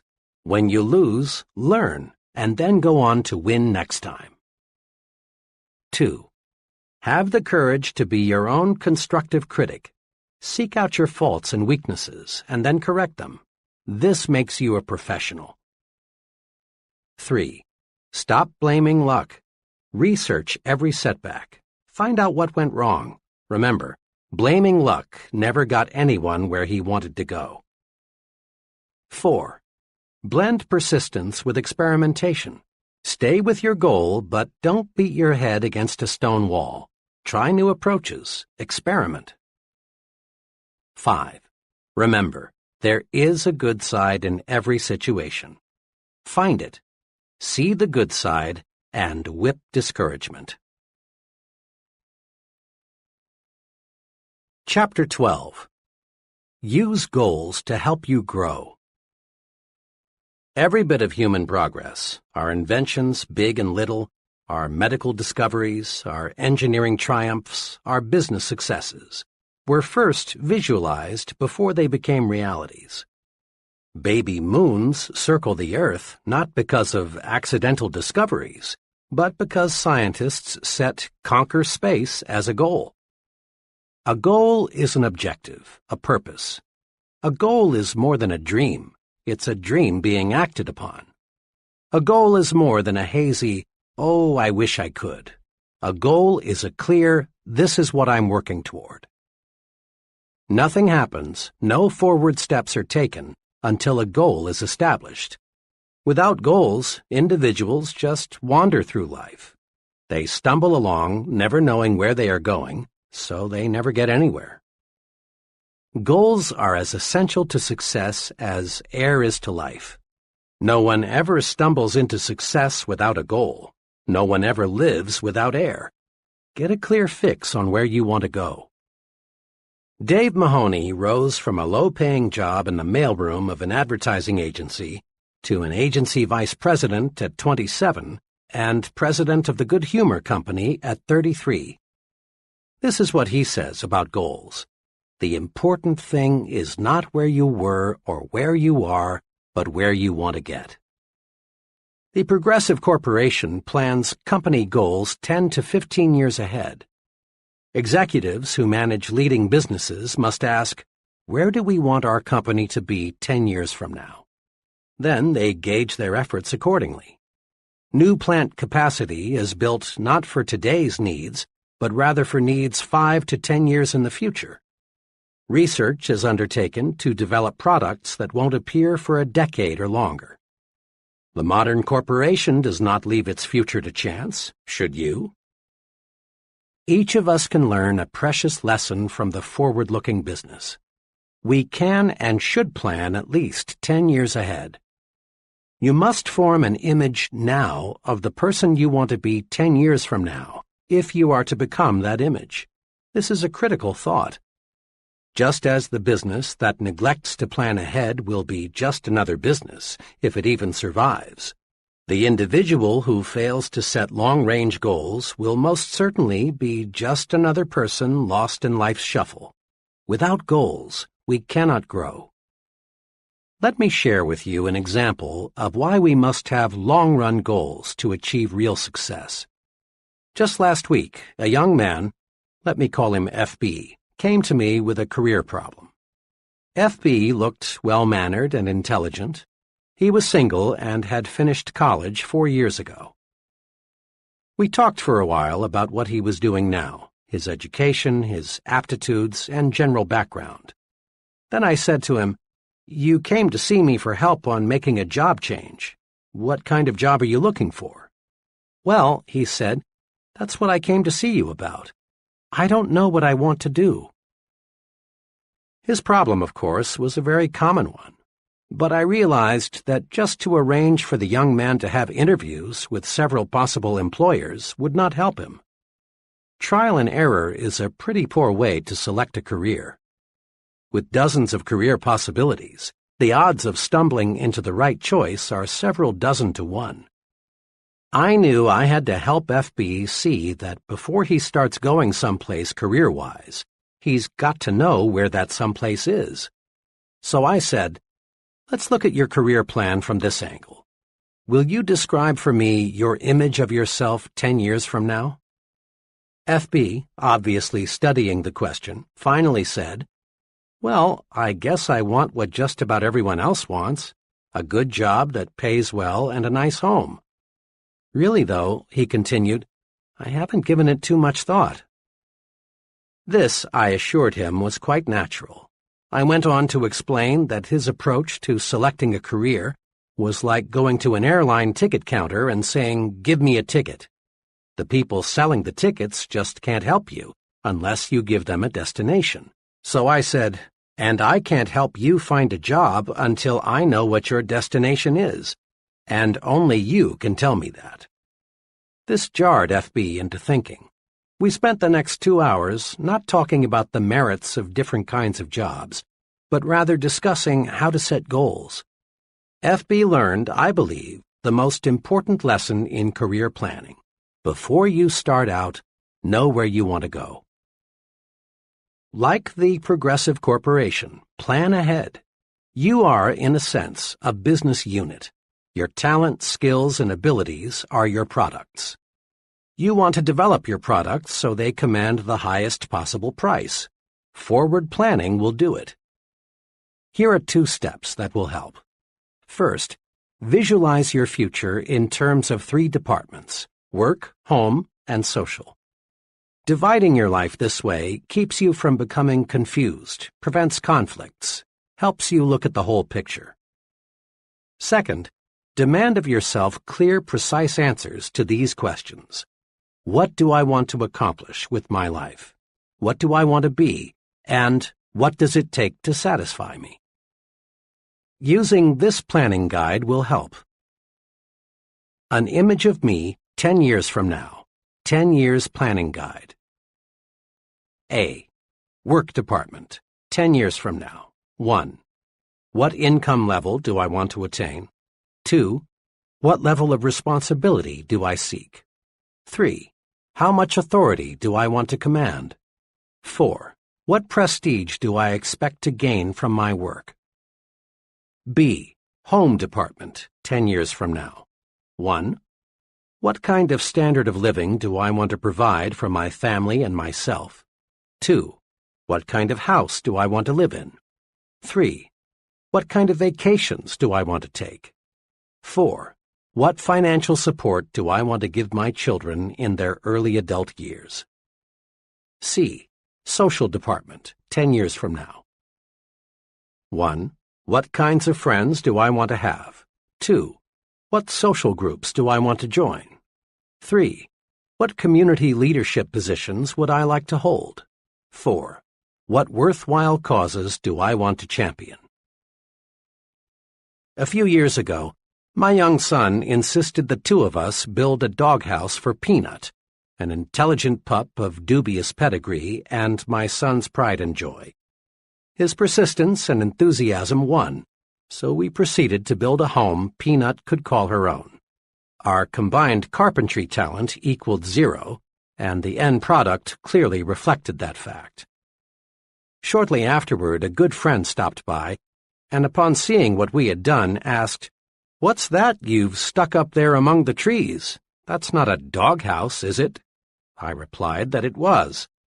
Then he pointed out just a few of our mistakes and summed it all up with, "Why didn't you get a plan?" Nobody these days builds a doghouse without a blueprint. And please, as you visualize your future, don't be afraid to be blue sky. People these days are measured by the size of their dreams. No one accomplishes more than he sets out to accomplish. So visualize a big future. Here is a word-for-word excerpt from the life plan of one of my former trainees. Listen to it. Note how well this fellow visualized his home future.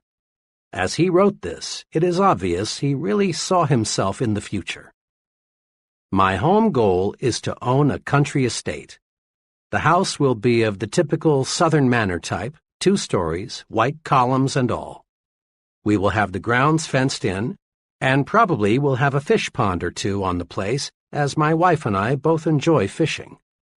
We will keep our Doberman kennels back of the house somewhere. The thing I have always wanted is a long winding driveway with trees lining each side. But a house is not necessarily a home. I am going to do everything I can to make our house more than just a place to eat and sleep. Of course, we do not intend to leave God out of our plans, and throughout the years we will spend a certain amount of time in church activities. 10 years from now, I want to be in a position to take a family cruise around the world. I would like very much to do this before the family gets scattered all over the world by marriages, etc. If we can't find the time to make the cruise all at once, we will put it into 4 or 5 separate vacations and visit a different part of the world each year. Naturally, all these plans in home department depend on how well things go in my work department, so I'll have to keep on the ball if I'm to accomplish all this. This plan was written 5 years ago. The trainee then owned 2 small dime stores. Now he owns 5, and he has purchased 17 acres for his country estate. He's thinking and progressing right along toward his goal. The 3 departments of your life are closely interrelated. Each depends on the others to some extent. But the one department that has the most influence over the other departments is your work. Thousands of years ago, the caveman who had the happiest home life and was most respected by his cave mates was the fellow who was most successful as a hunter. As a generalization, the same point holds true today. The standard of living we provide our families and the social and community respect we attain depends largely on our success in the work department. Not long ago, the McKinsey Foundation for Management Research conducted a large-scale study to determine what it takes to become an executive. Leaders in business, government, science, and religion were questioned. Over and over again, in different ways, these researchers kept getting one answer. The most important qualification for an executive is the sheer desire to get ahead. Remember this advice of John Wanamaker. A man is not doing much until the cause he works for possesses all there is of him. Desire, when harnessed, is power. Failure to follow desire, to do what you want to do most, paves the way to mediocrity. I recall a conversation with a very promising young writer on a college newspaper. This fellow had ability. If anyone showed promise for a career in journalism, it was he. Shortly before his graduation, I asked him, "Well, Dan, what are you going to do? Get into some form of journalism?" Dan looked at me and said, "Heck no. I like writing and reporting very much, and I've had a lot of fun working on the college paper. But journalists are a dime a dozen, and I don't want to starve." I didn't see or hear from Dan for 5 years. Then one evening I chanced to meet him in New Orleans. Dan was working as an assistant personnel director for an electronics company, and he was quick to let me know that he was quite dissatisfied with his work. "Oh, I'm reasonably well paid. I'm with a wonderful company, and I've got reasonable security. But you know, my heart isn't in it. I wish now I'd gone with a publisher or a newspaper when I finished school." Dan's attitude reflected boredom, uninterest. He was cynical about many things. He will never achieve maximum success until he quits his present job and gets into journalism. Success requires heart and soul effort, and you can put your heart and soul only into something you really desire. Had Dan followed his desire, he could have risen to the very top in some phase of communication. And over the long pull, he would have made much more money and achieved far more personal satisfaction than he will find in his present kind of work. Switching from what you don't like to do to what you do like to do is like putting a 500-horsepower motor in a 10-year-old car. All of us have desires. All of us dream of what we really want to do. But few of us actually surrender to desire. Instead of surrendering to desire, we murder it. 5 weapons are used to commit success suicide. Destroy them. They're dangerous. 1. Self-depreciation. You have heard dozens of people say, "I would like to be a doctor, or an executive, or a commercial artist, or in business for myself, but I can't do it. I lack brains. I'd fail if I tried. I lack the education and/or experience." Many young folks destroy desire with the old negative self-depreciation. 2. Security-itis. Persons who say, "I've got security where I am," use the security weapons to murder their dreams. 3. Competition. The field is already overcrowded. People in that field are standing on top of each other, are remarks which kill desire fast. 4. Parental dictation.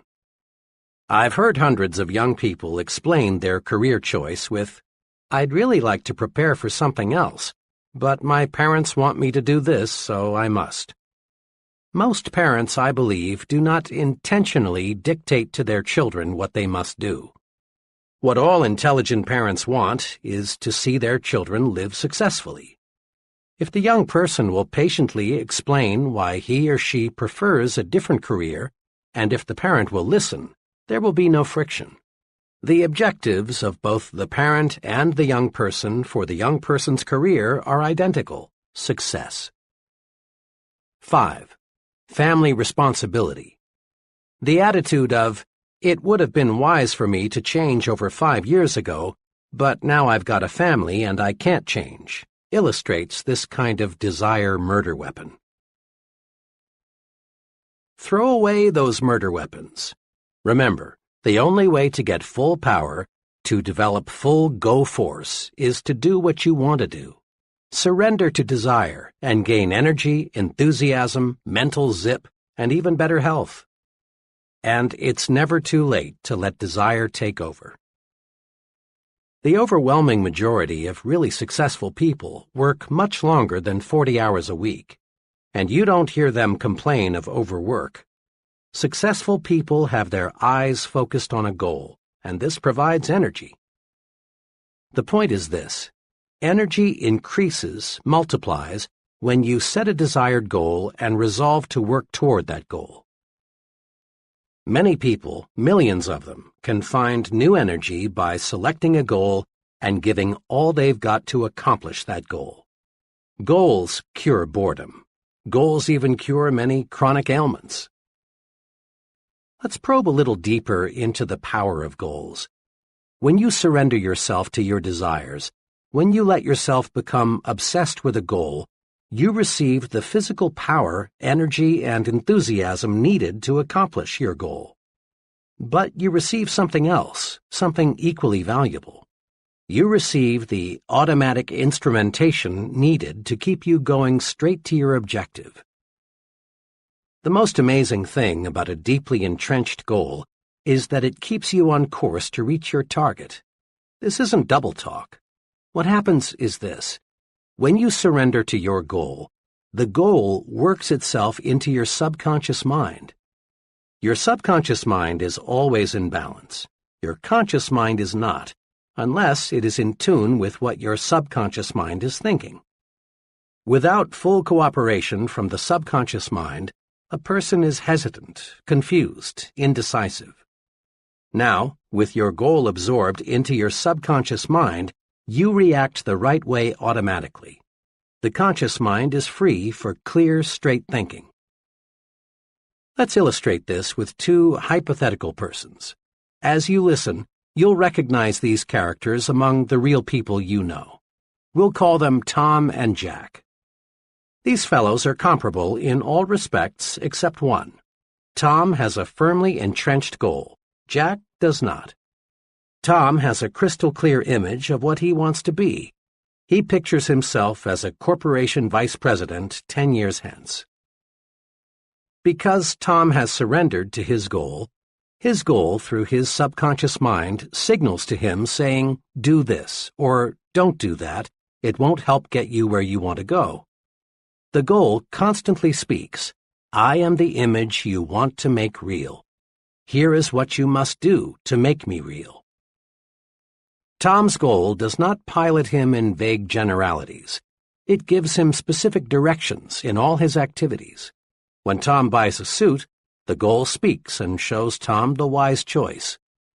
The goal helps to show Tom what steps to take to move up to the next job, what to say in the business conference, what to do when conflict develops, what to read, what stand to take. Should Tom drift a little off course, his automatic instrumentation, housed securely in his subconscious mind, alerts him and tells him what to do to get back on course. Tom's goal has made him supersensitive to all the many forces at work that affect him. Jack, on the other hand, lacking a goal, also lacks the automatic instrumentation to guide him. He is easily confused. His actions reflect no personal policy. Jack wavers, shifts, guesses at what to do. Lacking consistency of purpose, Jack flounders on the ruddy road to mediocrity. May I suggest you listen to this section again, right now. Let this concept soak in. Then look around you. Study the very top echelon of successful persons. Note how they, without exception, are totally devoted to their objective. Observe how the life of a highly successful person is integrated around a purpose. Surrender to that goal. Really surrender. Let it obsess you and give you the automatic instrumentation you need to reach that goal. On occasion, all of us have waked up on Saturday morning with no plans, no agenda, either mental or written, that spells out what we're going to do. On days like that, we accomplish next to nothing. We aimlessly drift through the day, glad when it's finally over. But when we face the day with a plan, we get things done. This common experience provides an important lesson. To accomplish something, we must plan to accomplish something. Before World War II, our scientists saw the potential power locked in the atom. But relatively little was known about how to split the atom and unleash that tremendous power. When the United States entered the war, forward-thinking scientists saw the potential power of an atomic bomb. A crash program was developed to accomplish just one goal: build an atomic bomb. The result is history. In just a few years, the concentrated effort paid off. The bombs were dropped, and the war was ended. But without that crash program to accomplish a goal, splitting the atom would have been delayed perhaps a decade, maybe longer. Set goals to get things done. Our great production system would be hopelessly bogged down if production executives did not establish and adhere to target dates and production schedules. Sales executives know salesmen sell more when they are given a carefully defined quota to sell. Professors know students get term papers written on time when a deadline is set. Now, as you press forward to success, set goals, deadlines, target dates, self-imposed quotas. You will accomplish only what you plan to accomplish. According to Dr. George E. Birch of the Tulane University School of Medicine, an expert in the study of human longevity, many things determine how long you will live: weight, heredity, diet, psychic tension, personal habits. But Dr. Birch says, the quickest way to the end is to retire and do nothing. Every human being must keep an interest in life just to keep living. Each of us has a choice. Retirement can be the beginning or the end. The do nothing but eat, sleep, and rock attitude is the poison yourself fast form of retirement. Most folks who regard retirement as the end of purposeful living soon find retirement is the end of life itself. With nothing to live for, no goals, people waste away fast. The other extreme, the sensible way to retire, is the I'm going to pitch right in and start fast method. One of my finest friends, Lou Gordon, has chosen this way to retire. Lou's retirement several years ago as a vice president of Atlanta's biggest bank was really commencement day for him. He established himself as a business consultant, and his pace is amazing. Now in his 60s, he serves numerous clients and is in national demand as a speaker. One of his special projects is helping to build Pi Sigma Epsilon, a young but fast-growing fraternity for professional salesmen and sales executives. Every time I see Lou, he seems younger. He's a young 30 in spirit. Few people I know of any age are reaping more from life than this senior citizen who resolved not to go out to pasture. And the Lou Gordons aren't the boring old grumps feeling sorry for themselves because they're old. Goals, intense goals, can keep a person alive when nothing else will. Mrs. D, the mother of a college friend of mine, contracted cancer when her son was only 2. To darken matters, her husband had died only 3 months before her illness was diagnosed. Her physicians offered little hope. But Mrs. D would not give up. She was determined that she would see her 2-year-old son through college by operating a small retail store left her by her husband. There were numerous surgical operations. Each time the doctors would say, just a few more months. The cancer was never cured, but those few more months stretched into 20 years. She saw her son graduated from college. 6 weeks later, she was gone. A goal, a burning desire, was powerful enough to stave off sure death for 2 decades. Use goals to live longer. No medicine in the world, and your physician will bear this out, is as powerful in bringing about long life as is the desire to do something. The person determined to achieve maximum success learns the principle that progress is made one step at a time. A house is built a brick at a time. Football games are won a play at a time. A department store grows bigger one new customer at a time. Every big accomplishment is a series of little accomplishments. Eric Sevareid, the well-known author and correspondent, reported in Reader's Digest, April 1957, that the best advice he ever received was the principle of the next mile. Here's part of what he said. During World War II, I and several others had to parachute from a crippled Army transport plane into the mountainous jungle on the Burma-India border. It was several weeks before an armed relief expedition could reach us, and then we began a painful, plodding march out to civilized India. We were faced by a 140-mile trek over mountains in August heat and monsoon rains. In the first hour of the march, I rammed a boot nail deep into one foot. By evening, I had bleeding blisters the size of a 50-cent piece on both feet. Could I hobble 140 miles? Could the others, some in worse shape than I, complete such a distance? We were convinced we could not, but we could hobble to that ridge, we could make the next friendly village for the night, and that, of course, was all we had to do. When I relinquished my job and income to undertake a book of 250,000 words, I could not bear to let my mind dwell on the whole scope of the project. I would surely have abandoned what has become my deepest source of professional pride. I tried to think only of the next paragraph, not the next page, and certainly not the next chapter. Thus, for 6 solid months, I never did anything but set down one paragraph after another. The book wrote itself. Years ago, I took on a daily writing and broadcasting chore that has totaled, now, more than 2,000 scripts. Had I been asked at the time to sign a contract to write 2,000 scripts, I would have refused in despair at the enormousness of such an undertaking. But I was only asked to write one, the next one, and that is all I have ever done. The principle of the next mile works for Eric Sevareid, and it will work for you.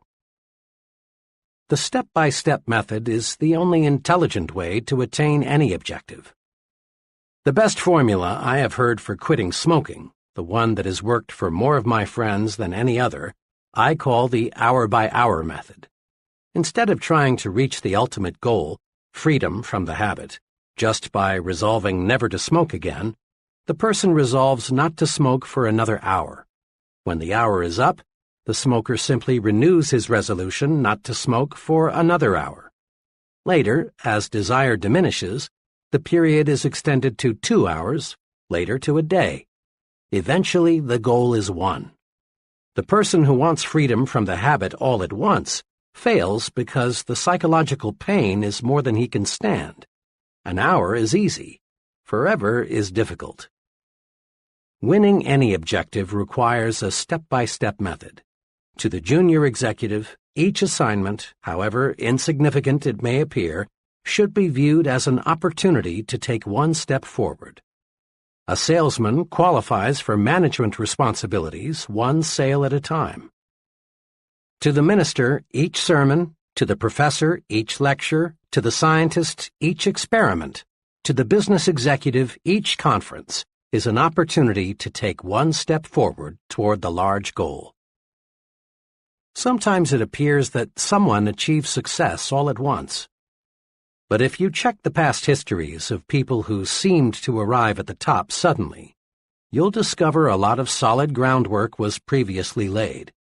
And those successful people who lose fame as fast as they found it simply were phonies who had not built a solid foundation. Just as a beautiful building is created from pieces of stone, each of which in itself appears insignificant, in like manner the successful life is constructed. Do this. Start marching toward your ultimate goal by making the next task you perform, regardless of how unimportant it may seem, a step in the right direction. Commit this question to memory and use it to evaluate everything you do. Will this help take me where I want to go? If the answer is no, back off. If yes, press ahead. It's clear we do not make one big jump to success. We get there one step at a time. An excellent plan is to set monthly quotas for accomplishment. Here is a guide to help achieve these goals. Examine yourself. Decide what specific things you should do to make yourself more effective. Then, when the 30-day period is up, check your progress and build a new 30-day goal. Always keep working on the little things to get you in shape for the big things. 30-Day Improvement Guide. Between now and the next 30 days, I will A. Break these habits. Suggestions. 1. Putting off things. 2. Negative language. 3. Watching TV more than 60 minutes per day. 4. Gossip. B. Acquire these habits. Suggestions. 1. A rigid morning examination of my appearance. 2. Plan each day's work the night before. 3. Compliment people at every possible opportunity. C. Increase my value to my employer in these ways. Suggestions. 1. Do a better job of developing my subordinates. 2. Learn more about my company, what it does, and the customers it serves. 3. Make 3 specific suggestions to help my company become more efficient. D. Increase my value to my home in these ways. Suggestions. 1. Show more appreciation for the little things my wife does that I've been taking for granted. 2. Once each week, Do something special with my whole family. 3. Give 1 hour each day of my undivided attention to my family. E.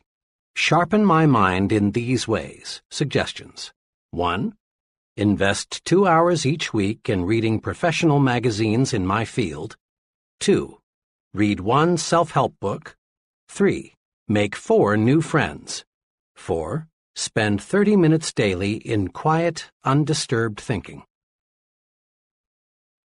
Next time you see a particularly well-poised, well-groomed, clear-thinking, effective person, remind yourself that he wasn't born that way. Lots of conscious effort, invested day by day, made the person what he is. Building new positive habits and destroying old negative habits is a day-by-day process. Create your first 30-day improvement guide right now. Often, when I discuss setting goals, someone comments along these lines. I see that working toward a purpose is important, but so often things happen that upset my plans. It's true that many factors outside your control do affect your destination.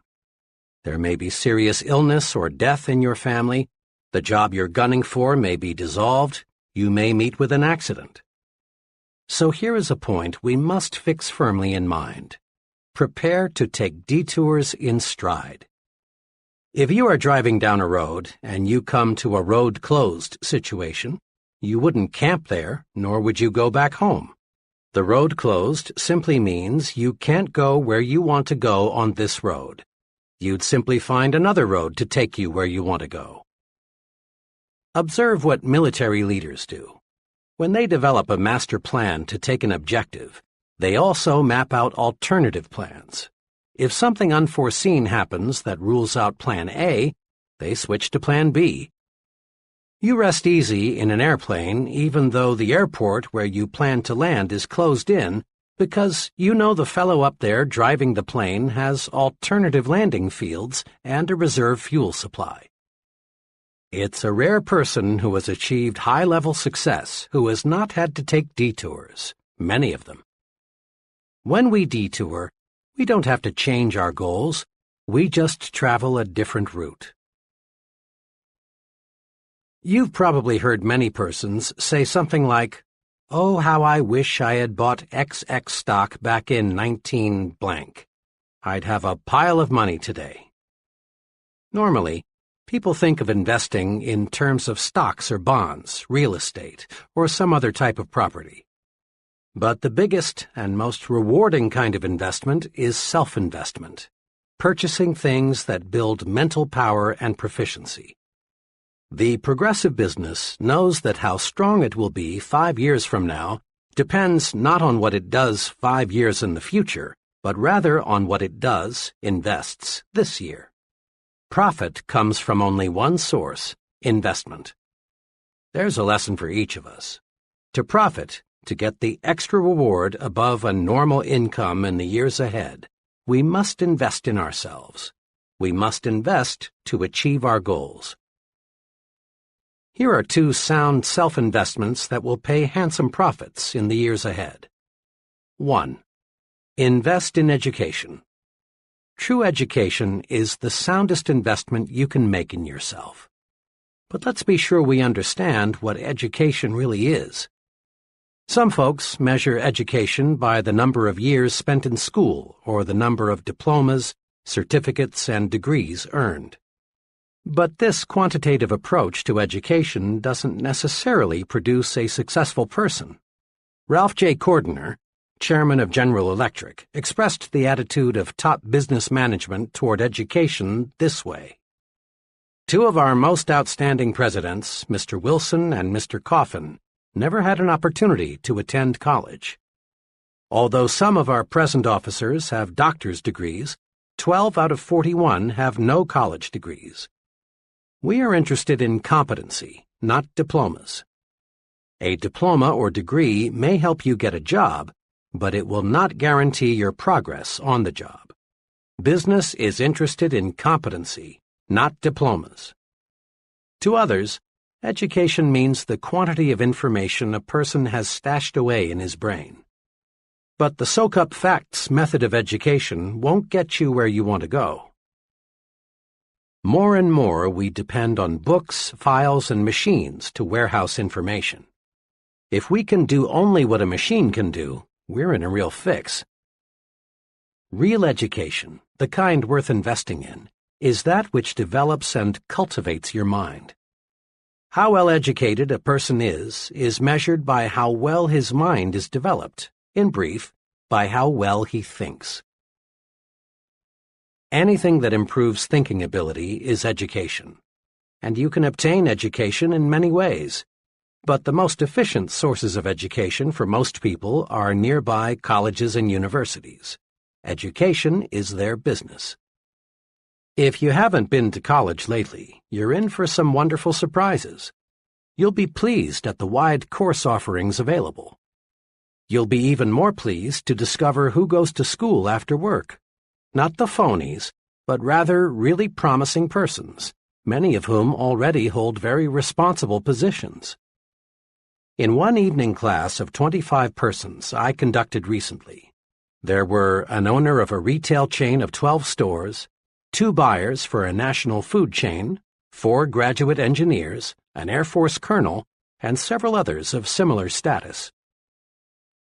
Many people earn degrees in evening programs these days, but the degree, which in the final analysis is only a piece of paper, is not their primary motivation. They are going to school to build their minds, which is a sure way to invest in a better future. And make no mistake about this, education is a real bargain.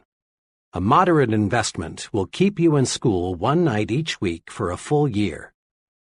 Compute the cost as a percentage of your gross income, and then ask yourself, isn't my future worth this small investment? Why not make an investment decision right now? Call it school, one night a week for life. It will keep you progressive, young, alert. It will keep you abreast of your areas of interest, and it will surround you with other people who also are going places. 2. Invest in idea starters. Education helps you mold your mind, stretch it, train it to meet new situations and solve problems. Idea starters serve a related purpose.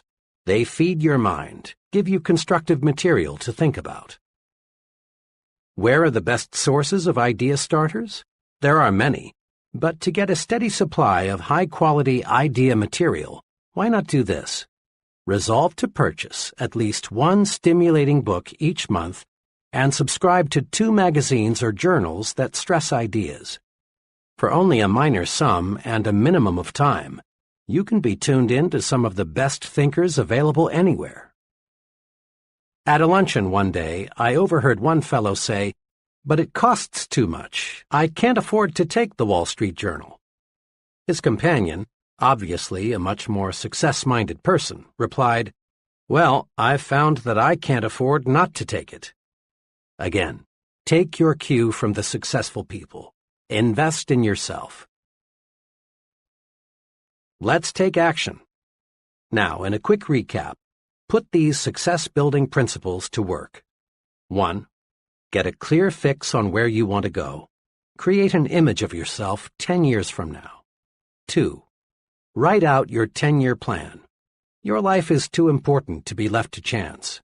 Put down on paper what you want to accomplish in your work, your home, and your social departments. 3. Surrender yourself to your desires. Set goals to get more energy. Set goals to get things done. Set goals and discover the real enjoyment of living. 4. Let your major goal be your automatic pilot. When you let your goal absorb you, you'll find yourself making the right decisions to reach your goal. 5. Achieve your goal one step at a time.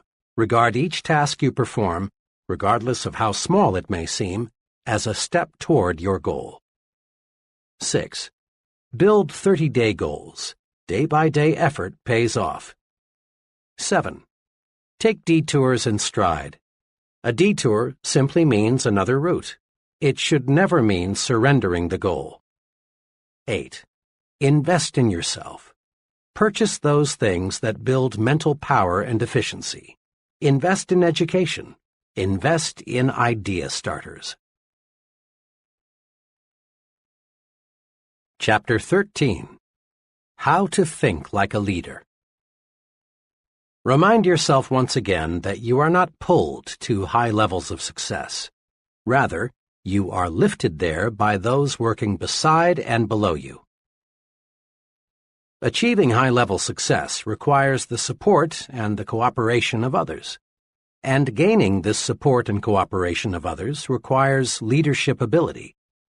Success and the ability to lead others, that is, getting them to do things they wouldn't do if they were not led, go hand in hand. The success-producing principles explained in the previous chapters are valuable equipment in helping you develop your leadership capacity. At this point, we want to master 4 special leadership rules or principles that can cause others to do things for us in the executive suite, in business, in social clubs, in the home, anywhere we find people. These 4 leadership rules or principles are: 1. Trade minds with the people you want to influence. 2.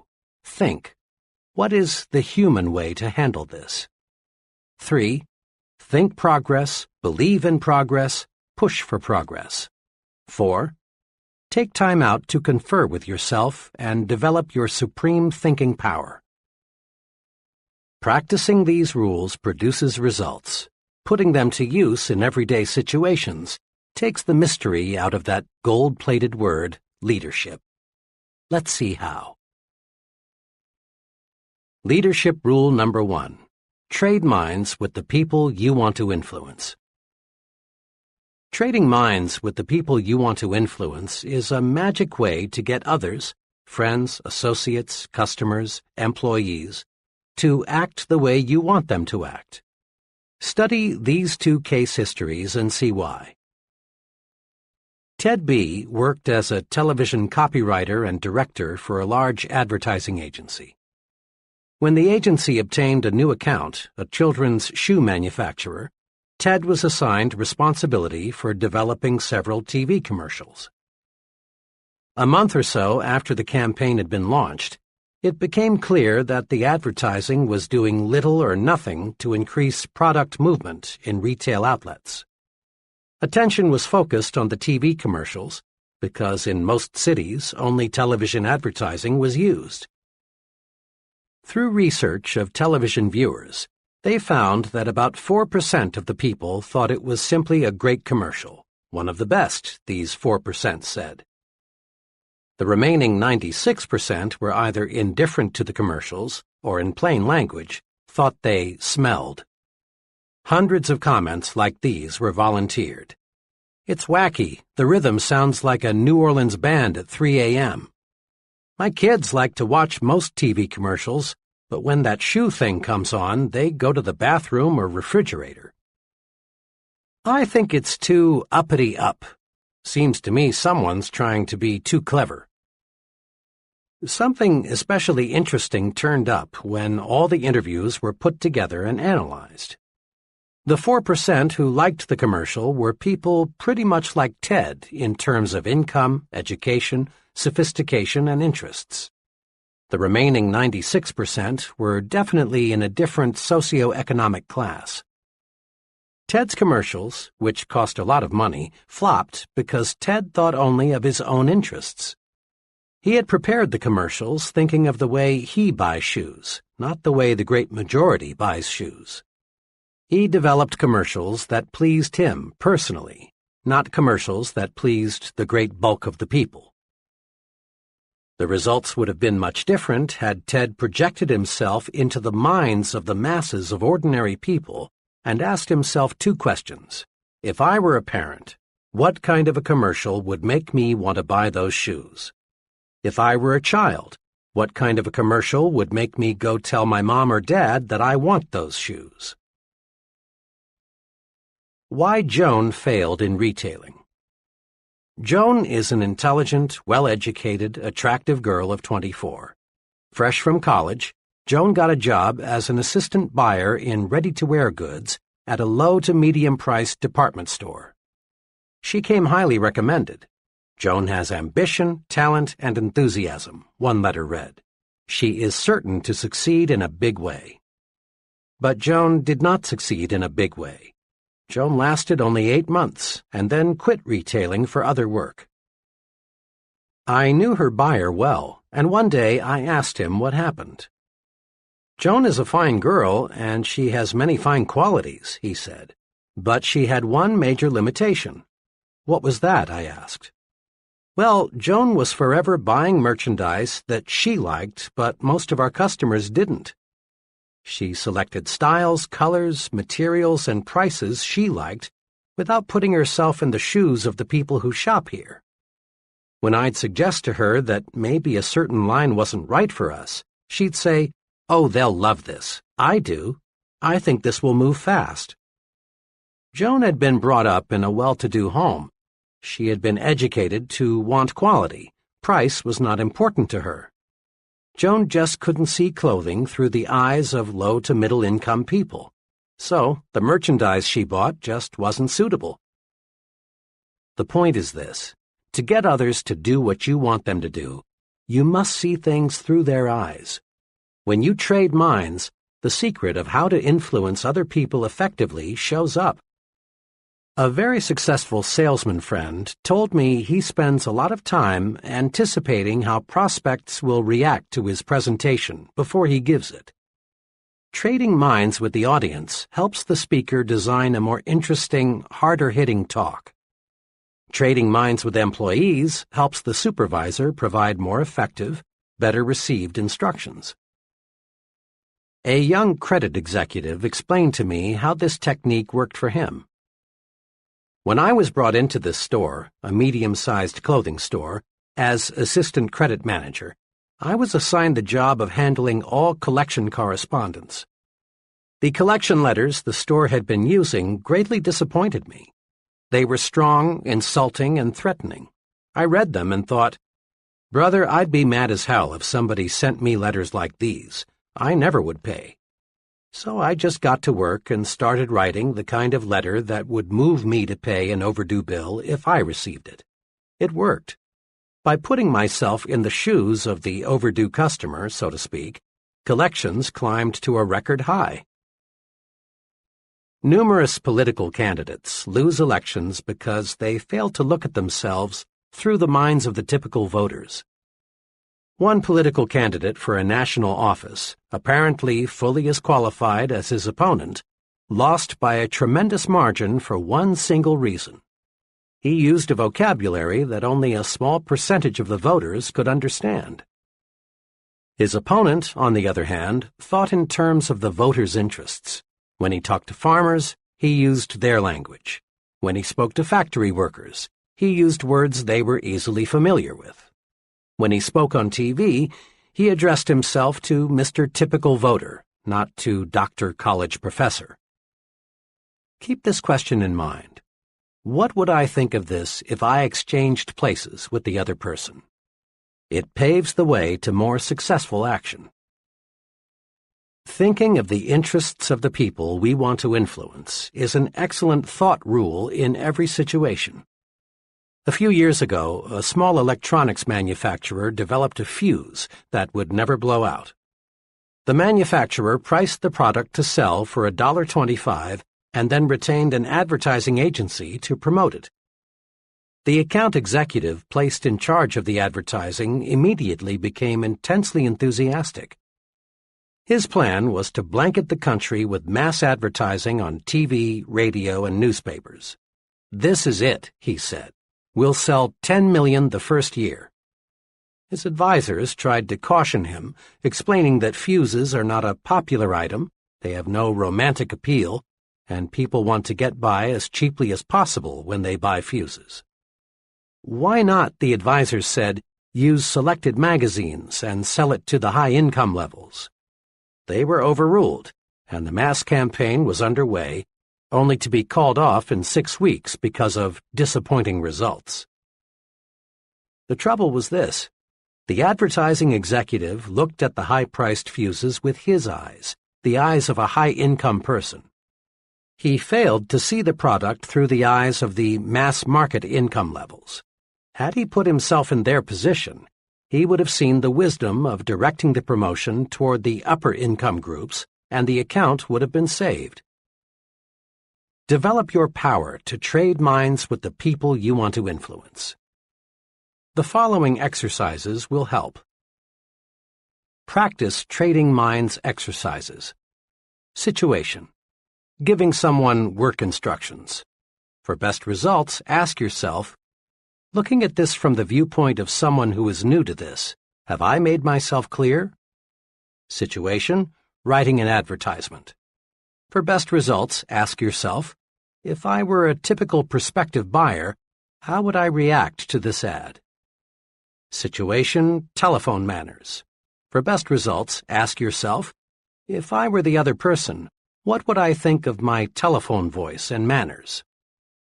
Situation: gift.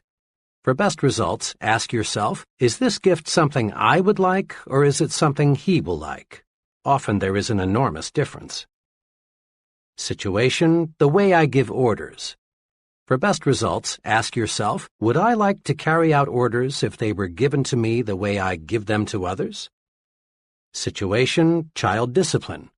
For best results, ask yourself, if I were the child, considering his age, experience, and emotions, how would I react to this discipline?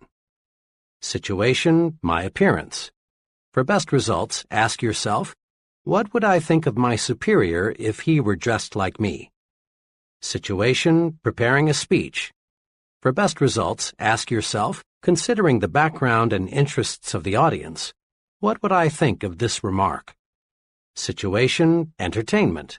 For best results, ask yourself, if I were my guests, what kinds of food, music, and entertainment would I like best? Put the trading minds principle to work for you. 1. Consider the other person's situation. Put yourself in his shoes, so to speak. Remember, his interests, income, intelligence, and background may differ considerably from yours. 2. Now ask yourself, if I were in his situation, how would I react to this? Whatever it is you want him to do. 3. Then take the action that would move you if you were the other person. Leadership rule number 2. Think, what is the human way to handle this? People use different approaches to leadership situations. One approach is to assume the position of a dictator. The dictator makes all decisions without consulting those affected. He refuses to hear his subordinate's side of a question because, deep down perhaps, he's afraid the subordinate might be right, and this would cause him to lose face. Dictators don't last long. Employees may fake loyalty for a while, but unrest soon develops. Some of the best employees leave, and those remaining get together and plot against the tyrant.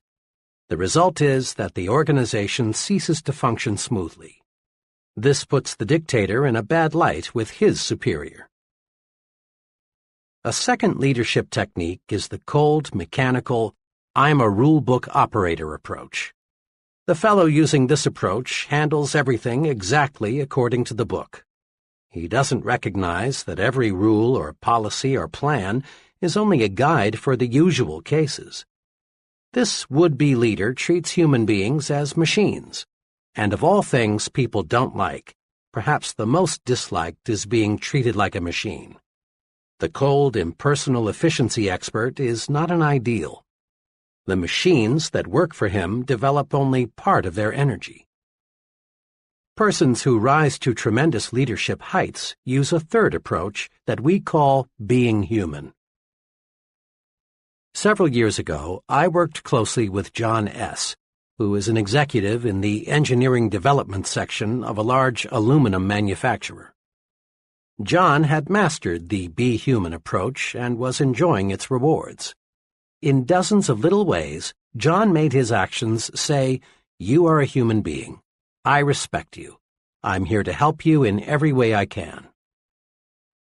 When an individual from another city joined his department, John went to considerable personal inconvenience to help him find suitable housing. Working through his secretary and 2 other women employees, he set up office birthday parties for each member of the staff. The 30 minutes or so required for this was not a cost. Rather, it was an investment in getting loyalty and output. When he learned that one of his staff members belonged to a minority faith, John called him in and explained that he would arrange for him to observe his religious holidays that don't coincide with the more common holidays. When an employee or someone in the employee's family was ill, John remembered. He took time to compliment his staff individually for their off-the-job accomplishments. But the largest evidence of John's Be Human philosophy showed up in the way he handled a dismissal problem. One of the employees who had been hired by John's predecessor simply lacked the aptitude and interest for the work involved. John handled the problem magnificently. He did not use the conventional procedure of calling the employee into his office and giving him first the bad news and then second 15 or 30 days to move out. Instead, he did 2 unusual things. First, he explained why it would be to the employee's personal advantage to find a new situation where his aptitudes and interests would be more useful.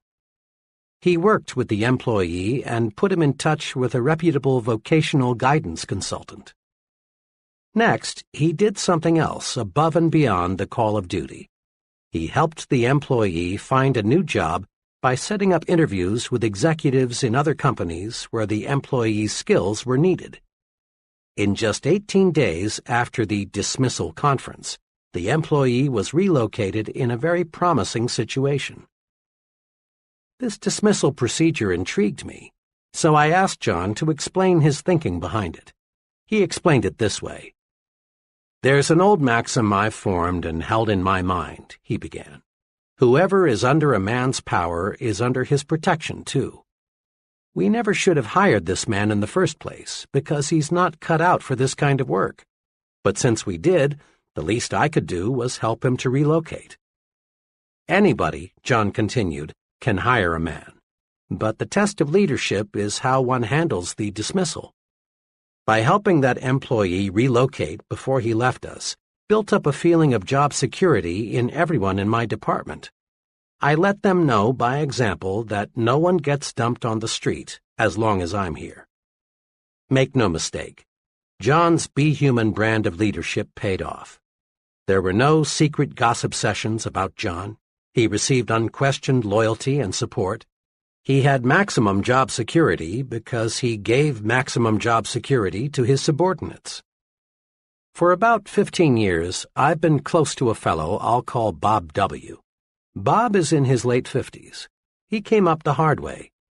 With a hit-or-miss education and no money, Bob found himself out of work in 1931. But he's always been a scrambler. Not one to be idle, Bob started an upholstery shop in his garage. Thanks to his untiring efforts, the business grew, and today it's a modern furniture manufacturing plant with over 300 employees. Today, Bob is a millionaire. Money and material things have ceased to be a concern. But Bob is rich in other ways, too. He's a millionaire in friends, contentment, and satisfaction. Of Bob's many fine qualities, his tremendous desire to help other people stands out. Bob is human, and he's a specialist in treating others the way human beings want to be treated. One day, Bob and I were discussing the matter of criticizing people. Bob's human way of doing it is a master formula. Here's the way he put it. "I don't think you could find anybody who would say I'm a softy or a weakling. I run a business. When something isn't going right, I fix it. But it's the way I fix it that's important. If employees are doing something wrong or are making a mistake, I am doubly careful not to hurt their feelings and make them feel small or embarrassed. I just use 4 simple steps. First, I talk to them privately. Second, I praise them for what they are doing well.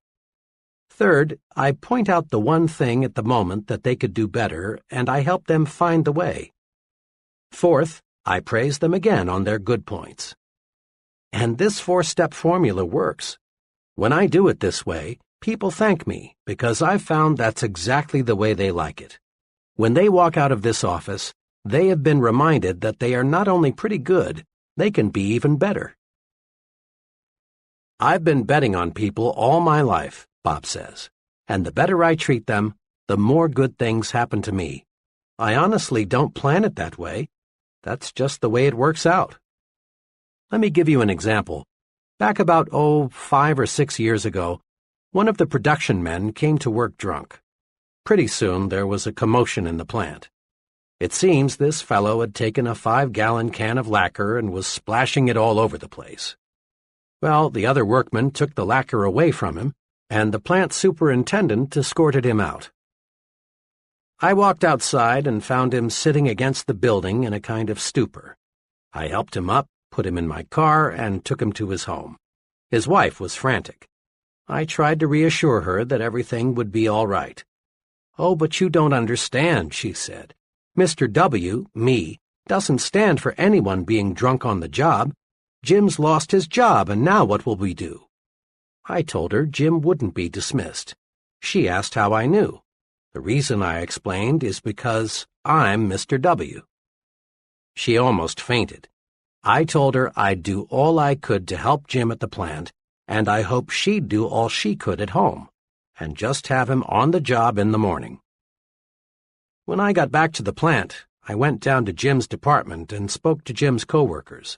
I told them, "You've seen something unpleasant here today, but I want you to forget it. Jim will be back tomorrow. Be kind to him. He's been a good worker for a long time, and we owe it to him to give him another chance." Jim got back on the ball, and his drinking was never again a problem. I soon forgot about the incident. But Jim didn't. 2 years ago, the headquarters of the local union sent some men here to negotiate the contract for the local. They had some staggering, simply unrealistic demands. Jim, quiet, meek Jim, suddenly became a leader. He got busy and reminded the fellows in the plant that they'd always gotten a fair deal from Mr. W, and we didn't need outsiders coming to tell us how to run our affairs. The outsiders left, and as usual, we negotiated our contract like friends, thanks to Jim. Here are 2 ways to use the Be Human approach to make you a better leader. First, each time you face a difficult matter involving people, ask yourself, what is the human way to handle this? Ponder over this question when there is a disagreement among your subordinates, or when an employee creates a problem. Remember Bob W.'s formula for helping others correct their mistakes. Avoid sarcasm. Avoid being cynical. Avoid taking people down a peg or two. Avoid putting others in their place. Ask, what is the human way to deal with people? It always pays. Sometimes sooner, sometimes later, but it always pays. A second way to profit from the Be Human rule is to let your actions show you put people first. Show interest in your subordinates' off-the-job accomplishments. Treat everyone with dignity. Remind yourself that the primary purpose in life is to enjoy it. As a general rule, the more interest you show in a person, the more he will produce for you. And his production is what carries you forward to greater and greater success. Praise your subordinates to your supervisor by putting in plugs for them at every opportunity.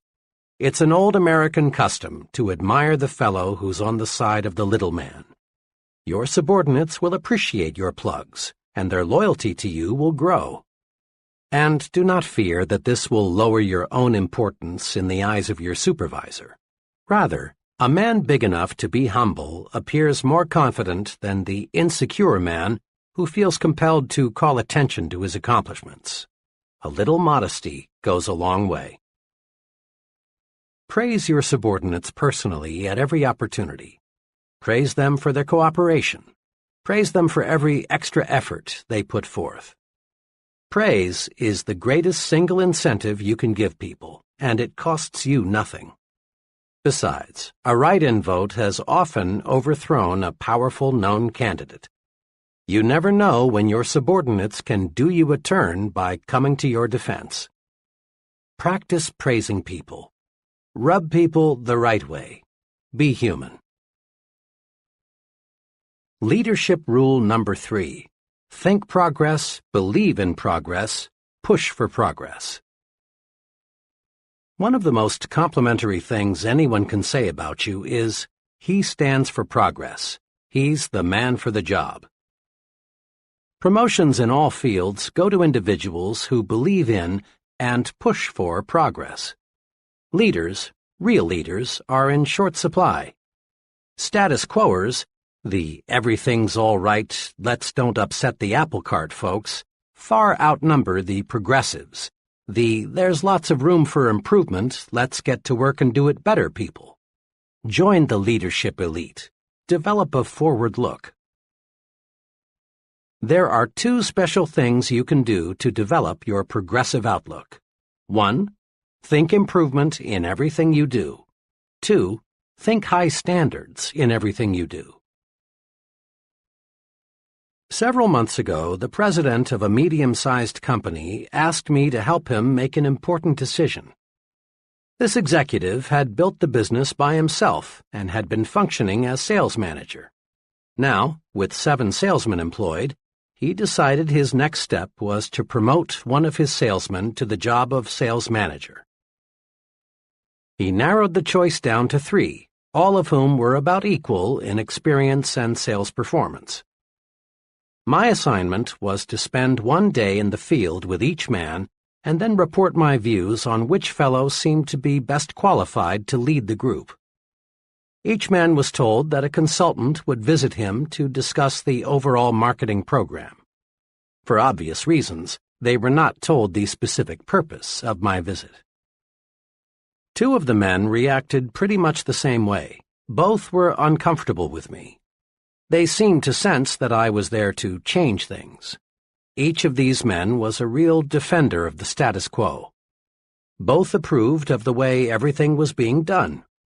I raised questions about how the territories were laid out, the compensation program, the sales promotional material, every facet of the marketing effort. But on all points, the response was always, everything is okay. On specific points, these 2 men explained why the present way couldn't and shouldn't be changed. Summed up, both men wanted the status quo to remain the status quo. One of them said to me as he dropped me by my hotel, I don't know exactly why you spent the day with me, but tell Mr. M for me that everything is okay as is. Don't go refiguring anything. The 3rd man was wonderfully different. He was pleased with the company and proud of its growth, but he was not wholly content. He wanted improvements. All day, this 3rd salesman gave me his ideas for getting new business, providing better service to customers, reducing wasted time, revising the compensation plan to give more incentive, all so that he and the company would make more. He had mapped out a new advertising campaign he had been thinking about. When I left him, his parting remark was, I sure appreciate the chance to tell someone about some of my ideas. We've got a good outfit, but I believe we can make it better. My recommendation, of course, was for the 3rd man. It was a recommendation that coincided perfectly with the feelings of the company president. Believe in expansion, efficiency, new products, new processes, better schools, increased prosperity. Believe in and push for progress, and you'll be a leader. As a youngster, I had an opportunity to see how the different thinking of 2 leaders can make an amazing difference in the performance of followers. I attended a country elementary school, 8 grades, 1 teacher, and 40 children all jammed together inside 4 brick walls. A new teacher was always a big deal. Led by the big boys, the 7th and 8th graders, the pupils set out to see how much they could get away with. One year there was little more than chaos. Every day there were dozens of the usual school pranks, wars of spitballs and paper airplanes. Then there were the major incidents, such as locking the teacher outside the school for half a day at a time, or on another occasion, the opposite, barricading her within the building for hours. Another day, each boy in the upper grades brought his dog into the schoolroom. Let me add that these children were not delinquents. Stealing, physical violence, and deliberate harm were not their objectives. They were healthy kids conditioned by vigorous rural living and needing an outlet for their tremendous pent-up energies and ingenuities. Well, the teacher somehow managed to stay with the school until the end of that year. To no one's surprise, there was a new teacher the following September. The new teacher extracted strikingly different performance from the children. She appealed to their personal pride and sense of respect. She encouraged them to develop judgment. Each child was assigned a specific responsibility, like washing blackboards or cleaning erasers, or practicing paper grading for the younger grades. The new teacher found creative ways to use the energy that had been so misdirected a few months before. Her educational program was centered on building character. Why did the children act like young devils one year and like young angels the next? The difference was the leader, their teacher. In all honesty, we cannot blame the kids for playing pranks an entire school year. In each instance, the teacher set the pace. The first teacher, deep down, didn't care whether the children made progress. She set no goals for the children. She didn't encourage them. She couldn't control her temper. She didn't like teaching, so the pupils didn't like learning. But the second teacher had high, positive standards. She sincerely liked the children and wanted them to accomplish much. She considered each one as an individual. She obtained discipline easily because, in everything she did, she was well disciplined. And in each case, the pupils adjusted their conduct to fit the examples set by the teachers. We find this same form of adjustment taking place every day in adult groups. During World War II, military chiefs continually observed that the highest morale was not found in units where commanders were easy, relaxed, and lackadaisical. Crack units were led by officers with high standards who enforced military regulations fairly and properly. Military personnel simply do not respect and admire officers with low standards. College students, too, take their cue from the examples set by the professors. Students under one professor cut classes, copy term papers, and connive in various ways to pass without serious study. But the same students under another professor willingly work extra hard to master the subject. In business situations, we again find individuals patterning their thinking after that of the superior. Study a group of employees closely. Observe their habits, mannerisms, attitudes toward the company, ethics, self-control. Then compare what you find with the behavior of their superior, and you discover amazing similarities. Every year, many corporations that have grown sluggish and are headed downward are rebuilt. And how? By changing a handful of executives at the top. Companies, and colleges, and churches, and clubs, and unions, and all other types of organizations are successfully rebuilt from the top down, not from the bottom up. Change the thinking at the top, and you automatically change the thinking at the bottom. Remember this: when you take over the leadership of a group, the persons in that group immediately begin to adjust themselves to the standards you set. This is most noticeable during the first few weeks. Their big concern is to clue you in, zero you in, find out what you expect of them.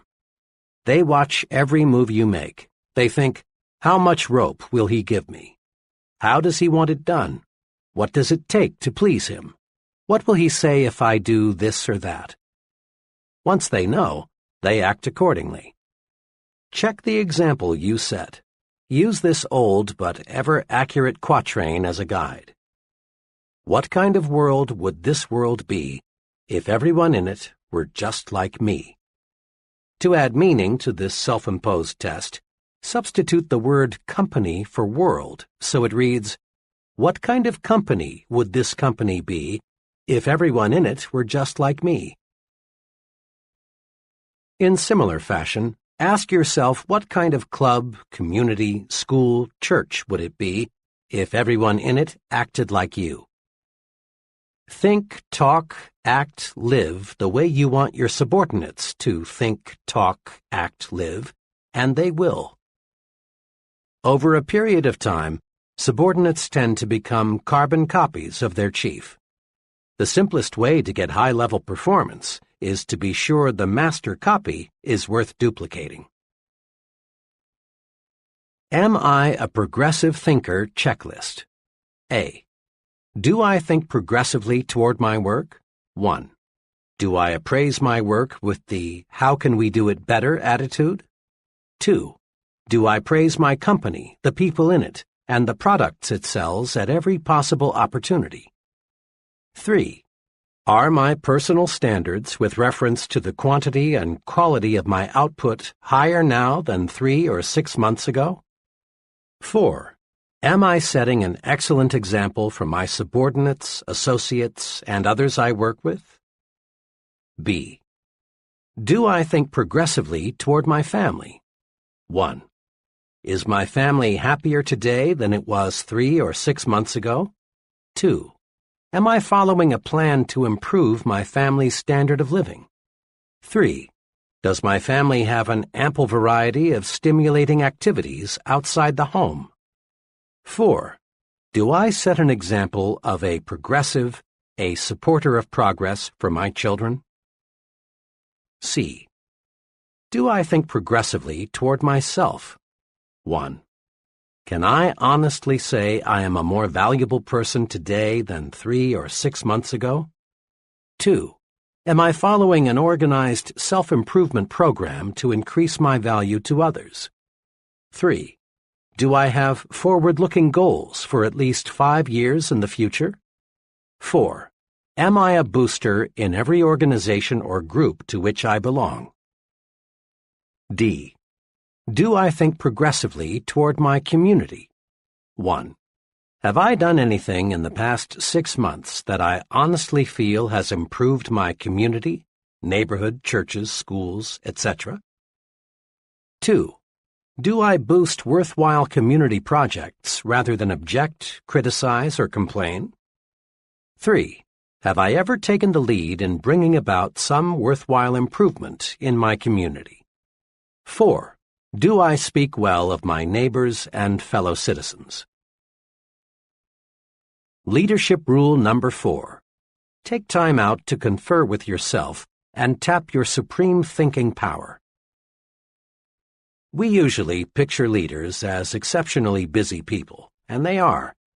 Leadership requires being in the thick of things, but while it's usually overlooked, it is noteworthy that leaders spend considerable time alone with nothing but their own thinking apparatus. Check the lives of the great religious leaders, and you'll find each of them spent considerable time alone. Moses frequently was alone, often for long periods of time.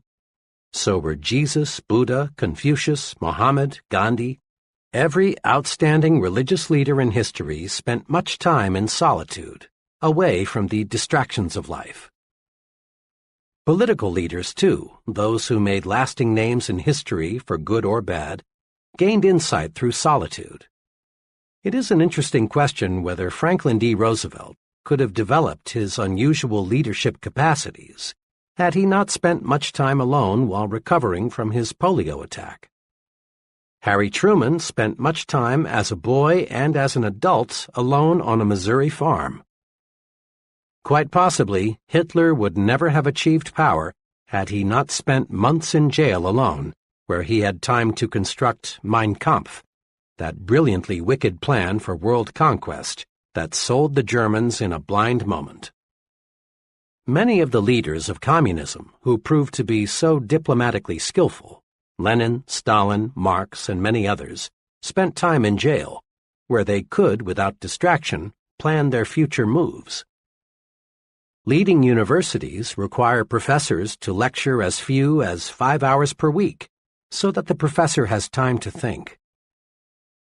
Many outstanding business executives are surrounded all day by assistants, secretaries, telephones, and reports.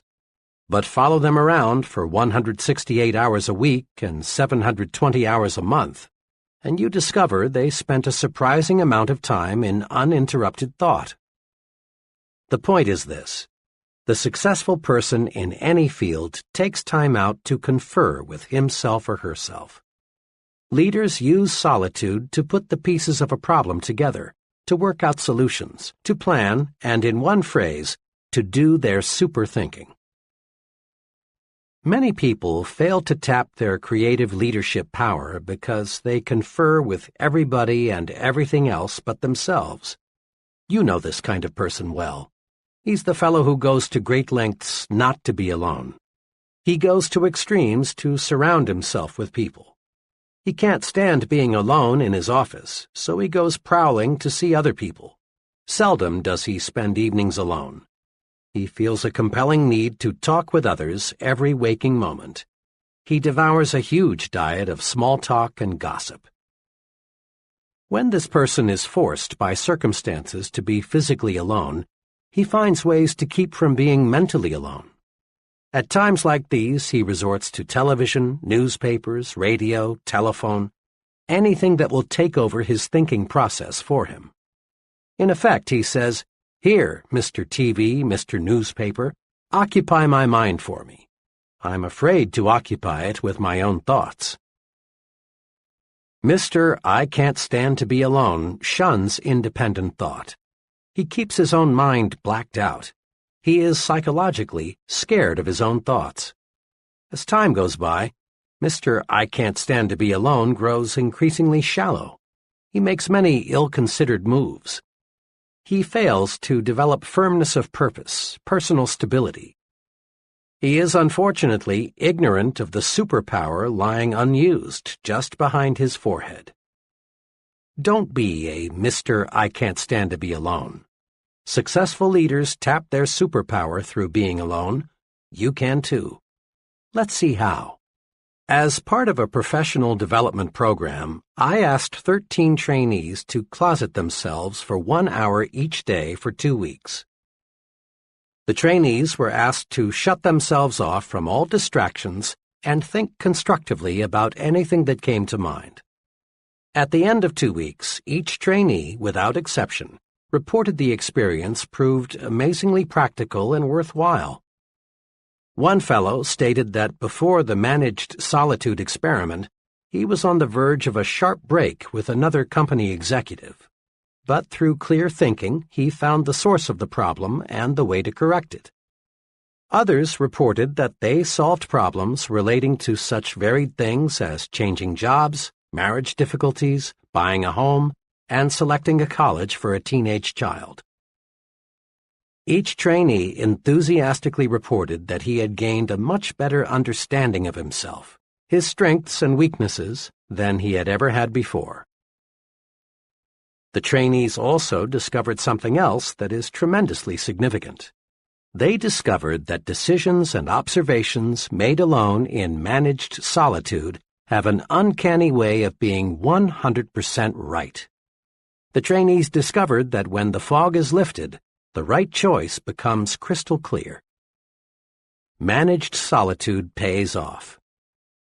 One day recently, an associate of mine reversed her stand completely on a troublesome issue.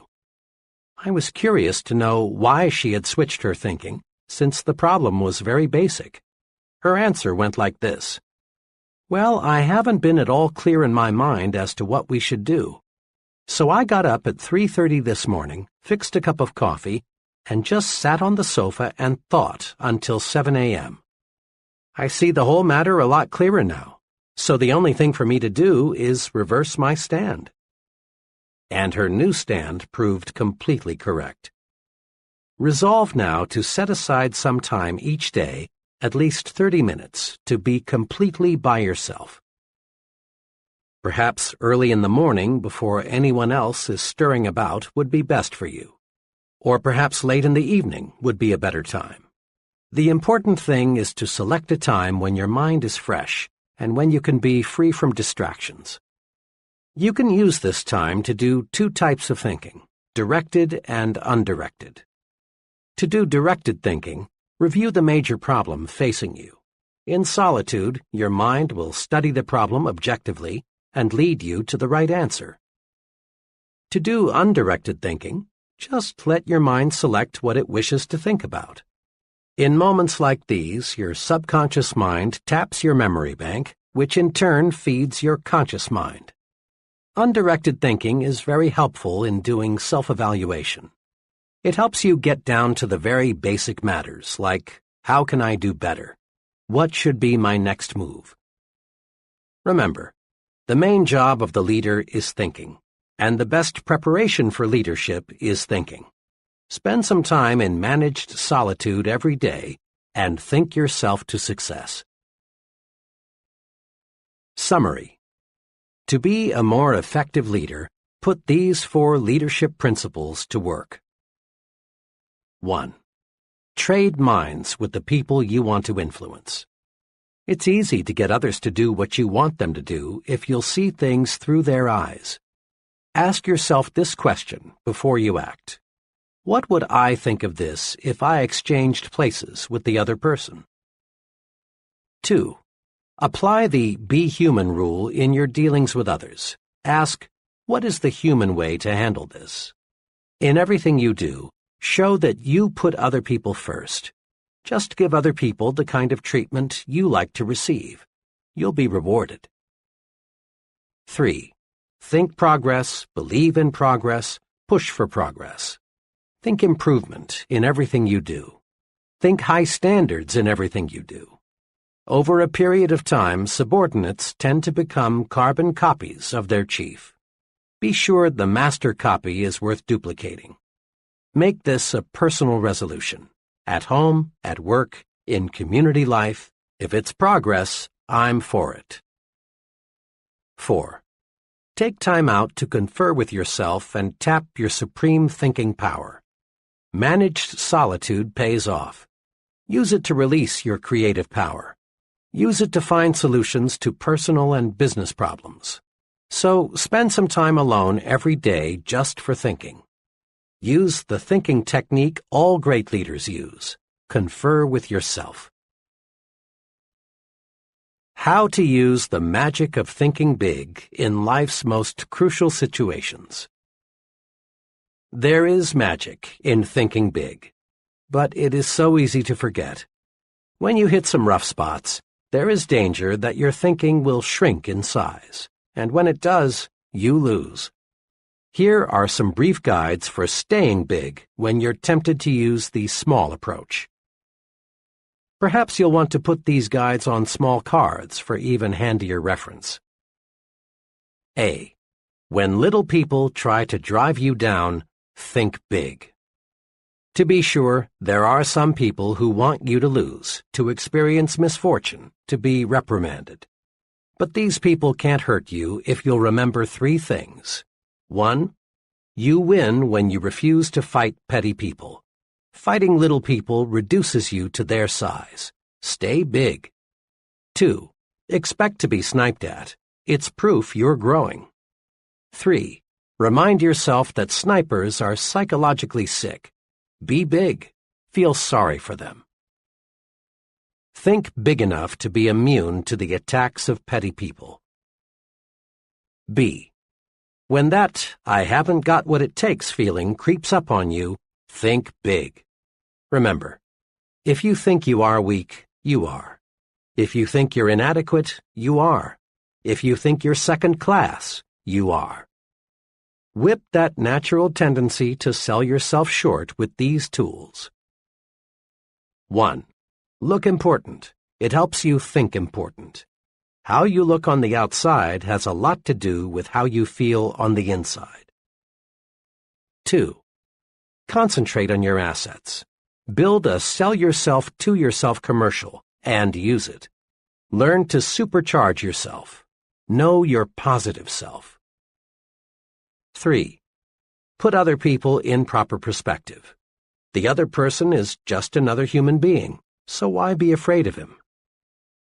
Think big enough to see how good you really are. C. When an argument or quarrel seems inevitable, think big. Successfully resist the temptation to argue and quarrel by 1. Asking yourself, honestly now, is this thing really important enough to argue about? 2. Reminding yourself you never gain anything from an argument, but you always lose something. Think big enough to see that quarrels, arguments, feuds, and fusses will never help you get where you want to go.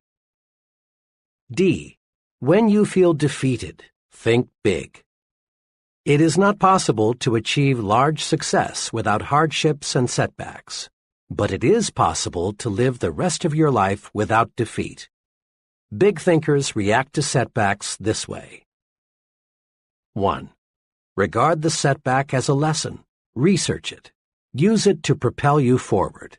Salvage something from every setback. 2. Blend persistence with experimentation. Back off and start afresh with a new approach. Think big enough to see that defeat is a state of mind, nothing more. E. When romance starts to slip, think big. Negative, petty, she's, he's, unfair to me so I'll get even type of thinking slaughters romance, destroys the affection that can be yours. Do this when things aren't going right in the love department. 1. Concentrate on the biggest qualities in the person you want to love you. Put little things where they belong, in second place. 2. Do something special for your mate, and do it often. Think big enough to find the secret to marital joys. F. When you feel your progress on the job is slowing down, think big. No matter what you do, and regardless of your occupation, higher status, higher pay come from one thing: increasing the quality and quantity of your output. Do this. Think, I can do better. The best is not unattainable. There is room for doing everything better. Nothing in this world is being done as well as it could be. And when you think, I can do better, ways to do better will appear. Thinking I can do better switches on your creative power. Think big enough to see that if you put service first, money takes care of itself. In the words of Publilius Cyrus, a wise man will be master of his mind, a fool will be its slave.